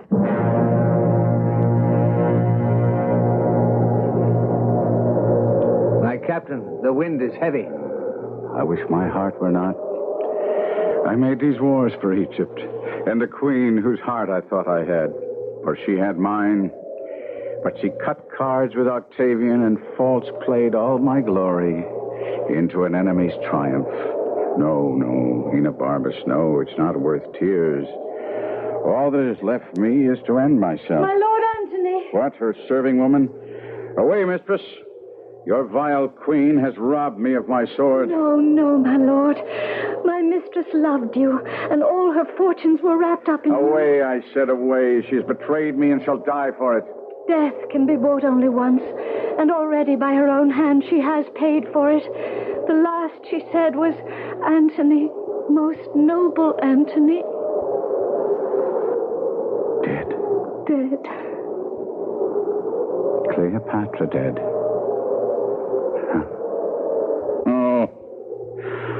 Unarm, Enobarbus. The long day's task is done, and I must sleep. Leave us, mistress, and count the fact that you take your life with you a richer reward than you deserve. I will overtake you, Cleopatra, and weep for my pardon. So it must be, for all life is torture. Since the torch is out, why lay it down and look for rest? I come, my queen. Oh, stay for me, and hand in hand, where souls walk on some flower-strewn strand, we'll count the world well lost. Enobarbus. What do you want of me, Antony? I've lived in such dishonor these last hours that the gods detest my baseness. I, that with my sword quartered the world and owned the seas, condemn myself for lacking even the courage of a woman. My mind less noble than hers, who has already said by her death to Octavian, you are no conqueror, I am the conqueror of myself. Now, you are sworn, as my lieutenant, Enobarbus, don't ask that me. When the time has come that I have failed my command and my honor... No, Antony, I beg you. Upon my command, you will then kill me. Draw your sword. The time is here. My captain, pardon me, and do not ask me... You won't wound me. It is Octavian you defeat. With a wound, I must be cured. I command you, draw your sword. Then turn your back on me. I cannot look you in the face. So, there. My sword is drawn. My captain and my emperor, before I strike this bloody stroke, farewell. Farewell, old friend and comrade. Farewell, great chief.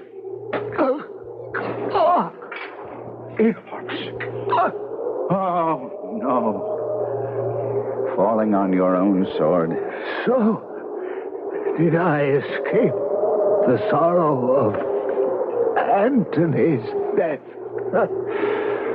3 times as noble as I. Oh, you teach me, valiant Enobarbus, what I should have done, and you could not. My queen and you, by your brave instruction, have taught me well. Now I will be a bridegroom in my death and run to it as to a lover's bed.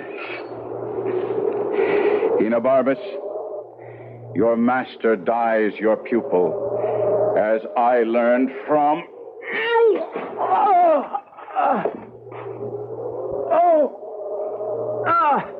I have done the work ill.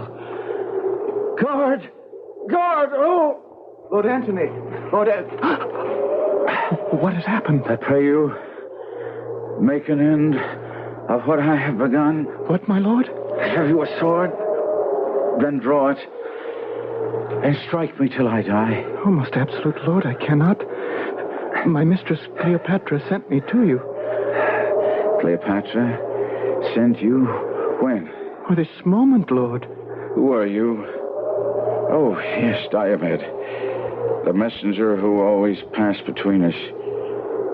But Cleopatra, where is she? Oh, in her tomb. But not dead. She is locked within the monument because she feared you suspected her of being in league with Octavian. And for that reason, that in your rage you would kill her.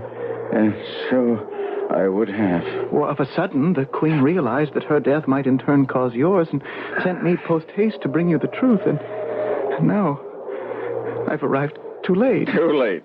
Too late. Good Diomed, save only to say a last farewell. Call my guard and have them bear me to the monument and my love.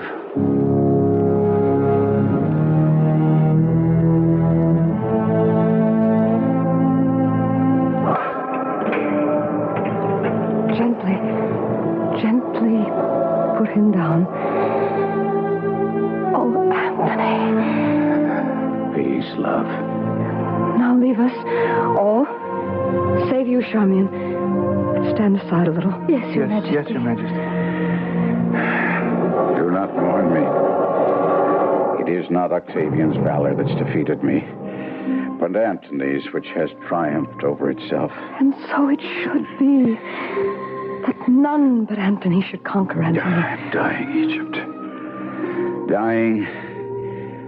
Only here I will hold off grim death a little while, till I can lay the last of 1,000 kisses on your lips. And welcome. Die where you have lived. If my lips only had the breath of life, I'd kiss and kiss and kiss again till I'd worn them out. Spare lament. Waste no sorrow at the miserable state in which I die. Remember me, and better fortune when I live the greatest prince of the world, and that now I do not basely die. I am a Roman, by a Roman, valiantly vanquished. My spirit is going. I can no more, my queen. In your arms, I am dying. Egypt, dying.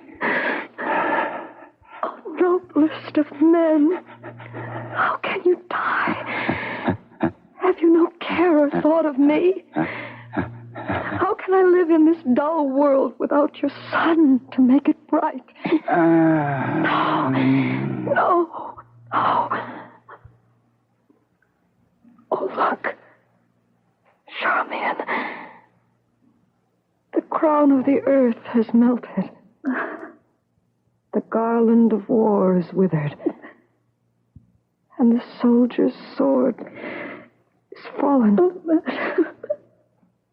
The lamp is spent. Royal Egypt out. Empress. Peace, girl.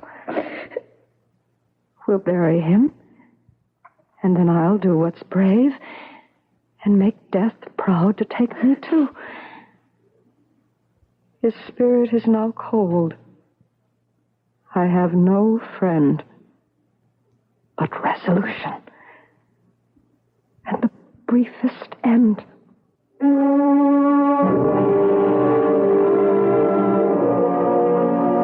So, Charmian, have you brought that dread serpent of the Nile? Hidden in this basket of figs, so that I could smuggle it past the Roman guard that holds you prisoner here.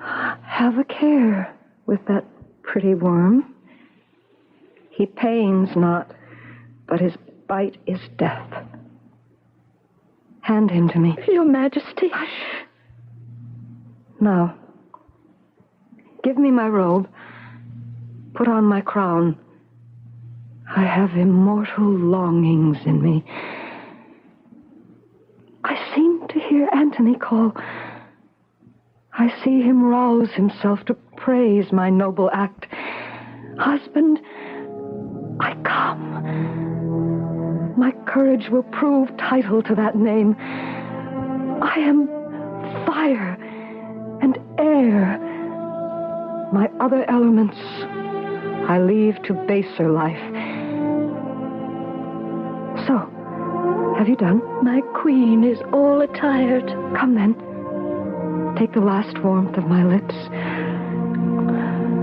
Farewell, kind Charmian. Now, be tender, asp. With your sharp fangs, this intricate knot of life untie.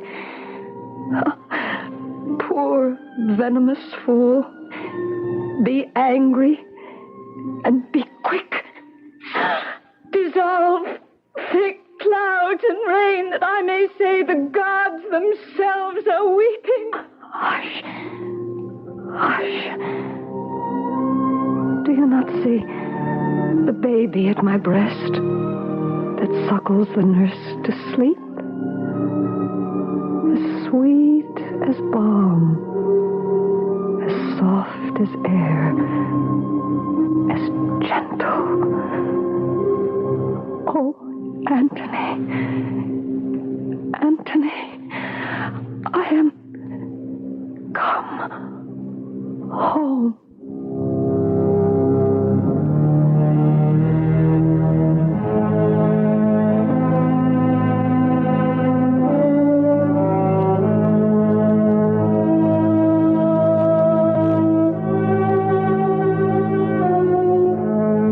Octavian, entering the tomb later, gazing on her, says, "She looks like sleep. She shall be buried with her Anthony. No grave on earth shall hold in it a pair so famous." And so the curtain falls.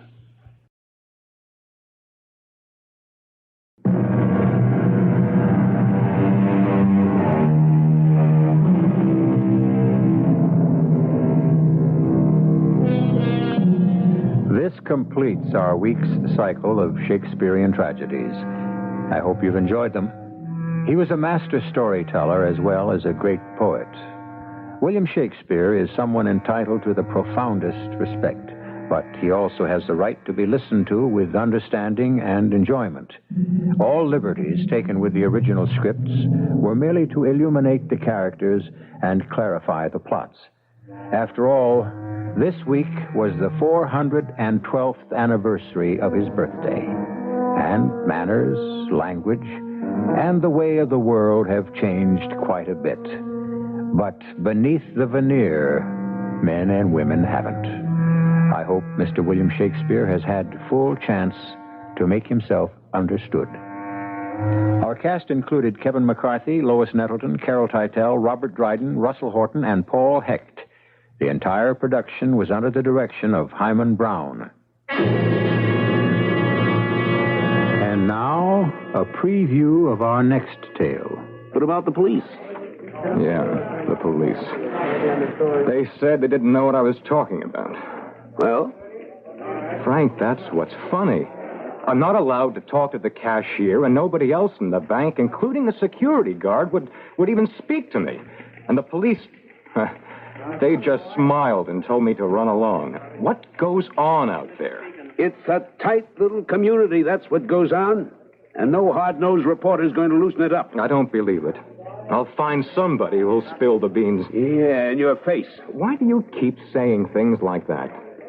Because, dummy, if you become an annoyance to the three elders who run the place, you just might join those two hold-up guys your heart bleeds for. You're scared, aren't you, Frank? For your sake. Yeah. Radio Mystery Theater was sponsored in part by Time Magazine. This is E.G. Marshall inviting you to return to our Mystery Theater for another adventure in the macabre. Until next time, pleasant dreams.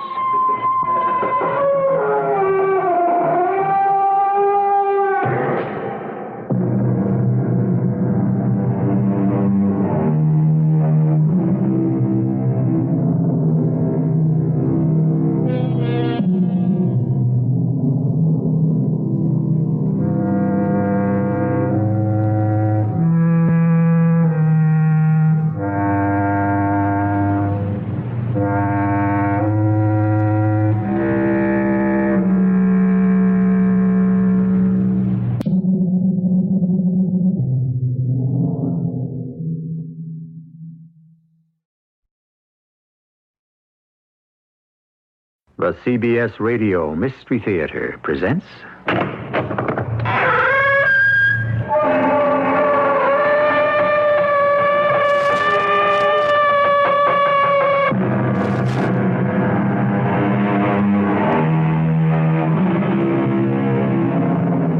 Come in. Welcome. I'm E.G. Marshall. When the candles are out, a philosopher once said, all women are fair.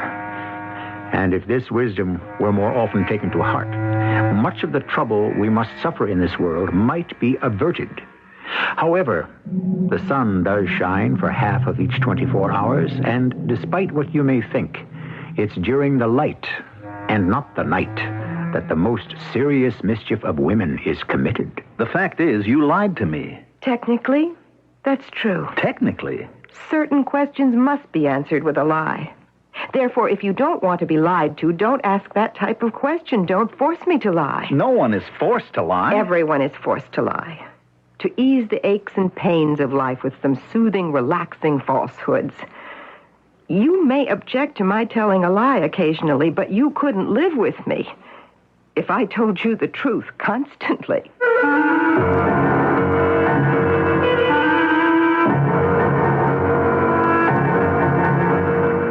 mystery drama, The 1,000-Pound Gorilla, was written especially for the Mystery Theater by Sam Dan and stars Mandel Kramer.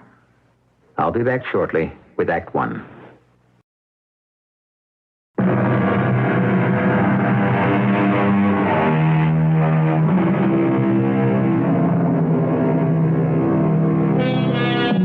It has been written, nothing is more dangerous than an idea, especially if it's the only one you have.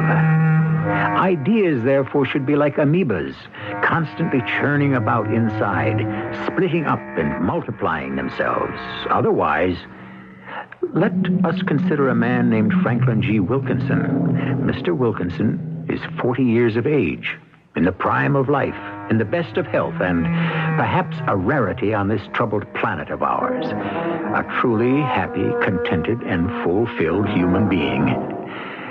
You may ask, what is he doing on our show? Wait. Hello? Wendy, darling? Frank. Everything all right? Of course. What could go wrong? Darling, what are you doing? I'm about to have lunch. Then I have to survive another 9 holes of this tournament. How's it coming? Splendidly. Oh, I'm so happy your game is on. No, as a matter of fact, it's way off, which is wonderful because you're supposed to lose to your clients, you know. Darling, I hope you're not involved in any chicanery. Oh, no. My game is just naturally off. Look, I better hang up before the buffet is all gone. They're a very hungry group. Remember to watch your diet. I'll try. And remember, I love you. That I can never forget. You mind if I join you? No, not at all. Just sit down your plate, Mr. Harkins. It's Haskins. They spelled the name wrong on my badge. Oh, my name, as you can see, is Wilkinson. Yes, I know. Well, you doing well today? Par for the front 9. That should be good enough to win. If I don't stage my usual collapse, I can go out in 36 and come home in 50. Well, I hope not. Well, I must say, your company does a marvelous job. Great course, fine lunch, plenty to drink. Well, it's just a way to thank our clients for their business. And a great way to get them to give you more, huh? Well, we like to believe we get that on merit. It's funny. What is? This little chit-chat we're having. It's not the way I thought it would be. I beg your pardon? I was wondering, should I or shouldn't I come over and talk to you? I don't know if I'm doing the right thing. I don't understand. Well, I'm in a very awkward position. I could keep everything to myself, say nothing. About what? When you were named General Sales Manager of Consolidated, I looked you up in Who's Who. And along with your name was hers. Whose name? Your wife's. How does my wife come into this? Well, there it was, Franklin Galt Wilkinson, married to Gwendolyn Coombs. Well, what about it? It's a very Welsh name, Gwendolyn Coombs. Wouldn't you say? My wife's grandparents emigrated to this country from Cardiff. Yes, I know. I had the honor of meeting the old gentleman. You saying you knew my wife? Oh, yes. Oh, well, how well did you know her? As well as you do. I was married to her. You were what? I should say I knew her better because I'm not married to her anymore. And you are. I see you don't quite know what to say. Well, she never... She never told you that she was married before, huh? I shouldn't wonder. Why are you telling me this, Mr. Haskins? Perhaps, I want to save your life. I don't think I care to pursue this conversation. She is going to murder you. Sir, I must ask you to leave. Now, she tried to murder me. She what? Oh, come on. I mean, if this is a joke, it's in terrible taste. It is true. Wendy? Now, if you don't leave her, she'll kill you. That's why I left her. I see. Don't you want to know more? No. Don't you want to know why I made that statement? No. I want to help you. Mr. Haskins, get up this very moment and leave. Leave these premises quickly. Leave here quietly, but leave.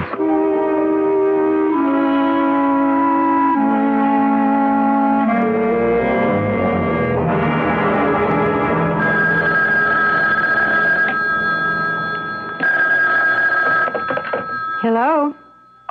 Wendy? Frank, darling. Honey, this thing, it ran later than we all expected. Oh? Yeah, a few little matters came up, so we decided to, just sit around here and straighten the situation out over some dinner. Oh, I'm sorry, darling. I know how you hate to have these things run over into the evening. Yeah, well, it just happens sometimes. Well, finish up as soon as you can. I really can't spare you. Yes, I will. Frank, is something wrong? Huh? No. What could be wrong? Hurry home, darling.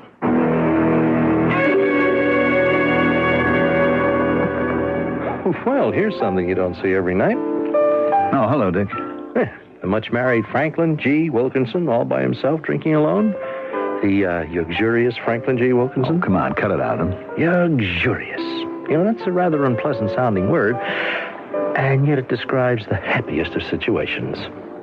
A man completely devoted to his wife. I'll buy you a drink. Oh, pour me the usual, Eddie. Oh, is she out of town? Is who out of town? Well, who do you think? Wendy. Of course not. Can't a man pause at his club after a hectic day? No, ordinary man, yes, but not a man who has his Wendy to go home to. What does she see in you? She is such a lovely young thing, and you're such an old grouch. I'm not that old, Dick. I'm jealous. Of what? Oh, you know, of you. You know, I dream of writing the great American novel. And what is at the heart of any great novel, huh? I wouldn't know. A magnificent love story. That's why you're one up on me. How's that? Well, I would have to create one. You, on the other hand, actually live one. You see, mine is a fantasy spun out of my imagination. And yours is living, breathing reality. There isn't a guy I know who wouldn't trade places. Now, boy, you have got it made. Dick, I think you've had one too many. You want me to drive you home? No, I'm not drunk, for crying out loud. But what I'm saying makes sense. Look, are you ever afraid it could be a dream and you'll wake up one morning? No. I noticed you were chatting with a fellow named Haskins, George Haskins of Leslie and Fuller. Yes, do you know him? What do you think of him? We were just chatting, that's all. Oh. I'm surprised they let him out. Let him out? Yeah. Expose him. You know, he's crazy. In what way? A number of ways, I guess. He has these, fantasies.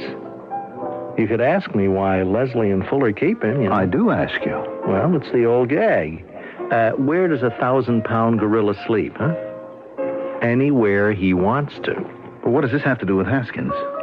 He doesn't impress me as a 1,000-pound gorilla. Well, he is a 1,000-pound genius.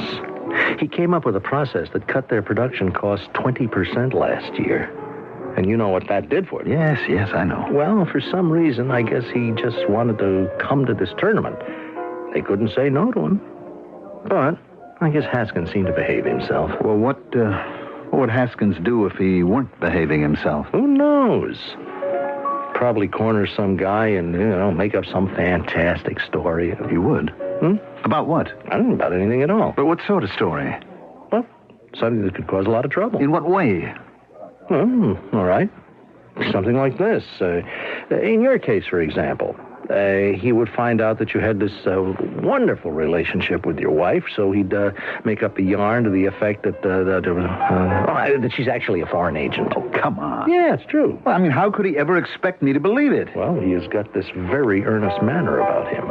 Still, it's such an outrageous yarn. You know, sometimes you plant a little seed, and who knows what can grow, huh? Why does he do it? Well, I told you. He's a nut. Oh, darling. Oh, I woke you. I'm sorry. No, I'm glad. I wanted to be awake when you came home, but I'm so sleepy. And so beautiful. Did you enjoy the tournament? I would much rather have spent Saturday with you.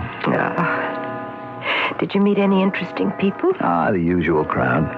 The freeloaders, guys glad of a chance to get away from their wives for a day.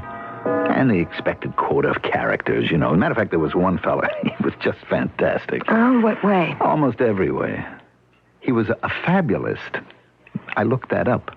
It means a person who tells the most extravagant stories. I will say he had me going for a while. Well, what did he tell you? Oh, he spun a very involved yarn. Sounds interesting. Or was it? Mostly, it was kind of scary. How? He was a rather tall man, I'd say about my age, maybe a few years older. Brown hair, a scar on his cheek. His name was Haskins. George Haskins. He's an engineer, I understand. You know, I think it's time you came to bed.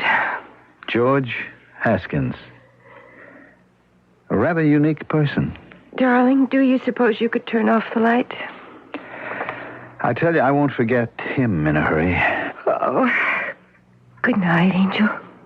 I wonder if he's married. If he was ever married. I wonder what life must be like for the wife of a man like him. Darling? Wendy? Good night.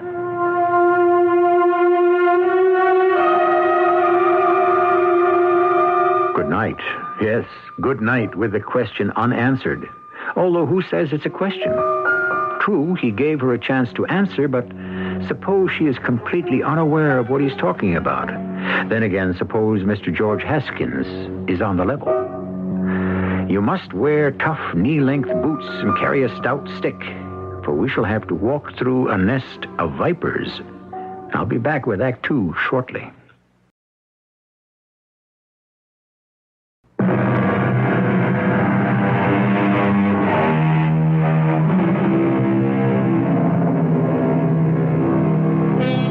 Doubt, if you will, the being who loves you, woman or dog, but never doubt love itself. That may all be very well as poetic sentiment, but love can only be expressed in terms of the being who loves, or is supposed to, love you. And if and when that being, that person, is ever proved false, then the truth must also disappear from love forever. I waited for you, my love, in vain. The chiming of the tower clock announced that time had flown again. And shall I ever hear you knock? This is in payment for last night, I should say. Coffee? Thank you, dear. Oh, there is so much beautiful poetry in the world. Why should it lie dormant and dusty in a book on the shelf? I don't know. It was meant to be a part of our lives, of everyday existence. Wendy, about yesterday, last night. Darling, I realize there's a world out there, and one must accommodate to it, especially a man in your position. But I wish I could have you all to myself. I'd like to chuck the whole business. I know. What are your plans for today? I have a great deal to do in the garden. Darling, don't you think... Well, I mean, shouldn't you get around a little bit more? Why? Well, I just think it would do you good to be with people, you know. I mean, a lot of the men were telling me that their wives are trying to get you to play tennis and have lunch, things like that, with very little success. And most of them are really very nice. Yes, but what can I get from those people? I'm not sure I know what you mean. Darling, our lives are very short and precarious at best. We should spend our time with things and people and in places where we can be enriched. Mm-hmm. Well, if that's how you feel. I love you because you sustain me, darling. And my garden sustains me. Not just because of the things that grow there, but because it's a world of its own with so much interdependence. I know this sounds silly. No, I understand. I've also got a 9 o'clock appointment. Frank, I love you. I'll be home early. Very early today.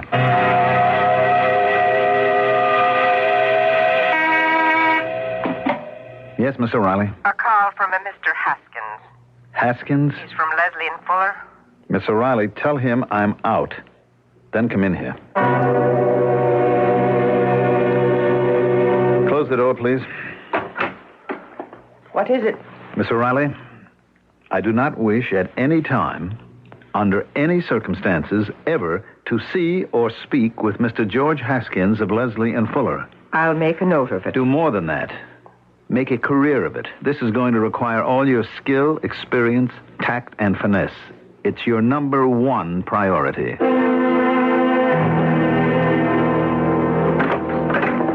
Hey, you busy, Frank? Oh, come on in, Dick. I just come down from the board meeting. Oh, how'd it go? What do you want me to tell you? Bit of a problem. As we broke up, old man Beresford collared me. Oh, the big one himself. Huh? You must be doing something right. Well, one thing I know is that you're not doing something right. What are you talking about? I'm 6% above last year. It's Haskins. Haskins? What does he have to do with anything? You're ducking him. Is it true? Oh, wait a minute. Who says that I'm required to... Frank, I am on your side. Now, is it true? He's a creep. And I don't want to have anything to do with him. Now, what business is that of Beresford's? It's worth $10 million to the corporation. What is? The Leslie and Fuller account. That's what they bought from us last year. Now, this year, it'll go even higher. Evidently, Haskins complained about your attitude to Jim Leslie. Leslie had some words on the subject with Beresford. I still don't see why I'm concerned with it. To Jim Leslie, Haskins is a 1,000-pound gorilla.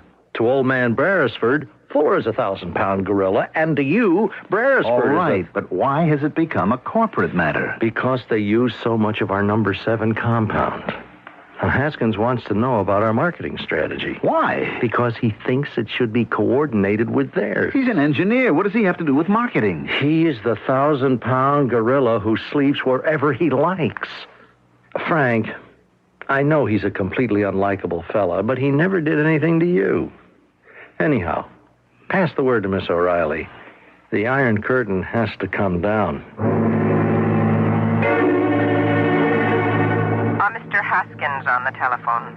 What can I tell you, Miss O'Reilly? They broke my sword. I can see the blood from here. It's a dark day. The first of many. Put him on. Mr. Wilkinson? Yes, Mr. Haskins. I wonder if you're free for lunch. Yes, I think so. You must be my guest. 1 o'clock at the club. And how is dear Wendy? Mr. Haskins, I've come here for a business luncheon. Now, you may be the best customer my firm has, but I am not required to discuss my personal life. Now, don't take that tone with me. I'm the best friend you have. How do I know you were even married to my wife? Why don't you ask her? You're afraid to open it up. You don't look so hot.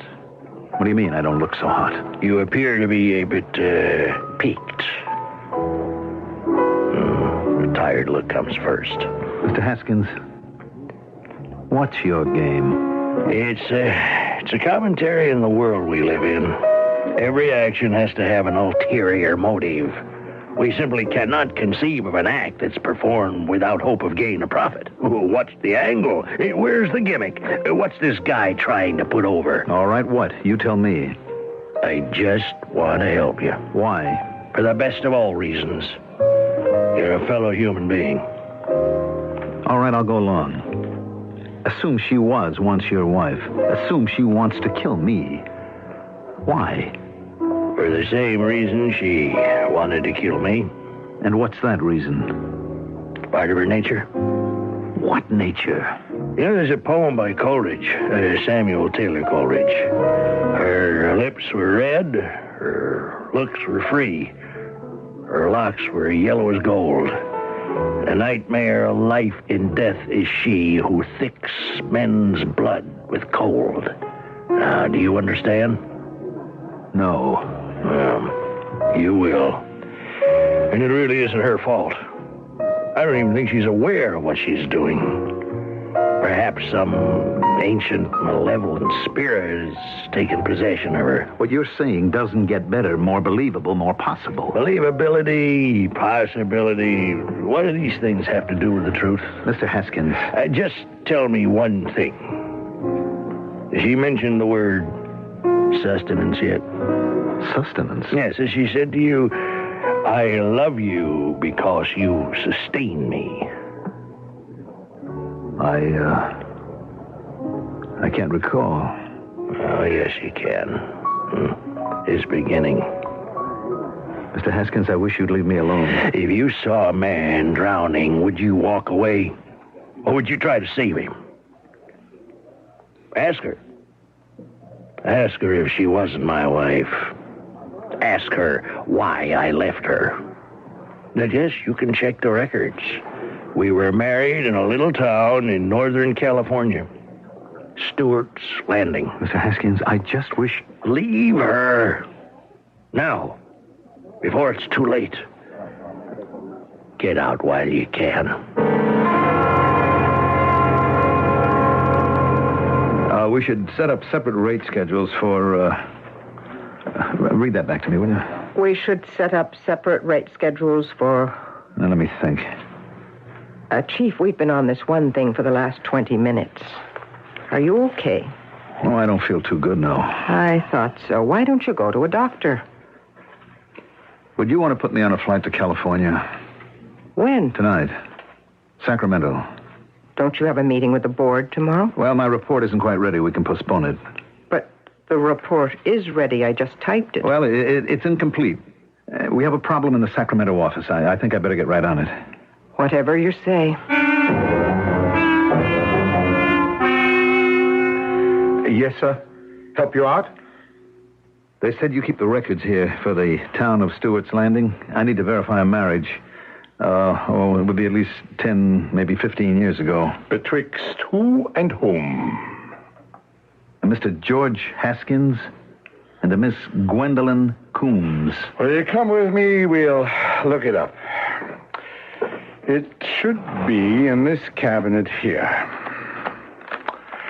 Under Haskins. Ah, yeah. Here we got it. George Haskins, Gwendolyn Coombs. You want to have a photostat of this? Hey, mister. Oh, no.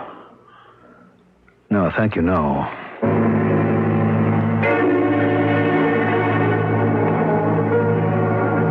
Darling, you're back. Yes. How was the trip? It was all right. Darling, are you feeling well? I'm very tired. Why don't you get right to bed? Wendy, I want to talk with you. Well, of course, but you seem so exhausted. Can't it wait till tomorrow? No, we should have it out right now. Have what out? Wendy, tell me, had you been married before? Now that I've asked, I realize what a silly question it could be. After all, if we love each other, what difference need that make? Anyhow, do you suppose you could answer that question? Had you been married? I never asked you that question. If you did, my answer would be no. What's your answer? My answer is also no. You know, I know this sounds absolutely silly, but are you sure? Yes. Well, I guess that takes care of that. No, it doesn't. Look, we've gone this far. We might just as well walk the last mile. Wendy, I saw a record of a marriage filed in a town in Northern California between a Mr. George Haskins and a Miss Gwendolyn Coombs. Now, how do you account for it?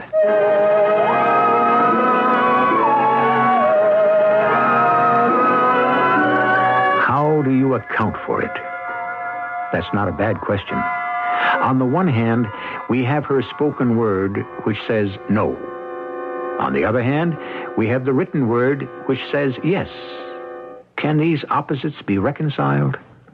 This is the task we face in the third act.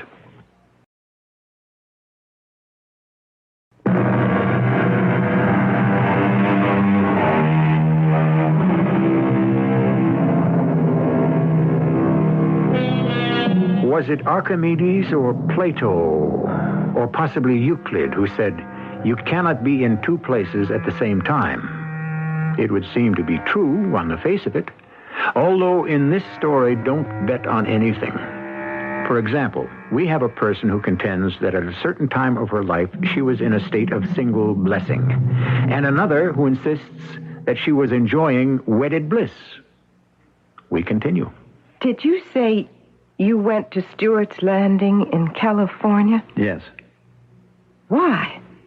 because I had to find out if you'd been married before. Why? Why? I have a right to know. Do you? It's important.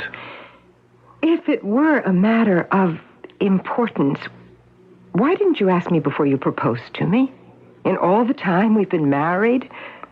When did it become important?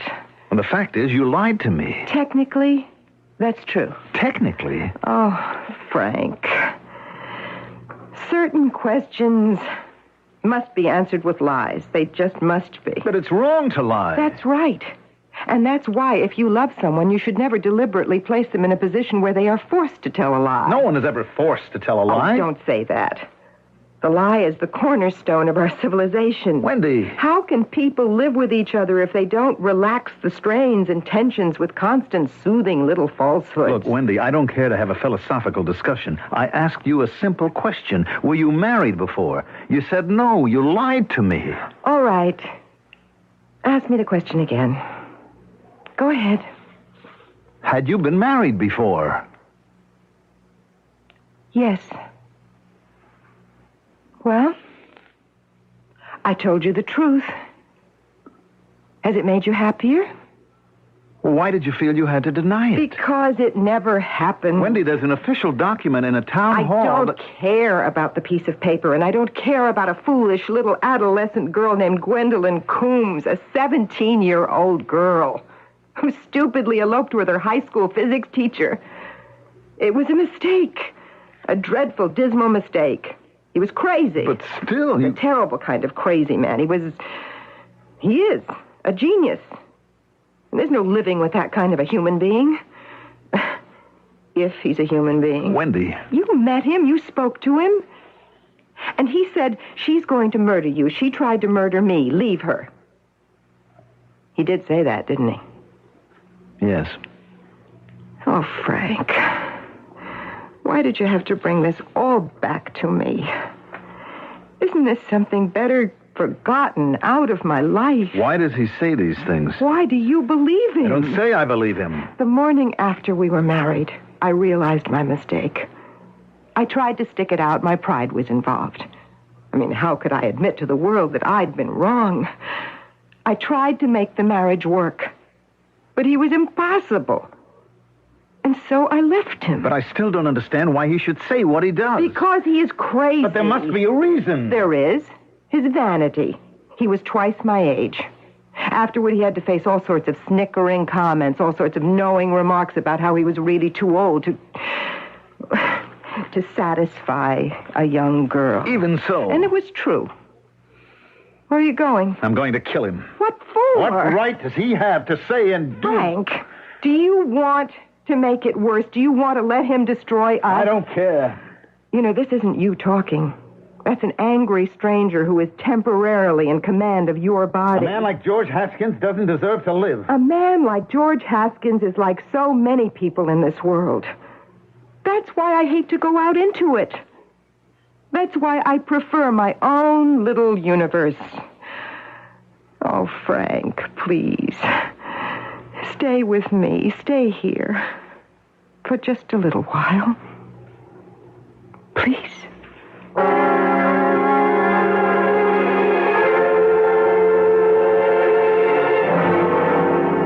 What report, Dick? Well, I'm sure I sent it up. Wait a minute, I'll buzz Miss O'Reilly. Yes? You want to come in here? All right, Dick, look, I'll get to the bottom of this thing. Of course I'm okay. Why do you ask? Mr. Wilkinson? Yeah, why didn't you send that quarterly report up to Dick? Well, how could I? You haven't finished it. Oh, that's right, I haven't. Something's wrong. Miss O'Reilly, I want to kill somebody. What do you think of that? That's a perfectly human longing. Who? George Haskins. Why? Well, let's say he insulted my wife. Of course, I'd lose my job. You'd lose more than that. No. Most people who commit murder these days rarely wind up in jail. They plead temporary insanity, one thing or another, unwritten law. Society would forgive me for killing Haskins. But since it would cost Consolidated the Leslie Fuller account, the board of directors would never forgive me. But I have to do something. Mr. Wilkinson's office. Is Mr. Wilkinson in? This is Mr. Haskins. Speaking of the devil. Make a date with him for lunch. Tell him I'll pick him up.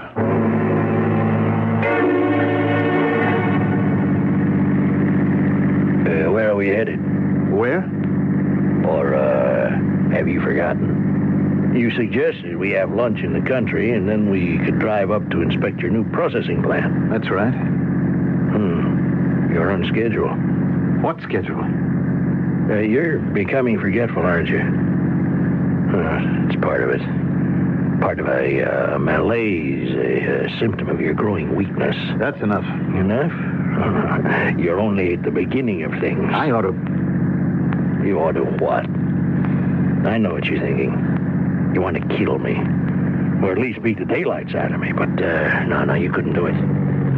Who says I couldn't do it? How long have you been aware of the situation, huh? 6? No, 8 weeks? It's taken its toll. 2 months ago, you might have handled me, but I don't think you have the strength anymore. Step outside. If you insist. All right, now put up your hands. All right. You asked for this. So did you. I'm sorry. Here, let me help you up. Get away from me. Now, isn't this stupid, huh? And if you'd have knocked me down, what would it have all proved? We'll try this again. Why? You think it's going to be different? You're too slow. You can't hit hard. Your strength is gone. She took it from you. Don't say that. It's the truth. She needs your strength. She lives on your strength more and more. You're just jealous because you weren't man enough for her. Neither are you. That's a lie. She needs all the strength, all the force, all the spirit of life that's in your body. All of it. She can't share it with anyone else. You're crazy. Does she have any friends? Tell me, do you have a social life? And what's her excuse? Well, she's just too sensitive for this cruel world, isn't she? You did a ludicrous thing. You ran away with a high school girl half your age. She seduced me. And what did I know then? Sure, I was almost 40. But my whole life was mathematics, physics, chemistry. She was the first breath of fresh air. Oh, she was shrewd. I got her what she wanted. I got her out of that house where she was being suffocated by the old people who were raising her. I don't want to hear any more. All right, I tried. First, you start feeling weak. Then, the nightmares. Or, are they nightmares? I thought you were finished. You see her in the middle of the night, and you don't know if you are awake or asleep. But you hear her voice, her sweet, soft voice, and she says, yes, you love me. Shut up. Don't you want to hear the rest of it? No. But you will.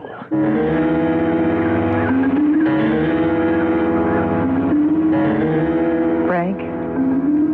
Yes, dear. You're awake. Yes. Can't you sleep? I'm just restless tonight. Oh, Frank. I know you're worried about that Haskins, but please put him out of your mind. We were never married. I know we went through a ceremony, we lived together, but he and I were never married the way you and I are married. Frank, I love you so much. I need you so much. I'll just have to develop the kind of attitude that allows me to put up with him. You never have to see him again. I will if I want to keep my job. Well, quit your job, and we'll be together all the time. What do we live on? What do we need? Well, there is such a thing as reality. Yes, darling. And I've already told you. You can create your own.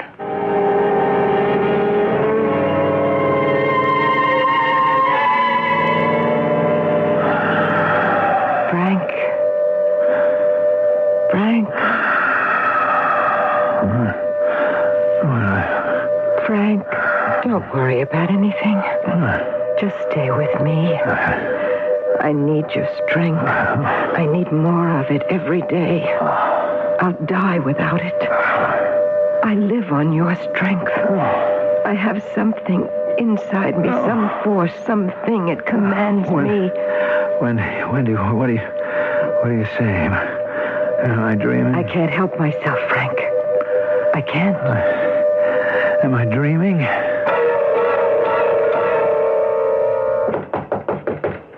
Who's there? Frank Wilkinson. Just a minute. You know what time it is. It's 4 in the morning. Now, what's the idea of the gun? Step aside. I'm coming in. All right. Well, now what? Tell me the truth. The truth? Tell me the truth or I'll kill you. I have to know. I have told you the truth. Your life force is being drained away. How do I know you didn't put it in my head? How do I know it isn't all suggestion? Oh, why can't you believe me? Walk away from her. I walked away from her. Save your life. Leave her. I can't. I thought I couldn't, but I did. You're lying. You're lying. And now she's killed us both.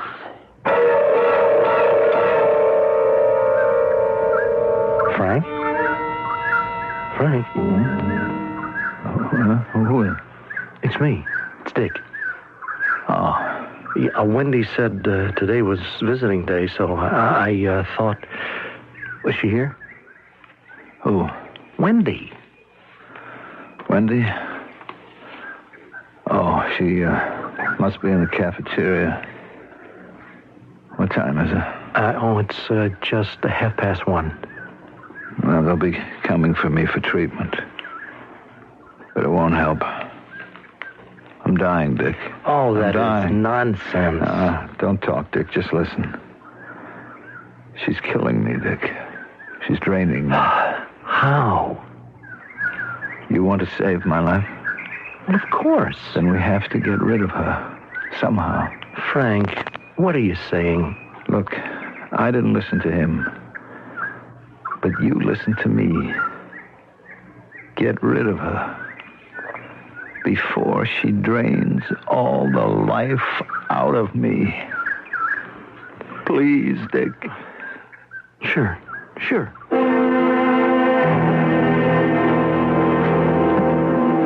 Oh, can I get you another cup of coffee, Wendy? No, thank you, Dick. I'm very tired. Yeah, I'm coming up here all the time. It must be quite a drain. It's more than that. Frank is dying, you know. Oh, well, The doctor told me straight out. They don't know what it is. It could be next week, next month. But soon. I'm so sorry. That's why I look tired. You see, I always needed a man to lean on, to draw strength from.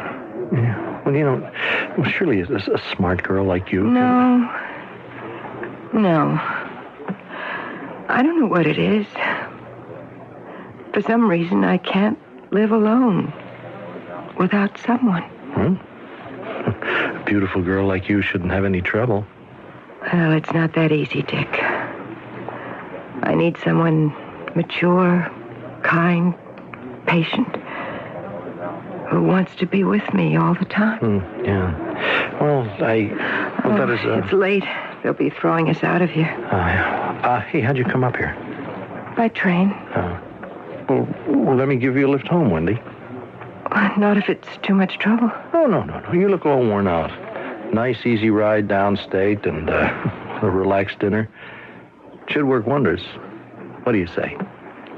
You know, Dick, I feel so much stronger already.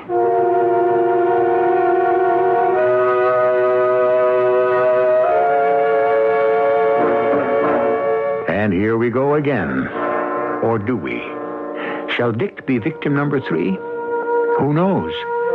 Perhaps even Wendy doesn't. You must admit it's a rather distressing situation to have a stranger accost you and tell you your wife is in the process of killing you. And how does he know? Well, she once tried it with him. Yes. Who says life isn't filled with little surprises? Not me. I may even bring you another one when I return.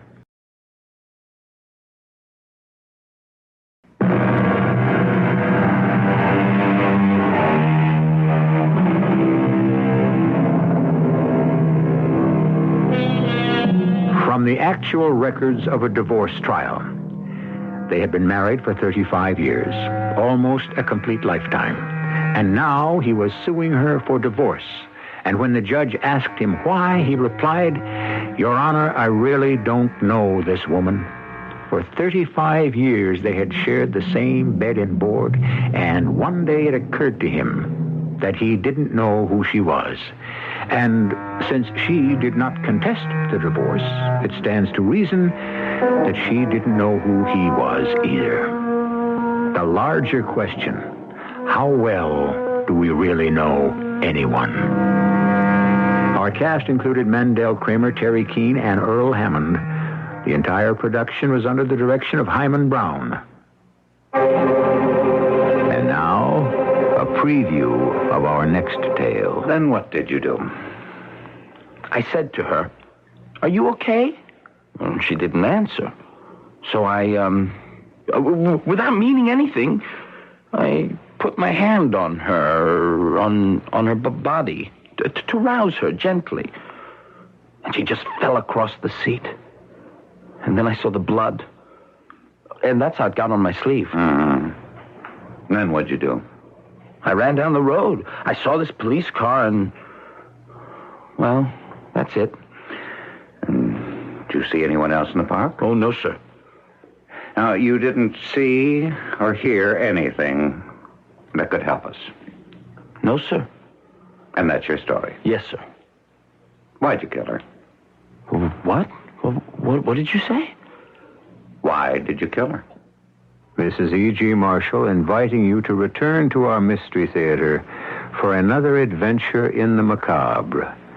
Until next time, pleasant dreams.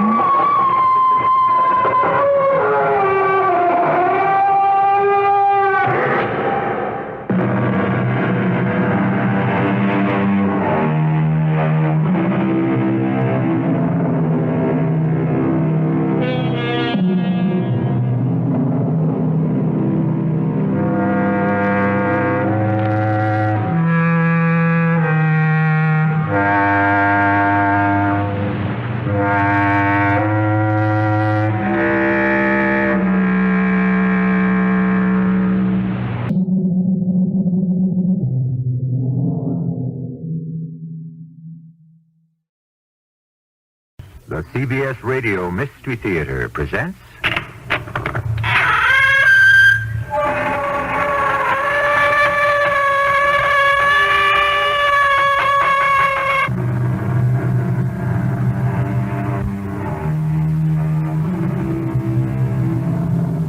Come in. Welcome. I'm E.G. Marshall. If a man looks sharply and attentively, he shall see his fortune. For though fortune is blind, she is not invisible. Which means, what? That it is possible to espy the dimensions of one's fate? But isn't the future supposed to be a closed book? True. However, if you can find out where the book is, surely there must be a way to turn the pages. You took all the money from the banks before you killed her. I don't remember. What did you do with all that money? I don't remember. Try. I don't want to remember.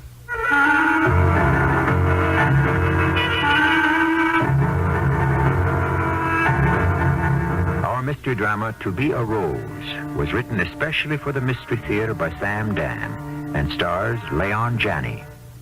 It is sponsored in part by X-Lax and Buick Motor Division. I'll be back shortly with Act One.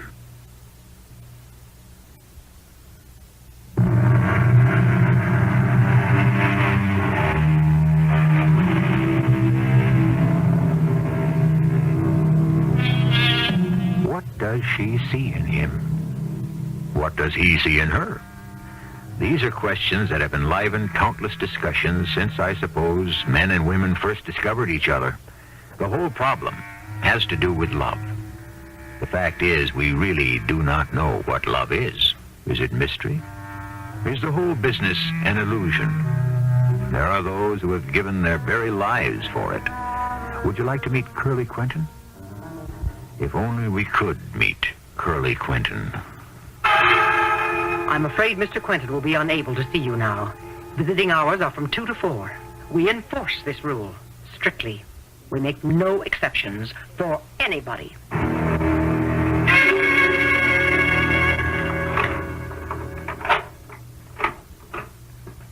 Good morning, Curly. I don't know if it's a good morning, nurse. Well, you can look out your window and see the sun. That don't mean nothing, ma'am.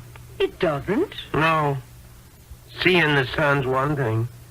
That don't tell you the truth. It's being outside and feeling it. Well, you'll be able to go outside soon. How soon? Well, that depends on you. What you got there? You know, your medicine. I'm not going to take it anymore. Now, Curly? I don't aim to swallow any more of them pills. Now, Curly. I don't care what you say, nurse. You know what's going to happen. You do, Curly. I'll have to call Robert and Jerry Lee. Now, you know they're very strong. They'll strap you down and you'll have to take a needle.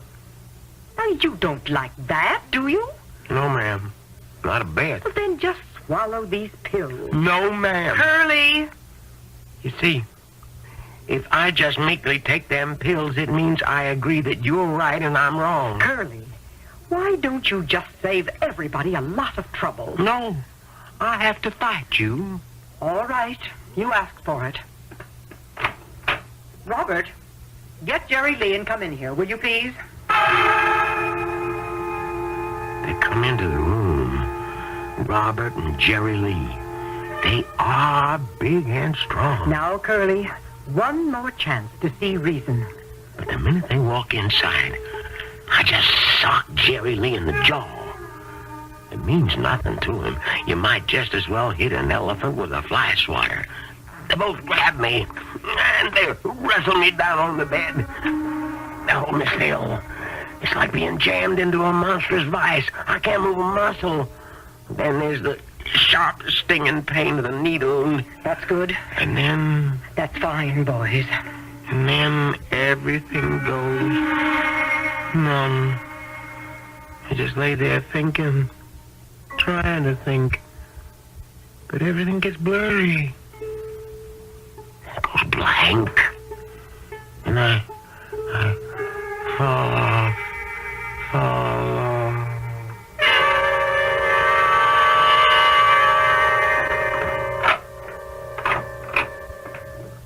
Curly, are you awake? Yes, nurse. You've got a visitor. A visitor? It has to be Pammy Sue. Pammy Sue. No, Curly, you know it can't possibly be Pammy Sue. She found out. She found out where I am. And now that she knows nothing in this world or the next could keep her away. Curly, it isn't Pammy Sue. Well, then it's Jackie Thorpe. You see, Pammy's still on the road. And Jackie... It's your mother. My mother? Mama? Do you want to see your mother? Mama, oh, Lord. It's Mama. Everything's going to be all right now. Mama's going to make everything all right. Oh, how I prayed for Mama to come. Mama, how'd you ever find me? Son, I'm so glad you're here. Now, son, please. You don't know what they done to me. They shut me up in this place. Look, they got bars on the windows. I know, son, I know. And you know what they're saying? What terrible lies they're saying? They're saying I killed Pammy Sue. Son, just listen to me for a minute. How could I kill Pammy Sue? She's my wife. I love her. Jackie Thorpe, he's my best friend. Everything's gonna be all right.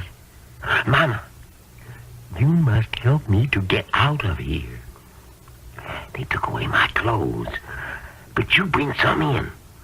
And you have my car parked right out in the street. Son, I can't do that. You mean you're going to let me stay here? You killed them. You killed the two of them. No. Yes, and you gotta face it. Why? Why would I kill them? Because the two of them, they made a fool out of you. Now, don't you say that, Mama. It's the truth. It's a lie. And everybody knew it. Everybody but you. You didn't like her. You never liked her. You hated her. Son, I didn't. You never wanted me to get married. I wanted you to get married, but not to her. Oh, no, Mama. You didn't want me to get married to anybody. You never wanted me to grow up. Son, that isn't true. Yes. Because as long as I was a little boy, you could still be a young girl. A pretty young girl. But once I became a man and had young ones of my own, you became an old lady, a grandma. You're no longer the prettiest gal in Lawton County. Son, I want to help you. You hated them all. All the gals I ever looked at. Pammy Sue.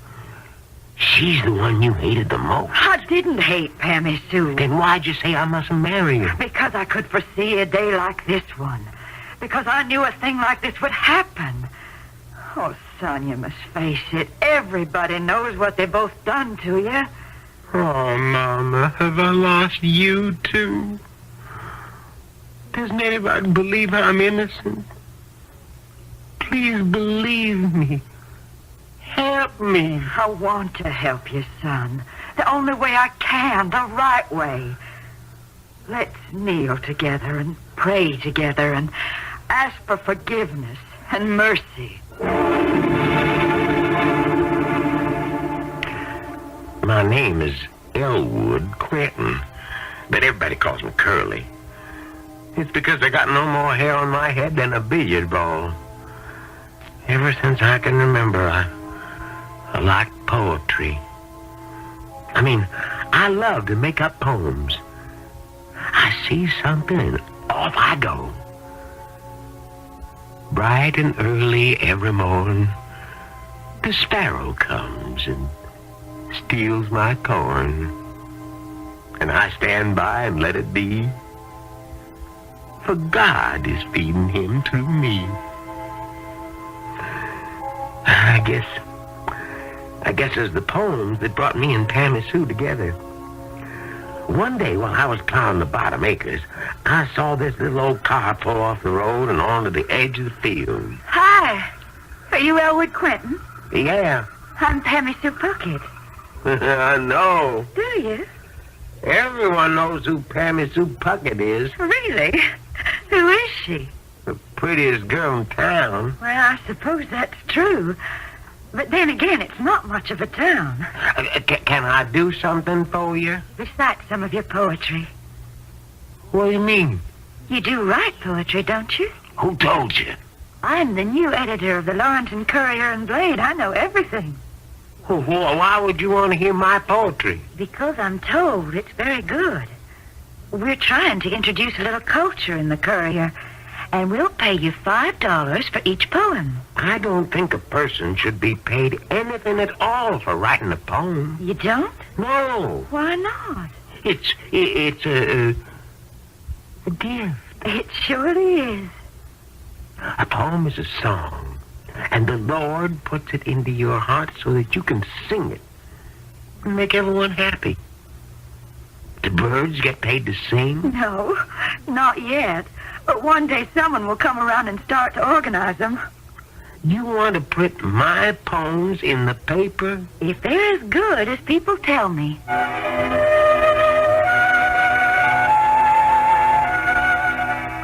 You'll have to fix some fences today, son. I already tended to it yesterday, Mom. You did? Yeah. Wanted to get out of the way. I ain't going to town this afternoon. Any special reason? I think I will have some more pancakes. Why are you going into town? Are there any more blueberry preserves? Is there something you have to do in town? This is the best buttermilk. When you see Miss Pammy Sue Puckett, don't give her my regards. Why do you think I'm going to see Pammy Sue Puckett? Are you saying you're not going to see her? I am going to see her. That's only because I'm bringing her a poem for the paper. Miss Pammy Sue Puckett's out to become Ms. Pammy Sue Quentin. Mama, what would she want with me? She's wrong for you, son. She's a city girl. She's learned them free and easy ways. Mama, you should see the fellas who are after her. All of them good looking and with money. I don't care who's after her. You're the one she's after. Howdy, Miss Puckett. Hello there, Mr. Clinton. Here's a poem, Miss Puckett. Thank you, Mr. Clinton. I can't tell you how much I enjoy reading your poems.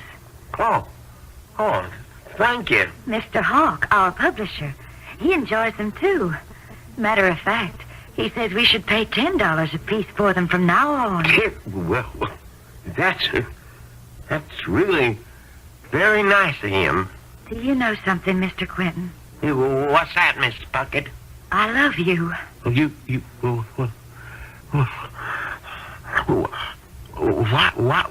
should you love me? Why? Look at me. I'm looking. I'm bald-headed. That's a fact. I'm a homely person. That's true. I ain't rich. I know it.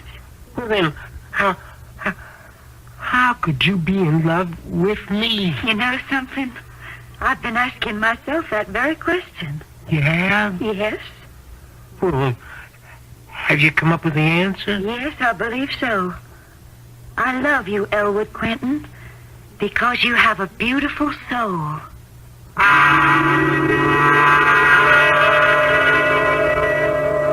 love you because you have a beautiful soul. Is that bad? Is it better to love someone because he or she has a beautiful body? I know that the cynical among you will surely suspect any high-minded motives. Well, drama requires suspension of belief, for a little while anyhow.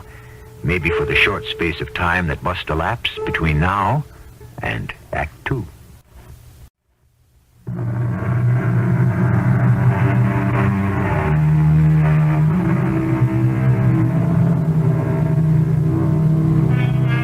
If a girl says, I love you to a handsome athlete, her statement is accepted without question.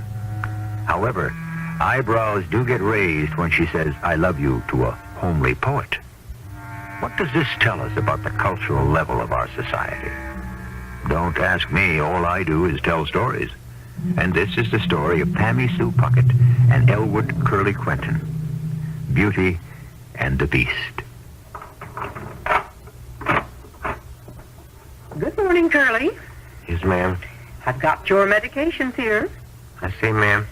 I also got Robert and Jerry Lee with me, in case you're inclined to create a fuss.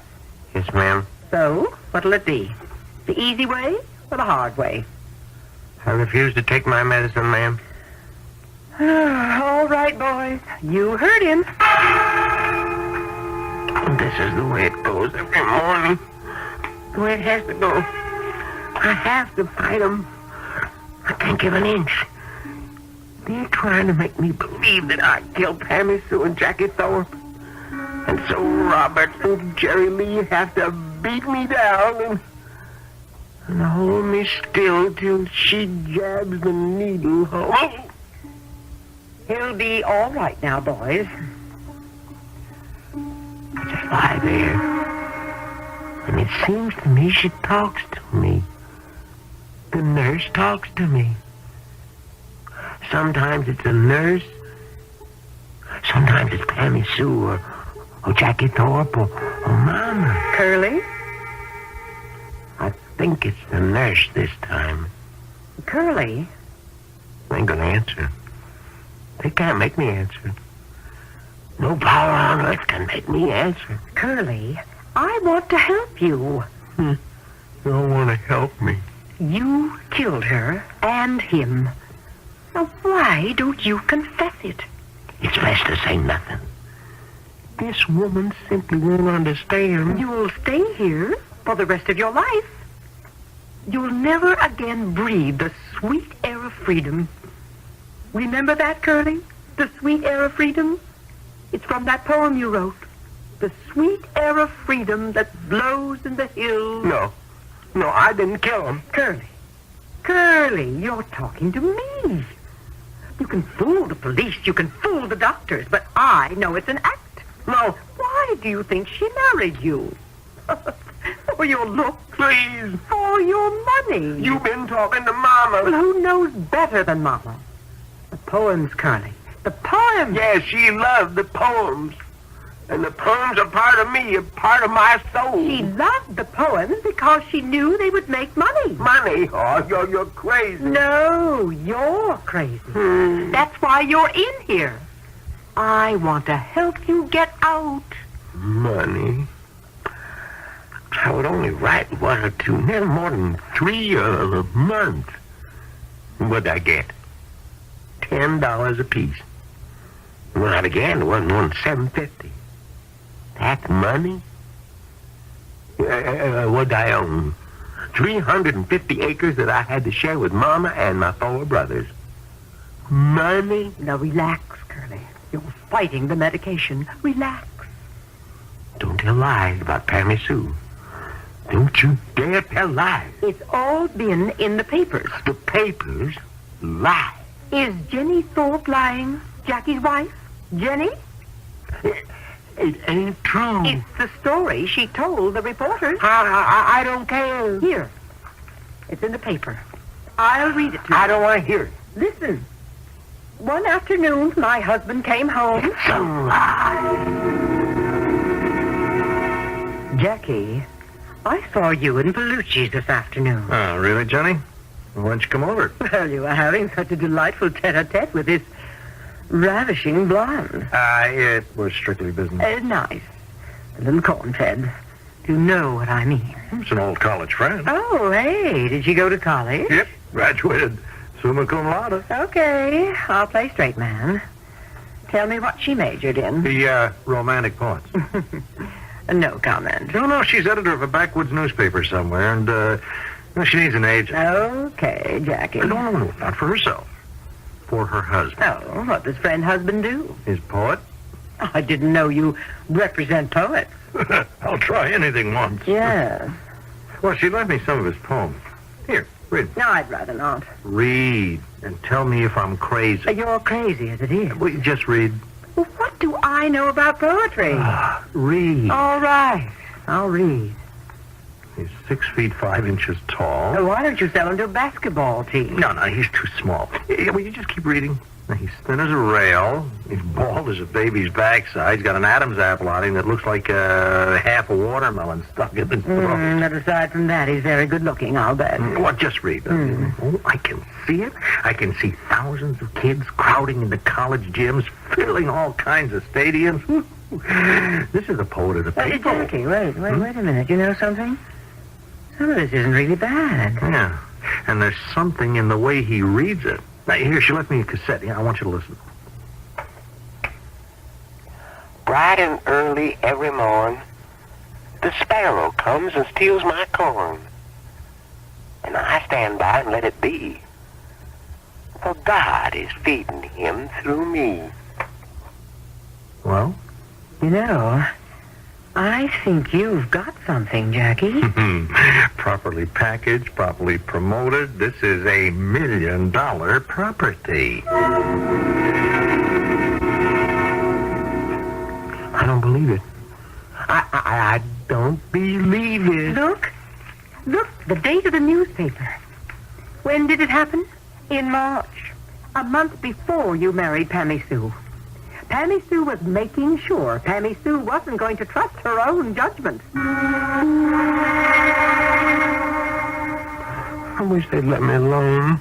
I wish they'd all let me alone. The police, the doctors, the nurse, Mama, Jenny Thorpe. Pammy Sue and Jackie, I didn't kill them. They ain't dead. They just ran off together.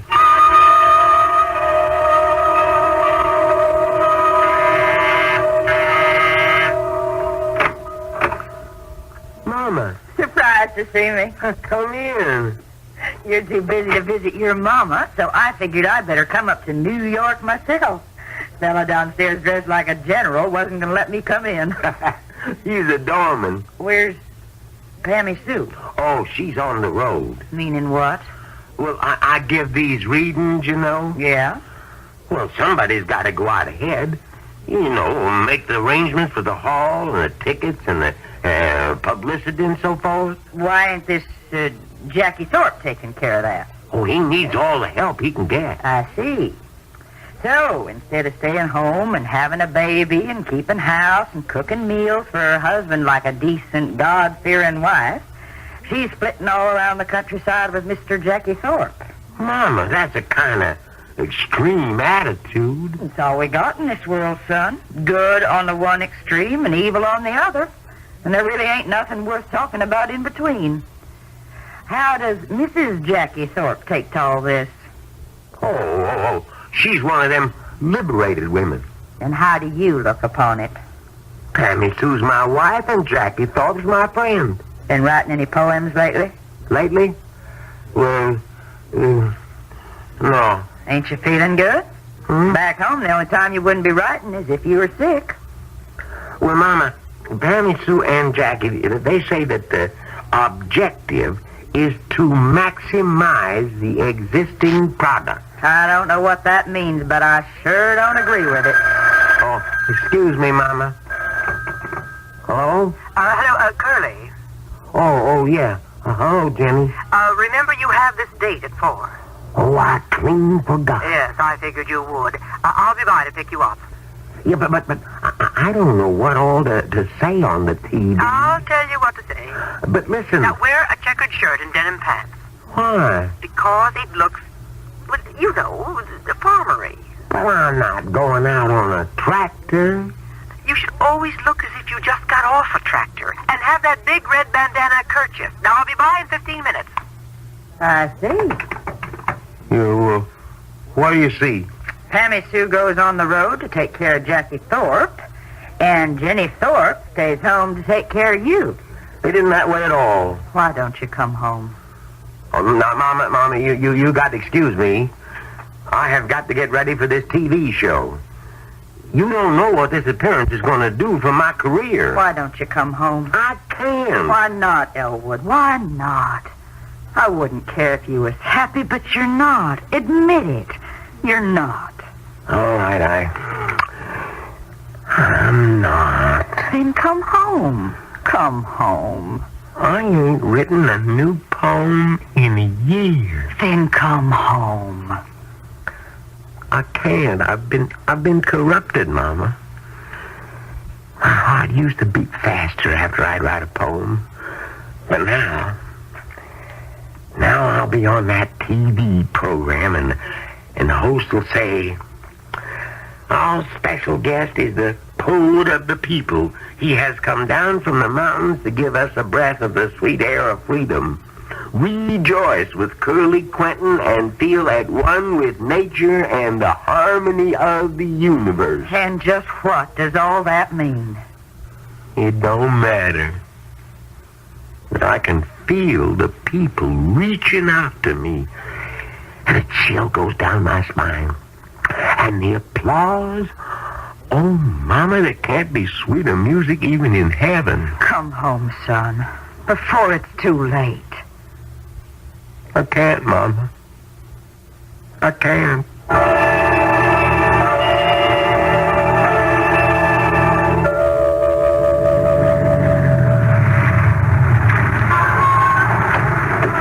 .690 East 54th Street, please, driver. And then I'll go on to You come up with me. Jackie isn't home. Oh, but Jenny, Darling, you were marvelous. Your career has taken on an entire new dimension. Curly. Yeah? Put your arm around me. Huh? Oh, whoa.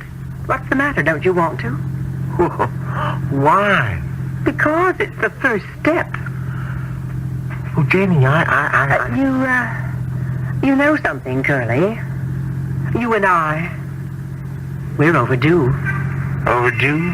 For what? Oh, darling, don't carry it too far. After all, no one can be that much of an apple knocker. don't like nature. Human nature. I'm a married man. Well, I'm a married woman. Your husband, Jackie Thorpe, is my friend. Pammy Sue Quentin is my friend. So what? So what? Well, so what do you think Pammy Sue and Jackie are doing right now? It's, 5:30. Well, they're having cocktails. And they'll go out to dinner. They'll take in a show, and then... Pammy Sue? Jackie? Why? They wouldn't... They wouldn't? Why wouldn't they? I don't believe it. And do you know what else? Pammy Sue and Jackie are totally convinced that we are spending the evening the same way. It's a lie. It's a lie. Oh, well, I'll tell you what. Have the driver take us to LaGuardia Airport, and we'll get on the next plane to Chicago. We'll go to the hotel, and we'll see for ourselves at first hand what the arrangements are.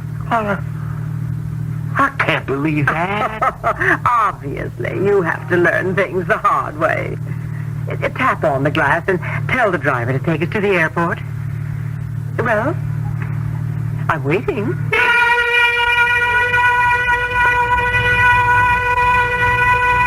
I guess we're all waiting, but we'll have to keep waiting for Act 3. Then it will be all sorted out. It seems we live in times when people talk about meaningful relationships and alternate lifestyles. Some of it sounds pretty good, but the fact is that in the end, somebody has to get left. If it's all a game, folks, then everybody can't be a winner. The score will be posted when I return shortly with Act 3.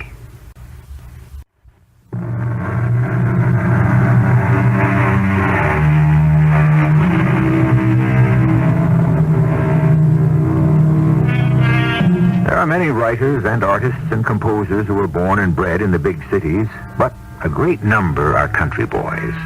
Had they stayed at home, they would have remained field hands, store clerks. It would have been early to bed and early to rise, and Ben Franklin to the contrary notwithstanding. They may have become healthy and wise, but wealthy? Never. Most of the country boys who come to the big town soon become city boys. But Curly Quentin? Oh, no. Confess, my son, confess. It'll clear your mind, and your mama will take care of you. Curly, darling, listen to me. Your career hasn't even started. You've already made thousands of dollars, but this is just the appetizer, the first course. The real banquet hasn't even begun. You and I will be married, and I'll take such wonderful care of you. You can tell me the truth, Curly. You can tell me, because I know it. I know you, Curly. I know you better than anybody else does. And let me take care of you. Not just for now, but later, when they let you out of here. You'll be a free man, and I'll take great care of you. And you'll also take care of the money. All of you. It's the money that's done it, the money. That's what every one of you is after. That's all any of you ever wanted from me.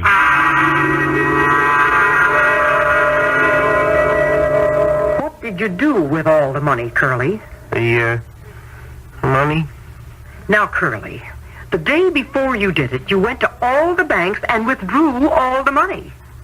What did you do with it? I don't remember. Well, try to remember. I don't want to remember. I don't want to. Now, relax, Curly. You're fighting it.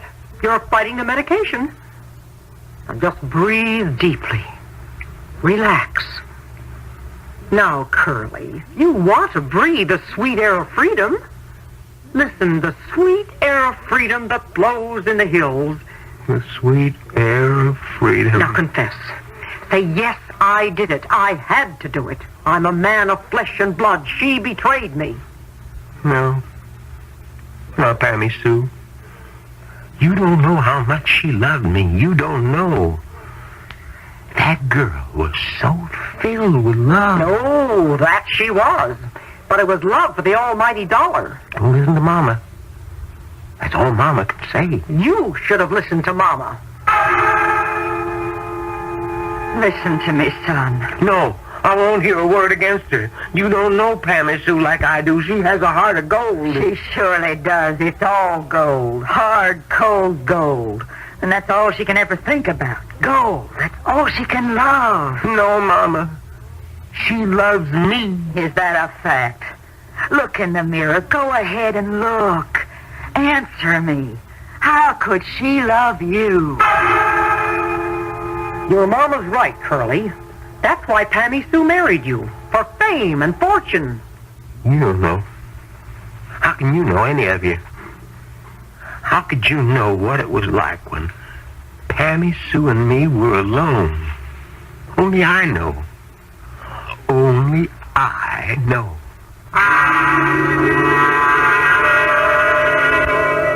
I love you because you're beautiful. You have a beautiful soul. You can't see a person's soul. Oh, yes. It shines out of him.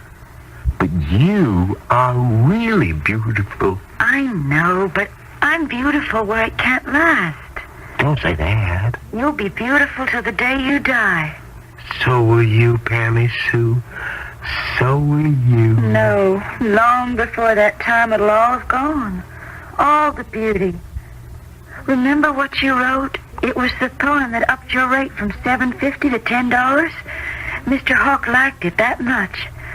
The rose, so lovely at the dawning, keeps its beauty for the morning. It fades beneath the midday sun. At evening time, its life is done. Remember that poem? How can I forget it? It's my poem. Remember what it means. I know what it means. Tell me.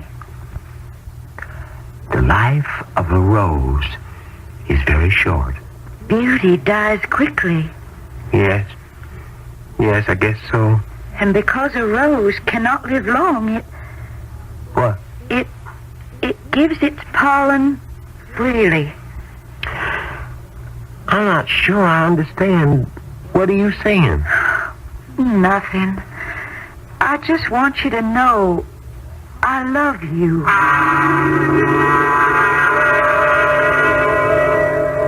Curly, accept it. You killed him. Now, nothing's going to happen to you. Nothing. That you don't have to believe me. I brought in this TV set. There's the big meeting being held in Madison Square Garden in New York City. Now, everybody is behind you, Curly. Everybody. I'll turn it on. Now look and listen. Okay, I know how you feel. Let's all quiet down. See? That's Barney Bondo, one of the biggest stars in TV. He's chairman of the meeting. The We're 100% Behind Curly Quentin rally. We are here to show that the world is 100% behind Curly Quentin, a man who was most shamefully betrayed by the two people he loved and trusted most, his wife and his friend. Is it any wonder his mind has broken under the terrible weight of it all? Curly, get well. The world will understand and forgive. No jury in America would ever condemn you. Oh, get well, Curly, and come back to us. You heard the man? That's what they're saying. All over the country they're saying it and writing it. Curly, come back to the world. You're not fooling me, Curly. I've been in this business too long. Now, I know you killed him. It's a lie. I didn't. They're still alive. Why do you want to pretend? Do you want to stay here for the rest of your life? Oh, come back into the real world. I'll help you. And you can tell me where the money is hidden. No. I have to wait here for Pammy Sue. Pammy Sue is dead. You killed her. Your doorman remembers calling the cab. The cab driver remembers taking you to the hotel. The elevator man remembers taking you to the floor. And the man in the store remembers selling you the gun. Curly? Yes, Curly. Pammy and me, we couldn't help ourselves. What are you going to do with that gun? Please, Curly? You first, Jackie. No, Curly. My name is Elwood. Oh. You killed him? Yes. Are you going to kill me, too? Yes. Why? Because you broke my heart. No, Curly, don't. Let me live. I can't. You lied to me. You said you loved me. I do. Why couldn't you have left me alone? You were so beautiful. I was happy just to look at you, just to dream of you. I could have stayed where I was. Why did you take me away from the sweet air of freedom that blows in the hills? Don't kill me, please. I want to live. You kill me, Pammy Sue. I'll never breathe that air again. No. Pammy Sue. Pammy Sue. Why did you shoot me? Well, I had to. Why? I'd have died soon enough. Anyhow.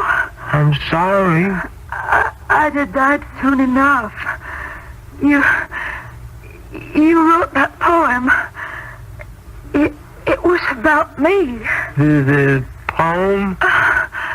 The rose, so lovely at the dawning, keeps its beauty for the morning. It fades beneath the midday sun. At evening time, its life is done. You wrote that for me. I asked you if you knew what it meant, and you said you did. But you didn't. I did. I do. No. You can write about a rose, but you don't know what it is to be a rose. Only I know. You be all right. I'll get a dime. No. I want you to listen, please. While I still have the strength to say it. Listen to me, please. This is room 1602. Now you gotta hurry. You get a doctor, an ambulance, the police. I know, because I'm a rose. Now don't you try to talk. Did you ever notice how so many bees buzz around the prettiest rose? Don't talk, no. She refuses none of them because she knows she must live for the moment. The moment is all she has. Now, Pammy Sue, I won't hear another word. I want you to hear my last word, Elwood. Thanks to you, I never lived to see my beauty fade away. I was beautiful till the day I died. Pammy? Pammy Sue? Open up in there. Pammy Sue? Hey, come on, open up in there. Let's go on there. Open the door. Pammy Sue, you're not dead.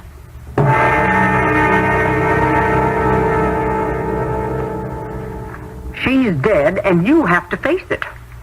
Face what? The fact. I suppose it's a fact. Then what do I have to face? What? Well, nothing. Nothing? Well, nothing is going to happen to you. You mean I won't be punished? You say I committed murder. Well, it was because your heart broke. Your mind snapped. You didn't know what you were doing. But if I did it, I must have known what I was doing. You tell it. I knew enough to buy a gun, to get a cab, to go to the right hotel, to take the elevator to the right floor, to go to the right room. But you don't remember all that. That's right. I don't. Because it never happened. I didn't kill Pammy Sue or Jackie Thorpe. And they're alive still. You keep talking that way, Curly, and you'll be kept here forever. You want me to say I killed them? Yes. Killing is a crime. Against the laws of God and man, isn't it? Yes. Then I should be punished. For a long time. I should not be allowed to breathe the air of freedom. Well... But you say I will not be punished. I will even be a kind of hero. On my hand will be the double bloody mark of Cain, but no one will want to punish me. Curly, You do want to get out of here. No. No? Well, you'll rot in this place. If there is no one out there who has the wisdom or the courage to punish me for my crime, then I must punish myself. Oh, you are crazy. Of course. That's why I must stay here. And I will stay here until Tammy Sue comes to set me free.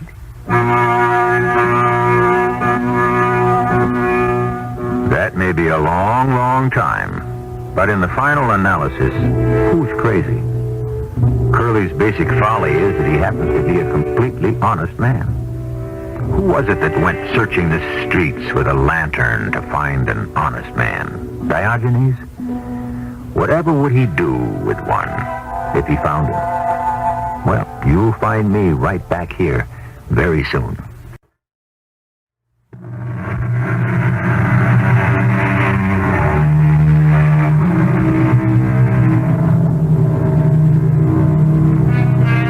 Thou shalt not kill, the commandment says.